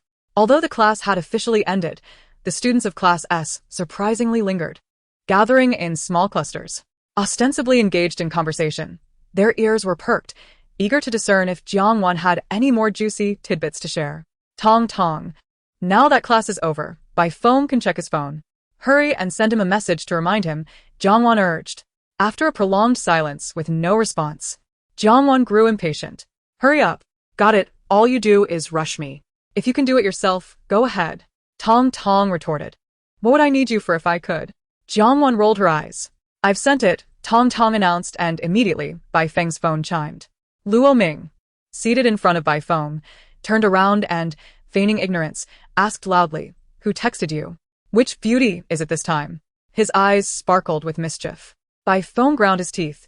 Even Luo Ming, who usually focused solely on his medical studies, had succumbed to mischief. I'll take a look. Oh? Bai Feng exclaimed dramatically. It's an anonymous tip warning me to be cautious of Humimi. What the hell? She has a husband, and that husband wants to kill me. Damn it. If he dares to show up, I'll deal with him first. His fierce proclamation resonated with an air of authority. Upon hearing that Bai Feng had received a message, Jiang Wan let out a sigh of relief. Now I can relax a little. Lu Yingliang smiled brightly at Jiang Wan, who appeared liberated. Jiang Wan, do you want to go to the restroom? Sure, I'll go. Jiang Wan promptly replied. We'll go too. Xiaokiko and Shuning chimed in, rising to join her. With Jiang Wan absent, Class S finally had the opportunity to speak freely. Laughter erupted, not about how to help Bai Feng escape his life-threatening predicament, but rather a cacophony of mockery. Indeed, accustomed to ridicule, Bai Feng had grown desensitized. He glared silently at the raucous crowd, his teeth clenched. Have you laughed enough? He growled menacingly. Laugh. PFF, I could still go on. Lin Geng covered his mouth, yet his cheeks puffed with suppressed laughter. Feng, every time we recall your boasting about your charm with women, we can't help ourselves. Ma Ji laughed until tears streamed down his face. Thanks to Jiang Wan, they had finally seen through Bai Feng's facade. He was as much a virgin as they were, pretending to be a wolf among sheep. You rascal, Bai Feng retorted, playfully shoving Ma Ji, inciting further laughter in Class S. Ding. Lin Geng's phone rang, and upon glancing at the screen, he smirked coldly. What's up, fire ear? Jiang Zhe, seated like a king, inquired upon noticing Lin Geng's expression. Lin Geng handed his phone to Jiang Zhe, whose pupils widened as he read the message. Fengzi, it seems you need to take a step back for now. A grand performance is about to commence on my end. Bai Feng, perplexed, asked, What do you mean? Jiang Zhe turned his phone towards the group, revealing a succinct message. Young master, Li Chang is ready. The kidnapping is planned for after school today. Wow, fire ear. Looks like you'll be leading the charge. Ma Ji expressed with envy, wishing to swiftly deal with a traitor of his own, yet his own lackey remained unresponsive, leaving him frustrated. Indeed, I can hardly wait, Lin Geng said, rubbing his hands in anticipation. He eagerly looked forward to the end of the school day. He wished to sever ties with the Li family as soon as possible. Just a few days prior, Li Chang had come to their home to demand money from his mother, audaciously requesting 5 million, claiming it was for a wedding. It was not a loan he was seeking but a demand, as if the Lin family's wealth were his by right. His father's heart nearly faltered in outrage, and he had been promptly shown the door. If Li Chang had merely asked for a smaller sum, his father might have considered it. But to request 5 million outright was absurd. Best of luck, Bai Feng said, bumping fists with Lin Geng. Is everything prepared? Che Yunxiang inquired. All set. Just waiting for the fool to make his move, Lin Geng replied, giving a thumbs up to indicate readiness. Then, may you achieve victory, Luo Ming encouraged, patting Lin Geng on the shoulder. Thanks, brothers. As Jiang Wan and Luing Liang returned, they found a group still huddled around by Feng and Lin Geng, each engaged in animated conversation. Jiang Wan, curious yet hesitant to approach a gathering of boys, felt somewhat out of place. However, Xiao Kiko was undeterred and boldly approached to inquire about the commotion. Within moments, she returned, her face alight with astonishment. What happened? Jiang Wan asked, intrigued. Here's the scoop. Xiao Kiko briefly relayed Lin Geng's decision to join the fray. Jiang Wan was momentarily speechless. Lin Geng was audacious enough to dive into the situation himself. Shen Ying's eyes flickered as she mentally reviewed her array of self-defense tools. But what if something unforeseen occurs? Jiang Wan expressed her disapproval. Jiang Wan, we aren't the ones in this predicament. We can't dictate Lin Geng's choices, Lo Ying Liang countered. She understood Lin Geng's character. While he might appear reckless, he was indeed resourceful. Moreover, it was better to resolve Lin's aunt's troubling affair sooner rather than later to avoid prolonged complications. Both Xiao Kiko and Shening nodded in agreement, leaving Jiang Wan with no choice but to remain silent. After lunch, Shening pulled Lin Geng aside to a secluded spot. As she was about to retrieve something from her inner jacket pocket, Lin Geng suddenly screamed, Shening, what are you doing? I'm a good boy. I will never bow to evil. Caught off guard in solitude with the menacing Shening, Lin Geng felt utterly bewildered. In that lonely corner, with only his defenseless self and the stern Shening before him, escape seemed impossible. Chapter 147. Shening bestows Lin Geng a self-defense weapon. Just as Shening produced the small contraption she had meticulously crafted for Lin Geng, his scream broke the air. Momentarily stunned, she quickly grasped the implication of his words and narrowed her eyes in suspicion. Upon seeing the small object in Shen Ying's hand, Lin Geng's eyes sparkled with excitement. But just as he reached out to take it, Shen Ying withdrew her hand. Perhaps I should keep this little trinket away from you. It's best if you don't get your hands on it, lest you cause trouble for generations to come. You at least deserve to live 1,000 years. She teased, her tone playful yet serious. Please, sister, I was wrong. Just let me off the hook. Lin Geng pleaded, desperately trying to appease her. However, Shen Ying remained unmoved. When she finally placed the coveted little dagger, which was no larger than half a palm, back into her pocket, Lin Geng's eyes widened in disbelief as he cried out in despair. Shen Ying's eyes twitched incessantly at the corners, as if Lin Geng were some sort of unsavory creature, causing her to step back several paces. She exclaimed in a harsh tone, Why shout so loudly? I have no interest in you, a well-bred young man, so don't let anyone misunderstand. Her face wore a mocking expression. She ought not to be concerned about him. With a mouth like that, it was others who should be worried. Lin Geng, in a fawning manner, wore a grin that was nothing short of obsequious. Not wanting to continue this nonsensical exchange with him, Shening pivoted and walked away. However, Lin Geng, unwilling to let her go so easily, lunged forward. Just as Shening had taken a couple of steps, she found herself unable to move. Looking down, she saw Lin Geng sprawled on the ground, clinging tightly to her long leg, a smile of flattery plastered across his face. Let go. Sister, my dear sister, why not bestow that treasure upon your little brother? No way. With your capabilities, even without a weapon for defense, you won't meet your end. So let go. Shening half raised her leg and kicked several times in an attempt to free herself from his unwelcome grasp, but to her dismay, it only had the opposite effect, and he clutched her leg even tighter. I want to let go. If you don't give it to me, I want to release you, Lin Geng stubbornly declared. Shening, indignant, found herself locked in a stalemate with him. Ultimately, she could not outlast Lin Geng, whose skin was thicker than a city wall. She drew a dagger and hurled it towards the distance. Lin Geng's eyes lit up, like an agile wolf dog. He sprang forward and caught the dagger securely in his embrace. Wielding the dagger, he slashed at the wall, and a deep gash appeared on the high-quality tiles before him. Lin Geng gasped, staring foolishly at the wall, his heart pounding in astonishment. He had long been aware of the terrifying nature of the cold weapons produced by Shening, but he had not anticipated their horror to such an extent. If that were to slice into a person, it would surely result in instant death. The thought that such a formidable weapon was now his sent waves of exhilaration through him, making him want to bow deeply in gratitude to Shening. Thank you, Sister Ying. Lin Geng chuckled foolishly while holding the dagger, but when he turned to look at Shen Ying's previous position, he found it utterly vacant. Shen Ying had already slipped away the moment he lunged for the dagger. That fool, next time he can go on his own. Shen Ying, hands on her hips, was fuming at the thought of her thigh having been touched by Lin Geng's unwelcome hands. Had she not known him to be a complete dimwit, she would have already sought out Xiao Mei to take care of him. For the entire afternoon, Lin Geng, having obtained the treasure, wore a lascivious grin that left Jiang Zhe and the others puzzled.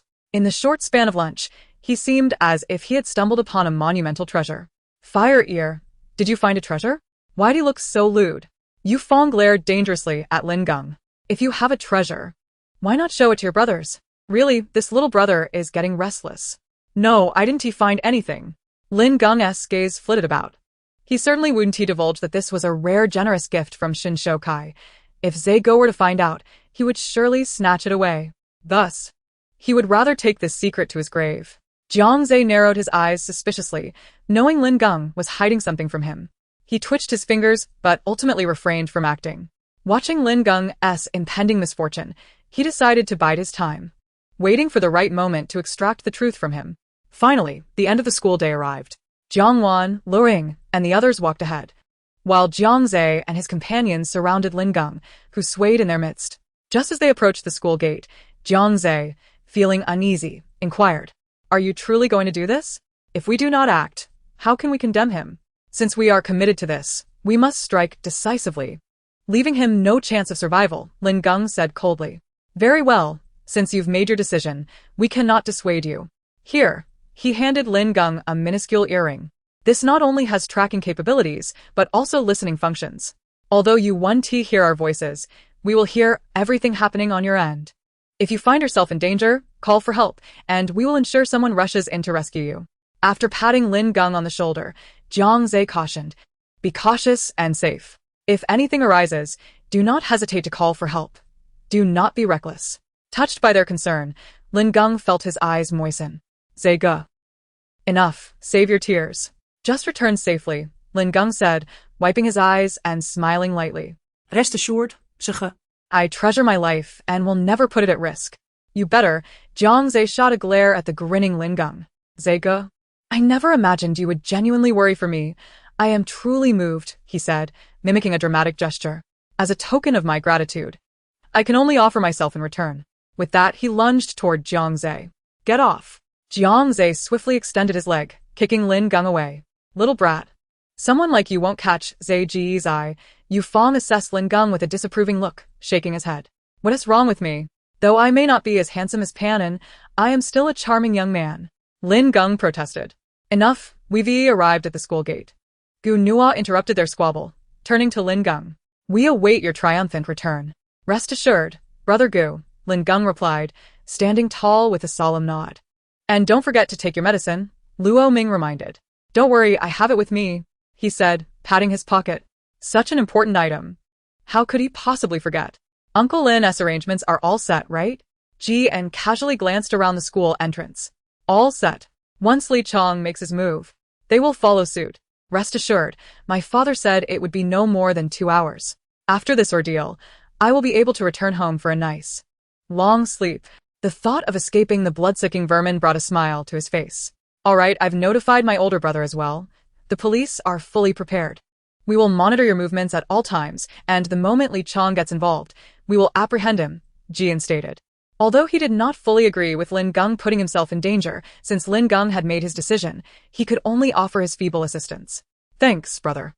Patting Jian on the shoulder, Lin Geng took a deep breath and walked toward the entrance. Chapter 148. The Farce of Lin Geng's Kidnapping. Brother, are we really not going to stop Lin Geng?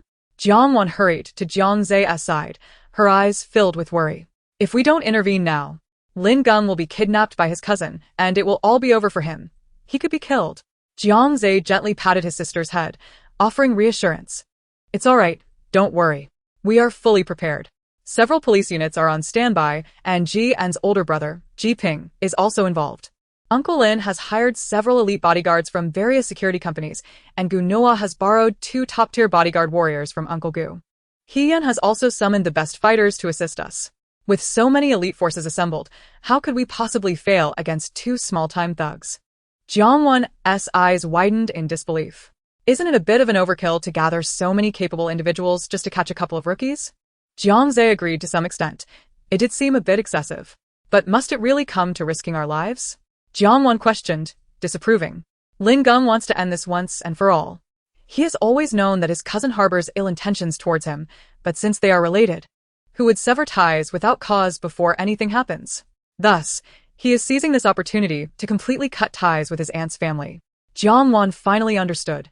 But she thought there were many ways to sever ties. Did it really have to escalate to this level? Because he lacks common sense, was Jiang Ze's assessment of Lin Geng.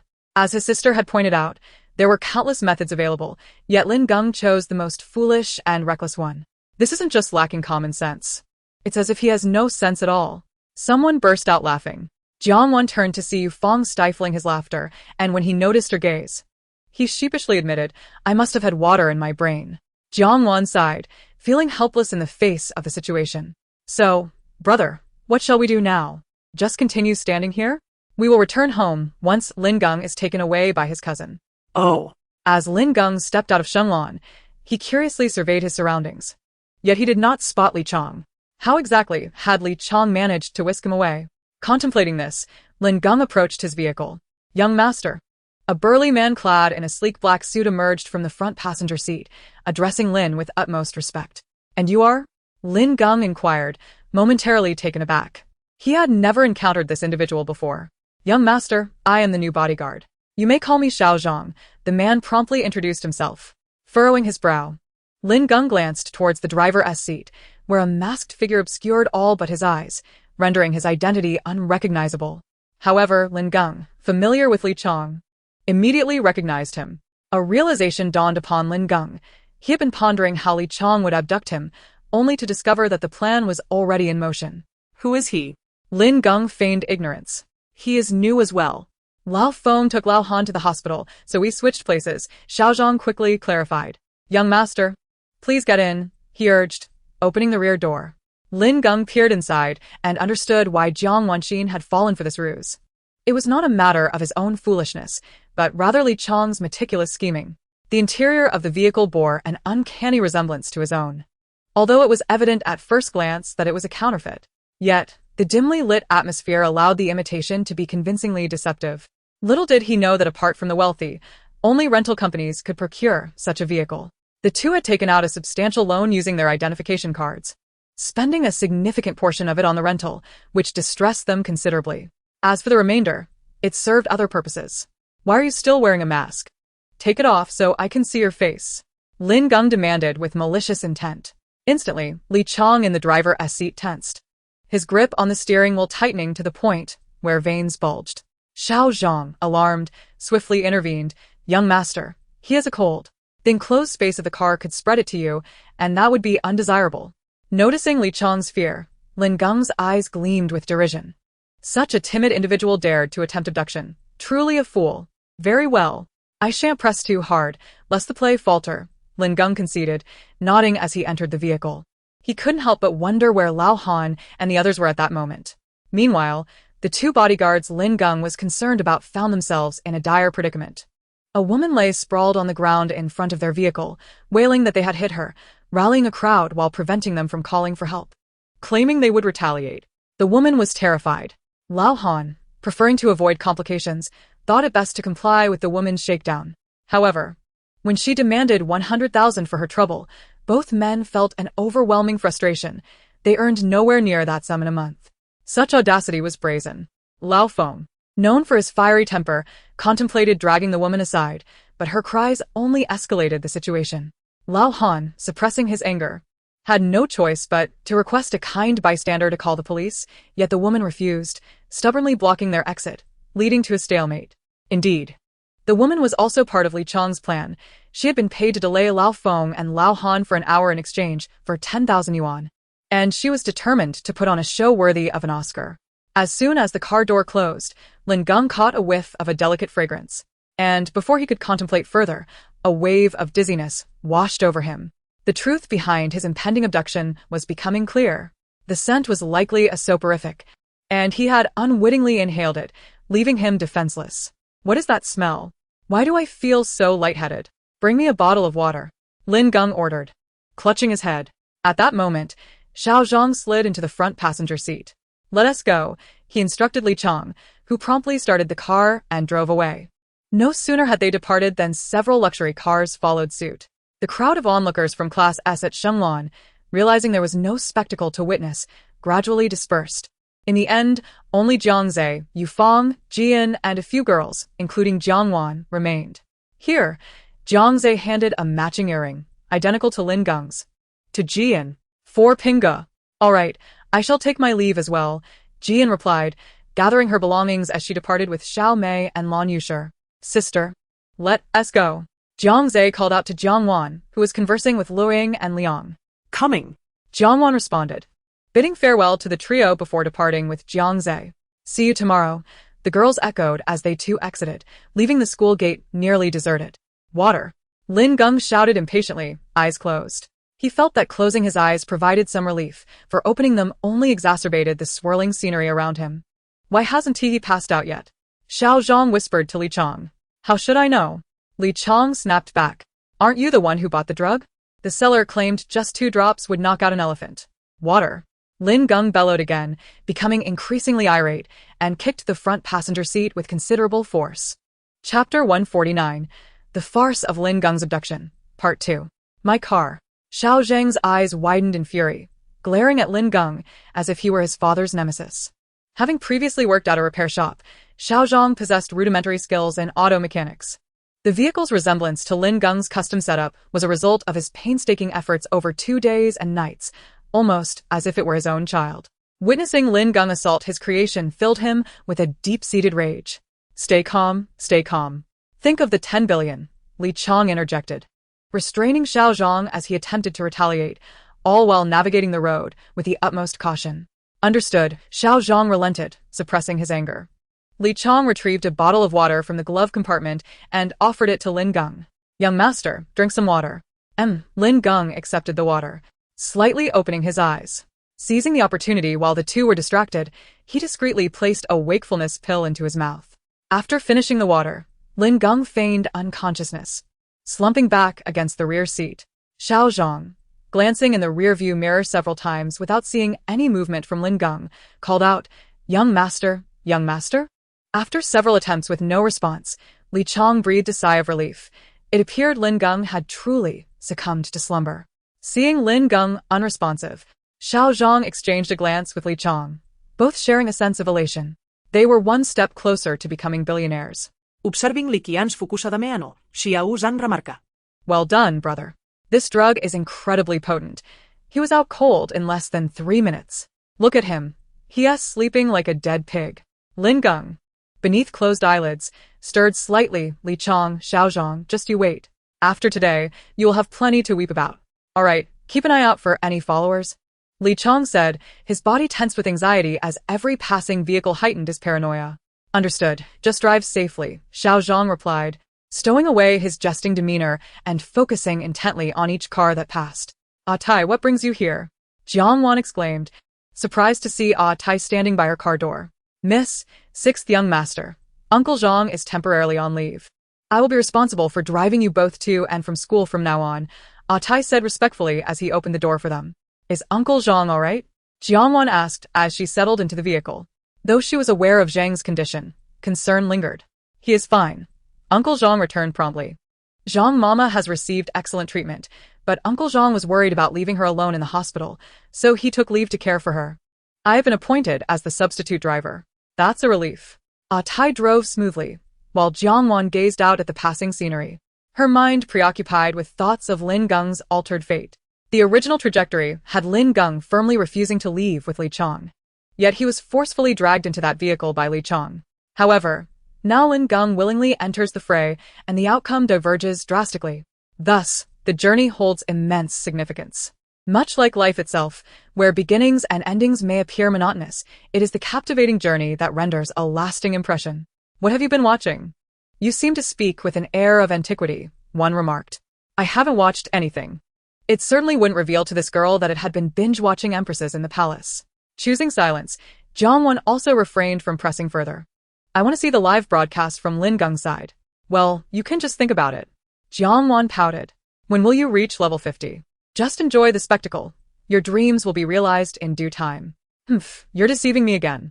You're only at level 35. Reaching level 50 will take me at least a decade. Leveling up requires an accumulation of 10,000 experience points for each level, and at level 35, it necessitates a whopping 350,000 experience points. So, dear girl, strive hard. Humph. Jiang Wan huffed in response, deciding to sever ties for an hour. After overhearing the conversation between Jiang Wan and the entity known as Tong Tong, both Jiang Zhe and Ah Tai couldn't help but chuckle softly. The little sister was truly adorable. Mr. Lin, your son is in my possession. I advise against alerting the authorities, for I cannot guarantee your son's safety. All we seek is money, 10 billion. Upon receipt, we will promptly release your son. Li Chong employed a voice changer to make a ransom call to Lin Zhuang. Very well. As long as you do not harm my son, I will prepare the money immediately. Remember, it's 10 billion. I will read you the account number. And you must memorize it. Once you gather the funds, transfer them at once. Understood.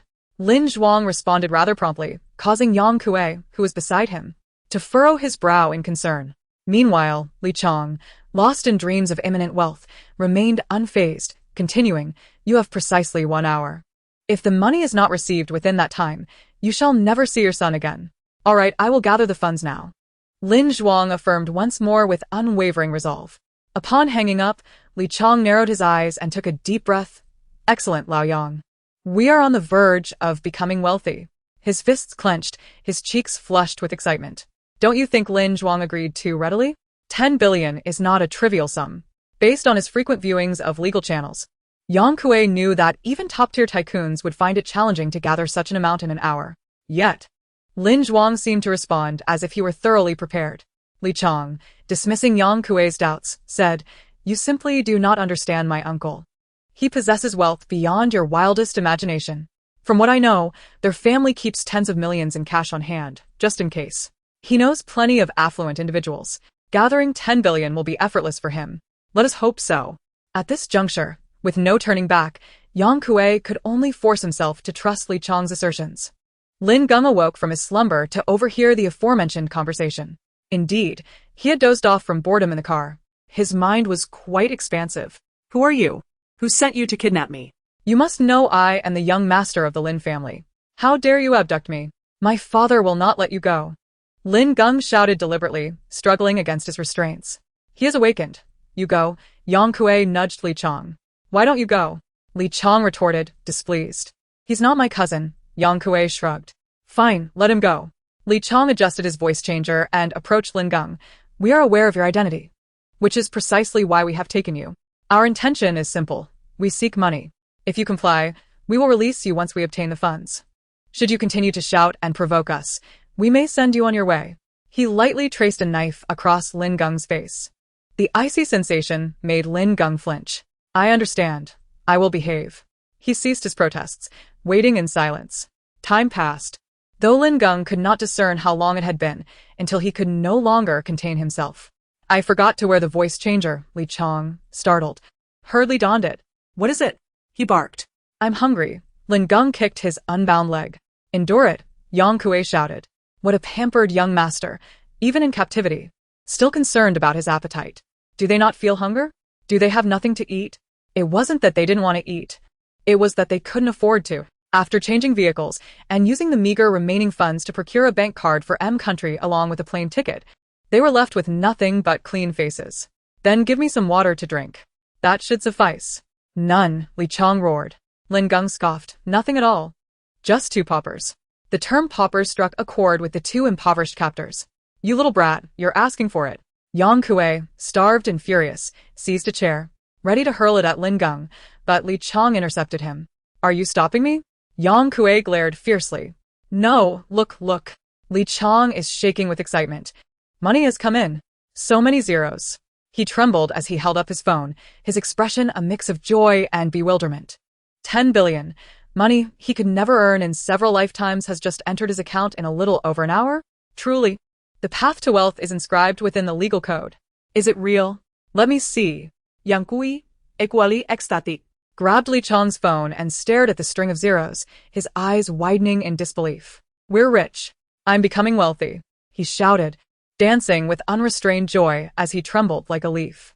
Yes, we are becoming wealthy, Li Chang echoed, raising his hands and pacing the room in jubilation. Now we have the dowry money. I can marry Xiao Mei. His face flushed with excitement, as if he were on the cusp of claiming his beloved. Yang Kuei, filled with exasperation, lamented, "Look at your aspirations. With such wealth, you could have any bride you desire, yet you cling to a single tree. That's different." Li Chang shook his head. "I only want to marry Xiao Mei. I desire no one else." Meanwhile, Xiao Mei, whom Li Chang dreamt of marrying, lay comfortably embraced by a wealthy second-generation heir, asking for luxury goods, completely oblivious to Li Chang's existence. "Enough about her. We have become rich," Yang Kuei exclaimed, bouncing with excitement, unsure how to handle his sudden wealth. "Yes, I am wealthy. I want to buy a grand villa, a sports car, an office building, anything and everything." Li Chang gushed, spinning around the room, listing his future purchases. "Such paupers," Lin Geng scoffed, his disdain palpable. Though he couldn't see their exhilaration, he could sense their fervent energy as they dashed about, proclaiming their newfound wealth. Yang Kuei glared dangerously at Lin Geng, who regarded him with contempt. Ring ring. The phone from Lin Zhuang rang. Li Chang quickly thrust the phone toward Yang Kuei. "Should we answer?" Yang Kuei hesitated for a moment. No. "Let us make a quick exit. With the money in hand, it's best to leave swiftly." Li Chang pondered for a moment, then said, "Let us answer. We'll ask him to prepare a luxury car and 10 million to be parked 100 miles away at the Anxiao district. If my uncle truly alerts the police, they will likely stake out that location, allowing us to escape." Yang Kuei's eyes sparkled with anticipation. "All right then, hurry and take the call." Li Chang answered the phone, not allowing Lin Zhuang to speak before demanding the luxury car and 10 million, assuring him that once the items were ready, he would see his son in an hour. After hanging up, he declared, "It's done. I will return home as if nothing has happened. You should rush to the airport. We shall meet in M country in 3 months." This was a prior arrangement. The Lin family was unfamiliar with Yang Kuei, who conveniently went abroad to withdraw money, while Li Chang remained at home, ensuring that suspicion would not fall upon him. Once the storm had passed, he would then share the spoils. Yang Kuei promptly began to pack his belongings. "Allow me to assist you," Li Chang offered, immediately stepping in to help. "Haven't you both already taken my father's 10 billion? Why bother with those worthless trinkets? Just toss them aside." Lin Geng interjected recklessly. The two engaged in packing halted their actions and turned to the still-bound Lin Geng. "I almost forgot about this brat," Li Chang remarked, slapping his forehead in frustration. The allure of wealth had made him forget even the god of wealth. "I too had overlooked it. How should we deal with this kid?" Yang Kuei inquired of Li Chang. After all, this was his cousin. And despite any thoughts of eliminating him, they could not afford to display such intentions, especially since the money had not yet been secured. Li Chang fell silent, his gaze dark and inscrutable as it rested upon the restrained Lin Geng. "What if we simply leave him here? Most of the nearby residents have relocated. If we ignore him for 10 days or half a month, he might starve to death, and that would be no concern of ours." Yang Kuei, noticing Li Qiang excellente, assumed he was reluctant to truly harm his cousin and devised a cunning plan. Although Yang Kuei had often expressed a desire to eliminate Lin Geng, he found himself intimidated at this juncture. After all, murder was not akin to slaughtering fowl, and he was no psychopath capable of such an act. He was solely motivated by greed, unwilling to take a life. Yang Kuei was convinced of the perfection of his plan, mentally patting himself on the back, only to hear Li Chang's grim voice declare, "Kill him." "What?" Yang Kuei's eyes widened in disbelief as he stared at Li Chang. They had not agreed to this. Was Li Chang truly intent on killing Lin Geng? After all, he was his cousin. "I said to kill him," Li Chang replied with unnerving calmness. Initially, he had not contemplated actually murdering Lin Geng. However, the Lin family had managed to amass 10 billion in a mere hour, prompting him to entertain the thought that if the Lin family were to lose Lin Geng, he might inherit their grand estate. Once that thought took root, it surged forth like a tiger unleashed, impossible to retract. "What do you intend to do?" Yang Kuei hesitated to ask. "You will assist me in lifting this brat into the Maybach, then you will leave. I will drive to the Lanchi Bridge and toss both him and the car into the river." Li Chang outlined his plan while observing the silent Lin Geng. Lin Geng's silence was intended to ensure that the listening device embedded in his ear would clearly capture their conversation, serving as evidence of Li Chang's intent to murder him. This way, when it came time for sentencing, Li Chang would undoubtedly face additional years. with his father orchestrating matters. It seemed Li Chang's fate would be sealed within the confines of prison. After hearing Li Chang's scheme, Yang Kuei released a sigh of relief. He didn't mind how Lin Geng met his end, as long as he did not have to dirty his hands. Very well. Let us gag him to prevent him from shouting for help when we carry him out. Yang Kuei immediately retrieved tape to silence Lin Geng. In just a few short minutes, the two had determined Lin Geng's fate. He kicked his legs in anger, shouting, "I heard your conversation. You intend to go back on your word, don't you? Did you not promise my father to release me? Do you understand the consequences of breaking your word?" Silence. Young master, Yang Kuei admonished, restraining Lin Geng's head while Li Chang secured the gag. Lin Geng struggled vigorously, but it was all in vain. Chapter 151. The Farce of Lin Geng's Kidnapping, Part 4. Action. With a wave of his hand, Yang Kuei signaled for them to begin. They meticulously combed through the house, leaving no trace behind, and once they were certain that no one would find any clues regarding their presence, they breathed a sigh of relief and exchanged knowing smiles. Now we can rest easy. I will go downstairs to assess the surroundings. When I signal you, bring this brat down, Yang Kuei declared impatiently as he grabbed his luggage and headed for the door, eager to explore whether foreign women truly lived up to their reputation. Understood, Li Chang nodded, following Yang Kuei to the entrance, glancing back at the quietly seated Lin Geng, a malicious smile curling at the corners of his mouth, his eyes gleaming with frost. At last, the obstacle that had impeded his rise to affluence for 18 years was on the verge of vanishing. Lil Geng, take care. I shall enjoy the wealth and luxury on your behalf. As Li Chang indulged in dreams of ascendance, he remained oblivious that outside, Ji Ping had already gleaned everything from Lin Geng's listening device, having laid an intricate trap, ready to apprehend both of them the moment they stepped outside. With a click, the door swung open, and as Yang Kuei walked out, he said, "Let's not be in touch for a while. Wait until the dust settles before you reach out." "All right. Rest assured, I have a plan," Li Chang replied, following Yang Kuei. However, he failed to notice that Yang Kuei had abruptly halted, crashing painfully into Yang Kuei's back and instantly shedding tears from the impact. "Yang Kuei, what are you doing?" he shouted, his tone fierce. Meanwhile, Yang Kuei, pale and terrified, gazed at the group of uniformed officers brandishing rifles before them. "Arrest them," Ji Ping commanded, standing tall before them. With a wave of his hand, several officers swiftly and decisively restrained the rigid Yang Kuei and the still bewildered Li Chang, pressing them firmly to the ground. You are apprehending us?" Li Chang finally grasped the situation, turning to face the justice-seeking officers, his eyes wide with disbelief. He could not comprehend how they had found this place. Their plan had seemed flawless. How could they have been caught so swiftly? "Take them back to the station for thorough interrogation. A few of you come with me to inspect the premises," Ji Ping ordered, delivering a sharp kick to Li Chang's thigh. "You wretched creature. How could you turn against your own cousin? You deserve to be punished." "Ouch!" Li Chang howled in pain, struggling. "Yes, Captain." Several officers promptly followed Ji Ping inside, while others escorted Li Chang and Yang Kuei back to the station.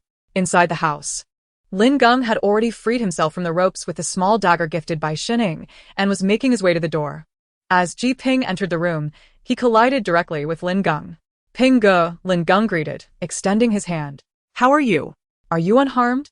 Ji Ping asked with concern. "I'm fine. Nothing at all," Lin Geng replied, brushing off his limbs. He was completely unscathed. He reflected that had he not been forewarned of Li Chang's plan and equipped himself with a means of self-defense, once he was placed in the car and thrown into the sea, he would have met his demise for certain. It seemed that his original fate had been sealed. He felt fortunate that Jiang Wan had returned to the Jiang family, allowing them to encounter her and hear her insights. Otherwise, he might have been on the road to the underworld. "Little Geng, you should go downstairs. We have already notified Uncle Lin. Just wait for him below," Ji Ping urged as Lin Geng lingered. Observing Ji Ping's restless pacing around the room, Lin Geng said, "Pinga, stop moving around. Those two fools have cleaned up thoroughly. I just checked the place and found nothing." This dilapidated house spanned merely 20 square meters, featuring a one-room layout with a bathroom. The entrance faced a window, in front of which stood a double bed, a chair, the very one he had recently occupied, and a table that bore nothing but dust, indicating that the place had been uninhabited for quite some time. "Are you a policeman? Why are you prying into things that don't concern you? Just hurry and leave," Ji Ping retorted, waving his hand dismissively at Lin Geng. However, upon noticing a red mark on Lin Geng's forehead, his expression shifted dramatically. Be careful. Get down. He lunged, tackling Lin Geng to the ground. The other team members reacted swiftly, dropping to the floor. In that instant, a loud crash echoed as the window shattered, followed by the sound of a bullet striking the wall. Damn it, Ji Ping swore, pressing down on the bewildered Lin Geng. Ping, brother Ping, what is this? What's going on? Lin Geng stammered, his lips quivering as he slightly raised his gaze to the bullet lodged in the wall. Had it not been for brother Ping's timely intervention, that bullet would have struck him, wouldn't it? The mere thought sent tremors coursing through Lin Geng's entire being. It was the first time he had confronted death so directly. Ji Ping offered no response. After a prolonged silence, when the window remained eerily quiet, he sprang to his feet, ensuring Lin Geng's safety. After issuing his commands, he swiftly dashed outside. Captain! Several team members rose to pull Lin Geng into the corner of the window, tightly shielding him. Leaning against the wall, Lin Geng's eyes were filled with confusion. Mingo, why would someone want to kill me? Ji Ping's old partner, Vice Captain Shinming, shook his head in uncertainty. He was not omniscient. How could he fathom the reasons behind someone wanting to harm Lin Geng? What should we do now? Just stand here? Let us wait for the captain to return. I believe he'll be back shortly. Can brother Ping handle it? He's up against someone armed with a gun. It'll be fine, Shinming reassured him. Our captain is well trained. He can evade bullets. Before long, Ji Ping returned, shaking his head in disappointment. I didn't catch them. His gaze darkened as he glanced at the bullet marks on the window. Get the forensic team to conduct a thorough investigation. Understood. Let us go, Xiao Geng. Lin Shu will be here soon. Ji Ping put an arm around Lin Geng's shoulders and guided him downstairs. As they reached the ground floor, Lin Zhuang's car arrived. The moment it halted, Lin Zhuang leaped out and rushed towards Lin Geng. Dad. Lin Geng extended his hand in greeting. Lin Shu. Ji Ping called out. Son, are you alright? Let me check if you're injured. Lin Zhuang approached Lin Geng, gripping his shoulders and examining him for any signs of harm. Though his son often irritated him, he was still his flesh and blood. And even knowing it was an act, Lin Zhuang couldn't help but worry about his son's well-being. I'm fine, look. Not a single hair is out of place. Lin Geng patted himself all over, genuinely unharmed, save for a slight ache in his back from Ji Ping's protective tackle. Seeing his son was truly unscathed, Lin Zhuang sighed in relief. Where's Xiaoping? Naturally, he inquired about Li Chang and Yang Kuei. Taken back to the station. All right. Lin Zhuang pulled out his phone and began dialing. When the call connected, he asked, Are you at the police station? After receiving confirmation, he barked, Those two little scoundrels are on their way. Make sure to give them a good beating, as long as they're still breathing. I'll take full responsibility for the consequences. Understood, boss. Tell the brothers that anyone who lays a hand on them will receive $1 million in rewards, along with a luxury car worth $1 million. Lin Zhuang generously promised. After you're done, send me pictures. Understood, thank you, boss. The bodyguard's tone, previously formal, now brimmed with excitement. The other guards, upon hearing, cheered and eagerly rubbed their fists together, anticipation radiating from their expressions. $1 million and a luxury car, something they could never hope to earn in 10 years, was within reach simply by punishing two lowlifes. How could they not be thrilled? Beat them senseless. It doesn't matter if they end up dead. Worst case, they'll just eat the state's food for a while. But the money must be secured. Lin Shu, this isn't right, Ji Ping interjected, his expression disapproving. What's wrong? They haven't even been taken into the police station. Don't worry, they won't die. Lin Zhuang patted Ji Ping's shoulder to reassure him. Ji Ping sighed. How can I be at ease? Just then, an ambulance screeched to a halt in front of them, and several men in white coats emerged. Two of them carrying a stretcher. Boss. One of them called. Lin Zhuang nodded. Let us go. Move. Yes, sir. The burly men promptly responded, lifting the still-dazed Lin Geng onto the stretcher. Wait, Dad. What's going on? Why am I on a stretcher? Lin Geng exclaimed, bewildered. I haven't done anything. Why do I need to lie on a stretcher? Is that ambulance really for me? Let us get you to the hospital. Lin Zhuang waved his hand authoritatively. The men in white coats quickly placed Lin Geng onto the ambulance and secured him. Why do I need to go to the hospital? I'm perfectly fine. Lin Geng protested vehemently, his body radiating refusal. He had always loathed hospitals, finding the smell of disinfectant unbearable. Are you foolish? If we're acting, we must go all the way. Now stop talking and lie down. Lin Zhuang climbed into the ambulance and forcefully pressed his son back down onto the stretcher. As soon as Lin Gang lay down, he shot back up. Then get me a 5-star hospital room. I'm going to suffer all night. Lin Zhuang felt his blood pressure rise, gritting his teeth. Fine, I'll arrange a 6-star room. Just lie down, for heaven's sake. Dad. I want to sit up again. Lin Gang tried to rise, but this time Lin Zhuang was wiser, keeping a firm grip on his shoulders to prevent him from getting up. Just say the word, and I'll help you. I need to use the restroom. The moment he relaxed, he felt the pressure in his bladder. Stay put, I'll go for you. Lin Zhuang attempted to get up from the stretcher. Lin Gang half sat, blinking at his father's retreating figure. How could anyone help with going to the restroom? Lin Zhuang hesitated at the door, turning back to glare at his utterly confused son. Damn it, you've got me all mixed up. He took a couple of steps back to sit down again. Just lie down. With that, he forcefully pressed Lin Gang back onto the stretcher. Ow. Lin Gang yelped. I need to go to the restroom. Hold it in. Lin Zhuang growled. I can't hold it. Then you hold it too, or you'll be stuck in the hospital for a month. He threatened fiercely. I'll hold it. Lin Gang quickly relented. Watching the ambulance speed past, Ji Ping suddenly realized he had forgotten to inform Lin Zhuang that someone wanted to kill Lin Gang. Lin Zhuang was as fiery as ever. Ji Ping sighed, resorting to his phone to trace Lin Gang's location through the tracker on his earring. Upon entering the prearranged 5-star hospital room that Lin Gang requested, several men and women were already waiting. Mr. Lin, one of the women called out first. Yes, this is my son. He gestured to the motionless Lin Gang, who was being carried in on the stretcher with a face devoid of life. Get to work. Understood. The woman promptly replied, turning to rummage through her suitcase. As Lin Gang lay on the bed, he watched the woman pull out various bottles and jars, his eyelids twitching. What are you doing? Dad, what is going on? He asked, bewildered. I've already informed your mother about your kidnapping. She's on her way, and before she arrives, we need to make this act convincing. Since you're uninjured, we'll have to create some injuries. She won't be able to tell. He pointed to the woman in front of Lin Gang. These individuals are professional makeup artists I've hired at a great expense. As he watched the group brandishing their makeup tools, he instructed, make it look as brutal as possible. We need her to feel sympathy. We want to ensure she won't choose to remain a dutiful daughter. It wasn't that Lin Zhuang could not tolerate his in-laws. Rather, that couple had never regarded his daughter-in-law as their own.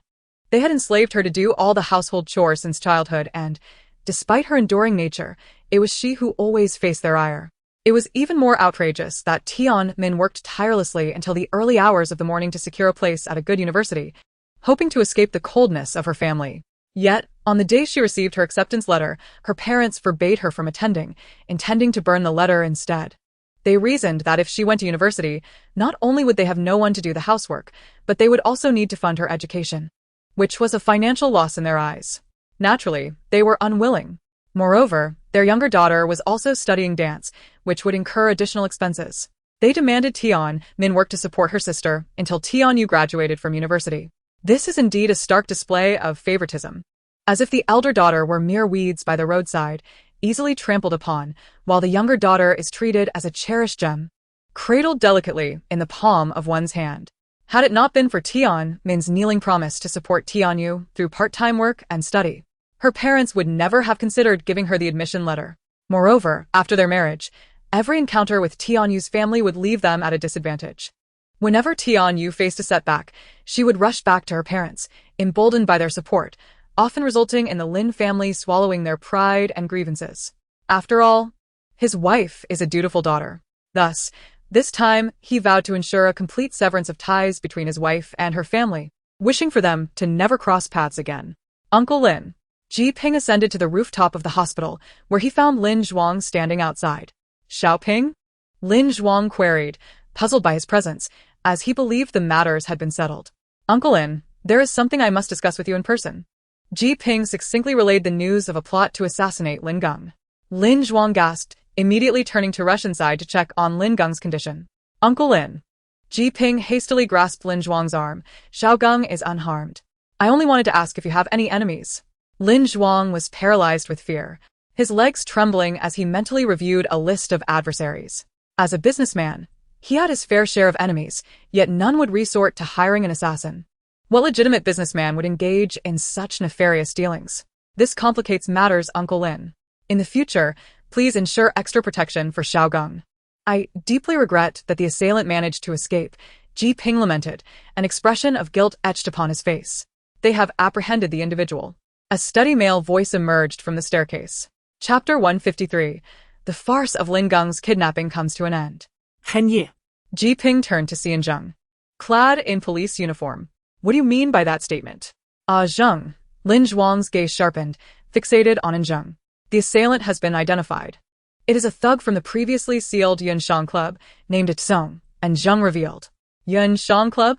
Ji Ping frowned. Lin Zhuang shared his concern. He bore no animosity towards the establishment and had never set foot there. Why, then, was there a vendetta? I have never visited that place. Its reputation is dubious. Which is why respectable businessmen like us prefer legitimate dining establishments. Zheng Ge, who captured its own? Ji Ping inquired with curiosity, recalling that by the time he arrived, the perpetrator had already vanished. Who possessed the prowess to apprehend him? Mayor Gu's top bodyguard, Gu Yin. Ji Ping was taken aback. The former captain of the elite military unit, Gu Yin? If it is indeed him, it is no surprise that its Song was captured. After all, Gu Yin was a martial prodigy. Yes, it was he. He mentioned that Gu Nua had requested his assistance. Gu Yin remained in the shadows, and upon witnessing Its Song's assault on Lin Geng, he immediately pursued him, apprehending him in under 5 minutes. I was astonished when Gu Yin arrived with a Kong. Individuals of such caliber are rarely seen. Indeed, we owe our gratitude to him. Old Gu possesses remarkable connections to secure such a formidable bodyguard. Lin Zhuang remarked with a tinge of envy. He could offer any sum, yet such extraordinary talent remained elusive. And Zheng glanced at Lin Zhuang, suppressing a smile. It is not merely Mayor Gu's prowess, it is also due to the fact that he has a remarkable daughter. Gu Yin is infatuated with Gu Xiang, willing to go to great lengths for her, thus protecting her father is tantamount to safeguarding his own future father-in-law. If he earns the old man's favor, winning the heart of the fair maiden is merely a matter of time. Gu Yin's cleverness lay in his understanding of how to curry favor with his future father-in-law. Inside. Enough. Enough. Do not rat me any further. I am becoming a mummy, Lin Geng protested, pushing away the men who were wrapping him in bandages. Young Master Lin, mister. Lin insists on realism, one of the men stated with a serious demeanor. Lin Geng, maintaining his dignity, found the situation absurd. Who had ever been transformed into a mummy after being kidnapped? Get out. Lin Zhuang, where is my son? Upon returning home, Ms. Tianmin learned of her son's abduction. Fortunately, he had been rescued in time and was merely injured, currently receiving treatment at the Luo's private hospital. The news sent her into a panic, and after being calmed by the housekeeper, she rushed to the hospital in a frenzy. Inside, Lin Zhuang pointed towards the room behind him. He had not anticipated his wife arriving so quickly and was unprepared for her expression. Thankfully, Tianmin was too eager to see Lin Geng to notice him. Upon seeing her son lying on the hospital bed, swathed in bandages like a mummy, tears streamed down Tianmin's face uncontrollably. Mom. Lin Geng weakly extended his bandaged hand in greeting. Does it hurt, Xiao Geng? Tianmin choked out, concern etched on her features. It hurts, Lin Geng admitted. Tianmin trembled as she reached out, wanting to touch her son but fearing it would cause him pain. She could only gaze at him with longing. Seeing her son in such a state ignited a fury within her, causing her to nearly explode. Which scoundrel dared to kidnap my son? I swear I will make him pay. Lin Zhuang, you better come in here, she shouted towards the door. Then we shall take our leave, Uncle Lin Ji Ping. And Zheng and Lin Zhuang bid farewell and departed, leaving Lin Zhuang to take a deep breath, as if he were not about to face his furious wife, but rather preparing for battle, embodying the spirit of a warrior ready to confront his fate. Meanwhile, the makeup artists who had been bandaging Lin Geng were departing with their meals in hand. Lin Zhuang nodded at the lead male makeup artist before making his way toward his erupting wife. My dear, here is what transpired. Lin Geng was kidnapped by Li Chang, who demanded ransom. He recounted the entire ordeal. Tianmin listened in silence, her expression transforming from rage to calm, yet her eyes simmered with a brewing storm. Lin Zhuang exchanged a glance with Lin Geng, knowing that they feared her silence far more than her anger. It was a sure sign of the tempest that was to come. The Tianyu family was about to face the wrath of Tianmin's vengeance. As they departed, Ji Ping asked Zheng, did you come specifically to inform us that Its Song was captured? No. We have thoroughly investigated the list obtained from Wushan. Every individual listed is guilty of heinous crimes, and the director has ordered us to apprehend them all tonight. I came to discuss the procedure with you. Ji Ping was taken aback. You managed to investigate everything so quickly? And Zheng beamed with pride. Of course. While our investigative capabilities may not match your serious crimes unit, we certainly excel in thorough inquiries. Very well. What are your thoughts? Naturally, we will apprehend them in order. None shall escape. Thinking of the malevolent deeds committed by those on the list, a frost settled in his eyes. The political arena is mired in corruption, tainted by those who are driven by self-interest. Zheng Ge, is Kai Ping truly behind its own? Ji Ping voiced his lingering doubts. And Zheng paused before responding no. While this is merely my intuition, I am convinced that a formidable hand is manipulating events from behind the scenes. I have a strong feeling that the officials involved are also being controlled by this unseen force. Ji Ping sighed, hoping that before Uncle Gu was reassigned, a city could return to a state of peace. Then let us double our efforts. And Zheng clapped Ji Ping on the shoulder. Agreed, Zheng Ge. Jiang Wan sat on the bed, staring blankly at the wall, pondering what she had discovered about Lin Geng's future. Was there truly an attempt on his life? Although unsuccessful, it was terrifying nonetheless. The audacity of the assailant to act so brazenly in broad daylight was unfathomable. What audacity propelled him? System. Why can't I uncover the motive behind the assailant's actions? Jiang Wan had searched fruitlessly for any reasoning behind the attempted murder of Lin Geng. Insufficient rank. The system replied. Again with this. What is there to keep secret? Jiang Wan expressed her frustration. What privacy could a murder possibly have? It is not about secrecy. It is for your protection. You are currently too weak, and knowing too much could be detrimental to you. It could also endanger those around you, as everyone is weak at present. Knowing who the enemy is would only make you a target, exposing you to danger. Jiang Wan pouted in displeasure. She too yearned for strength, yet aside from her studies, she found herself lacking in other areas. Thus, dear girl, indulge in your snacks diligently. By the time you reach level 50, you shall uncover the truths that elude you. All the bait was cast forth. Jiang Wan's eyes sparkled. Does this mean that upon reaching level 50, I will discover who has stolen me away and for what purpose? If that were the case, she would indeed have to work hard to uncover the identity of her adversary. Perhaps. You hesitated for a mere 0.00001 seconds. Jiang Wan narrowed her eyes dangerously. Hasten your leveling up. Do not dwell on irrelevant matters. When the time comes for you to know, you shall know. Very well. That night, a grand operation commenced under the veil of slumber as S City prepared for a significant transformation. Chapter 154. The adorable little lowly Wen Tian. The next morning, at the entrance of Shenglan, a 5-year-old girl, adorned in a black Lolita dress and resembling a porcelain doll, nestled in Wenhao's embrace, playfully demanded, Brother, remember to study hard and eat well. And you promised Tian you take me to Zhuiyao amusement park tomorrow. You can't back out. Of course, of course. I won't go back on my word. I will definitely take Tian out for some fun, Wenhao replied with a doting smile, ruffling the little girl's 2 playful pigtails. But I also want to have 2 ice creams. You can't stop me.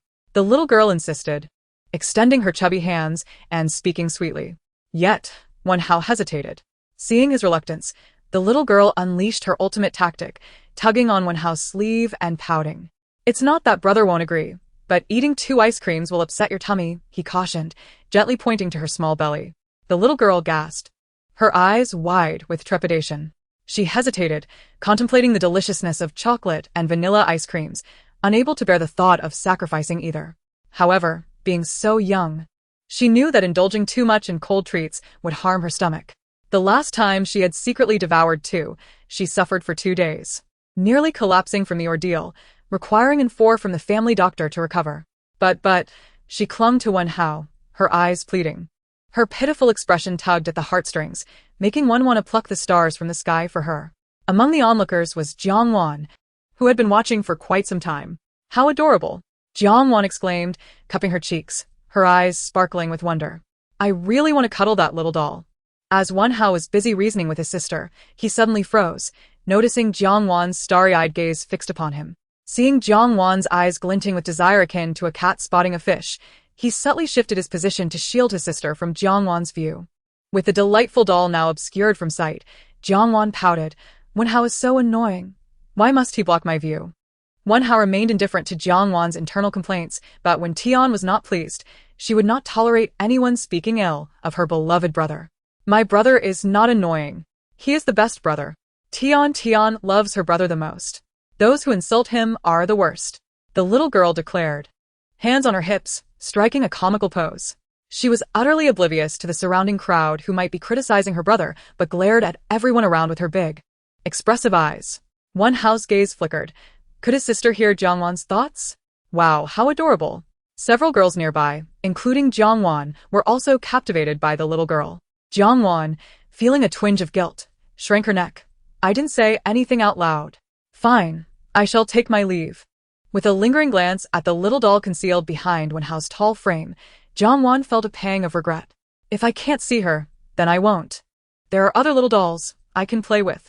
After attending Sister Xingyu's wedding tomorrow, I shall visit the happy home to see those little ones. It's been a week since I last saw them, and I miss them dearly. As she walked toward the teaching building, Jiang Wan pondered what delightful treats she should bring for the little ones. I wonder if they miss their little sister Wan. They must. Especially Yan Yan. She surely misses her sister. Jiang Wan mused, unaware that the little ones had long forgotten her, having been too busy enjoying themselves over the past week. After visiting the happy home, Jiang Chu promptly invested a fortune in renovating the entire facility, transforming it from a modest dwelling into a luxurious 3-story villa, complete with all amenities. Each of the 30 children had their own room, with many additional rooms left vacant. Learning classrooms, recreation rooms, an audiovisual room, a small library, and a playground were all included. He even purchased the adjacent land to build a safe and fun play castle for children under 10. This became the primary reason the little ones could not recall their beloved sister Wan. Naturally, Jiang Chu did not merely provide a space for play. He also hired several kind-hearted kindergarten teachers to educate the children in basic dance, art, and poetry, ensuring they learned at least the fundamentals. The older children were sent to a nearby primary school. The little ones lived fulfilling and joyful lives, making it understandable that they forgot Jiang Wan. Yet Jiang Wan remained blissfully unaware, still narcissistically pondering whether the little ones would shed tears from missing their sister after a week apart. Zege, is Huo all right? Should we go visit him after school? Yu Fong inquired of Jiang Zhe. Although Lin Geng had informed everyone in the group the previous day that he was safe, they were still uncertain about whether he had sustained any injuries, wishing to extend their friendship by visiting him. No need. He just messaged me that Aunt Tian is taking care of him. What if we show up and it becomes awkward? Jiang Zhe replied while fiddling with his phone. Did he say when he would return to school? Ma, she asked. Not yet, but he should need a couple of days to recover. Jiang Zhe replied, tilting his head. Puzzled. It's odd that he won't tell me his room number. Why keep it so secretive when the crisis is past? Jiang Zhe had no idea that Lin Geng was still in a mummy-like state. If anyone saw him, he would be ridiculed for an entire year. Especially by Yu Fong and Ma Ji, who could never be told. Hey, do you think it's strange? Hua Er has always complained about him being noisy, wishing he could sew that mouth shut.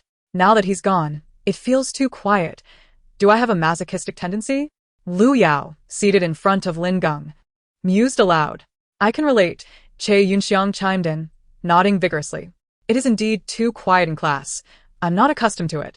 As Jiang Wan entered the classroom, she greeted Luing and Liang, who were chatting. Good morning.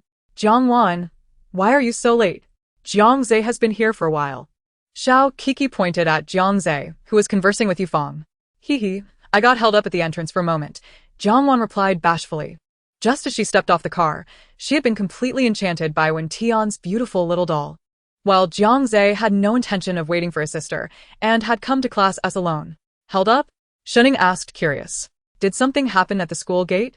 Intrigued, Jiang Wan eagerly responded, let me tell you, Wen Hao's sister is truly adorable. She looks just like a giant doll. Dressed in black Lolita and wearing light makeup, she is so cute. Jiang Wan gushed, cupping her cheeks with a dreamy expression. If she ever got married, she hoped to have such a beautiful baby girl. Chapter 155. Wen Hao's sister will be abducted. His parents will perish in a car accident. Tian? Lang Liang contemplated the little girl, who was undeniably adorable and a quintessential little sister.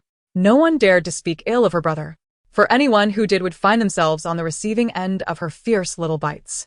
2 years ago, when Wen Tian was merely 3 years old, Wen Hao had yet to experience a growth spurt. At 16, he stood only around 160 centimeters, making him appear rather diminutive among his towering peers. During a gathering, Wen Hao's adversaries mocked him, deriding him as a dud, and the innocent little girl, overhearing this, boldly charged forward and left a sizable bruise on one of the mockers' arms.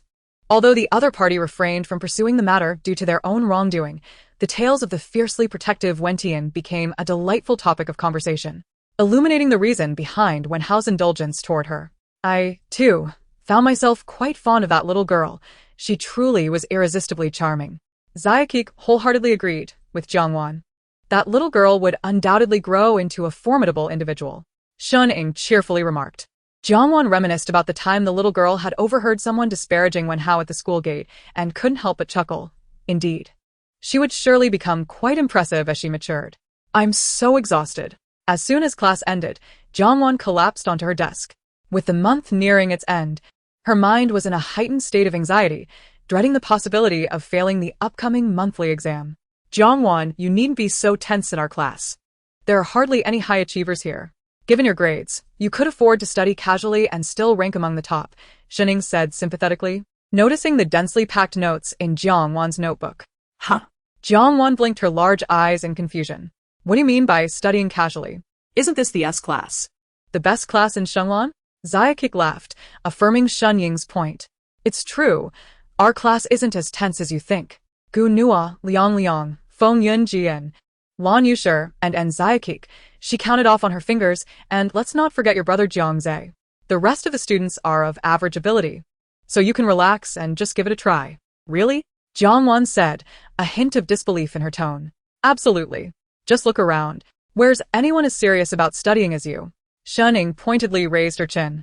Jiang Wan surveyed her surroundings, noting the varied activities of her classmates, but indeed, few seemed focused on their studies. The boys in the back had yet to put away their Chinese textbooks, which were devoid of any markings, despite teacher Yan's extensive notes. Several boys were busy discussing their plans for the upcoming holiday. Some talked about traveling abroad, others mentioned rural experiences, and a few planned to charter a boat for a seaside party. In truth, she was the only one in the S class who took the monthly exam seriously. Is that really the case? Jiang Wan murmured, her eyes reflecting her confusion. If they weren't studying hard, what were they doing? Wenhao, are you going to the arcade tomorrow? Called Oh Ichuan from the back row, turning to Wenhao, who sat at the very back. Oh Ichuan and Wenhao were regulars at the arcade, spending entire days there whenever they had a holiday. The staff there recognized them well. I can't go. Sweetie insists on going to the famous Zhuiyao amusement park in F City. Our family promised her last week, and if we back out, that little girl will be heartbroken. Wenhao replied with a mix of helplessness and affection, thinking of his sister's sorrowful little face, with her big, teary eyes gazing up at him, made him wish he could pluck the stars from the sky to cheer her up. All right, we'll reschedule for next time. Definitely, I promise I'll go next time, Wenhao vowed, extending his hand earnestly. Rolling her eyes, Jiang Wan teased, sure, when you see your precious little sister again, you'll change your mind. You're such a devoted brother. Wenhao chuckled, scratching the back of his head. I envy you so much. I want to go to Zhuiyao's amusement park too. I've never been there in my life. Jiang Wan exclaimed, her face brimming with envy. She often saw photos shared by popular bloggers online and learned about Zhuiyao amusement park, the largest amusement park built by Shengyao Group at a cost of $3 billion over 5 years. Its attractions were the finest in the world, boasting the highest safety standards. The park featured 18 different attractions, including masquerade transformations, ancient-themed rides, seaside castles, adventure journeys, aerial strolls, and enchanting floral fairy tales, all enticing visitors to linger and revel in the fun. Every time she came across such posts, Jiang Wan felt a pang of envy. Setting aside the fact that she couldn't afford the entrance fee, the attractions were beyond her means as well. If she could only enter to take a few photos without enjoying any rides, she wouldn't want to be the one to waste money.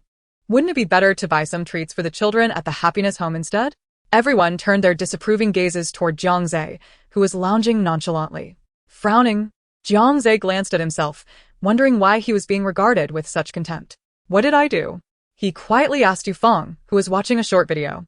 Yu Feng replied without lifting his head, Sister Wan is 18 and has never been to Zhuiyao amusement park, while you go 5, 6, or even 7 times a year. Naturally, when compared to Sister Wan, you attract criticism. Upon hearing Yu Feng's explanation, Jiang Zhe's eyes filled with concern. Deep within, a renewed hatred for those who had stolen his sister away surged within him. If she had not been taken, she would have continued to live a life akin to a little princess. They could have easily enjoyed Zhuiyao amusement park together. Yet now, she found herself longing for something that should have been hers. Let's go there too when we have time. Sure. Zhuiyao amusement park. Jiang Wan's eyes sparkled with anticipation as her mind unconsciously drifted to Disney. My goodness, what did I just see? Suddenly, Jiang Wan's eyes widened in disbelief.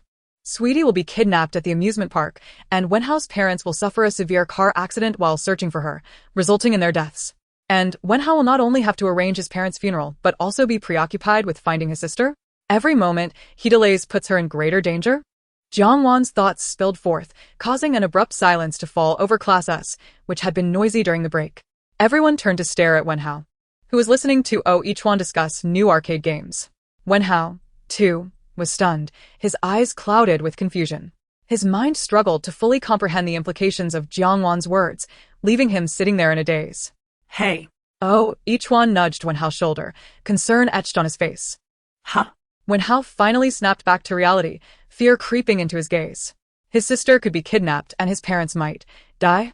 I must prevent Wenhao's family from going to the amusement park, or a tragedy will unfold, Jiang Wan thought urgently. Pulling out her phone to anonymously message Wenhao about the dangers lurking at the amusement park, urging him not to go. Even if you tell him, it won't matter. Even if they manage to avoid disaster this time, what about next time? After all, man-made calamities are unpredictable, Tong Tong interjected suddenly. Upon hearing this, the students in Class S collectively inhaled sharply. Man-made? Chapter 156, Wenhao's hypocritical uncle. Wenhao's eyes widened. He had been contemplating telling his parents not to go to the amusement park, thinking it would avert tragedy. However, Tong Tong's words sent a tremor through him. What did it mean? Was their family's misfortune not merely due to his sister's abduction, but rather a premeditated scheme? Who was behind it? Who sought to bring ruin upon their family? Jiang Wan fell silent. But what should we do? Should I directly tell him that his uncle intends to usurp his father's inheritance and wants to eliminate their entire family?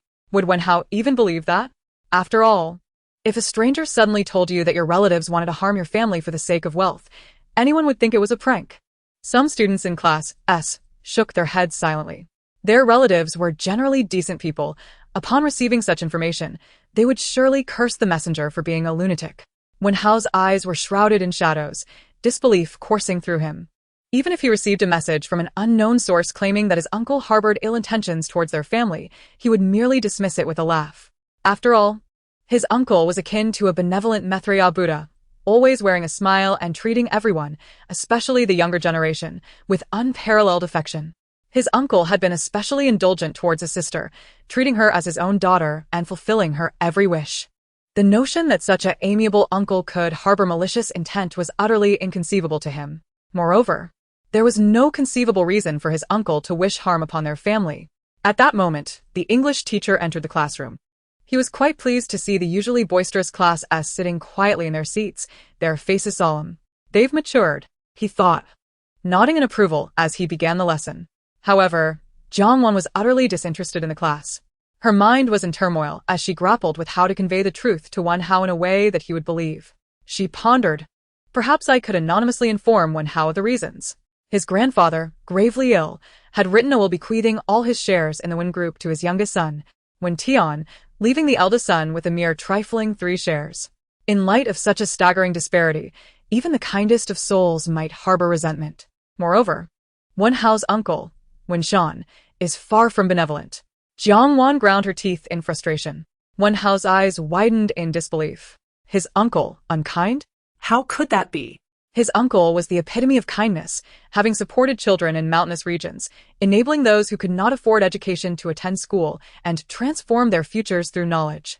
He had also generously donated to various charitable organizations, ensuring that those afflicted by illness could receive the treatment they desperately needed. Furthermore, he assisted university students in achieving bright and promising futures. A man of such virtue could not possibly be unkind. His uncle had even been lauded as the most charitable businessman by industry critics. If you spread such rumors, people will surely believe you are a rival attempting to sow discord within the family, they advised. What should I do?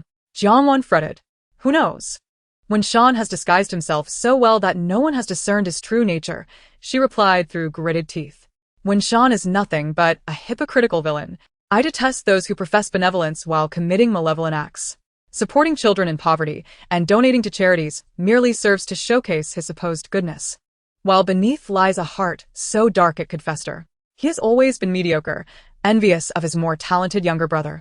but has suppressed his jealousy out of fear of grandfather Wan. Yet, he spreads rumors about Uncle Wan, claiming he is prone to violence, disrespectful to his elders, and engages in scandalous affairs with multiple women.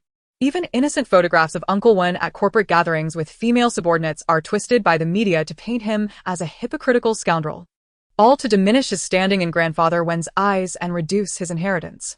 As Jiang Wan's internal monologue grew more fervent, Wan Hao's eyes widened in horror, his fists clenching tightly. The accusations against his father regarding violent tendencies stemmed from a foolish act of defending his mother from a fool's advances. The claim of disrespect to elders arose from the elder's own inaction, seeking self-interest over familial bonds. The allegations of illicit relationships were pure fabrications, simply a dinner with a business partner that had been misconstrued by opportunistic photographers. This had led to protracted conflicts between his parents, nearly resulting in domestic violence from his mother. Was all of this orchestrated by his beloved uncle, aiming to tarnish his father's reputation and seize a greater share of grandfather's inheritance? As grandfather Wan nears death, and with Wan Shan aware that he has toiled for the Wan family for years only to be left with mere scraps, he naturally would no longer endure in silence. Thus, he orchestrated the abduction of little Tian Tian at the amusement park, sending word to Wan Hao's parents about her whereabouts, leading the anxious couple into a trap set by Wan Shan that resulted in a catastrophic collision with an oncoming truck, claiming their lives on the spot. Upon hearing the fate of his parents, Wan Hao's eyes turned crimson with rage, his chest heaving violently. His classmate, Ling Chun, noticing his trembling form, quickly grasped his arm in a supportive gesture. "It's all right," Wan Hao growled through clenched teeth. He yearned to flee, but felt compelled to hear the entirety of the grim tale. If Jiang Wan's words held true, his uncle was indeed a nefarious figure, and he could only expect that he would not be treated kindly in the absence of his parents. Indeed, as if reading his thoughts, Jiang Wan continued, "Alas, poor Wan Hao remains blissfully unaware of his uncle's treachery, holding him in esteem and relying upon him." He even conveyed the news of his parents' demise to the ailing grandfather, leading to the old man's passing from shock. Wan Hao stood frozen, never having imagined his grandfather would leave this world in such a manner. Meanwhile, Wan Shan spread rumors, claiming that Wan Hao had caused the old man's death. Most of the Wan family had been bought off by that scoundrel, and naturally, they echoed his sentiments, vilifying Wan Hao as an unfilial descendant and expelling him from the family. At that moment, Wan Hao remained oblivious to the fact that the architect of his family's ruin was none other than his beloved uncle, confiding in him about being wronged by others. Fearing that Wan Hao might return to seek vengeance, Wan Shan arranged for him to be sent abroad. Yet, upon his arrival, he was robbed of all his possessions. And as he pursued his assailants, he fell into a trap laid by foreign thugs who ended his life without mercy. Until his last breath, he remained blind to his uncle's duplicitous and malevolent nature. Sigh, what a naive and blind youth he is. Jiang Wan sighed, resting her chin on her hand. Upon hearing his grim fate, Wan Hao's pupils constricted. Chapter 157. 10 years ago, when Shan murdered his wife for insurance, would he meet a similar end, all because of his own foolishness? What of his sister? Poor little Tian Tian remains blissfully unaware of the tragic fate that has befallen her beloved family, praying daily for her cherished father, mother, and brother to rescue her from her captors. Following the demise of Wan Hao's family, little Tian Tian eventually succumbed to a high fever, abandoned by her captors who refused to spend money on her treatment, ultimately perishing alone. Perhaps it was the grief of their parents that compelled them to reunite with her in the afterlife, sparing her the agony of existence. Although it may be inappropriate to say so, it is certainly better than ending up like other abducted children, having their limbs broken and left on the streets to beg. Jiang Wan wiped away a tear.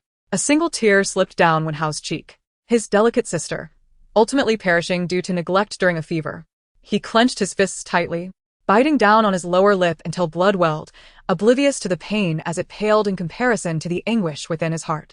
The mere thought of his parents' demise and the image of his sister's tragic end tore at his very being. Uncle Wan Shan, blood-red eyes ablaze with unquenchable hatred. Ling Chun, sensing his friend's fury, enveloped his shoulders in a silent gesture of comfort.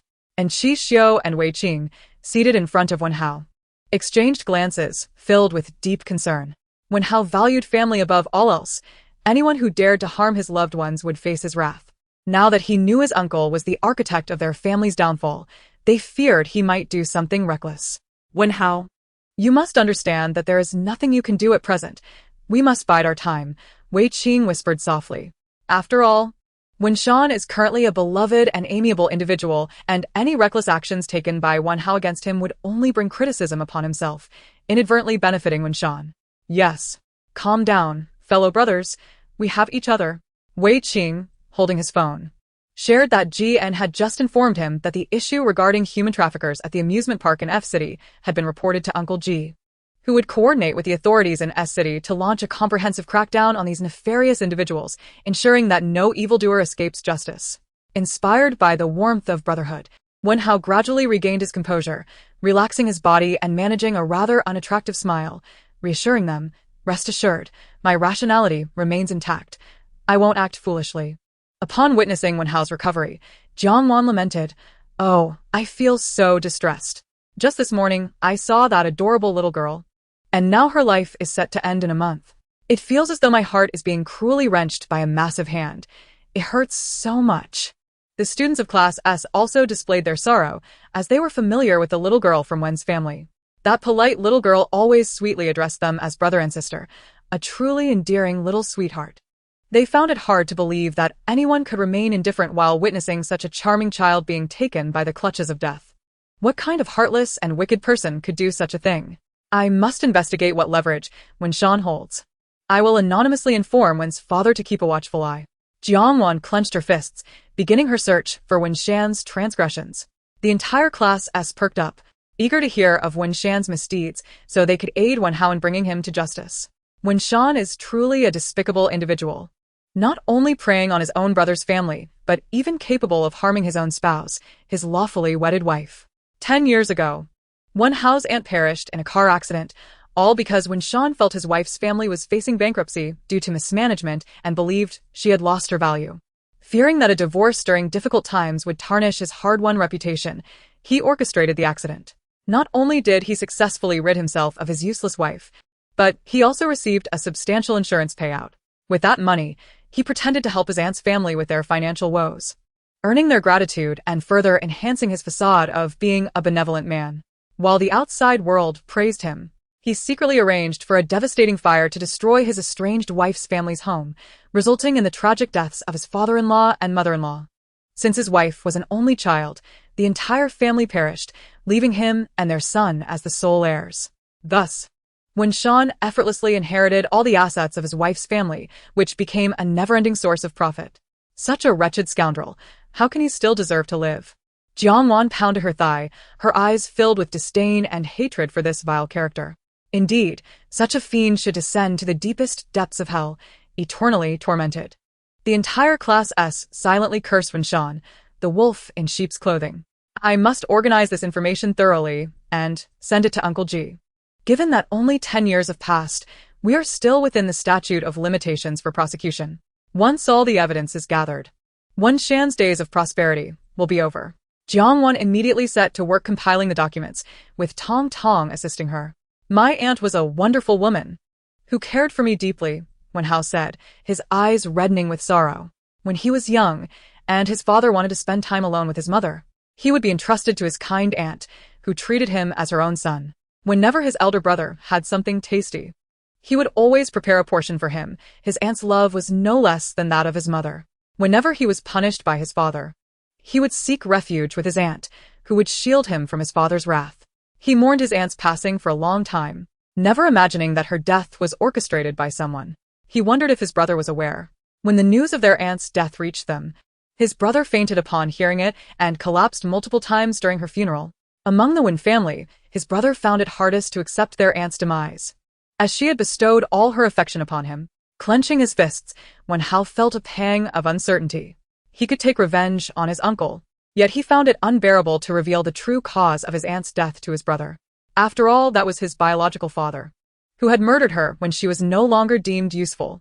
This truth would be excruciatingly cruel for his brother, who prided himself on being a dutiful son. However, if he remained silent, he did not wish to become an enemy to his brother.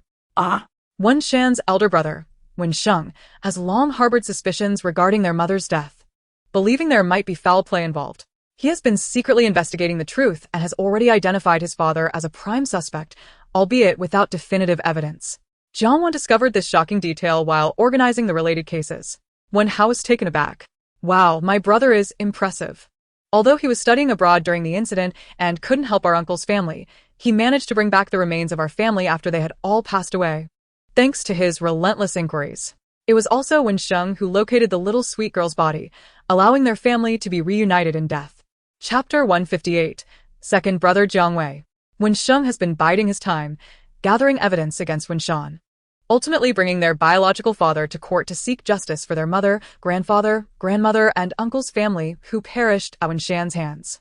Wen Shan was ultimately sentenced to death, while Wen Sheng remained unmarried for life, plagued by guilt and remorse for bringing his own father to justice. He ultimately succumbed to despair and took his own life at home. The vast Wen family was thoroughly divided by its branches. Wen Shan, who had schemed for power his entire life, ended up crafting a garment for another. How lamentable. The conclusion of Wen Shan and the Wen family saga cast a pall over all in Class S. Indeed, while power and status may captivate the mind, one cannot take them with them in death. After a lifetime of striving for these things, in the end, they are but a pile of dust. It would be better to enjoy life, indulging in food and drink freely, and live life to the fullest. Upon hearing Jiang Wan's heartfelt sentiments, the entire Class S experienced a profound transformation of perspective. Luing smiled softly, realizing this was why Jiang Wan had always viewed wealth with such nonchalance. Xiao Kiki and Shunning exchanged glances, both beaming with wide smiles. Indeed, they found great fondness for Jiang Wan. The others also saw their admiration for her soar at an astonishing rate. Jiang Zhe, proud, lifted his chin, declaring, "This is my sister, Jiang Wan, our family. I've made up my mind. I want to have a king crab for lunch, a gigantic one to soothe my wounded heart," Jiang Wan declared, clenching her fists. Puffed. Luing couldn't help but burst into laughter. Jiang Wan looked at Luing, who was covering her mouth yet smiling with squinted eyes. "Jiang Wan, I'm suddenly craving king crab for lunch. Shall we go together?" she suggested with a smile. Without suspicion, Jiang Wan's eyes sparkled as she eagerly nodded. "Yes, yes. I want some too. Shening and I want to eat it as well. I'll order a few after class." Xiao Kiki chimed in. All right. "At S City First Hospital. All indicators are failing. Admit the patient," said Jiang Wei, a handsome doctor wearing gold-rimmed glasses and a white coat, exuding an air of restraint, as he addressed a nearby nurse. "Yes, Dr. Jiang," the charming nurse blushed, gazing dreamily at the tall, handsome doctor. "Why are you still standing there?" Jiang Wei's expression turned slightly colder. "Why yes, I'm going right now." The nurse hurriedly scurried away, but after a few steps, she dashed back. "Dr. Jiang, is there something else?" Jiang Wei impatiently inquired.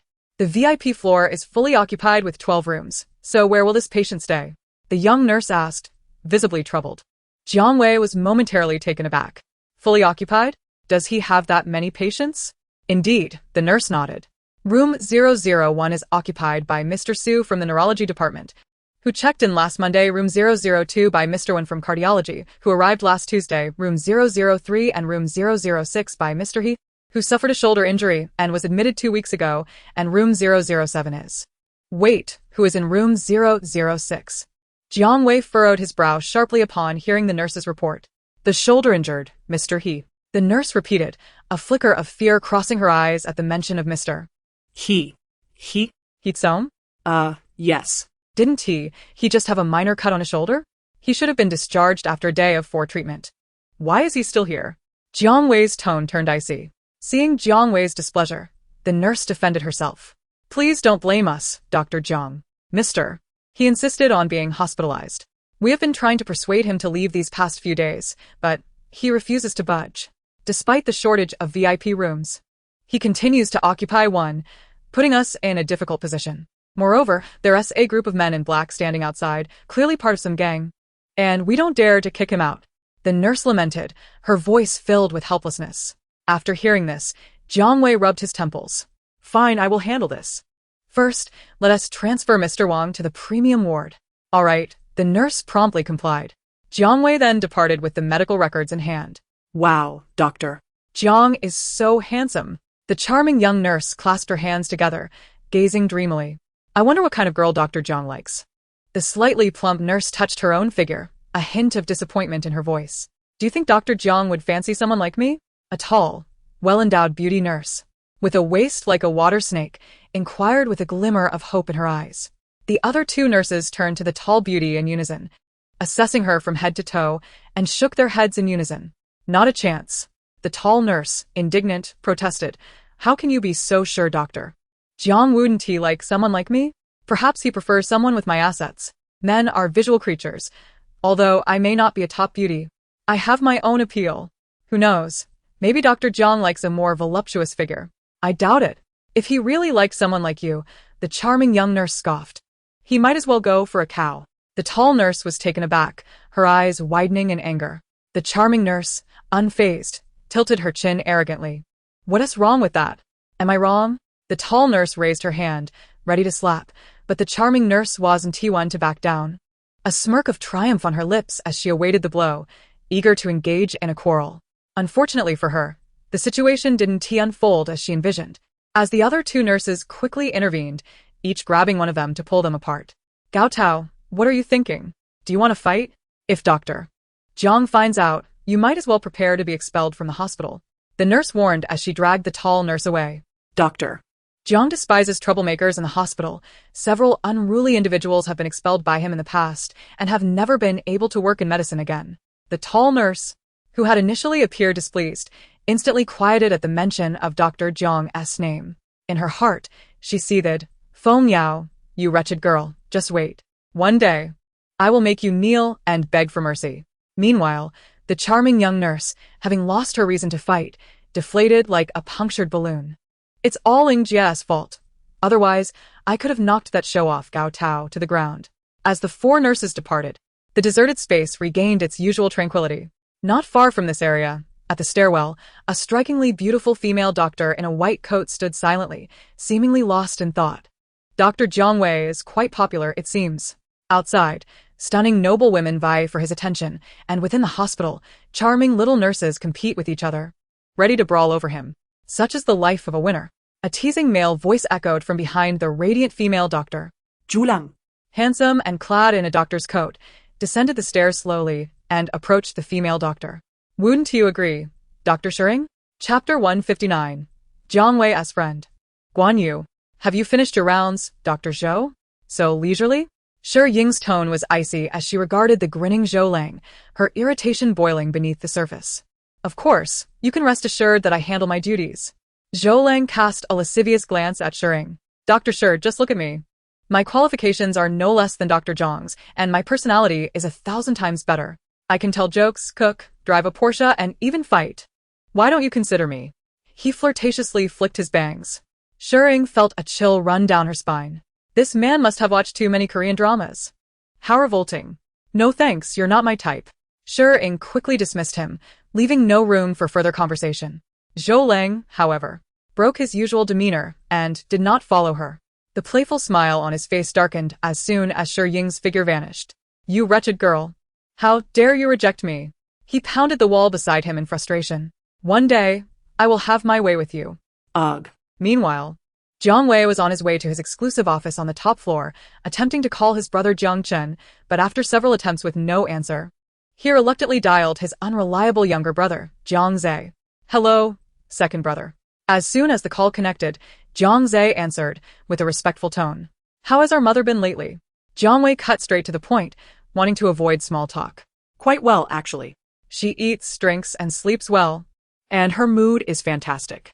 Jiang Zhe replied cheerfully, recalling how their mother had been devouring her meals lately and laughing joyfully, especially when she saw their little sister.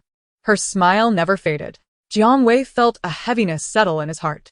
Although their mother seemed to be in good spirits, she certainly wasn't as well as Jiang Zhe described. As her attending physician, he knew she often suffered from insomnia and had bouts of depression. What has been happening at home lately? Jiang Wei's instincts were sharp. Something must have affected their mother, otherwise she wouldn't have failed to contact him during his recent absence. Jiang Zhe hesitated, conflict evident in his eyes. Well, the last time fifth brother learned of our little sister's existence, mother scolded me for days and even docked a large portion of my allowance. If second brother finds out about her, won't mother disown me? Recently, grandma and grandpa, as well as our maternal grandparents, have been away, leaving me with fewer places to seek help, and my allowance is tight. If I say anything more, I'll be left with nothing but air to breathe this month. With this thought, Jiang Zhe quickly concocted a plausible excuse. Jiang Wei's suspicion was confirmed by his younger brother's hesitation. He pushed open the door to the lounge and walked straight to his desk, removing his glasses and placing them in the cleaning machine. His eyes, sharp and penetrating behind the lenses, seemed capable of seeing right through one's soul, making anyone uncomfortable. It was precisely for this reason that he wore glasses to shield his gaze. Jiang Zhe, you should be aware of the consequences of deceiving me, Jiang Wei uttered, pinching the bridge of his nose with a heavy sigh. His tone bore no hint of threat, yet exuded an overwhelming pressure that left Jiang Zhe momentarily breathless. Jiang Zhe tensed, immediately pleading for mercy. Second brother, it's not that I didn't tell you, but our mother strictly forbids me from disclosing anything to anyone. The emphasis he placed on the words anyone was deliberate. A flash of cold light crossed Jiang Wei's eyes. Am I not anyone? His tone turned frigid. Jiang Zhe found himself at a loss for words. There was no way to respond that wouldn't lead to his own demise. Second brother, I truly cannot divulge anything. If you wish to know, then return home. Once you arrive, everything will become evident. Jiang Zhe mused shrewdly to himself. Jiang Wei raised an eyebrow. The usual tactics of intimidation were ineffective against Jiang Zhe this time, indicating that this matter was indeed significant. Very well, I shall return shortly. Jiang Wei hung up the phone and approached the coat rack. He removed his white lab coat and donned a black jacket. Just as the door was forcefully swung open from the outside. Wei, hurry, come with me to pick someone up. The newcomer gazed blankly at Jiang Wei, now clad in his coat. With tousled silver-gray hair framing a cherubic face, the young man appeared deceptively youthful, resembling a fresh high school graduate. However, his nearly 190-centimeter stature gave him an impression of having been excessively fed as a child. Wei, what are you planning to do? The youthful face inquired, puzzled. Jiang Wei's temples throbbed with irritation as he gritted his teeth and growled, Guan Yu, how many times must I tell you not to call me Wei? And didn't I instruct you to knock before entering my office? This insufferable fellow had always been deaf to his admonitions. A pair of pliers seemed necessary to clear his ears. Oh, I forgot. Guan Yu shrugged nonchalantly. That's not important. Wei, you need to come with me right now. With that, he stepped forward, attempting to pull Jiang Wei along. Unfortunately, despite several attempts, Jiang Wei remained immovable. Let us go. Guan Yu insisted, bewildered. Jiang Wei rolled his eyes, stating, Go where?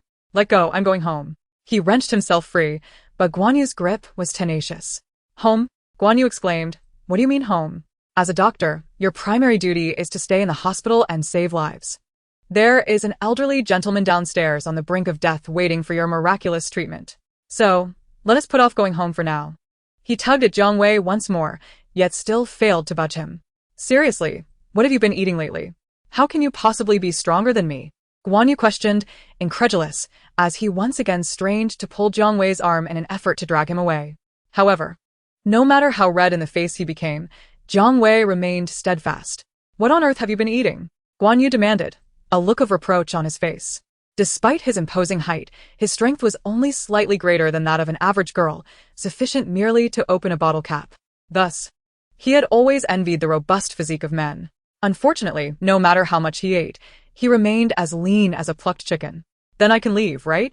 Jiang Wei brushed past the obstructing Guan Yu, heading toward the door. With a sudden motion, Guan Yu dropped to his knees, wrapping his arms around Jiang Wei's waist, pleading, Ancestor, save me. Let go. Jiang Wei replied coldly. Not a chance. Guan Yu shook his head defiantly. I have matters to attend to at home. Jiang Wei sighed. I'm also in a tremendous hurry. An urgent matter.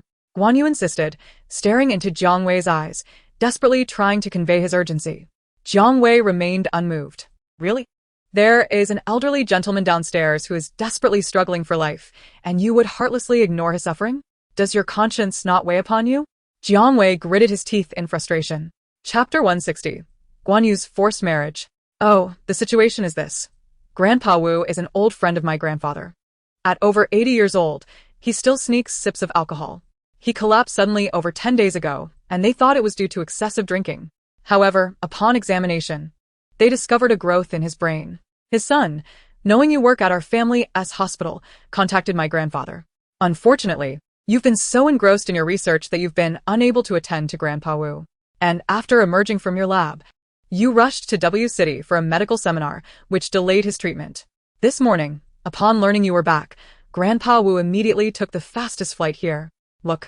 He's waiting for you downstairs. He pointed at the floor. My grandfather specifically instructed me. This is a dear old friend of his. And you must do all you can to stabilize Grandpa Wu's condition. Jiang Wei paused for a moment, then nodded. Fine, I will go. But you must assist me with something. He fixed a knowing gaze on Guan Yu. Guan Yu felt a shiver run down his spine under Jiang Wei's intense scrutiny.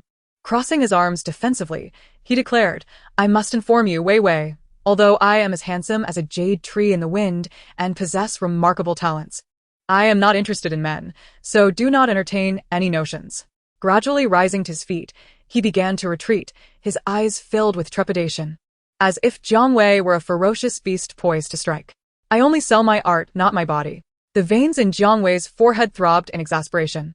How had he ever come to know such a fool? It seemed this imbecile had been the one to pursue him. He regretted ever befriending this dimwit. Who could possibly be interested in a scrawny chicken like you? No one with good eyesight would ever look your way, Jiang Wei scoffed. Call me Wei Wei one more time, and I'll change your gender. Suddenly, a scalpel appeared in his hand, which he waved menacingly between Guan Yu's legs, causing him to scamper behind the desk in fright. Such cowardice, Jiang Wei mocked, striding toward the door. Hezong is still in the hospital. The VIP wards are fully occupied. If Grandpa Wu wishes to stay here, you'll need to evict Hezong. Otherwise, he can return from whence he came. With that, he opened the door and left. Guan Yu stood there, dazed, muttering to himself, Hezong? The loud sound of the door slamming shut startled him back to reality. Wei Wei, don't. He dashed to the door, calling out, Wei Wei, I can't do it. Hezong will kill me. However, after shouting for what felt like an eternity, Jiang Wei had long since departed. Just then, as Guan Yu clutched his silver-gray hair in despair, his phone chimed. Opening it revealed a message from Jiang Wei, dripping with sarcasm. I've already inquired. Logically, you, this oblivious fool. Wouldn't he heed a few words from Grandpa Guan and rush to trouble me? It seems Aunt Jean is pressuring you into marriage. Grandpa Guan has agreed to persuade Aunt Jean to let you laze around for 2 more years before you start looking for work. Truly, you are a useless fellow. The message concluded with a middle finger emoji. Jiang Wei. Guan Yu seethed, clenching his phone and preparing to leave. He cared little for the lack of a room. After all, he had already fulfilled his grandfather's request. Moments later, another notification pinged. I am currently examining the old gentleman. In 2 hours. If you haven't evicted Hezong, I will leave and you can deal with the consequences yourself. At the mention of consequences, Guan Yu's eyes widened. His mother had often conferred with Hezong's mother, learning many ruthless tactics to pressure her son into marriage. Just 3 days prior, she had orchestrated various gatherings under different pretenses, only for him to discover they were all blind date banquets. After viewing 4 prospective matches in the morning, he attempted to escape, but was apprehended by over 10 bodyguards. In the afternoon, he endured 5 more, and by evening, 3 additional ladies. He had met 12 in one day, feeling as if he were on the brink of a breakdown. For 3 consecutive days, he had been paraded before 36 young women, leaving him utterly exhausted. His mother had assured him there were still at least 20 or 30 more candidates waiting in the wings. The thought of enduring the next 2 weeks in such torment sent shivers down his spine. Clutching his phone, he wore an expression of resolute determination, resolved to take drastic measures. Hezong, if I'm suffering, it's all your fault, so don't blame me for being ruthless. A sinister smile crept across his face. After enjoying a delightful seafood feast, Jiang Wan, Luing, and the others strolled leisurely through the campus. Not far from them, Lan Yushi, Xiao Mei, and Jian were engaged in discussion. Sigh, my grandfather has once again introduced me to a calligraphy master whom I must pay my respects to. I'll have to leave after school, so I want to be able to join you all this evening to see Luo Yang. Lan Yushi lamented. She was also curious to witness the extent of Luo Yang's misery. In recent days, her classmates attending the calligraphy class often spoke of Luo Yang's dire situation. Ever since he learned that he could not be saved, Luo Yang had been teetering on the edge of despair, repeatedly contemplating suicide, only to be thwarted by timely interventions. An aura of deathly hopelessness surrounded him. The thought that Luo Yang's current despair mirrored the despair she was originally meant to experience in the narrative brought a sense of delight to Lan Yushi. The more tragic the fate of her adversary, the more joy it brought her. After all, he had relished in her suffering. And now it was his turn to be the one suffering immensely. Whether or not the scoundrel Luo Yang was pitiful was of little consequence. Visiting elders was a significant matter, and they could arrange to see Luo Yang when she returned next week. Xiao Mei, with a charming smile, clung to Lan Yusher's arm. Only in front of Lan Yusher did the Tyrannosaurus Rex transform into a docile kitten. Yes, we can go anytime next week. Given Luo Yang's state of breakdown, it was certain he would not be discharged anytime soon. They could visit whenever they pleased. All right, Lan Yusher nodded. I'll bring you all gifts when I return. Thank you. Sure. Xiao Mei cheered. Jian gazed at the lively Xiao Mei, his eyes brimming with endless tenderness. Here. Feng Yun handed a report to Chu Tong. Over the past few days, Chu Tong had not stayed at home, but at Feng Yun's residence. Although Chu's mother worried about her daughter's health, she respected her wishes. And Feng Yun was a considerate girl, likely capable of taking good care of her friend. Without the radiation from the bracelet, Chu Tong's health had improved remarkably over the past few days. Although she still experienced headaches occasionally, they were no longer accompanied by dizziness. Moreover, accompanied by Feng Yun, she had undergone a comprehensive examination at the hospital, and all her vital signs remained normal. Nothing abnormal had been discovered. As Chu Tong took the report, her eyes widened in surprise upon seeing that the test results were ready so quickly. I thought I would have to wait a few more days. This is wonderful. She could hardly wait to show it to her parents and brothers. Lin Xiaoxiao, your time is up. Chapter 161. Chu Tong plans to expel Lin Xiaoxiao from the Chu family. Your matter has naturally been expedited. Feng Yun sat besit que tongue. I was worried that one test would not suffice, so I specifically had them conduct more than 3 tests. Look here, she pointed to one of the entries. It clearly states the presence of harmful substances.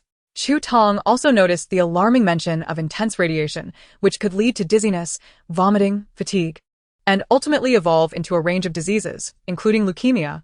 Narrowing her eyes, she thought, Lin Xiaoxiao truly intends to bring about my demise. Tong, what do you plan to do? Seeing the gloom in Chu Tong's eyes, Feng Yun's expression darkened as well. How could she not be furious and indignant when someone sought to harm her dear friend? I will drive her out of the Chu family. You would let her go so easily? Feng Yun questioned, sensing an imbalance in Chu Tong's heart if she took no action. Chu Tong, however, smiled. You don't understand my aunt. She is extremely biased towards males. Lin Xiaoxiao came to our house because my aunt pressured her to marry a widower who had killed 3 wives in exchange for a dowry of 100,000 for my cousin. You know my mother's temper. She's quite explosive, and my aunt has feared her since childhood. Lin Xiaoxiao has been with us for over a month, and my aunt hasn't dared to ask for her back, fearing my mother would beat her. Feng Yun, tell me, once Lin Xiaoxiao is sent back to her family in the countryside, will she have a pleasant fate? I can only imagine she would end up being forced into marriage by that dreadful aunt of hers. A 50-something-year-old abusive widower, without the backing of her family. Lin Xiaoxiao's fate was all too predictable. As for whether she would meet a fatal end, that would be left to fate. Feng Yun too envisioned Lin Xiaoxiao's grim future, and she smiled with satisfaction, exclaiming, evil deeds require retribution. If Lin Xiaoxiao had been content, the Chu family was prosperous enough that her presence would merely mean an extra pair of chopsticks. Under the protection of Chu's mother, her future wouldn't be too bleak. Although she wouldn't marry into a wealthy family, finding a well-off family with Chu's mother as a support would be a piece of cake. But Lin Xiaoxiao, in her greed for unearned wealth and status, would be condemned to dwell in hell. Then let us take the car home after school, Feng Yun suggested. No. I'll have my second brother pick me up. I want to show him this. Chu Tong shook the report in her hand. Though her eldest brother was the heir, he was always above board, while her second brother appeared gentle and polite, but that was merely a facade. He was a smiling tiger, capable of striking without a trace of bloodshed. If her second brother learned that Lin Xiaoxiao intended to harm her, he would take care of her without her needing to lift a finger, and Lin Xiaoxiao would meet a grim fate. Brother Chu Lin. Feng Yun pursed her lips, involuntarily shivering at the mere thought of him. When they were children, if Tong was bullied by older kids from another class, Chu Lin would comfort her tenderly, never mentioning revenge. Yet the next day, those who had tormented her would either be thrashed by their elders or publicly reprimanded by the teachers. He was indeed a good brother who would silently take action to defend his sister. If Chu Lin learned of Lin Xiaoxiao's intentions to harm Tong, it was likely Lin Xiaoxiao would meet a dreadful end. I recall Aunt Lu asked Chu Lin to pick up Lin Xiaoxiao after school, right? Since she was new, Aunt Lu was worried someone might bully her, so she asked Chu Lin to give her some support. After all, Chu Lin always drove various luxury cars, and anyone who saw him would know he was not to be trifled with, thus deterring anyone from targeting Lin Xiaoxiao. Ketong smiled mischievously. Yes. I want my second brother to pick me up. Between Lin Xiaoxiao and me, he would undoubtedly choose me. Lin Xiaoxiao will have to find her way home on her own. You. Feng Yin chuckled, understanding her little scheme. Have you told Chulin? Not yet. We still have a class left. I'll inform him just before school ends. I wonder if Lin Xiaoxiao will be furious if no one comes to pick her up. I can't wait to see. Chu Tong laughed like a little mouse that had just stolen some oil. What are you laughing at? Why do you look so strange? Jiang Wan walked into class S and immediately noticed Chu Tong's peculiar smile. Chu Tong raised the report in her hand. This. What is it? Xiao Ko, curious, took it from her. Jiang Wan, I have to thank you, truly. Chu Tong looked at Jiang Wan with sincere gratitude. Thank me? What for? Jiang Wan was utterly bewildered, pointing at herself. What have I done? Hearing Jiang Wan's thoughts, Chu Tong exchanged a knowing glance with Feng Yun and said, Thank you. What is this? Super strong radiation? Xiao Ku exclaimed in shock upon seeing the strikingly bold red letters on the report. What? Jiang Wan tilted her head, noticing the alarming words as well. Indeed, super strong radiation. Jiang Wan, do you remember the bracelet I used to wear? Que Tom wiggle de rentiriste. Jiang Wan nodded. I remember. Could it be that bracelet? But wait, Chu Tong and the others didn't even know there was a problem with it. That bracelet, after being crushed, could no longer be worn. Without it, Chu Tong felt significantly better. Her breathing was lighter, and she slept more soundly. She had discussed this with Feng Yun. The only anomaly in her life had been that bracelet, and Feng Yun suggested they have it tested, and this, she pointed to the report in Xiao Ke's hand, is the result. This was the explanation she and Feng Yun had prepared in advance. Otherwise, they wouldn't know how to explain why they had the bracelet tested. Yes. So we need to thank you. Otherwise, Tong Tong's condition would have worsened severely. Had she worn it a few more days, her health might have deteriorated into various diseases. Feng Yun chimed in, her expression filled with gratitude. She had grown up alongside Tong Tong. They were not just friends, but akin to sisters, and seeing Chu Tong's frail condition made her heart ache immensely. Jiang Wan's expression flickered with a hint of guilt as she heard the crunch of the shattered bracelet beneath her foot. Hastily, she waved her hands, exclaiming, Oh no. It was merely an accident. If anything, it is Chu Tong's good fortune that caused the bracelet to break. Chu Tong chuckled lightly. Indeed, my luck is quite abundant. It was this very luck that allowed her to cross paths with Jiang Wan just as she was teetering on the brink of despair. As the school bell rang, the students of Class S scattered like birds released from their cages, darting away in a flurry. The moment when Hao approached the school gate, his younger sister Tian, who had been waiting eagerly, rushed towards her beloved brother with sparkling eyes. Brother! She dove into Hao's embrace, pouting in discontent as she complained. Why did you take so long? I've been waiting for you forever. Seeing his lively and spirited sister, Hao felt a surge of warmth in his eyes. As he gently ruffled her two little pigtails and smiled with a touch of remorse. I'm sorry, it was my fault. Just a moment, and I'll buy you your favorite strawberry ice cream. He squatted down to embrace the little girl, grateful that she was still there, alive and well. Chapter 162. Lin Xiaoxiao is expelled from the Chu family. I want to. The little girl stretched out her two chubby, fair hands to negotiate. She had completely forgotten her earlier promise to Hao. All right, two it is. As long as his sister was alive and well, able to eat and drink, it mattered not how many ice creams she desired, nor whether they might upset her stomach. He would fulfill her every wish. Just then, Jiang Wan and Jiang Zhe reached the school gate, overhearing a response that was entirely different from the morning's. With widened eyes, she thought, is this still the same good brother? Hao, goodbye. Jiang Zhe approached Hao and patted his shoulder. Goodbye, Zege. Hao waved back. Bye-bye, Zege. Little Tian tiptoed to bid farewell to Jiang Zhe.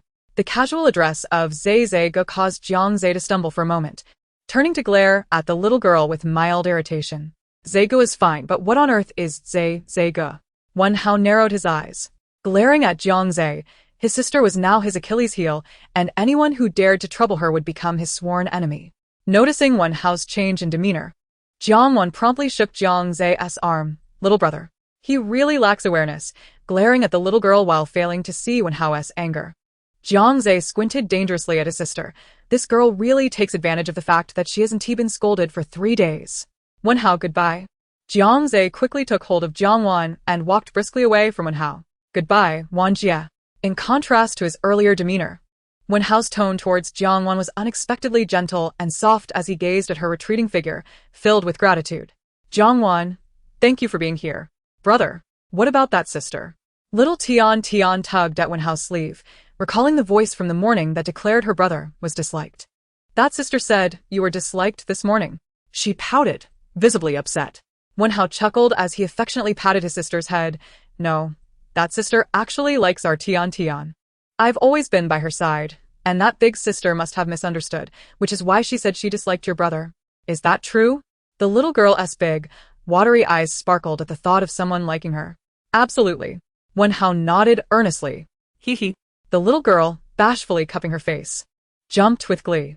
Big sister, goodbye. She called out, waving her small hand towards Jiang Wan's retreating figure. Her name is Jiang Wan. You should call her Wanjia. She is a wonderful sister, and you must always cherish her. She is our family savior, and this kindness should never be forgotten. Okay. Though the little girl didn't fully understand, she nodded earnestly, recognizing the importance of her brother's words. Wanjia, goodbye. Grasping Wen Hao's hand, she dashed towards the school gate. Just as they reached it, Jiang Wan was about to get into her car. She cupped her hands to her mouth like a trumpet and shouted. Jiang Wan, with one leg already in the car, paused and turned to see Tian beaming at her. Instantly, she returned a radiant smile, waving vigorously in farewell. Goodbye, little Tian. At 7th middle school. Wow, Xiao. That bracelet is truly stunning. Is it the latest LV design? I hear it costs around 50,000 yuan. It's actually 80,000. I went to the LV store with my cousin a few days ago, and she absolutely adored it, but it was too expensive for her to purchase. I'm so envious of Xiao. Me too. Why don't I have such a wealthy aunt? A group of girls surrounded Lin Xiao, showering her with flattery, which brought a radiant smile to her face as she held her chin high in pride. These past few days, she had enjoyed the limelight, becoming the center of attention wherever she went, which made her increasingly arrogant and disdainful. Of course, my aunt dotes on me the most. Whatever my cousin has, I have too. Though Lin Xiao spoke proudly, a shadow lurked in her eyes, fixated on the precious jewels and diamond watches that Chu Tong possessed, which she believed would eventually belong to her. Xiao, is that your cousin's car parked at the school gate? Wow, it's so handsome. It's a Ferrari. And it's a convertible. I've never been in one. Me neither. I want to ride in it just once. Me too. The girls gazed at Lin Xiao with envy. Xiao, can we please take a ride? One slightly plump girl asked, her finger pointing expectantly. The others looked at Lin Xiao with eager anticipation. She hesitated. Unlike her older cousin, her second cousin appeared gentle, yet he exuded an aura that warned her not to provoke him, lest the consequences be dire. She herself wouldn't dare to ask for much from him. Xiao, please. Yes, Xiao, just once. The girls tugged at her arms with pleading expressions. After a moment of gnashing her teeth, Lin Xiao relented. Fine, I'll ask my second cousin if it's possible. I can't guarantee anything. Wonderful. The girls cheered, thrilled at the prospect of finally experiencing their dream car. They all headed toward the gate. Hey, Xiao, why did your cousin leave in his car? As the girls approached the school gate, the blue Ferrari suddenly drove off. Lin Xiao looked bewildered. I have no idea. Maybe my cousin had something urgent to attend to. Xiao, are you trying to prevent us from riding in the sports car? One girl suddenly asked. Lin Xiao was taken aback. Absolutely not. I promised you. How could I go back on my word? Faced with the skeptical gazes of her peers, Lin Xiao grew anxious. I swear I didn't betray my second cousin. He must have had something important to do and left early. She raised her hand to assure them, but I can promise you that tomorrow, you will definitely get to ride in a luxury car. Even if the Ferrari is unavailable, we have a Porsche, a Maserati, a Maybach, whatever luxury car you want. Just name it. Upon hearing the names of such extravagant vehicles, the girl's expression softened. All right, we'll wait for you. Lin Xiao sighed in relief. Yet her eyes brimmed with humiliation, harboring resentment towards Chu Lin for making her lose face in front of her classmates. How are you getting home, Xiao? A slender girl inquired. I'll take a taxi, Lin Xiao replied, biting her lip. Oh, let us go then. If there's no car, what are we doing here? Time to head home, a strikingly pretty girl, clearly the one with influence among the group, declared. As she turned away, her eyes gleamed with malice. That wretched Lin Xiao must have done this on purpose, knowing she was interested in her cousin, and thus causing him to leave. Just wait. Once she snagged that handsome guy, he would surely evict Lin Xiaoxiao from the house. What right did a mere cousin have to stay around and enjoy the benefits? Unaware of the malicious intentions of the girls, Lin Xiaoxiao waved at them with a smile, hoping to appease them. But as the beautiful girl led her entourage away, the smile on Lin Xiaoxiao's face darkened. Damn it, once I replace you as the leader among the girls. Just wait and see how I'll trample you beneath my feet. With a fierce glare, she spat on the ground in contempt.